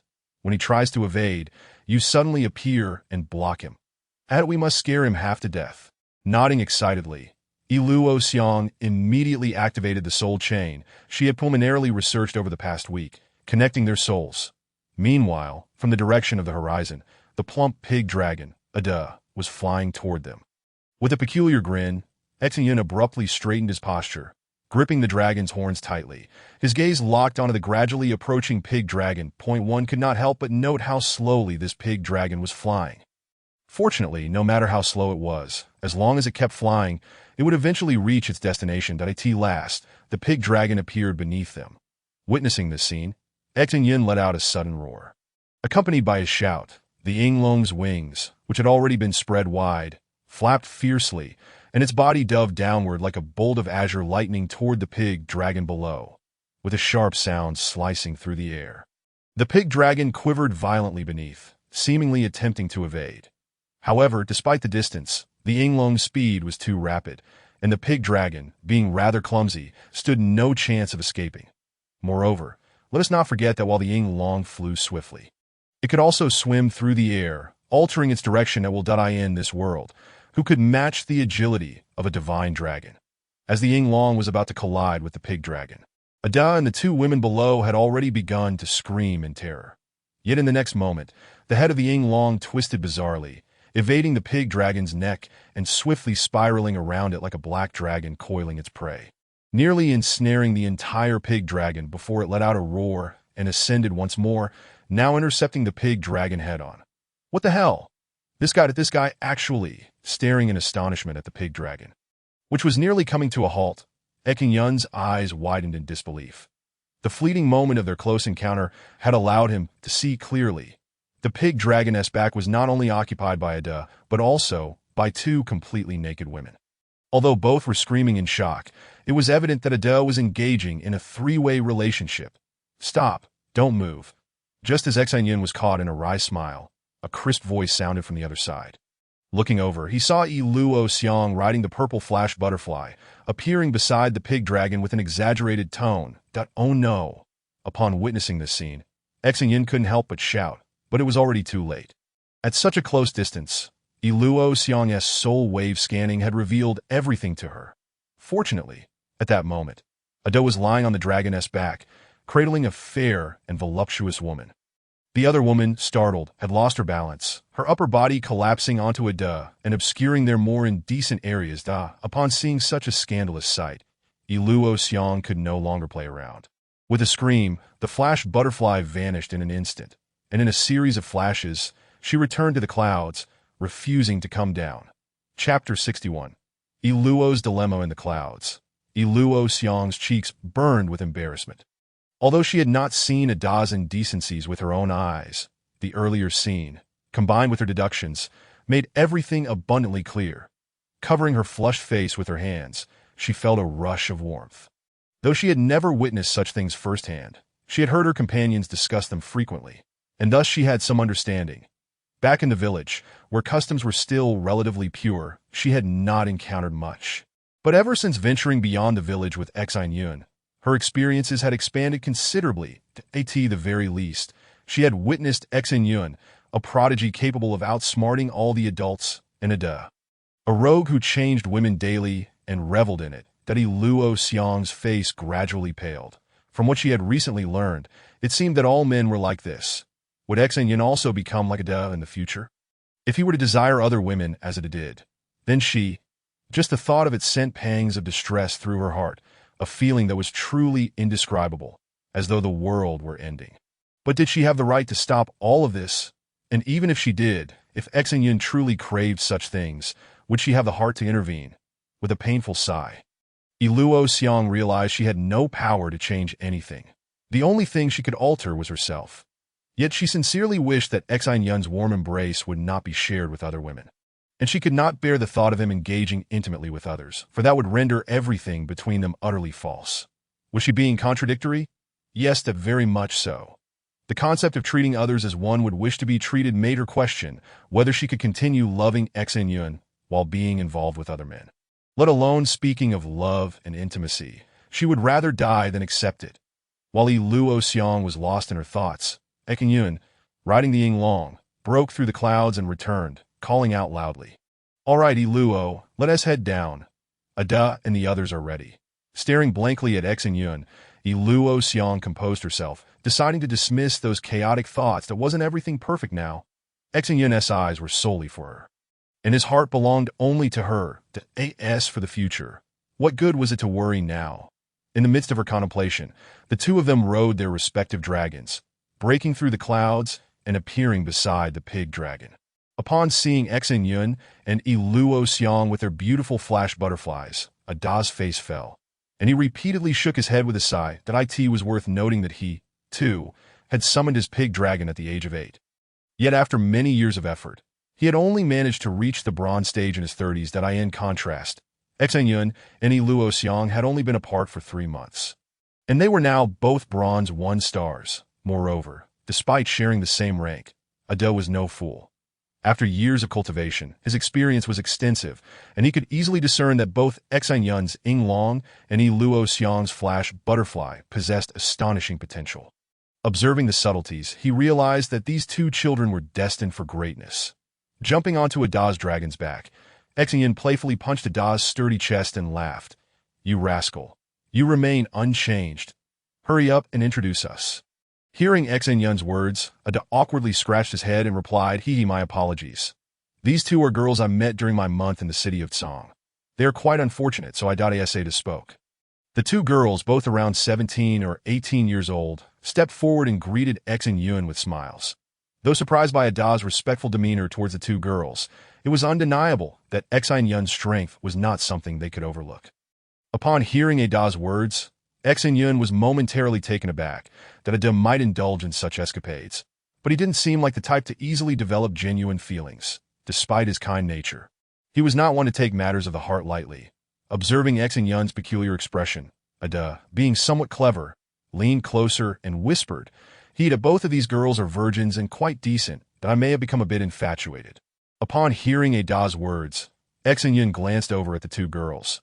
They were both still young, around 17 or 18, the prime of their youth, with fair skin, shapely figures, and exceptionally delicate features.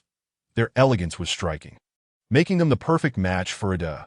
And no wonder he found it hard to part with them. That in the observation chamber of Ada, Iluo Xiang let out a low hum, pouting her lips slightly.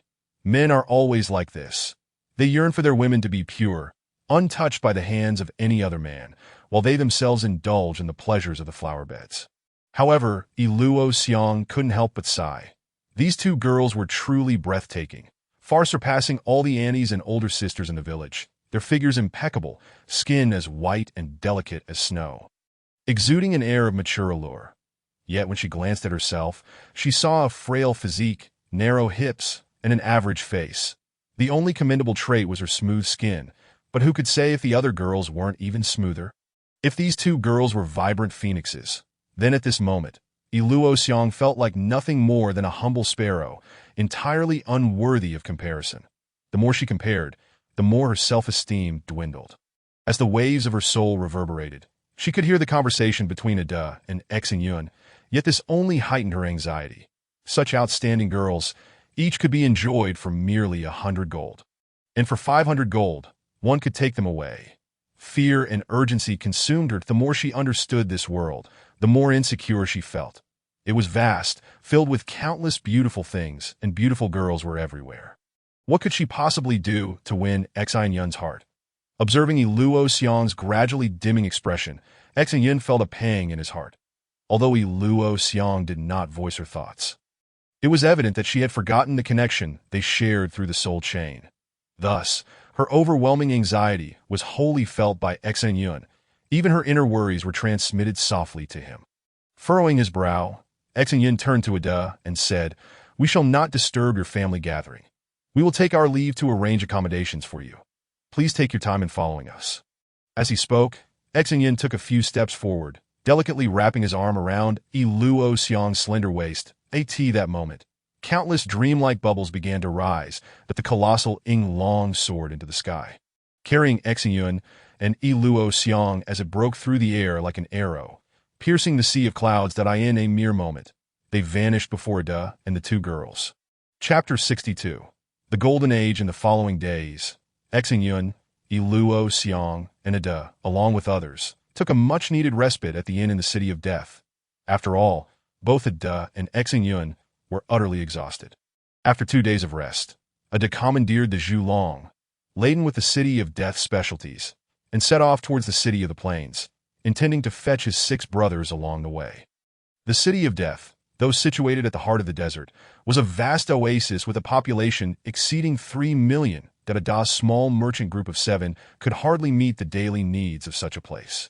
As long as they didn't foolishly transport a single type of goods, even fluctuations in prices would be avoided, stimulating consumption instead. It could be said that with the safety route, Ada and his companions could earn enough wealth to sustain several lifetimes in the next decade. Even if the safety passage were discovered by others in the future, they would have made enough money by then. Watching Ada and his companions gradually recede into the distance, Xin Yun finally let out a long sigh of relief. Ada's group had saved him, and in return, he altered their fates, granting them a lifetime of riches. This debt was finally settled. Beside Xin Yun, Iluo Xiang instinctively gazed at his profile. This man was truly extraordinary. Possessing both emotion and intention, he repaid a kindness with tenfold gratitude, making him a man worthy of trust. Perhaps her concerns were unfounded. The implications of this safety route were beyond the imagination of ordinary individuals. Although she could not fully grasp its significance, Luo Xiang could discern that it represented a lifeline. Whoever held this line would control the very pulse of the city of death, indirectly governing the entire city. After bidding farewell to Ada, Xin Yun and Luo Xiang finally regained their spirits. Having rested for 2 days, their youthful age allowed for an astonishing recovery, fully revitalizing them. Especially after a week of training, they had made significant progress. In a person's life, the most rapid growth occurs during childhood, whether it be intellectual development, physical growth, strength enhancement, or overall quality improvement. The progress is remarkable. On Earth, engaging in physical activities or martial arts typically begins in childhood, often around the age of 5. Those who start later always seem to lack something, a certain feeling that prevents them from achieving a state of agility. While a dead tree may find spring again, a person cannot regain their youth. After 3 lifetimes, no one understood the value of this time better than Xin Yun. Missing it would be an unpardonable transgression. Guiding the Ying Long, Xin Yun and Luo Xiang stood side by side as they made their way towards the Crimson Sand Valley outside the City of Death, the habitat of the sand dragons, where countless death sand dragons gathered to reproduce. Before departing, Xin Yun and Luo Xiang engaged in a lengthy conversation lasting over 3 hours, sharing the accumulated experiences and lessons from 3 lifetimes, providing numerous examples for illustration. If it had been any other 8-year-old child, such words might have been dismissed as mere whispers, easily forgotten. However, Luo Xiang was different. With her intellect, she could easily analyze the truth of the matter. What defines a truly intelligent person? They do not need to stumble to gain wisdom. They can analyze and learn from the experiences and lessons of their predecessors, thus avoiding unnecessary detours. Although she was acutely aware of the dangers of the Crimson Sand Valley, Luo Xiang had come to a realization. If she couldn't overcome this hurdle, then perhaps it was best to earn some money and return home to live a simple life, surviving for 100 years before passing away. Such a life would be considered safe. Yet, this was hardly a life an 8-year-old child could accept. Moreover, Xin Yun was destined to embark on this path. And Luo Xiang was not without her own aspirations, and no matter how perilous the journey ahead, they could only forge ahead. The Death Sand Valley was a desert area formed from heaps of red sand, not a rocky terrain. Within the vast expanse of crimson sands lay countless death fire dragons. In the desert, sand dragons were the most formidable entities, nearly indestructible, and beneath them were the death fire dragons. The Death Sand Dragons and Death Fire Dragons were entirely different beings, with a significant gap between them. Death Sand Dragons were completely formed from sand particles, impervious to physical and energy attacks, employing toxic sand to assault their enemies. Even from the moment Xin Yun was reborn, no one had discovered a method to kill the Death Sand Dragons. They were terrifying creatures, among the top 9 experts. The second-ranked individual commanded the sand dragons. One could at most disperse a sand dragon, but never kill it. Essentially, when faced with a sand dragon, fleeing was the only option. Any attempt to injure it would be futile. Conversely, the death fire dragons were a distinct species, possessing fire attributes that as long as their internal fire energy was depleted, they would perish. After flying at full speed for over half an hour, they finally arrived outside the Crimson Sand Valley. Looking around, the entire world was ablaze with fiery hues. The dark red sands seemed to be stained with blood, both chilling and terrifying. From above, the valley appeared bustling, with death fire dragons frequently emerging from the dunes, flapping their wings and soaring through the skies. These death fire dragons were relatively small, measuring about 3 meters in length, their bodies smooth and resembling red cars with wings, while their flight was not particularly agile. They were by no means clumsy. Observing the thousands of death fire dragons below, Luo Xiang nervously swallowed and asked, "What should we do next? What am I supposed to do?" Hearing her question, Xin Yun pondered for a moment before decisively stating, "Try using the soul chain to lure the fire dragons from the valley, and then we can discuss further actions." Luo Xiang frowned in response. "How do I do that? I've already connected the soul chain to one of the fire dragons, but it seems to be unresponsive." Sighing. Upon hearing this, Xin Yun broke into a cold sweat. Although he was aware of all of Luo Xiang's abilities from her previous life, He was entirely clueless about how to execute them. Now, when asked, he had no answers. Scratching his head, Xin Yun forced a smile and said, "I apologize. I cannot assist you further, but I've shared everything I could. The rest is up to your own intuition." Huh. Surprised by Xin Yun's response, Luo Xiang turned her head in disbelief, exclaiming, "Heavens! You actually have things you don't know." This seemed to be a first for her. Wiping the sweat from his forehead, Xin Yun chuckled wryly. "Come on, I'm just an 8-year-old child, not a deity. Even gods have things they don't know, right? 8 years old?" Luo Xiang scrutinized Xin Yun with a strange gaze, shaking her head in uncertainty before turning away to focus intently on the distant bronze-starred fire dragon, cautiously testing her abilities. Observing Luo Xiang's peculiar expression, Xin Yun found himself at a loss for words. Indeed, that was he still considered an 8-year-old child. Throughout this time, he had held nothing back, fully unleashing the experiences accumulated over 3 lifetimes, along with the memories brought by his rebirth. Upon reflection, no matter what Luo Xiang had asked him, it seemed he had always provided an answer. It was his first time admitting ignorance that in the midst of a bitter smile, Xin Yun suddenly found himself captivated by Luo Xiang, who softly remarked, "I comprehend your thoughts, that I understand, that it is not that you wish to withhold information from me, but rather that which one grasps through personal experience is truly one's own." Stammering, Xin Yun was at a loss for words. "Oh heavens, that please hasten to affirm that he genuinely knows nothing and harbors no ulterior motives." Chapter 63. Advanced Combat Techniques Within the Death Sand Valley. The surroundings were teeming with sandfire dragons. Charging in recklessly would certainly lead to demise. Within mere seconds, over 1,000 sandfire dragons would encircle them. Given the current state of Xin Yun and Luo Xiang, survival was utterly impossible. The attack method of these sandfire dragons was peculiar, utilizing fireballs infused with sand. Although the dragons at the valley's entrance were merely bronze 1 stars, they could still unleash fireballs the size of bowls, with a range extending up to 1 kilometer. A simultaneous barrage from 1,000 sandfire dragons would completely seal off an area. Xin Yun's current level of proficiency, alongside the immense size of the Yinglong, evasion was simply unfeasible. To be obedient. "Now to come here quickly to Xin Yun discreetly observed the situation within the valley. Luo Xiang's voice gently resonated in his ears. Stumbling slightly, Xin Yun could not help but smirk. Could it truly be that Luo Xiang had practiced in this manner in her previous life? This was simply too remarkable. Shaking his head, Xin Yun spoke, "All right, we must part ways now. Please exercise caution and prioritize safety above all else." Luo Xiang nodded. While she could summon her dragon and utilize all her abilities, her human form imposed limitations. The lack of a dragon's enhancements rendered her capabilities significantly diminished. At the bronze tier, her potential was negligible, entirely dismissible. The very existence of the bronze 1-star sandfire dragon served as a prime example. Despite Luo Xiang's lengthy murmurs, it showed her no attention, not even a fleeting glance in her direction. That in a flurry of blossoms and fluttering butterflies, Luo Xiang mounted a pale purple butterfly. Exchanging a reluctant glance with Xin Yun before the butterfly's wings folded, vanishing in an instant. When it reappeared, it was positioned approximately 20 meters to Xin Yun's left, closely aligned. Turning his head, Xin Yun, filled with concern, called out again, "Luo, remember, safety is paramount. That I ask for what to do.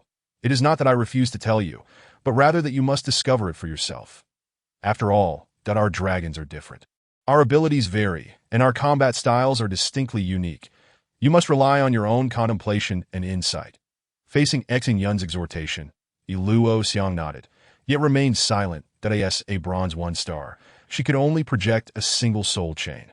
Currently, this soul chain was tasked with summoning the Sandfire Dragon, rendering her unable to communicate through the soul. Proudly poised atop the butterfly, Luo Xiang clasped her hands before her chest, lowering her head slightly and closing her eyes in a prayer-like stance. Concentrating all her spirit through the soul chain to convey information to the bronze 1-star Sandfire Dragon, in an instant, Xin Yun clearly beheld a radiant violet light emanating from Luo Xiang's form, enveloping her entirely. Simultaneously, the purple butterfly seemed to illuminate as well, particularly its hammer-shaped antennae glowing brilliantly like bulbs. With a faint, almost imperceptible sound, two hammer-shaped antennae simultaneously emitted a violet soul chain, converging at the center of the butterfly's head. Condensing into a singular entity, the IT then shot forth, resembling a bolt of purple lightning, striking the distant bronze one-star Sandfire Dragon. Feeling waves of profound affection emanating towards it, the once leisurely flying Sandfire Dragon abruptly emitted a strange cry. Pivoting its head towards the sky, drawn by the beautiful pale purple butterfly, "Be obedient. Now to come here quickly," Iluo Xiang murmured, fervently transmitting her heartfelt affection. Seeing this unfold, Xin Yun's heart leaped with excitement as he clenched his fists. Exclaiming, "It worked!" Indeed, under Xin Yun's watchful gaze, the Sandfire Dragon slowly turned, flapping its wings clumsily, making its way out of the valley towards them. Wild dragons and those created with the dragon creation stones are fundamentally indistinguishable. The sole difference may lie in their intellect. The intelligence of the Sandfire Dragon surpassed that of wild animals on Earth, yet the disparity was not decisive. Observing the Sandfire Dragon as it emerged from the valley, Xin Yun refrained from attacking, instead calling out to Iluo Xiang 20 meters away, "Be cautious. Once this creature approaches, it will unleash sand fireballs. Let us practice evasion techniques." Upon hearing Xin Yun's warning, Iluo Xiang swallowed nervously, her gaze fixed intently on the approaching Sandfire Dragon, poised to evade its fireball attack. Yes, Xin Yun and Iluo Xiang remained alert. The diminutive Sandfire Dragon finally reached a point 1,000 meters ahead of them. However, just as they tensed, ready to dodge the incoming fireballs, the Sandfire Dragon did not attack. Instead, it continued to flap its wings, gliding closer. Puzzled by the approaching Sandfire Dragon, Xin Yun's mind was filled with questions. What was happening? Could it be a dragon incapable of launching fireballs? While Xin Yun pondered, Iluo Xiang's voice timidly emerged. Xin Yun, that I am not certain if it is just my imagination, but based on the feedback from the soul chain. This little dragon seems to harbor no animosity towards me. In fact, it appears quite affectionate. This revelation. Xin Yun was taken aback, exclaiming, "What? Could it be soul control, or perhaps soul enslavement?" Hearing Xin Yun's words, Iluo Xiang turned, her expression one of confusion. "What are you talking about? What is soul control, and what is soul enslavement?" In response to Iluo Xiang's inquiry, Xin Yun instinctively explained, "This should be an ability you will master in the future. Soul control is the temporary command of a wild dragon to fight for you, whereas soul enslavement is the permanent control of a wild dragon to fight for you. However, this should belong to the crystal and purple crystal tiers." Iluo Xiang, bewildered by Xin Yun's words, replied, "What are you saying? What do you mean I will master this in the future?" Suddenly, her eyes widened in astonishment, her delicate hand covering her mouth in disbelief as she gazed at Xin Yun. After a moment, she finally spoke, "I knew it. You either do not know or simply refuse to tell me that moment." Xin Yun had fallen into deep contemplation, thus failing to heed Iluo Xiang's words. Merely nodding instinctively, this further substantiated his reputation for being all-knowing. After a prolonged period of reflection, Xin Yun abruptly lifted his head, slapping his thigh with excitement as he gazed at the butterfly's hammer-shaped antennae. Exclaiming, "I understand now completely. It must be related to those antennae." Having never utilized a 9-tier dragon creation stone before, he had been unaware of many aspects. Yet in this life, first, Xin Yun Xinglong had developed a 5th claw, and then Iluo Xiang's butterfly had grown hammer-shaped antennae, which was sufficient evidence that the 9-tier dragon creation stone would indeed enhance the dragon's abilities. Xin Yun distinctly recalled that in his previous life, Iluo Xiang's butterfly had straight, rod-like antennae that curved gracefully along the wings, appearing quite lovely to Iluo Xiang's most devoted admirer. Xin Yun could effortlessly sketch it from memory. The impression was too profound to be mistaken. In this life, however, the butterfly's rod-shaped antennae had transformed, now featuring a pair of spheres at their tips. Resulting in the hammer-shaped antennae, it was evident that these newly added spheres represented the abilities conferred by the 9-tier dragon creation stone. In truth, this hypothesis had been confirmed in Xin Yun's mind the moment he first laid eyes on the butterfly, yet he had consistently failed to comprehend the purpose of these added spheres. Now it appeared that these spheres served as amplifiers, capable of magnifying Iluo Xiang's intentions and projecting them outward. Xin Yun swiftly turned to Iluo Xiang, proclaiming loudly, Be cautious. Always be prepared to shift instantly. And then issue commands to that little fellow to see if it listens. Chapter 64. Such might upon hearing Xin Yun's instructions. Luo Xiang was perplexed. How could a wild dragon possibly heed her commands? Nevertheless, as it was Xin Yun's request, she resolved to give it a try. Lowering her head once more, Luo Xiang softly began to chant, "Little dragon, to halt immediately. Do not come any closer. Be obedient to good." With Luo Xiang's intent. The sand-fire dragon hesitated, a puzzled expression adorning its features as it gazed at her. Witnessing this, Luo Xiang was momentarily taken aback before exuberantly cheering. It is noteworthy that although the sand-fire dragon could not comprehend human language, Luo Xiang's vocalizations were merely an incantation to enhance her intent. What was truly transmitted were waves of soul vibrations, conveying feelings rather than words that gaga. It seems that the little fire dragon is exhilarated by Luo Xiang's joyful spirit. With its wings unfurled and large eyes squinting, it emits a series of peculiar cries. Though I cannot comprehend the language of beasts, it is evident that this creature shares the same delight as Luo Xiang. Observing the jubilant display of both human and dragon, Xin Yun shook his head and called out, "Try to have it lure the sand-fire dragon into the valley." Upon hearing Xin Yun's words, Luo Xiang quickly nodded, sending forth a wave of spiritual resonance. Almost immediately, the sand-fire dragon turned its head and flew towards the sandy valley in that moment. Both Xin Yun and Luo Xiang held their breath, anxiously watching as the little sand-fire dragon soared back into the valley. Then, amidst their excited screams, a crimson fireball erupted from its mouth, striking another sand-fire dragon squarely in the abdomen before it swiftly turned and darted away. Resembling a cunning fox that had just stolen a chicken, observing the sand-fire dragon's sly demeanor, it was clear that this action was commanded by Luo Xiang. Otherwise, with the intelligence of a mere mung bean, the sand-fire dragon could never have devised such a cunning maneuver. Enraged by the attack from its kin, the other sand-fire dragon let out a furious roar and rapidly flapped its wings. Chasing after the little sand-fire dragon, It soon burst out of the valley's entrance, quickly heading towards Xin Yun and Luo Xiang under the little one's guidance. Witnessing this scene, Xin Yun swiftly instructed Luo Xiang, "Have the little sand-fire dragon leap over us and continue flying ahead. I will intercept this sand-fire dragon." Hearing Xin Yun's command, Luo Xiang promptly projected her intent. This time, unlike before, she did not clasp her hands or bow her head. She issued the command instantly, without even using her spirit language. As her thought was sent forth, Luo Xiang couldn't help but feel a twinge of worry. Previously, when summoning the sand-fire dragon, she had spent over 10 minutes fully persuading it. Now, issuing this command was merely a fleeting moment. Would the little sand-fire dragon comply?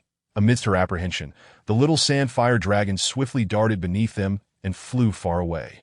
Upon witnessing this, Luo Xiang clenched her fists in excitement. Success! Just as Luo Xiang reveled in her triumph, Xin Yun extended his left hand, and in an instant the Ying Long opened its mouth wide, unleashing a translucent, colorless liquid sphere that whistled through the air, akin to a missile, and struck the sand-fire dragon attempting to pass beneath it.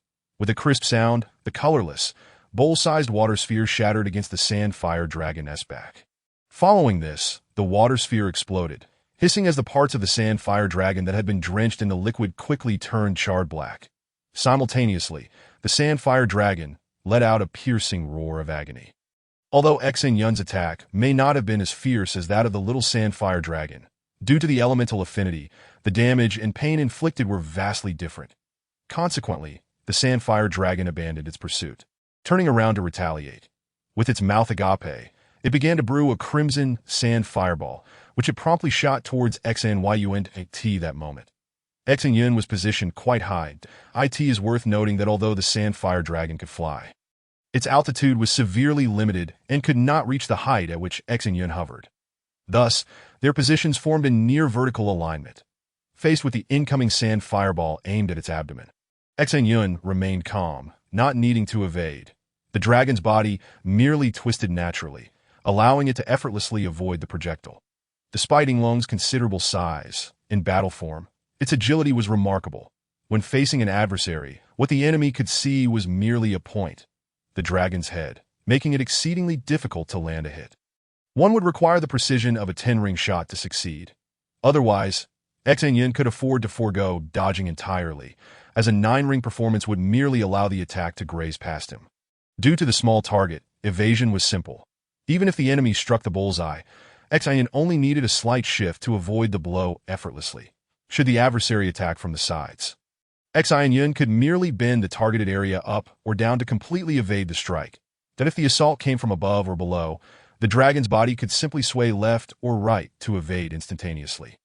In essence, regardless of the direction of the attack, the target remained a singular point. Furthermore, as is widely known among the Chinese, dragons move with a serpentine undulation, devoid of any discernible pattern. One moment they occupy a position, and the next they could be anywhere else. With such fluid movements, how could one aim accurately? If one were to seek the most elusive dragon among all, it would undoubtedly be the divine dragon, as its agility made it nearly impossible to hit. Even with area of effect attacks, as long as there remained a sliver of space, it could slip through. Upon witnessing its attacks so easily evaded, the sand fire dragon was filled with rage and retaliated with another fireball aimed at Xin Yun. Regrettably, such an assault was far too trivial for Xin Yun. Shaking his head, he called out to Xiang, who was not far away, "Look, come and take this little dragon away. Take it far off to practice its evasion techniques. Then send your little sand fire dragon to lure out more sand fire dragons." Observing Xin Yun hover effortlessly in midair, evading all fireballs merely by the natural twisting of his dragon body, Xiang's heart gradually settled.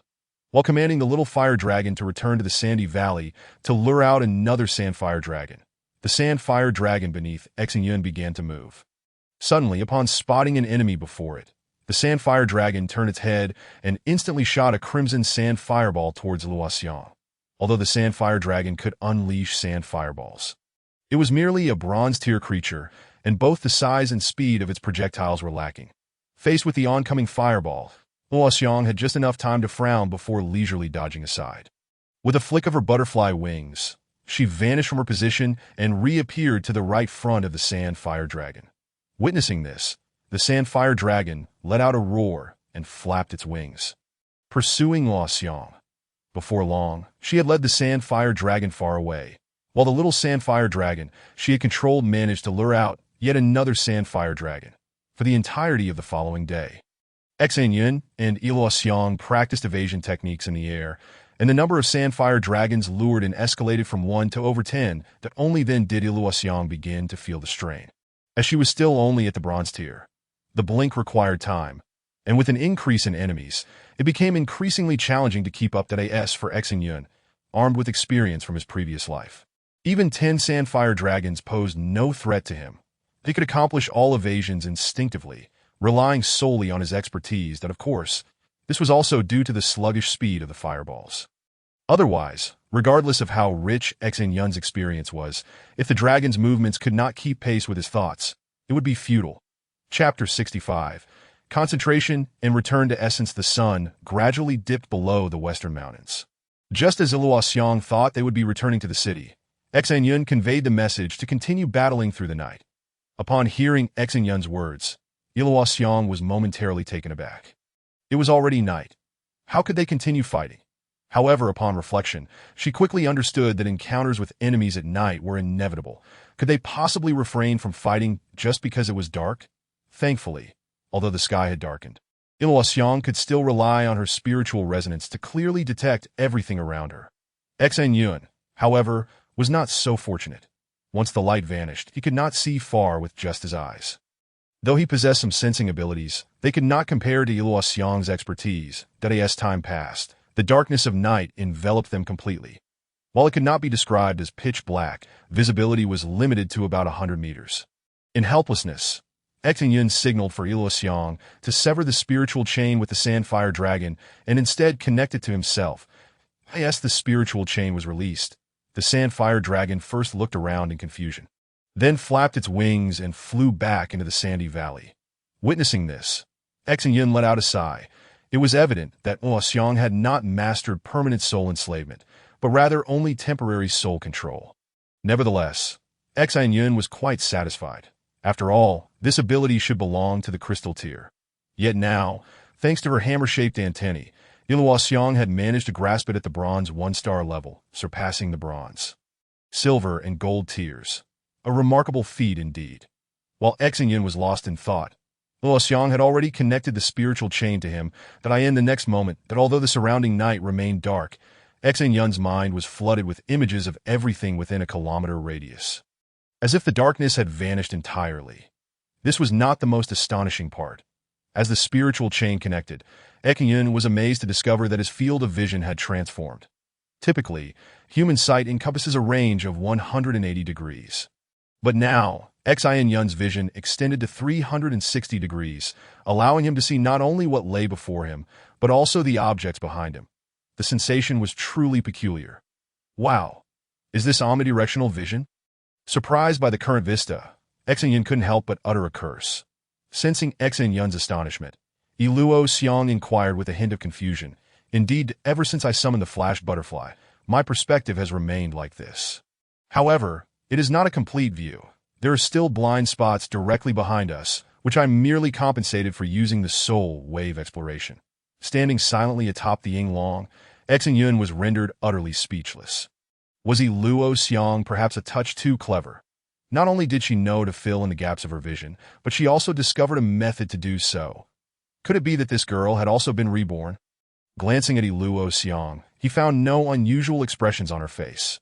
Reflecting on everything since his rebirth, it didn't seem to align with that notion. As Xin Yun pondered, Xiang continued.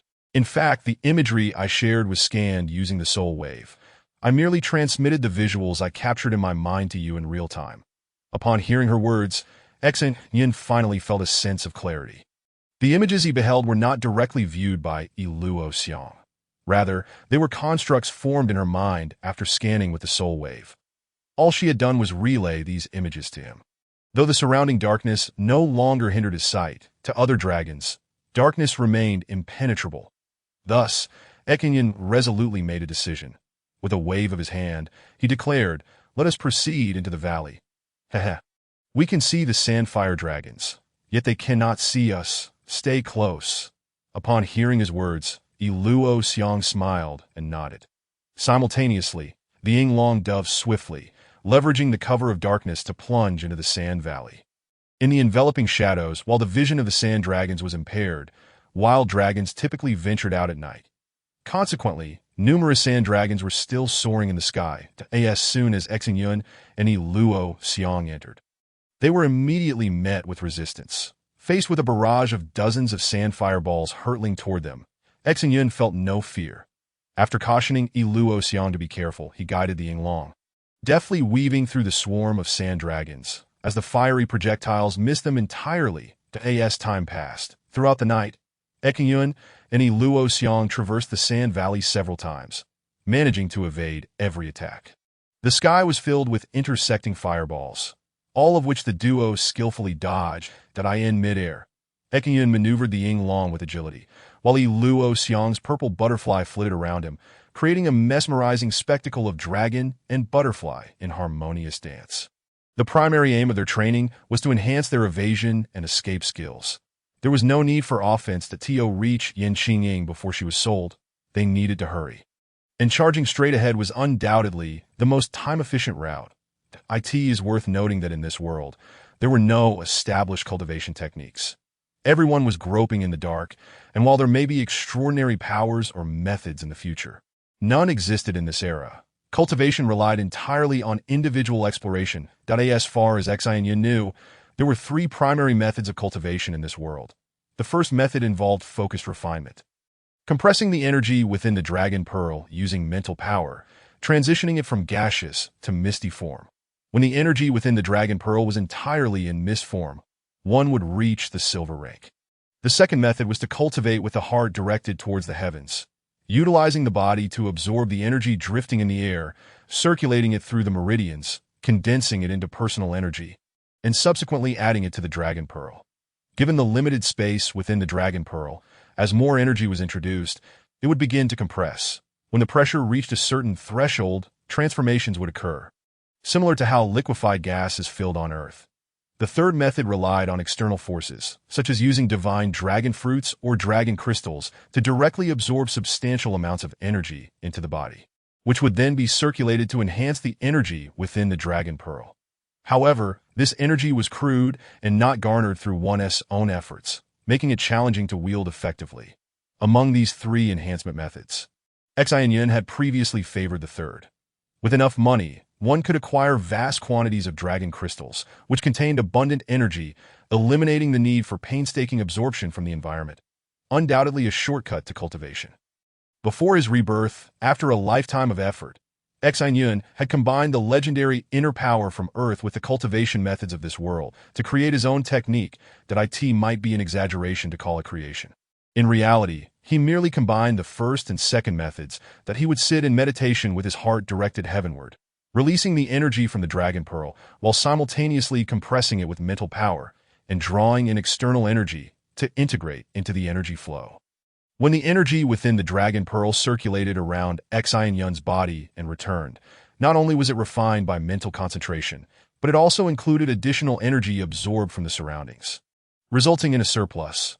Through experimentation, Xin Yun was delighted to discover that this cultivation method, while not as efficient as using dragon crystals, was nonetheless twice as fast as ordinary methods, allowing him to achieve two tasks within the same time frame.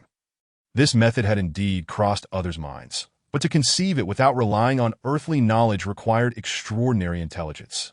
Ironically, those who were too clever often struggled to master such a technique, in simple terms.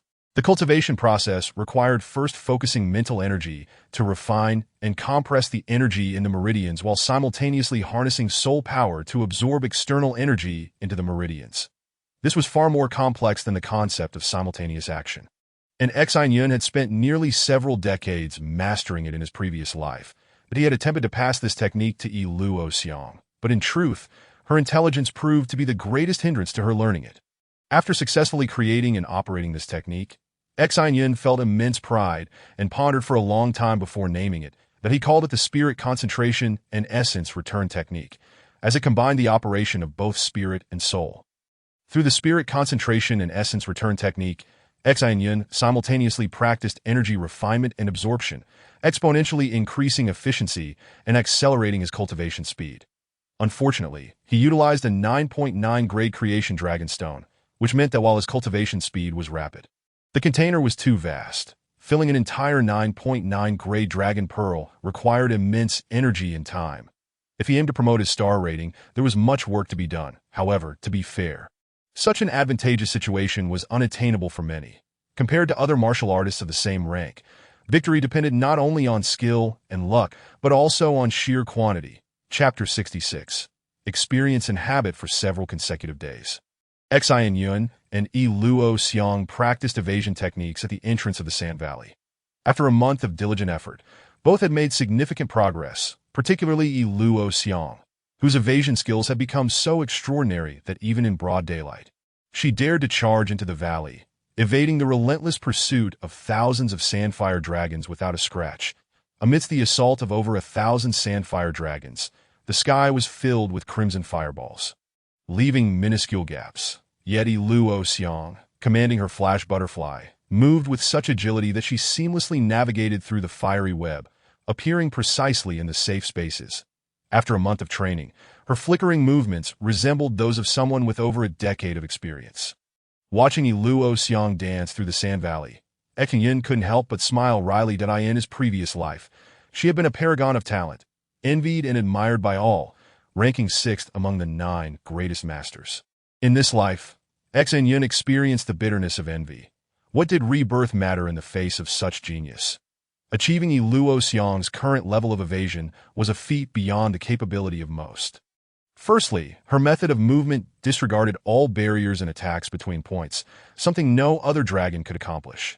Secondly, her evasions were not mere chance, but were calculated with precision.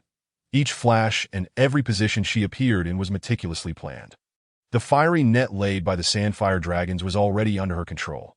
With unparalleled intellect, she anticipated the next moment's configuration of fireballs even before she moved in terms of evasion. Not even Xin Yun, nor anyone among the 9 greatest masters in his past life, could compare to Yi Luo Xiang. She may not be able to kill, but it was impossible for anyone to land a hit on her.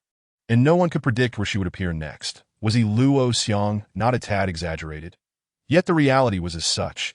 If she were an ordinary person, how could she possibly rank 6th among the 9 greatest masters? Moreover, this 6th rank was merely symbolic. Luo Xiang was somewhat unfairly judged. Due to her overly passive combat style, she appeared to be perpetually dodging rather than engaging directly.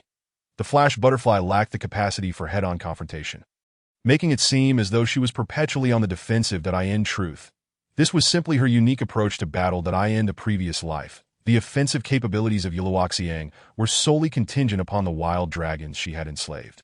Although the intelligence of these wild dragons could not be compared to that of humans, under the guidance of Yiluoxiang, a sage in her own right, their lack of wisdom was rendered inconsequential. Obedience sufficed. Aside from the enslaved wild dragons, Yiluoxiang possessed only a few auxiliary abilities, such as soul lashing, which, while formidable, were not lethal. However, Xin Yun believed this was closely tied to Yiluoxiang's character at the time. It was plausible that the soul-based techniques she wielded contained offensive capabilities, or perhaps she simply refrained from utilizing them. As a devoted admirer of Yiluoxiang, Xin Yun's understanding of her was considerable, yet like many ordinary fans, his knowledge remained superficial and could not encompass her entirety. As he pondered these thoughts, a sudden whoosh announced Yiluoxiang's arrival, riding upon her shimmering butterfly dragon. The recent training had drained her mental faculties significantly. Although her energy levels were fully replenished, the complexity of the calculations she had to perform had proven daunting, particularly as she had not yet reached full maturity, making prolonged concentration a challenge. Gazing at Yiluoxiang with admiration, Xin Yun extended his thumb and exclaimed, "You are truly remarkable. Your evasion skills have surpassed mine. What an extraordinary feat." Upon hearing Xin Yun's praise, Yiluoxiang merely smiled and shook her head, responding, "What is so impressive about that? The characteristics of dragons differ vastly. Besides that, you didn't even exert your full strength, so how can it be considered valid?" Not exerting full strength? Xin Yun was taken aback by her words. He had indeed given it his all, yet even then, he could only contend with a maximum of 500 sandfire dragons. Observing Xin Yun's perplexed expression, Yiluoxiang chuckled and said, "You needn't flatter me. Throughout the entire training, you didn't once spread your wings. You only tapped into less than half of your potential." "What?" Xin Yun exclaimed, breaking into a cold sweat. Experience could be a great asset, but at times, it could also hinder progress. He had become accustomed to maneuvering without wings, and now that he had them, he found himself almost never utilizing them due to his ingrained habits, effectively tethering half of his body during training. If this were merely a training issue, it would be manageable. However, the reality was that even in battle against foes, he would likely face the same predicament. He was still quite unversed in the use of these newfound wings. While he could technically fly with them, the lack of agility was stark. Many flying techniques and maneuvers eluded him. Similarly, Yiluoxiang faced this conundrum. Her shimmering butterfly dragon possessed a pair of wings as well. Yet as a novice, she struggled to wield them effectively. Though she could fly, her skills were rudimentary at best. Fortunately, Yiluoxiang's butterfly dragon relied on swift movements rather than winged flight. Thus her dependence on her wings was minimal. Nonetheless, akin to Xin Yun, her overall capability would undoubtedly diminish without the assistance of her wings. As Xin Yun surveyed the multitude of sandfire dragons, he made a decisive choice. While he could explore flying techniques on his own, the weight of 3 lifetimes of experience compelled him to refrain from such folly. The fundamentals were paramount. If the basics were flawed, achieving the highest realms of mastery would be impossible. Initially, Xin Yun had no intention of attending an academy in this life, deeming it unnecessary. However, with the advent of his wings, it seemed he could no longer afford to dismiss the idea. The first academy that sprang to mind was the Dragon Combat Academy, renowned for imparting various flying techniques and combat skills. Thus far, it had established 6 tiers of courses: foundational training, bronze tier, silver tier enhancement, gold tier consolidation, crystal tier advanced studies, and diamond tier research. In addition, there were specialized courses on flying techniques and combat instruction. Although the academy's teachings were somewhat rigid and foundational, Xin Yun understood, having lived 3 lives, that even the most sophisticated combat skills were ultimately composed of fundamental principles that if one did not solidify the basics, mastering advanced techniques would yield little true efficacy. His own experience with the flying axe technique served as a testament to this. Contemplating the Dragon Combat Academy, Xin Yun's brow furrowed. Based on his previous life experiences, the academy held a prestigious reputation, boasting a formidable faculty, with 5 out of the 9 greatest masters hailing from its ranks, including the illustrious Yiluoxiang herself. The quality of education was indeed exceptional. Yet the tuition fees were exorbitant. The basic annual fee amounted to 10,000 gold coins per individual. Should one wish to attend specialized courses taught by guest professors, the cost would soar into the thousands. Not including the standard tuition. Naturally, attendance was optional, but it was undeniable that these guest professors were illustrious figures, each possessing unique skills that in his previous life, Yiluoxiang had been one such guest professor at the academy. Thus, the question arose, could one afford to miss such invaluable lessons?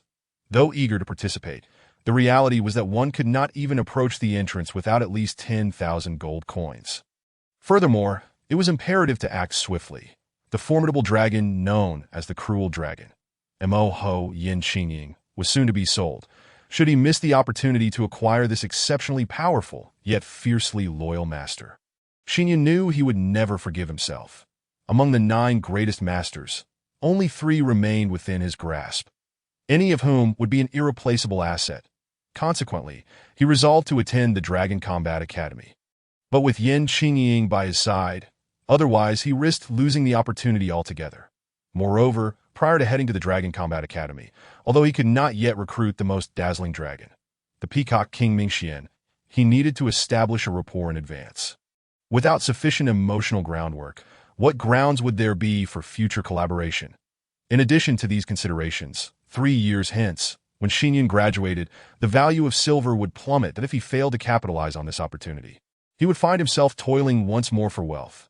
Fortunately, life at the Dragon Combat Academy was relatively relaxed, with ample leisure time. Should he manage his schedule wisely, he could accomplish his goals during holidays. While it promised to be challenging, it was by no means insurmountable. Taking a deep breath, Xin Yun turned his gaze towards the sand-fire dragons in the valley. Having made his decisions, it was now time to refine his combat abilities. After all, the Dragon Combat Academy was aptly named for its focus on combat. Dueling was permitted as long as one did not kill their opponent. It was a small circle that revered strength. And the sole path to earning respect lay in possessing formidable power. Xin Yun glanced at Yiluoxiang. Though he was a man and she merely a girl, he did not subscribe to traditional notions of masculinity. Yiluoxiang did not require his protection, for she was more than capable of resolving her own challenges. While he could intervene on her behalf, such an action would only foster dependency, hindering her development. Xin Yun did not wish to see Yiluoxiang become reliant on him, unable to confront any situation or adversary as she had in her previous life. Undeniably, in order for any individual to grow, they must continually confront challenges.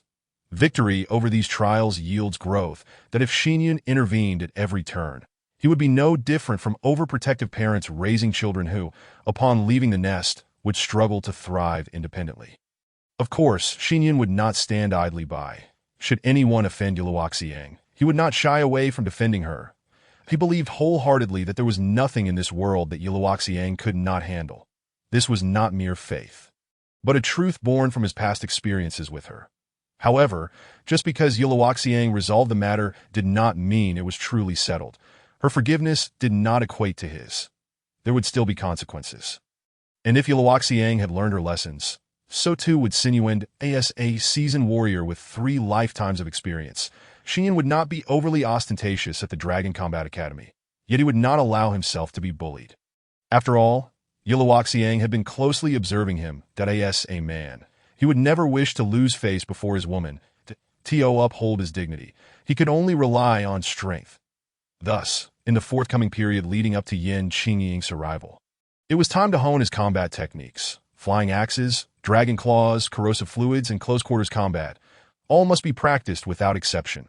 Ultimately, since he intended to attend the Dragon Combat Academy and face various challenges, and since he sought to maintain his dignity, the treasure he had originally planned to acquire at the Crystal Tier would need to be retrieved sooner, though it would undoubtedly entail peril. There was no room for hesitation, as a weapon he intended to wield throughout his life. Xin Yun was determined to select the most formidable one available.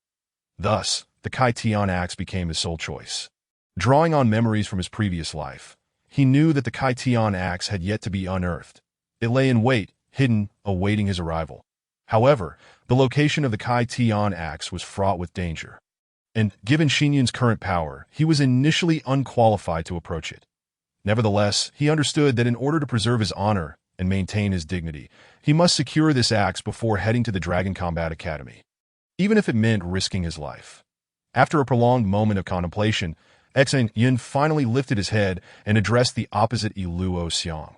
It seems that we must embark on a journey to the academy. There are many things that cannot be grasped solely through personal exploration. What, to the academy? Upon hearing Xin Yun's words, Luo Xiang's eyes sparkled with anticipation. Observing her excitement, Xin Yun nodded knowingly, aware that Luo Xiang had always harbored a deep desire to attend school.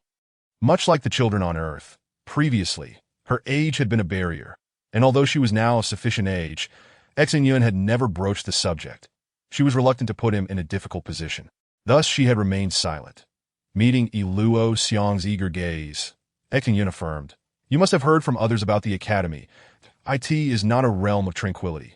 While it may not claim your life, one must rely on strength to uphold their dignity." Luo Xiang nodded cautiously, responding, "Indeed, I have some understanding of what you speak, albeit limited. Since the academy is a training ground for combat, it naturally does not prohibit duels, provided one is mindful of the circumstances. Therefore, we must possess sufficient strength before venturing to the academy." Nodding in agreement, Xin Yun smiled. "Yes, since we are to go to the academy, we should set off immediately to find a wild dragon that suits you for control." Luo Xiang looked at Xin Yun in confusion. "If I use soul control, I won't be able to establish a soul link with you, did I in that case?" Noticing her hesitation and reluctance, Xin Yun shook his head with a smile. "This is imperative. You lack combat ability and can only rely on the dragon you control to fight. Fortunately, there exists a formidable death sand dragon here. If you can master it, you will earn the right to uphold your dignity." At this point, Xin Yun paused before continuing. "Of course, I may soon restore our soul link, but that depends on your efforts. You must either grasp the soul enslavement technique to fully dominate a wild dragon or quickly advance to the silver tier.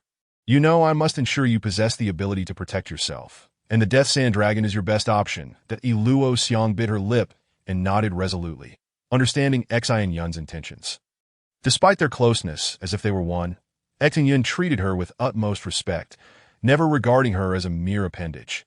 Though he did not state it explicitly, Luo Xiang was aware that when faced with challenges, Xin Yun would refrain from intervening, not out of indifference, but from a desire not to hinder her growth. However, she firmly believed that in life and death situations, Xin Yun would undoubtedly appear before her, willing to defend her with his life. While others might struggle to comprehend Xin Yun's intentions, Luo Xiang knew that since the calamity at the Desolate Well, she had been relying on him. Without Xin Yun, she would have perished long ago. As a clever girl, what she sought was not mere affection, but respect and understanding, freedom to think and act, and dignity in her character. Given their entry into the academy, combat was inevitable, yet Luo Xiang currently possessed no combat capabilities. In the event of a confrontation, she could do little beyond evading.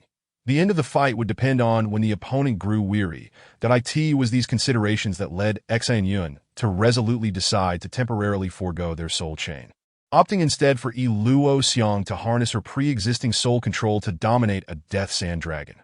Thus, even if she faltered, she would at least possess a means to defend her dignity. With this thought, Luo Xiang lifted her gaze, expressing her gratitude towards Xin Yun. "All right, I will trust your judgment." Upon hearing Luo Xiang's agreement, Xin Yun burst into laughter, gesturing grandly. "In that case, let us return to the city at once. Prepare our gear and set our course for the Death Sand Dunes." With Xin Yun's voice echoing, two colossal dragons executed a swift turn, heading towards the City of Death. Upon returning to the city, Xin Yun gathered ample provisions and fresh water before proceeding towards the Death Sand Dunes. Chapter 68. The Death Sand Dunes, the Death Desert, the City of Death, the Death Sand Dunes. That these names all stem from the existence of the formidable Death Sand Dragon, a creature that lends its name to the area due to its ferocity. The power of the Death Sand Dragon is beyond the imagination of ordinary individuals, composed entirely of dark gray sand particles. A single strike would send sand flying, yet it would inflict no harm upon the dragon. Those scattered particles would swiftly return, repairing the dragon's body almost instantaneously. As for energy attacks, their effectiveness is minimal. Unless the assault is extraordinarily powerful, it would not be capable of shattering the creature. Indeed, it is a dragon that can be overwhelmed but never truly destroyed. The Death Sand Dragon's method of attack is unique, capable of incessantly launching streams of deadly sand at its foes. The sand glimmers with a bright red hue and intense heat. Few dragons can withstand the temperatures upon impact. This dragon's assault is akin to a machine gun, with each grain of sand comparable in size to a ping-pong ball. In truth, the Death Sand Dragon is constructed from multifaceted, gray-black polyhedra the size of fistfuls, with the sand it ejects being an extension of its own body. The attack style of the Death Sand Dragon remains consistent from the Bronze tier onwards, yet it evolves in speed, frequency, and force as it advances. Imagine a multitude of dragons converging to unleash rapid-fire assaults on a single target. Even Luo Xiang would likely find herself fleeing in terror. Naturally, summoning such a number of Death Sand Dragons is beyond Luo Xiang's capabilities. Based on previous life experiences, she would be limited to a maximum of 9. At the moment of Xin Yun's rebirth, Luo Xiang had only 6 enslaved dragons. Though possessing a Death Sand Dragon might not guarantee her victory against true masters, it would prevent her from being relentlessly pursued. Confronting a creature that cannot be killed or destroyed, and which possesses razor-sharp attacks, leaves few options for survival. The most distinctive feature of the Death Sand Dragon is its indestructibility. Even overcoming it is a formidable challenge. Furthermore, they appear in vast numbers, often numbering in the hundreds or thousands. While their attack style may be monotonous, it is extraordinarily sharp and fierce, resembling the relentless fire of a heavy machine gun. The Death Sand Dragons dwell upon the Death Sand Dunes, which lie atop the Death Sand Sea, itself situated within the Death Desert. At the center of the desert lies the City of Death. And this chain of names serves to illustrate the terror of the Death Sand Dragons. Few can escape once they encounter these beasts. Only the top 9 masters have a chance of surviving. In fact, successfully escaping the heart of the Death Sand Dunes is a testament to one's mastery. In his previous life, Xin Yun had ventured into the Death Sand Dunes, attempting to breach its depths. Regrettably, after numerous attempts, he could not even reach the periphery. This experience granted him a clear understanding of the Death Desert, including safe passages and the distribution of the Death Sand Dragons. Otherwise, with their current Bronze tier strength, he would never dare approach.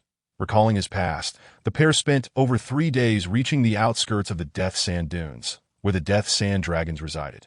The sand particles in this vicinity were particularly unique, large and uniform, each roughly the size of a peanut, resembling a heap of small stones. Their dark hue cast a somber atmosphere over the area.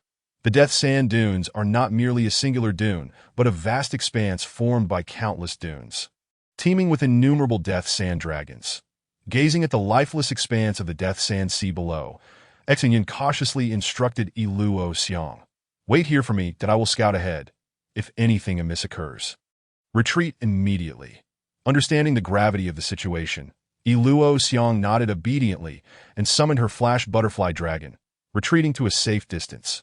Once Luo Xiang had exited the Gray Sand Sea area, Xin Yun took a deep breath. Though the Death Sand Dragons were fearsome, they would not venture beyond this gray expanse, ensuring Luo Xiang's current position was quite secure. Steering the Ying Long silently, Xin Yun glided deeper into the Death Sand Dunes, recalling from his previous life that Bronze tier Death Sand Dragons roamed these parts. The distribution of the dunes was extensive. The outermost regions housed the weaker Bronze tier dragons, formed from particles the size of peanuts, which ejected sand of comparable size. Yet their potency was not to be underestimated, constituting a top-tier assault for the Bronze tier stage. However, the granules within the Death Dunes are not all of a uniform size. The closer one approaches the center, the larger the granules become. It is said that those at the very heart can be as big as a fist, and they possess an extraordinary uniformity. A sudden, suffocating gust of hot wind swept through, carrying with it a faint, pale gray sandstorm that whirled past Xin Yun from his right front. Xin Yun involuntarily inhaled sharply. This ashen sandstorm was no natural phenomenon. It was, in fact, a flying sand dragon. This unified entity of the Death Dunes, dark and lifeless in hue, appeared merely as a pale gray wind when in motion, easily overlooked unless one observed carefully, although composed of granules. These dark gray particles were semi-transparent. When clustered together, they appeared somewhat dreary, yet when transformed into individual grains, their color was quite light. Despite Xin Yun's timely evasion, it was evident that the death dragon had detected him almost immediately. After all, this death dune was the dragon's home. The sudden appearance of a cerulean dragon was bound to draw attention, whereas spotting a pale gray wind in the shadowy death desert was far more challenging. With a sharp, piercing whistle, a dark gray current surged towards him, abruptly halting about 100 meters in front of Xin Yun. It transformed from a tempest into a gray whirlwind, within which the granules swiftly coalesced, forming a small dragon with a pair of dark gray, bat-like wings, a slender and streamlined body, a beak elongated like that of a woodpecker, and powerful, elongated limbs that was termed a small dragon, as its size paled in comparison to other colossal dragons. Measuring approximately 3 meters in length, yet it remained quite slender, only half the size of a sedan. Its wings, while not excessively large, were neither small, presenting an overall harmonious appearance, particularly accentuated by its streamlined form and the metallic sheen of its body, evoking a sense of advanced technology. Gazing at this diminutive sand dragon, Xin Yun couldn't help but feel astonished. Was his luck truly this wretched, to encounter a leader-level death dragon, one capable of producing dragon crystals? Right at the outset was indeed unfortunate. Xin Yun silently chuckled at his misfortune. A sudden gust of wind swept around him, and in an instant, 7 or 8 death dragons materialized, encircling him tightly. Xin Yun was struck with terror. At that moment, he finally grasped the truth. His ill fortune was not merely coincidental. The first to detect him was not the leader dragon, but rather these ordinary death dragons, who had executed this ambush under the command of their leader. Throughout his journey, despite exercising caution, Xin Yun had subconsciously advanced as he did in his previous life, forgetting that his current perception could not compare to that of his rebirth. Even when discovered, he had failed to sense it until the moment they surrounded him. Faced with the encirclement of nearly 10 sand dragons, Xin Yun dared not hesitate for an instant, with a mere thought. The Yinglong suddenly flicked its tail, retreating swiftly, its wings flapping as it hurtled towards the outskirts of the death dunes. Chapter 69. The terrifying sand dragon. At the very moment Xin Yun moved, the surrounding sand dragons raised their heads in unison, unleashing torrents of scalding granules that hurtled towards him. Despite the Yinglong's remarkable speed and Xin Yun's adept maneuvering, the proximity between them rendered evasion difficult, and the fiery sand projectile struck with alarming rapidity. Although he successfully dodged 4 projectiles, the remaining 4 or 5 struck the Yinglong's body in quick succession. Under siege, this outcome was already commendable. As the granules collided with the dragon's form, Xin Yun's complexion turned pale. It was essential to understand that the human and dragon were one. Injuries to the dragon's body translated to pain for Xin Yun. Though the agony was intense, he had managed to evade the majority of the attacks, and for the Dragon Clan, there were no absolute vulnerabilities. If one were to be identified, it would be Xin Yun himself. Several granules pierced through, yet Xin Yun dared not linger. In a flash of thought, the Yinglong moved erratically, twisting its body as it evaded the attacks from the pursuing sand dragons, desperately darting towards the safety of the Death Sea, without even the courage to glance back. Fortunately, Xin Yun was not far from the edge of the Sand Sea, and with the Yinglong's extraordinary speed, especially when utilizing its wings, he covered the distance in less than 10 seconds, successfully escaping the ashen expanse of the Death Sea.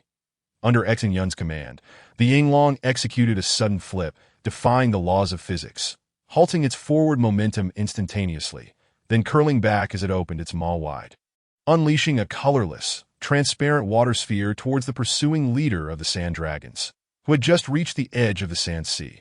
The water sphere emitted by the Yinglong was indeed peculiar, colorless and transparent.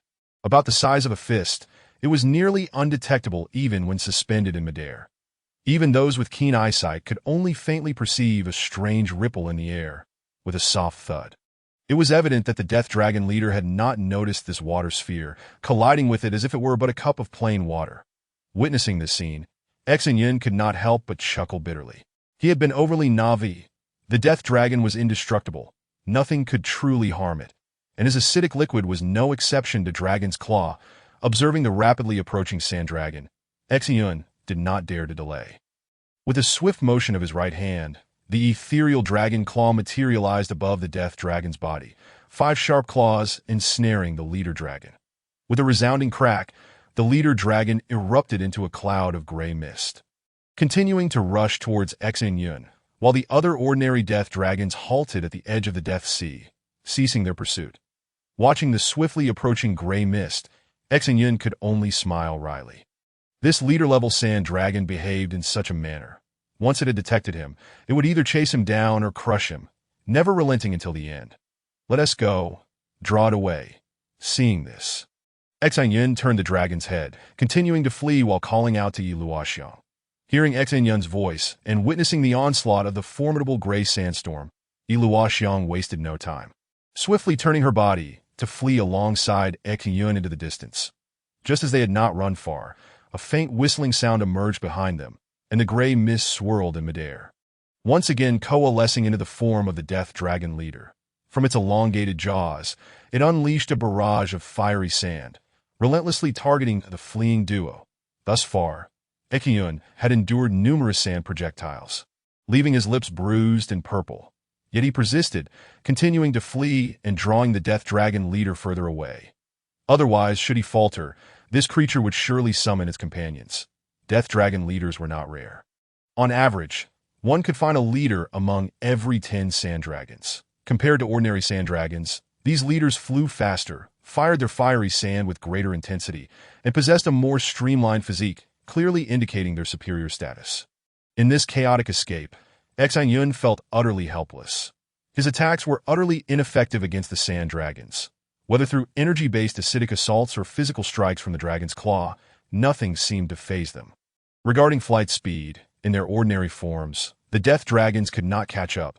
However, once the distance widened, they could transform into a gray sand stream, pursuing at unimaginable speeds before reconstituting themselves and attacking once more.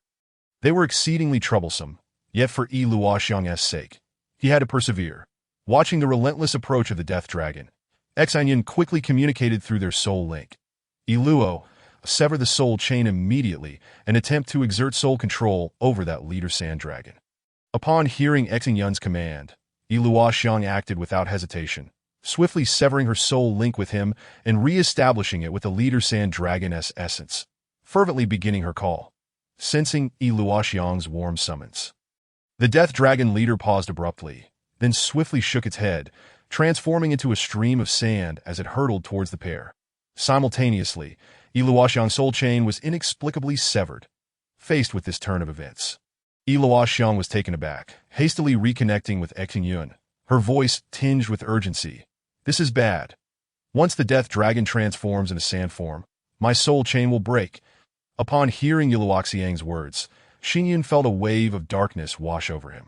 Given their current capabilities, it was utterly impossible to defeat this sand dragon. It must be noted that, as the leader of the sand dragons, he was at least a bronze 9 tier, and coupled with the indestructible nature of the sand dragon itself, it was simply unmanageable. Gritting his teeth, Xin Yun resolutely declared, "There is no other option.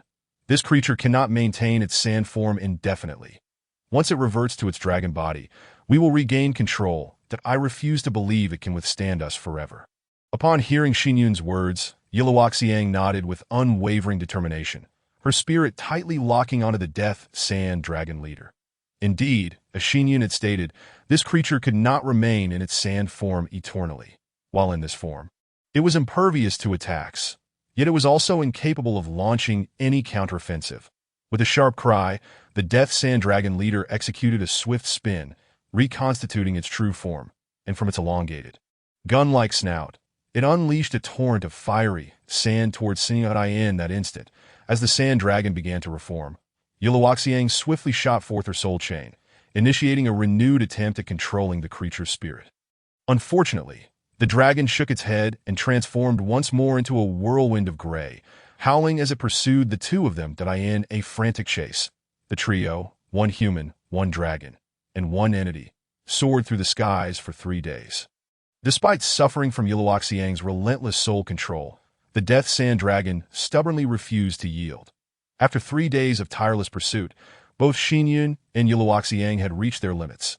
Yet, the Death Sand Dragon leader remained relentless, pursuing with insatiable vigor. Were it not for the fact that both of them wielded dragon stones of the 9th grade or above, with extraordinary regenerative capabilities, they likely would have perished at the hands of this Death Sand Dragon long ago. Biting her lip tightly, Yiluoxiang observed the pallor and exhaustion on Xin Yun's face.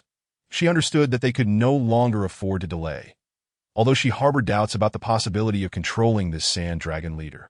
The time had come. Regardless of the reason, she must subdue this Death Sand Dragon leader. Taking a deep breath, she abruptly bit her tongue, the sharp pain sending a jolt of clarity through her mind. Her eyes fixated on the Death Sand Dragon, she unleashed all her focus into a potent soul control directed at the reformed creature. Chapter 70. In a critical moment faced with Yiluoxiang's fervent soul control, the Death Sand Dragon leader let out a piercing roar, shattering into a cloud of swirling sand. With a slight twist, it morphed into a dark gray tornado, barreling towards the two to "Damn it!" Xin Yun exclaimed. Realizing that throughout these 3 days he had mistakenly believed this sand dragon leader to be merely a 9th tier, at most a 10th tier dragon. Yet, witnessing the current spectacle, he knew his assessment had been flawed. To become a leader dragon, one typically required a full star dragon, at a minimum a 9-star status. Compared to Xin Yun, it was lacking by 8 or 9 stars. However, it was important to note that even a typical sand dragon leader, upon reaching 10-star status, might not be capable of executing such a technique as the sandstorm explosion. The sandstorm explosion, as it were, involved the sand dragon utilizing the sand particles surrounding it to create a continuous storm that ravaged its foes, a technique of remarkable destructive power. Only mastered by silver-tier sand dragons. Of course, the current leader dragon's execution was somewhat lacking, not yet achieving the true form of a sandstorm. Nevertheless, it was sufficient to demonstrate that this creature was positioned between a bronze 10th star and a silver 1st star in power, merely one step away from true silver rank. Run! As the colossal storm approached, Xin Yun wasted no time, turning to Yiluoxiang and shouting, while guiding the azure dragon to flee. While in its sand form, the sand dragon was impervious to any attacks. Thus, once the sandstorm was initiated, it would continue until the energy within was entirely depleted. Naturally, should a sufficiently powerful attack be launched against it, the storm could be countered, consuming the swirling energy within. However, given their proximity, even if Xin Yun wished to counterattack, time was not on his side. Before he could react, the storm was upon them. Just as he was about to make a full retreat, Xin Yun glimpsed Yiluoxiang, her shimmering butterfly wings fluttering faintly, hovering in place, though her form had begun to fade. Not good. Upon seeing this, Xin Yun immediately grasped the situation. After 3 days of relentless flight, Yiluoxiang had exhausted her mental energy, and she had just unleashed her full potential. Now, she was teetering on the brink of unconsciousness, her butterfly form at risk of dissipating at any moment. Surveying the scene, the gray-black sandstorm was rapidly approaching. With Yiluoxiang positioned between Xin Yun and the impending tempest, if he turned back to rescue her, he would inevitably fall prey to the storm's assault. Gritting his teeth, Xin Yun grasped the dragon's horn, and the azure dragon executed a swift pivot, darting towards Yiluoxiang. Simultaneously, the sandstorm surged forward with ferocious speed. Although the distances were nearly equal, once they took flight, the azure dragon's speed surpassed that of the sand dragon. Thus, Xin Yun managed to reach Yiluoxiang just before the storm struck. In that moment, as he arrived, the butterfly form disintegrated into a cascade of violet light, dissipating into the air. Xin Yun extended his arms, catching Yiluoxiang as she fell from the sky. Holding Yiluoxiang tightly, Xin Yun felt a wave of dread wash over him. Had he arrived even a moment later, the consequences would have been dire. At their current altitude, thousands of meters above the ground, a fall would be fatal. Even a solid iron object would be deformed upon impact.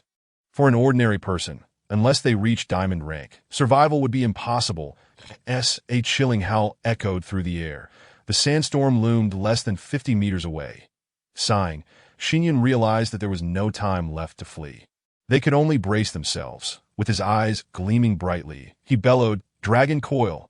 As Xin Yun's voice rang out, the azure dragon's elongated form rapidly coiled in midair, encasing Xin Yun and Yiluoxiang within a protective barrier.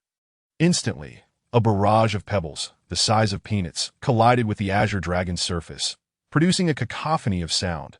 Feeling the relentless strikes of countless grains, Xin Yun held Yiluoxiang tightly, veins bulging on his forehead as intense pain surged through him. Crashing against his nerves like a tidal wave, sweat poured from his skin in torrents, soaking his clothes in mere moments. Within the dimly lit confines of their sanctuary, a delicate, pale hand gently rose to wipe the sweat from Xin Yun's brow.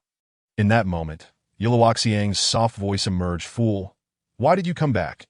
How much must I owe you before you are satisfied?" Gazing down at the frail form of Yiluoxiang in his embrace, Xin Yun clenched his teeth. Trembling as he replied, "You are mine. Before my eyes, not even death itself shall take you away, that if anyone wishes to harm you, they must first tread over my corpse." Listening to Xin Yun's possessive declaration, Yiluoxiang quietly shut her eyes, her gaze quickly misting. Though his words were domineering, she adored them. Indeed, she belonged to Xin Yun, just as he was hers. There was no question of fairness. She yearned for his possessiveness. At last, the sandstorm outside subsided. As Yiluoxiang sensed the external environment, the gray sand swirled rapidly together, coalescing around the Death Sand Dragon leader. "Cut it out," Xin Yun muttered through clenched teeth. The reason for their dire predicament had never been a lack of power. Rather, it was his desire to have Yiluoxiang control the Sand Dragon. Otherwise, while they may not have been able to slay the leader dragon, they certainly could have defeated it. Within the protective coil, Xin Yun slowly extended his right hand, fingers curling inward.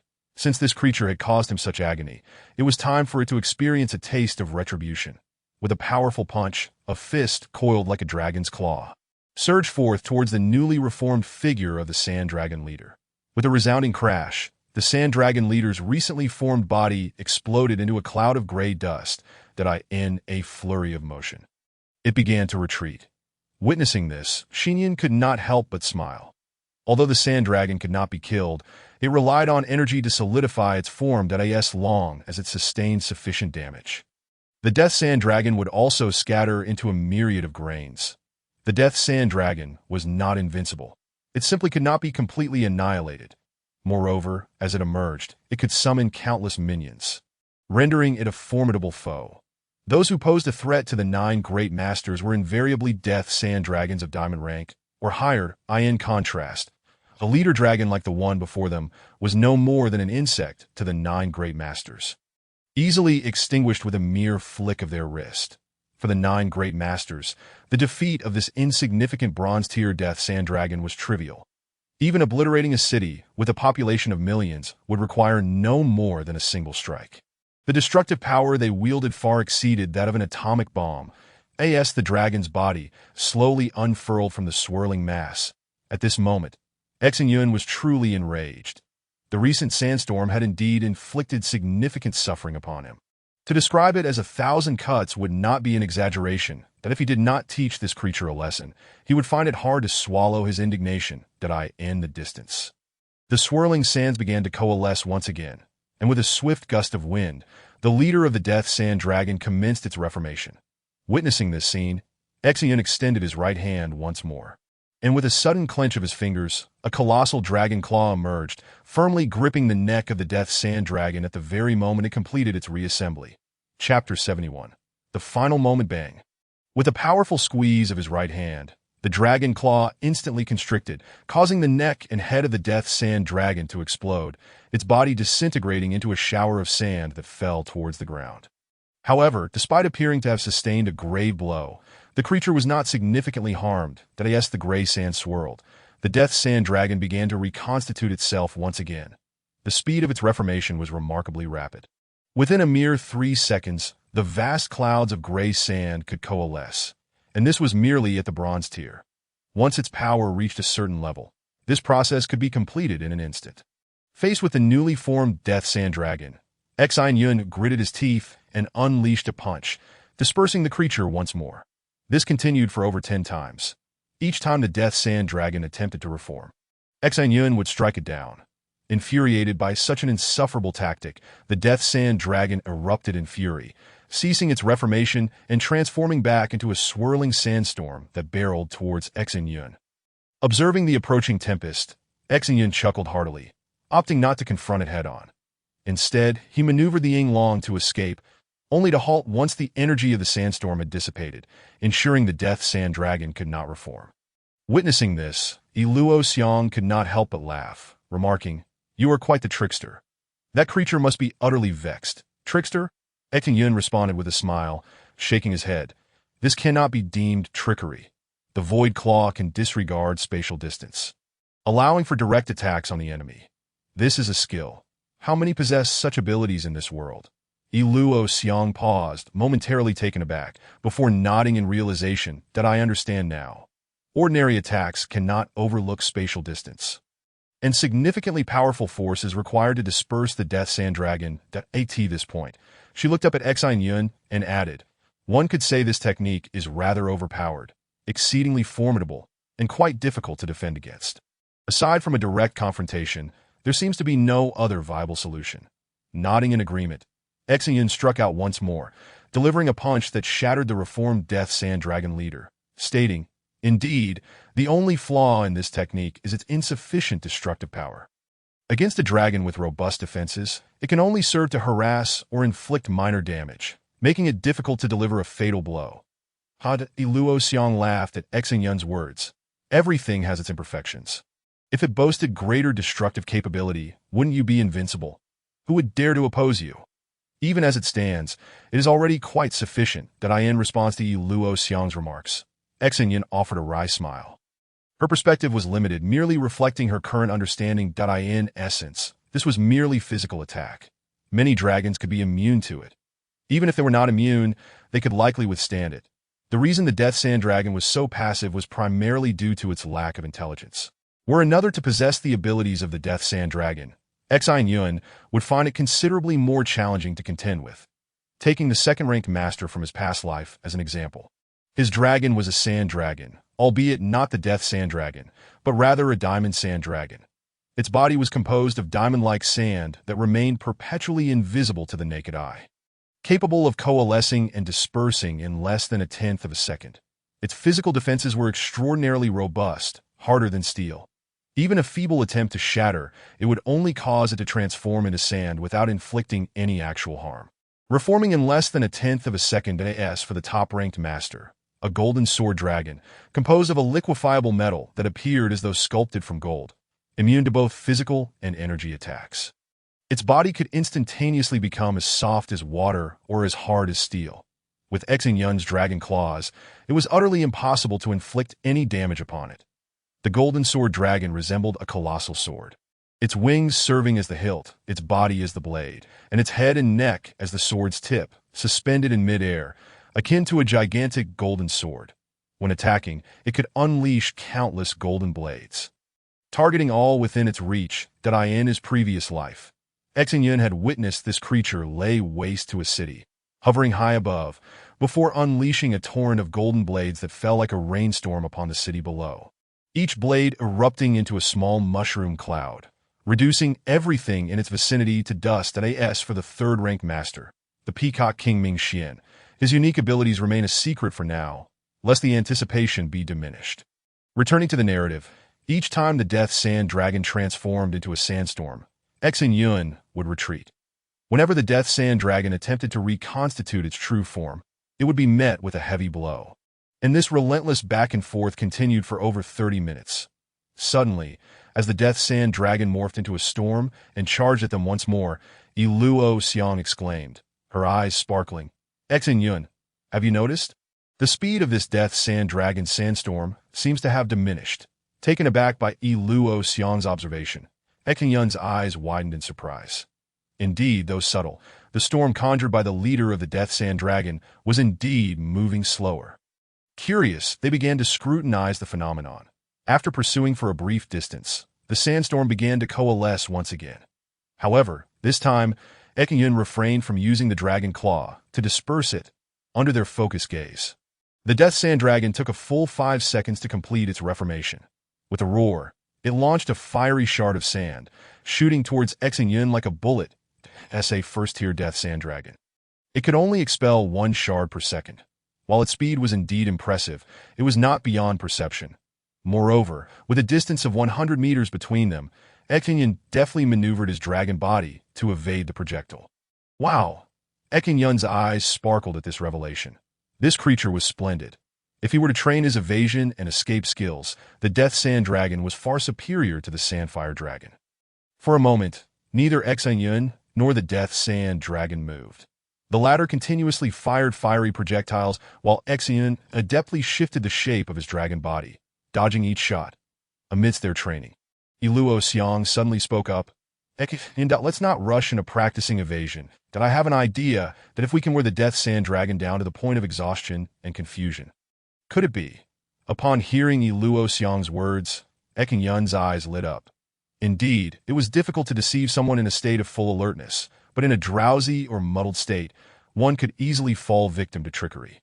Contemplating this, Xin Yun resumed wielding the dragon claw, consistently dispersing the reformed Death Sand Dragon, patiently awaiting its reassembly before striking again. As time passed, after 2 to 3 more tumultuous minutes that the Death Sand Dragon visibly weakened. Struggling to coalesce, it now required 10 seconds to reform and had lost its ability to transform back into a sandstorm. Stop. Upon witnessing this development, Luo Xiang's eyes gleamed with excitement. Cautiously, she advised. We should refrain from further attacks, that if we disperse it now, all our efforts would be in vain. As she spoke, having regained some strength after over an hour of rest, Luo Xiang summoned forth the Flash Butterfly Dragon, appearing at Xin Yun's right side in the blink of an eye. Without further ado, Xin Yun maneuvered the Yinglong before Luo Xiang, coiling into a defensive formation to shield her and her Flash Butterfly. Taking a deep breath, Luo Xiang suppressed the tears welling up in her eyes, closed them slowly, and clasped her hands together in front of her chest, concentrating deeply as she began to chant. After enduring prolonged torment, the leader of the Death Sand Dragon had begun to show signs of exhaustion. Despite its persistent struggles against Luo Xiang's soul control, its efforts were becoming increasingly feeble. Noticing the Death Sand Dragon's continued resistance, Xin Yun furrowed his brow, in an instant, the Yinglong opened its jaws wide, unleashing a torrent of invisible acidic liquid that rained down upon the leader of the Death Sand Dragon. Within moments, the creature's body was thoroughly drenched, the acid dripping from beneath it. Chapter 72. The Formidable Sand Dragon Hiss. Under the dual assault, the Death Sand Dragon emitted a prolonged cry of agony, attempting once more to disperse into sand, but at that moment, its body was saturated with moisture, each grain of sand clinging to water, compounded by its nearly depleted energy and mental exhaustion, rendering its movement sluggish. As the grains of sand detached one after another from the body of the Death Sand Dragon, Xin Yun felt a surge of dread. Without a moment to ponder, Yinglong swiftly maneuvered, propelling himself to the forefront of the Death Sand Dragon, coiling once more into a dragon formation, encircling the creature tightly, resolutely preventing its disintegration. Under normal circumstances, such a constriction would be utterly ineffective. No matter how tightly coiled, it could not halt the scattering of sand. However, the situation was different now, as the sand contained an abundance of moisture, the very moisture expelled by Yinglong's acidic breath. Now ensnared, Yinglong's control over the water at such close proximity remained formidable, forcing the moisture to coalesce and refusing to allow it to disperse. Faced with Yinglong's constricting embrace, the Death Sand Dragon struggled vehemently. But once ensnared, escape was far from easy. If a mere serpent formation was challenging, how much more so was a dragon formation? Xin Yun braced himself against the relentless waves of the Death Sand Dragon's struggles, exerting all his energy to resist. Although Xin Yun's energy reserves far surpassed those of the Death Sand Dragon, the quality of the latter's energy was substantially superior. The only reason he maintained equilibrium was that the Death Sand Dragon was already somewhat energy depleted. Its struggles growing feeble at such a juncture, the advantage of abundant energy became apparent that in truth, the Death Sand Dragon was not daunted by physical attacks. Each time it was dispersed, it sustained no harm. However, coalescing its form required the expenditure of energy, allowing Xin Yun to gradually wear it down. The more it struggled, the weaker the Death Sand Dragon became, unable to disperse its body, let alone flee. Moreover, Luo Xiang continued to harass it through soul manipulation, leaving it utterly fatigued, both physically and mentally. As time slipped away, 1 minute, 2 minutes, 1 hour, 2 hours, the sun rose and set, and in the blink of an eye, a day had passed. The resistance of the Death Sand Dragon had finally waned to its limits. In reality, by this time, it was highly likely that the Death Sand Dragon had been subdued. Yet, Luo Xiang, lacking experience, remained uncertain of her success and continued to exert her efforts until exhaustion set in. From a distance, upon witnessing the flickering butterfly entering a state of phantasm once again, Xin Yun felt a surge of urgency and promptly released his grip on the dragon formation. That he dashed towards Luo Xiang, catching her petite form in his embrace just before the flickering butterfly dissipated. Upon closer inspection, he found that Luo Xiang had merely overexerted herself and, coupled with a lack of sustenance, had succumbed to unconsciousness. With a sympathetic shake of his head, Xin Yun retrieved his water pouch and gently poured the sweet liquid into her mouth. After drinking, Luo Xiang gradually awakened, and upon realizing she was once again cradled in Xin Yun's arms, she couldn't help but smile ruefully. How many times had he saved her now? Just as she was lost in thought, an inexplicable emotion washed over her. Turning suddenly, she spotted the frail form of the gray-black Death Sand Dragon spiraling weakly about 100 meters away. The source of those inexplicable feelings emanated from it. Ah! She squealed in excitement, grabbing Xin Yun's arm. We did it. We have succeeded. This creature is under our control. Is that true? Quickly to attempt to exert control over it, Xin Yun urged, his heart filled with elation at her behest. Luo Xiang nervously swallowed and sent a surge of intent through the soul chain. In the next moment, the gray-black Death Sand Dragon slowly flapped its wings, diligently making its way towards them. Wow! It truly obeys! Luo Xiang exclaimed joyfully. To confirm their control over the Death Sand Dragon, Luo Xiang sent several commands, and the creature complied without any sign of resistance. Witnessing this, Xin Yun burst into laughter. With the formidable Death Sand Dragon leader now under their command, coupled with Luo Xiang's strategic prowess, they could truly contend with anyone of equal standing. The prowess of a wild dragon was not to be underestimated. Its only shortcoming lay in its lack of intelligence. Now, although the Death Sand Dragon's intellect remained limited, under Luo Xiang's guidance, it became a force to be reckoned with, though exuberant and eager to celebrate. The exhaustion from days without rest weighed heavily upon them. Had it not been for their energy reserves, they likely would have succumbed to slumber long ago. With the Death Sand Dragon leader now under their control, they could no longer hold on and hurriedly sought refuge behind a wind-sheltered sand dune.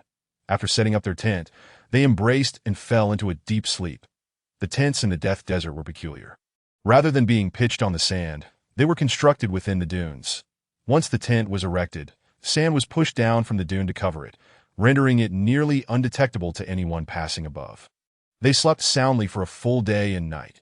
When they finally stirred from their slumber, they discovered they had not even removed their clothing, having embraced each other in sleep. Xin Yun awoke. He found Luo Xiang still in a deep slumber. After all, her exhaustion far exceeded his own. Gazing at her delicate features, with enchanting brows and rosy lips, Xin Yun felt an overwhelming sense of joy. Seemingly sensing his gaze, Luo Xiang's long eyelashes fluttered before her eyes slowly opened, revealing a pair of shimmering, dreamlike orbs. The moment her eyes fell upon Xin Yun's contrasting black and white gaze, filled with profound affection. Her cheeks flushed crimson. She couldn't fathom what it was about her that captivated him so deeply, leading him to love her with such fervor. Seeing Luo Xiang's blushing face and her drowsy demeanor, Xin Yun could not help but lean in, gently kissing her soft lips before reluctantly pulling away. The kiss left Luo Xiang even more bashful, as she quickly bowed her head, burying her face in his embrace. Refusing to look up, holding her close, Xin Yun felt an immense sense of contentment. Just as he was about to speak, he was taken aback to find that, unbeknownst to him, she had drifted back to sleep. Observing her serene countenance, adorned with a sweet smile even in slumber, Xin Yun embraced her once more, quietly closing his eyes and succumbing to a deep slumber of his own. Chapter 73. Such abnormality, a sudden howl echoed as the Death Sand Dragon leader transformed into a swirling mass of gray sand. Sweeping past Xin Yun, Xin Yun turned his dragon head. The Death Sand Dragon had already solidified, launching a searing barrage of sand projectiles towards him. Damn! Xin Yun cursed under his breath, swiftly dodging the attack. Raising his right hand, the shadowless dragon claw struck with a thunderous impact against the Death Sand Dragon leader, scattering it into a cloud of dust. Stop, before the Death Sand Dragon could coalesce again. Xin Yun quickly raised his hand and called out to Yi Luoxiang in the distance. Hearing his voice, she smiled and nodded that in that instant, the gray-black energy swirled and coalesced behind her, forming rapidly. It had been nearly a week since they began to capture this little creature. Throughout this week, Yi Luoxiang had been controlling the Death Sand Dragon, while Xin Yun had been honing his combat and evasion skills. Initially, despite Yi Luoxiang's control, the Death Sand Dragon leader posed no genuine threat to Xin Yun, who possessed combat experience from his previous life. Moreover, with the shadowless dragon claw, he consistently bested it. However, as their training progressed, Yi Luoxiang's growth was astonishing. She soon grasped the Death Sand Dragon's characteristics, commanding it with increasing ease, unleashing power that exceeded that of the Death Sand Dragon itself. The Death Sand Dragon possessed two forms, the dragon form and the sand flow form. Both could launch attacks. The dragon form could execute single-target sand projectiles, while the sand flow form could unleash a powerful sandstorm. The simplicity of its attacks belied their effectiveness. Mastering just these two methods, combined with its indestructible nature, hinted at its formidable potential for anyone with a shred of imagination. Do not be deceived by the fact that this fellow can currently shoot only one grain bullet per second. At advanced levels, it can unleash countless grain bullets in the same time frame, each larger than a fist and imbued with boundless fiery energy, moving at astonishing speeds to AS for the sandstorm. Its current power is already quite formidable, and with continued practice, it could obliterate everything in its path, rendering even steel easily torn asunder. The Death Sand Dragon, composed of grains, seems to belong to the Earth Dragon lineage. Its flying speed is not particularly fast. Yet once it transforms into a sand flow, it becomes remarkably swift. Once ensnared, it can utilize the tailwind to follow you indefinitely, no matter how fast you fly. Familiar with the Death Sand Dragon's characteristics. Under Luoxiang's command, it seems to appear and disappear at will, shifting from left to right in the blink of an eye if Xin Yun's dragon were not of the divine dragon lineage. Such rapid maneuvers would surely leave him disoriented. Yi Luoxiang's wisdom is beyond question. Under her guidance, the Death Sand Dragon predominantly maintains its sand flow form, transforming into a whirlwind that spirals around Xin Yun with wild abandon, poised to unleash a sandstorm at any moment. However, if one remains fully alert to the impending sandstorm, Luoxiang can instantly coalesce the dragon into form and fire off flaming grain bullets. After Luoxiang's soul connection, although the underlying principles remain unclear, it is evident that she can enhance the Death Sand Dragoness abilities, perhaps due to a faulty memory or Luoxiang's influence. The dragon's condensation speed now requires only 2 seconds, a significant improvement from the initial 3 seconds needed for formation. Not only has the condensation speed increased, but the flight speed of the grain bullets and the rotation speed of the sandstorm have also seen substantial enhancements. And this is no mere illusion. Otherwise, Xin Yun's memory would be exceedingly poor at present. Facing the Death Sand Dragon, Xin Yun can still secure victory, but he must rely on the capabilities granted by the 9 Grade Dragon Creation Stone, Divine Dragon's Claw, or the Shadowless Claw, Dragon Claw Hand. Without this technique, he would be utterly helpless. Even with it, Xin Yun can only hope to gradually wear down this creature, depleting its energy before it is truly vanquished. Yet to exhaust the Death Sand Dragon, even with Luoxiang's cooperation, would require at least an entire day, far too exhausting. Observing Luoxiang approaching gracefully, Xin Yun could not help but sigh. In his previous life, the dragons Luoxiang commanded were formidable. Yet this girl appeared to have an excessive fondness for beauty, and all the dragons she enslaved were exceptionally beautiful, resembling butterflies of various vibrant colors. While they were indeed powerful, they paled in comparison to the Death Sand Dragon. It is essential to understand that mere strength is not enough. In Xin Yun's eyes, the most terrifying aspect is immortality. If Yi Luoxiang had commanded 6 Death Sand Dragon Kings back then, their deterrent power would have far surpassed that of the 6 butterflies, though they may not have been as visually appealing. Their might would be unparalleled. As he pondered, Luoxiang arrived astride a shimmering butterfly and called out playfully, "Your technique is rather underhanded, isn't it? There is simply no way to evade it, though I can probe with soul ripples." That claw is infuriating. It strikes the moment it appears, leaving no time for any reaction. Underhanded, upon hearing Luoxiang's words, Xin Yun broke into a cold sweat. Although the dragon claw hand is formidable, it pales in comparison to Luoxiang's own cunning that in his previous life, he had never witnessed her engage in battle.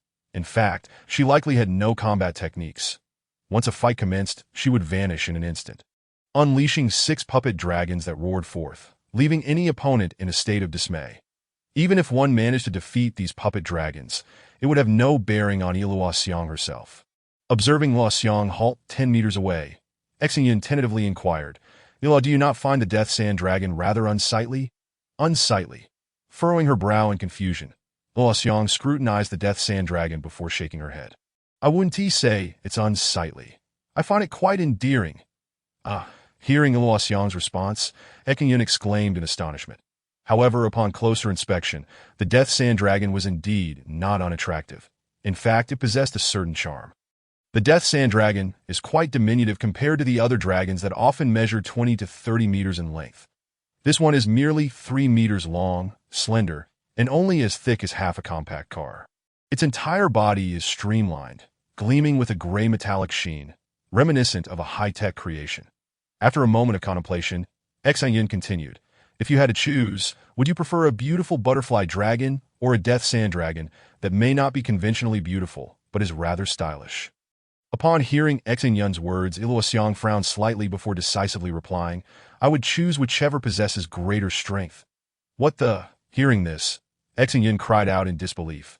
What has happened to her? Her personality seems so different from her previous life. It is worth noting that in her previous life, she was a staunch advocate of beauty. The foremost priority was beauty, with strength a distant second. As Xin Yun remained bewildered, Luoxiang added, "What use is beauty if one lacks strength? A dragon is meant for battle, not mere admiration." Faced with Luoxiang's starkly different perspective from her previous life, Xin Yun was rendered speechless that he longed to ask this girl what had shaped her to adopt such a radically different viewpoint. Chapter 74. Environmental influence that in her previous life, Luoxiang had been sent by Ada to live with an elderly couple who were unable to conceive and were relatively well off. Imagine the joy of a childless couple suddenly receiving such a well-behaved daughter. It would be overwhelming. Thus, in her previous life, these two were besotted with her, preparing delicious meals daily, buying beautiful clothes, and adorning her impeccably, investing all their energy into her. The influence of one's environment is paramount. And coupled with the couple's meticulous care, Luoxiang unconsciously developed a love for beauty, prioritizing aesthetics at all times and never daring to reveal any flaw. However, this life is different, while still influenced by her surroundings. The individuals shaping her perspective have shifted to Xin Yun. Due to various reasons, Luoxiang is even more concerned about Xin Yun's opinions, leading to a gradual assimilation of her views, prioritizing practical efficacy over appearance.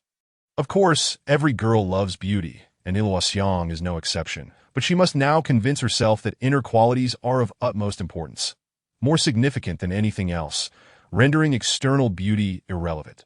Some may question why Luoxiang feels the need to convince herself in this manner. Is it wrong to appreciate beauty? Why belittle external attractiveness? The reasoning is straightforward. The current Luoxiang does not possess conventional beauty, and the mature women she encounters are all as stunning as peacocks. In such an environment, to earn Xin Yun's affection and justify it, she can only rely on her intrinsic qualities. Luoxiang must convince herself that Xin Yun loves her for her inner self. Otherwise, what does she have to offer? Beyond these 2 points, another crucial aspect cannot be overlooked: the role of intelligence. Luoxiang is not foolish. In fact, she is remarkably astute that it is precisely due to this intelligence that she can quickly embrace Xin Yun's perspective, as it reflects his accumulated experiences over 3 lives. While not infallibly correct, they are certainly not erroneous that a thoughtful analysis will inevitably lead to acceptance that she is assimilating is fundamentally to note that Luoxiang, through her exceptional intelligence, absorbs Xin Yun's wisdom and experiences, forming similar or identical viewpoints that, of course, she desires beauty. But if beauty and strength cannot coexist, the current Luoxiang will unhesitatingly choose strength that is pragmatic. Albeit unfortunate that in truth, from the moment Xiang decided to leave with Xin Yun, she embarked on a distinctly different path, unable to revert to her previous self. However, whether this path is superior or inferior remains to be seen. Concerned for Xiang, and assured that she genuinely feels this way, Xin Yun couldn't help but smile that in the eyes of boys, the Death Sand Dragon is undeniably cool and impressive, yet to girls, it is merely ordinary and not particularly beautiful. Presently, Xiang's favorable impression of the Death Sand Dragon arises from her focus on its capabilities rather than its appearance. To her, as long as it possesses strength and competence, it is indeed commendable. Even if its exterior is somewhat unappealing, it can still be endearingly unattractive, as the saying goes, love the house and the crow, having developed an affinity for the dragon's abilities. She inadvertently appreciates its appearance as well. Shaking his head, Xin Yun felt a twinge of unease regarding this change. However, he found himself powerless to alter it. Each person's experiences shape their philosophies of life, leading to divergent paths with no possibility of retreat. With this in mind, Xin Yun spoke up. All right, since we have decided to enroll in the Dragon Academy, we must start earning money quickly. Beginning tomorrow, we shall hunt the Sandfire Dragon leader in the Death Sand Valley. Upon hearing Xin Yun's words, Xiang resolutely nodded her head, although she was reluctant to embrace the notion of slaughter. She understood that once this path was chosen, bloodshed was an inevitability. While the initial discomfort was to be expected, one could grow accustomed to anything. After a full night of rest, the following morning, the two mounted their respective dragons and hastened towards the Valley of Death. After more than half a month, they finally encountered the Sandfire Dragons once more. Ordinary Sandfire Dragons did not produce dragon crystals. Only the leader-class Sandfire Dragons were guaranteed to yield one, thus, it was utterly pointless to slay ordinary Sandfire Dragons. The true objective lay in hunting the Sandfire Dragon leader, that is, with most dragons. For every 10 Sandfire Dragons, there would be one leader. Generally speaking, to defeat the Sandfire Dragon leader, one would need to eliminate those 10 ordinary Sandfire Dragons. However, it was evident that Xin Yun and Xiang did not need to engage in such a tedious endeavor. The Sandfire Dragons could not transform into a sandflow form. Once dispersed, they were finished. Consequently, these creatures flew at low altitudes and at a slow pace. Although capable of spewing sand fireballs, their projectiles were sluggish and short-ranged. Posing no genuine threat to Xin Yun and Xiang, that of course, different ranks of Sandfire Dragons exhibited varying flight speeds and altitudes, as well as differences in the velocity and range of their sand fireballs. The higher the rank, the greater the height and speed. Hunting the Sandfire Dragon leader was not particularly challenging. Despite both being classified as sand dragons, the Death Sand Dragon and the Sandfire Dragon were entirely distinct. Not merely in coloration but also in abilities. The Sandfire Dragon was not immune to any attacks. Once struck, its energy would deplete, and when that energy was exhausted, death would ensue. In contrast, the Death Sand Dragon was unaffected by attacks. It only consumed energy during the consolidation of its form. Nevertheless, while the Sandfire Dragons could not be compared to the Death Sand Dragon, this was still the Valley of Death, approaching the ground. They risked being overwhelmed by countless Sandfire Dragons. Even Xiang would find it impossible to evade such a dense barrage of fireballs. Initially, the two could only advance gradually from the valley's entrance, systematically eliminating all Sandfire Dragons encountered at the periphery, which would extend their expenditure of time and energy by more than tenfold. However, the situation had changed, with the presence of the Death Sand Dragon. There was no need for Xin Yun and Xiang to personally lure them. The Death Sand Dragon, immune to both physical and energy attacks, was the optimal choice. Suspended high above, Xin Yun silently nodded to Xiang beside him. In the next moment, at Xiang's command, the Death Sand Dragon transformed into a stream of gray vapor, silently plunging into the Valley of Death below. Upon reaching the ground, the sand flow formed by the Death Sand Dragon spun violently, creating a dust storm that enveloped a Sandfire Dragon within. Amidst the cacophony of howling winds, after a few rotations, the Sandfire Dragon let out a whimper, its body disintegrating into a shower of crimson sand that fell to the earth. Having successfully dispatched an ordinary Sandfire Dragon, the Death Sand Dragon continued to whirl and, within 2 seconds, completed its consolidation. From its elongated maw, it unleashed a torrent of deadly flames, firing sand bullet projectiles towards the surrounding sandfire dragons. Upon witnessing the invasion of an outsider dragon, the nearby sandfire dragon swarm erupted into piercing cries, transforming the once tranquil valley into a tumultuous battleground, almost simultaneously with the cries of the sandfire dragons. A sudden eruption of sand and dust erupted from the ground, reminiscent of a churning sea, as countless crimson figures erupted from the ground, soaring toward the death sand dragon. Concurrently, innumerable red sand fireballs rained down upon the sandfire dragons.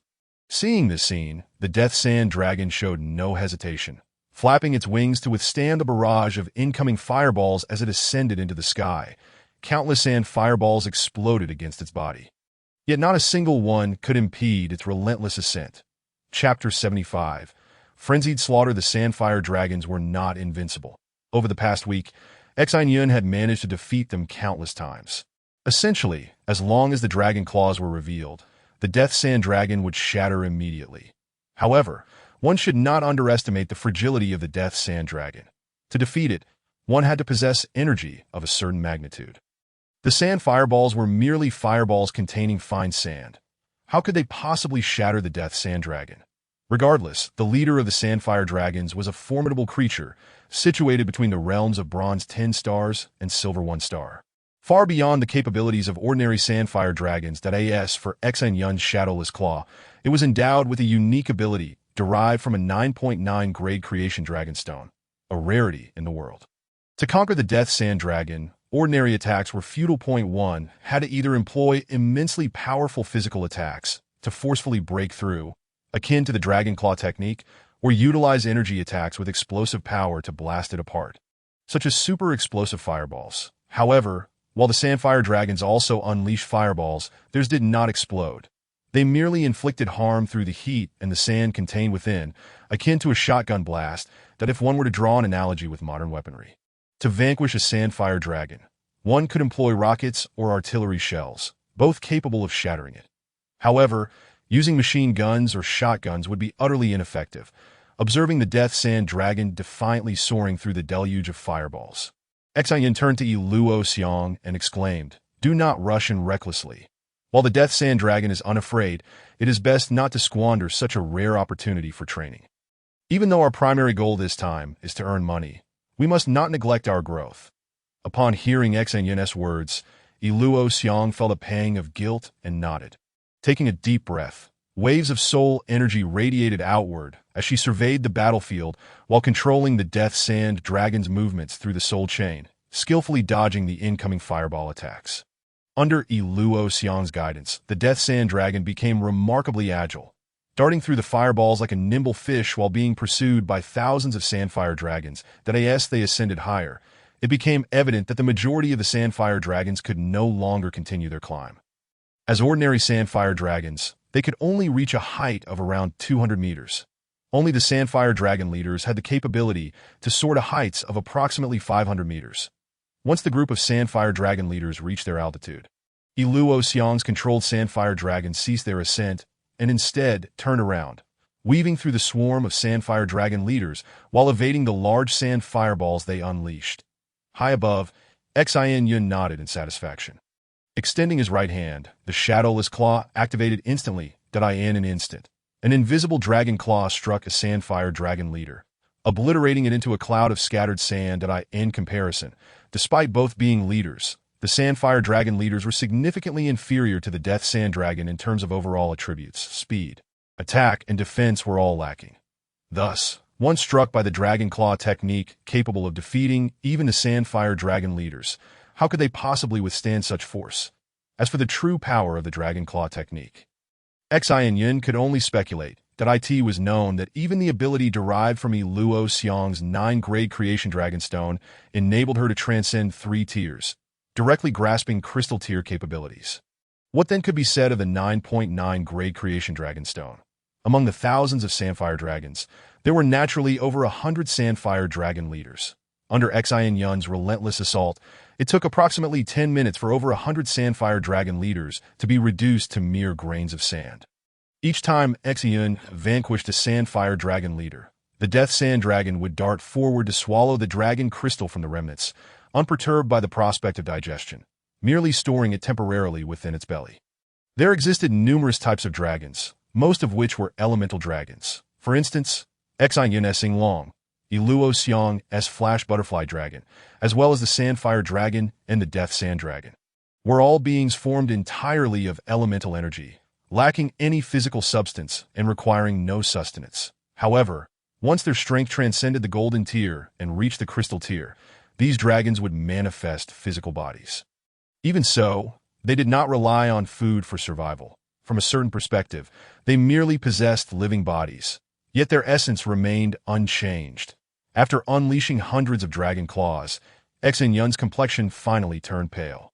The energy expenditure of the dragon claw technique was immense.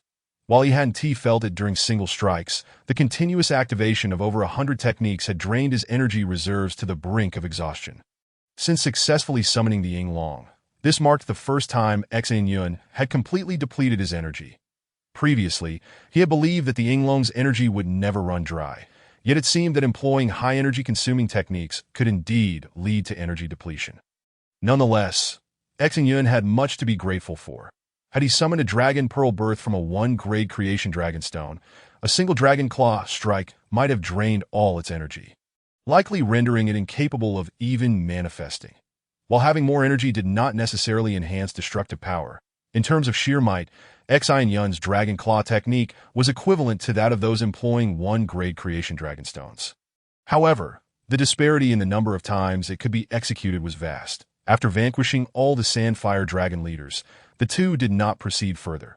Instead, they returned to the City of Death with the Death Sand Dragon, Black Whirlwind. Despite the fact that the recovery speed of the Dragon Balls was swift, restoring all of their energy was not a matter to be accomplished in haste. The journey was silent, and they successfully arrived back at the inn. Although fatigued and on the verge of sleep, Xin Yun forced himself to sit cross-legged and began his cultivation, eager to restore his energy as quickly as possible. In contrast, Iluo Xiang had expended less energy. After all, her role was merely to command from a distance, while the Death Sand Dragon, Black Whirlwind, bore the brunt of the combat, requiring minimal effort from her. The name Black Whirlwind was coined by Xin Yun. Once this Death Sand Dragon transformed into a sand flow form, it resembled a black whirlwind, both vivid and dynamic. As soon as it was proposed, Iluo Xiang readily agreed, and thus the name was established. Witnessing Xin Yun's diligence and dedication, Iluo Xiang was greatly impressed and felt compelled to begin her own practice. However, she had many matters to attend to, and if possible, she would rather squander her own time than delay Xin Yun's progress. With a whoosh, at Iluo Xiang's command, Black Whirlwind opened its mouth wide and spewed forth all the Sandfire Dragon crystals it had consumed onto the table. In that instant, over 100 dragon crystals, each the size of a peanut and radiating a crimson glow, covered the surface. Generally, capturing the Sand Dragon leaders required teamwork. First, one needed a speed-oriented dragon to lure, then a tank-like giant dragon to absorb damage, followed by a nimble dragon for collection, and finally several ranged attackers to bombard the enemy. At least a 4-person team was necessary for such an endeavor, and it was extremely perilous. These leader dragons were 9-star or 10-star beasts, their strength nearing that of the next tier, making them formidable opponents. Typically, one would only dare to hunt them if they were at least 1 tier higher, and even then it was fraught with danger. Provoking too many dragons could easily lead to casualties. However, the combination of Xin Yun and Iluo Xiang was different. With Xin Yun's Dragon Claw and Iluo Xiang's Soul Control, coupled with Black Whirlwind's immunity to both physical and magical attacks, everything became remarkably simpler. Over the next 10 days, Xin Yun and Iluo Xiang ventured out to hunt during the day, capturing 100 dragon crystals before returning to the City of Death to rest. After regaining their energy and taking a short sleep, they set out once more the following day. To test the power of the Dragon Claw, they ventured into the territory of the second-tier Sandfire Dragons. After experimentation, they found that the Dragon Claw could annihilate ordinary Silver-tier Sandfire Dragons, but could only inflict damage on the Silver-tier Sandfire Dragon leaders, requiring 10 consecutive strikes to completely defeat them. As for Black Whirlwind, it also faced challenges. While ordinary silver-tier Sandfire dragons could not harm it, the silver-tier Sandfire dragon leaders could easily overpower it due to the 10-star gap between them. Chapter 76. A reunion. The concept of star levels is quite abstract and difficult for the average person to grasp. It refers to the quality of energy. The higher the star level, the greater the quality of energy. While the difference between 1 or 2 stars may not be apparent, a difference of 3 or 4 stars results in a significant disparity in power. Essentially, when gaseous energy is compressed tenfold, it transforms into a semi-liquid mist state, and compressing that mist state another tenfold results in a liquid state. The explosive power varies dramatically across these different forms. If the energy of a 10-star bronze black whirlwind is akin to black gunpowder, then the energy of a 10-star silver Sandfire dragon leader is comparable to Ja powder, with an absolute difference in potency. Of course, skill is also valuable. But in the face of absolute power, technique holds little sway. For instance, when Xin Yun was reborn, the shockwave generated by a single strike had left him grievously injured from thousands of meters away. In such circumstances, what use is skill? When facing an all-encompassing assault, how can one evade? If a one-on-one confrontation ensued, the Death Sand Dragon might eventually wear down the Death Sandfire Dragon, but this was not a fair match. 100 silver Sandfire dragons against a 10-star bronze Death Sand Dragon was an unwinnable battle. Reluctantly, although he understood that the silver-tier dragon crystals dropped by the second-tier Sandfire dragon leaders were 10 times more valuable than those of the bronze tier. The efficiency remained the same. The price of 10 silver-tier dragon crystals equated to that of 100 bronze-tier dragon crystals. Most importantly, after 10 days of relentless effort, Xin Yun discovered a peculiar phenomenon. Every time he exhausted his energy completely, upon its restoration, both the quantity and quality exhibited a marked improvement. Coupled with Xin Yun's unique meditation technique, the speed of his cultivation surged exponentially. For a full 100 days, Xin Yun toiled tirelessly, hunting Sandfire dragon leaders by day and diligently cultivating at the end by night. Inspired by Xin Yun's dedication, Yiluoxiang also began to exert herself. Each day, after organizing the dragon crystals, she would join Xin Yun in his practice. After 100 days of frenzied cultivation, they finally broke through to 1 star, achieving bronze 2 stars, and subsequently, they smoothly advanced to 3 stars to be by the time Ada finally arrived with his 7 brothers. 100 days had elapsed, and both Xin Yun and Yiluoxiang had attained the strength of bronze 4 stars. Regarding this reality, Xin Yun felt a mix of joy and helplessness. Although Yiluoxiang worked diligently, her efforts paled in comparison to his. Her sole hardship was the need to sit and cultivate, while Xin Yun exhausted himself in battle during the day and dragged his weary body to practice at night. Yet, despite this disparity, their cultivation speeds were remarkably similar. Yiluoxiang's innate talent and aptitude allowed her to offset Xin Yun's arduous efforts. That it was truly frustrating. Nevertheless, in light of this situation, Xin Yun remained content. As long as he could keep pace with Yiluoxiang and not be left behind, he would undoubtedly become one of the 9 great masters when she ascended to that status. In truth, Xin Yun's aspirations were neither lowly nor overly ambitious. He merely aimed to become one of the 9 great masters. While becoming one of the top 3 was not entirely out of reach, it remained a distant hope. Perhaps one day he would rise to be the unrivaled champion of the world. But for the time being, he could only focus on diligently honing his skills. Currently, the dynamic between Xin Yun and Yiluoxiang was rather peculiar. Yiluoxiang was striving fiercely, determined to improve herself and avoid becoming a burden to Xin Yun. Conversely, Xin Yun clung desperately to Yiluoxiang's coattails, fearful of being cast aside and losing sight of her. Yet, both were progressing rapidly, and thus neither dared to relax that if one fell behind, it might take a lifetime to catch up. However, this harmonious atmosphere was shattered the moment Ada and his 6 brothers arrived. In fact, the reason the duo had remained here was to await Ada's arrival. A full year had passed since their first meeting with Ada and his companions. Over that year, Xin Yun and Yiluoxiang had transformed from weak children into the current powerhouses, at least in the eyes of Ada and his brothers. That Ada and his companions had fared well too. Through diligent training during this time, Ada had finally advanced to bronze 2 stars, while his 6 brothers, through focused effort, had all stepped into the realm of bronze 1 star, each possessing their own unique dragon. Like in his previous life, all 7 of these individuals had pigs as dragons, but of varying breeds. There were sand-skinned pig dragons, flower-patterned pig dragons, spotted pig dragons, and so forth. Each of the 7 had a different type of dragon. Observing the 6 plump pig dragons hovering proudly in the air, Luoxiang wanted to laugh but stifled the urge, enduring the struggle to maintain her composure. Meanwhile, aside from Ada, the other 6 were reveling in their glory, exuding an air of pride and boasting. Watching his brothers make fools of themselves, Ada's face flushed crimson. He was admirable in many respects, but he had 2 unfortunate habits: a fondness for women and a penchant for boasting. Naturally, upon returning, Ada would regale his 6 brothers with tales of his incredible feats, how formidable he was, how he had traversed the Death Desert, and so forth to as for Luoxiang and Xin Yun. He certainly mentioned them, but in his narrative, they became weaklings, mere lambs under his protection, with Ada claiming all the credit for their accomplishments. This was not particularly troubling, but what Ada did not anticipate was that Xin Yun and Luoxiang had not departed. Instead, they had been waiting for him. It was precisely for this reason that his newly dragon brothers felt emboldened in front of Xin Yun and Luoxiang, observing the 7 pig dragons lined up on the dragon perch. Xin Yun and Luoxiang were thoroughly amused. What they found most intolerable was the self-satisfied demeanor of the 6 brothers, who feigned indifference while basking in their triumph. Finally, the pig dragons descended from the air, and the 6 ostentatious individuals leapt down, performing a series of dazzling flips mid-air before landing in various poses. With a flourish, they dusted off their clothing, seemingly oblivious to Ada's flushed face as they strutted confidently towards Xin Yun and Luoxiang.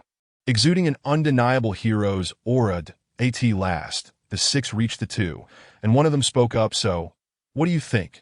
Would you like me to take you for a ride in the sky? I tell you, my dragon is incredibly fast, especially when it spins in the air. It's simply exhilarating."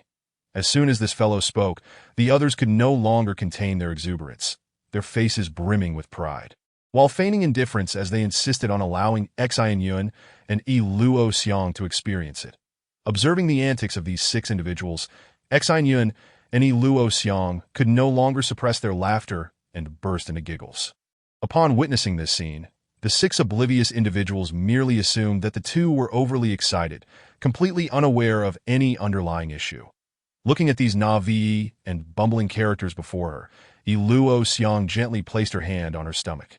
Although she did not concern herself with external appearances, it did not imply a lack of aesthetic sensibility.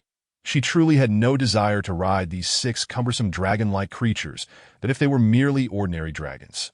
It might have been tolerable, for dragons can indeed be beautiful and endearing. However, these 6 were of a different ilk, either spotted or sandy-skinned, with some even adorned in garish patterns that at first glance, they resembled creatures that had just rolled in the muck.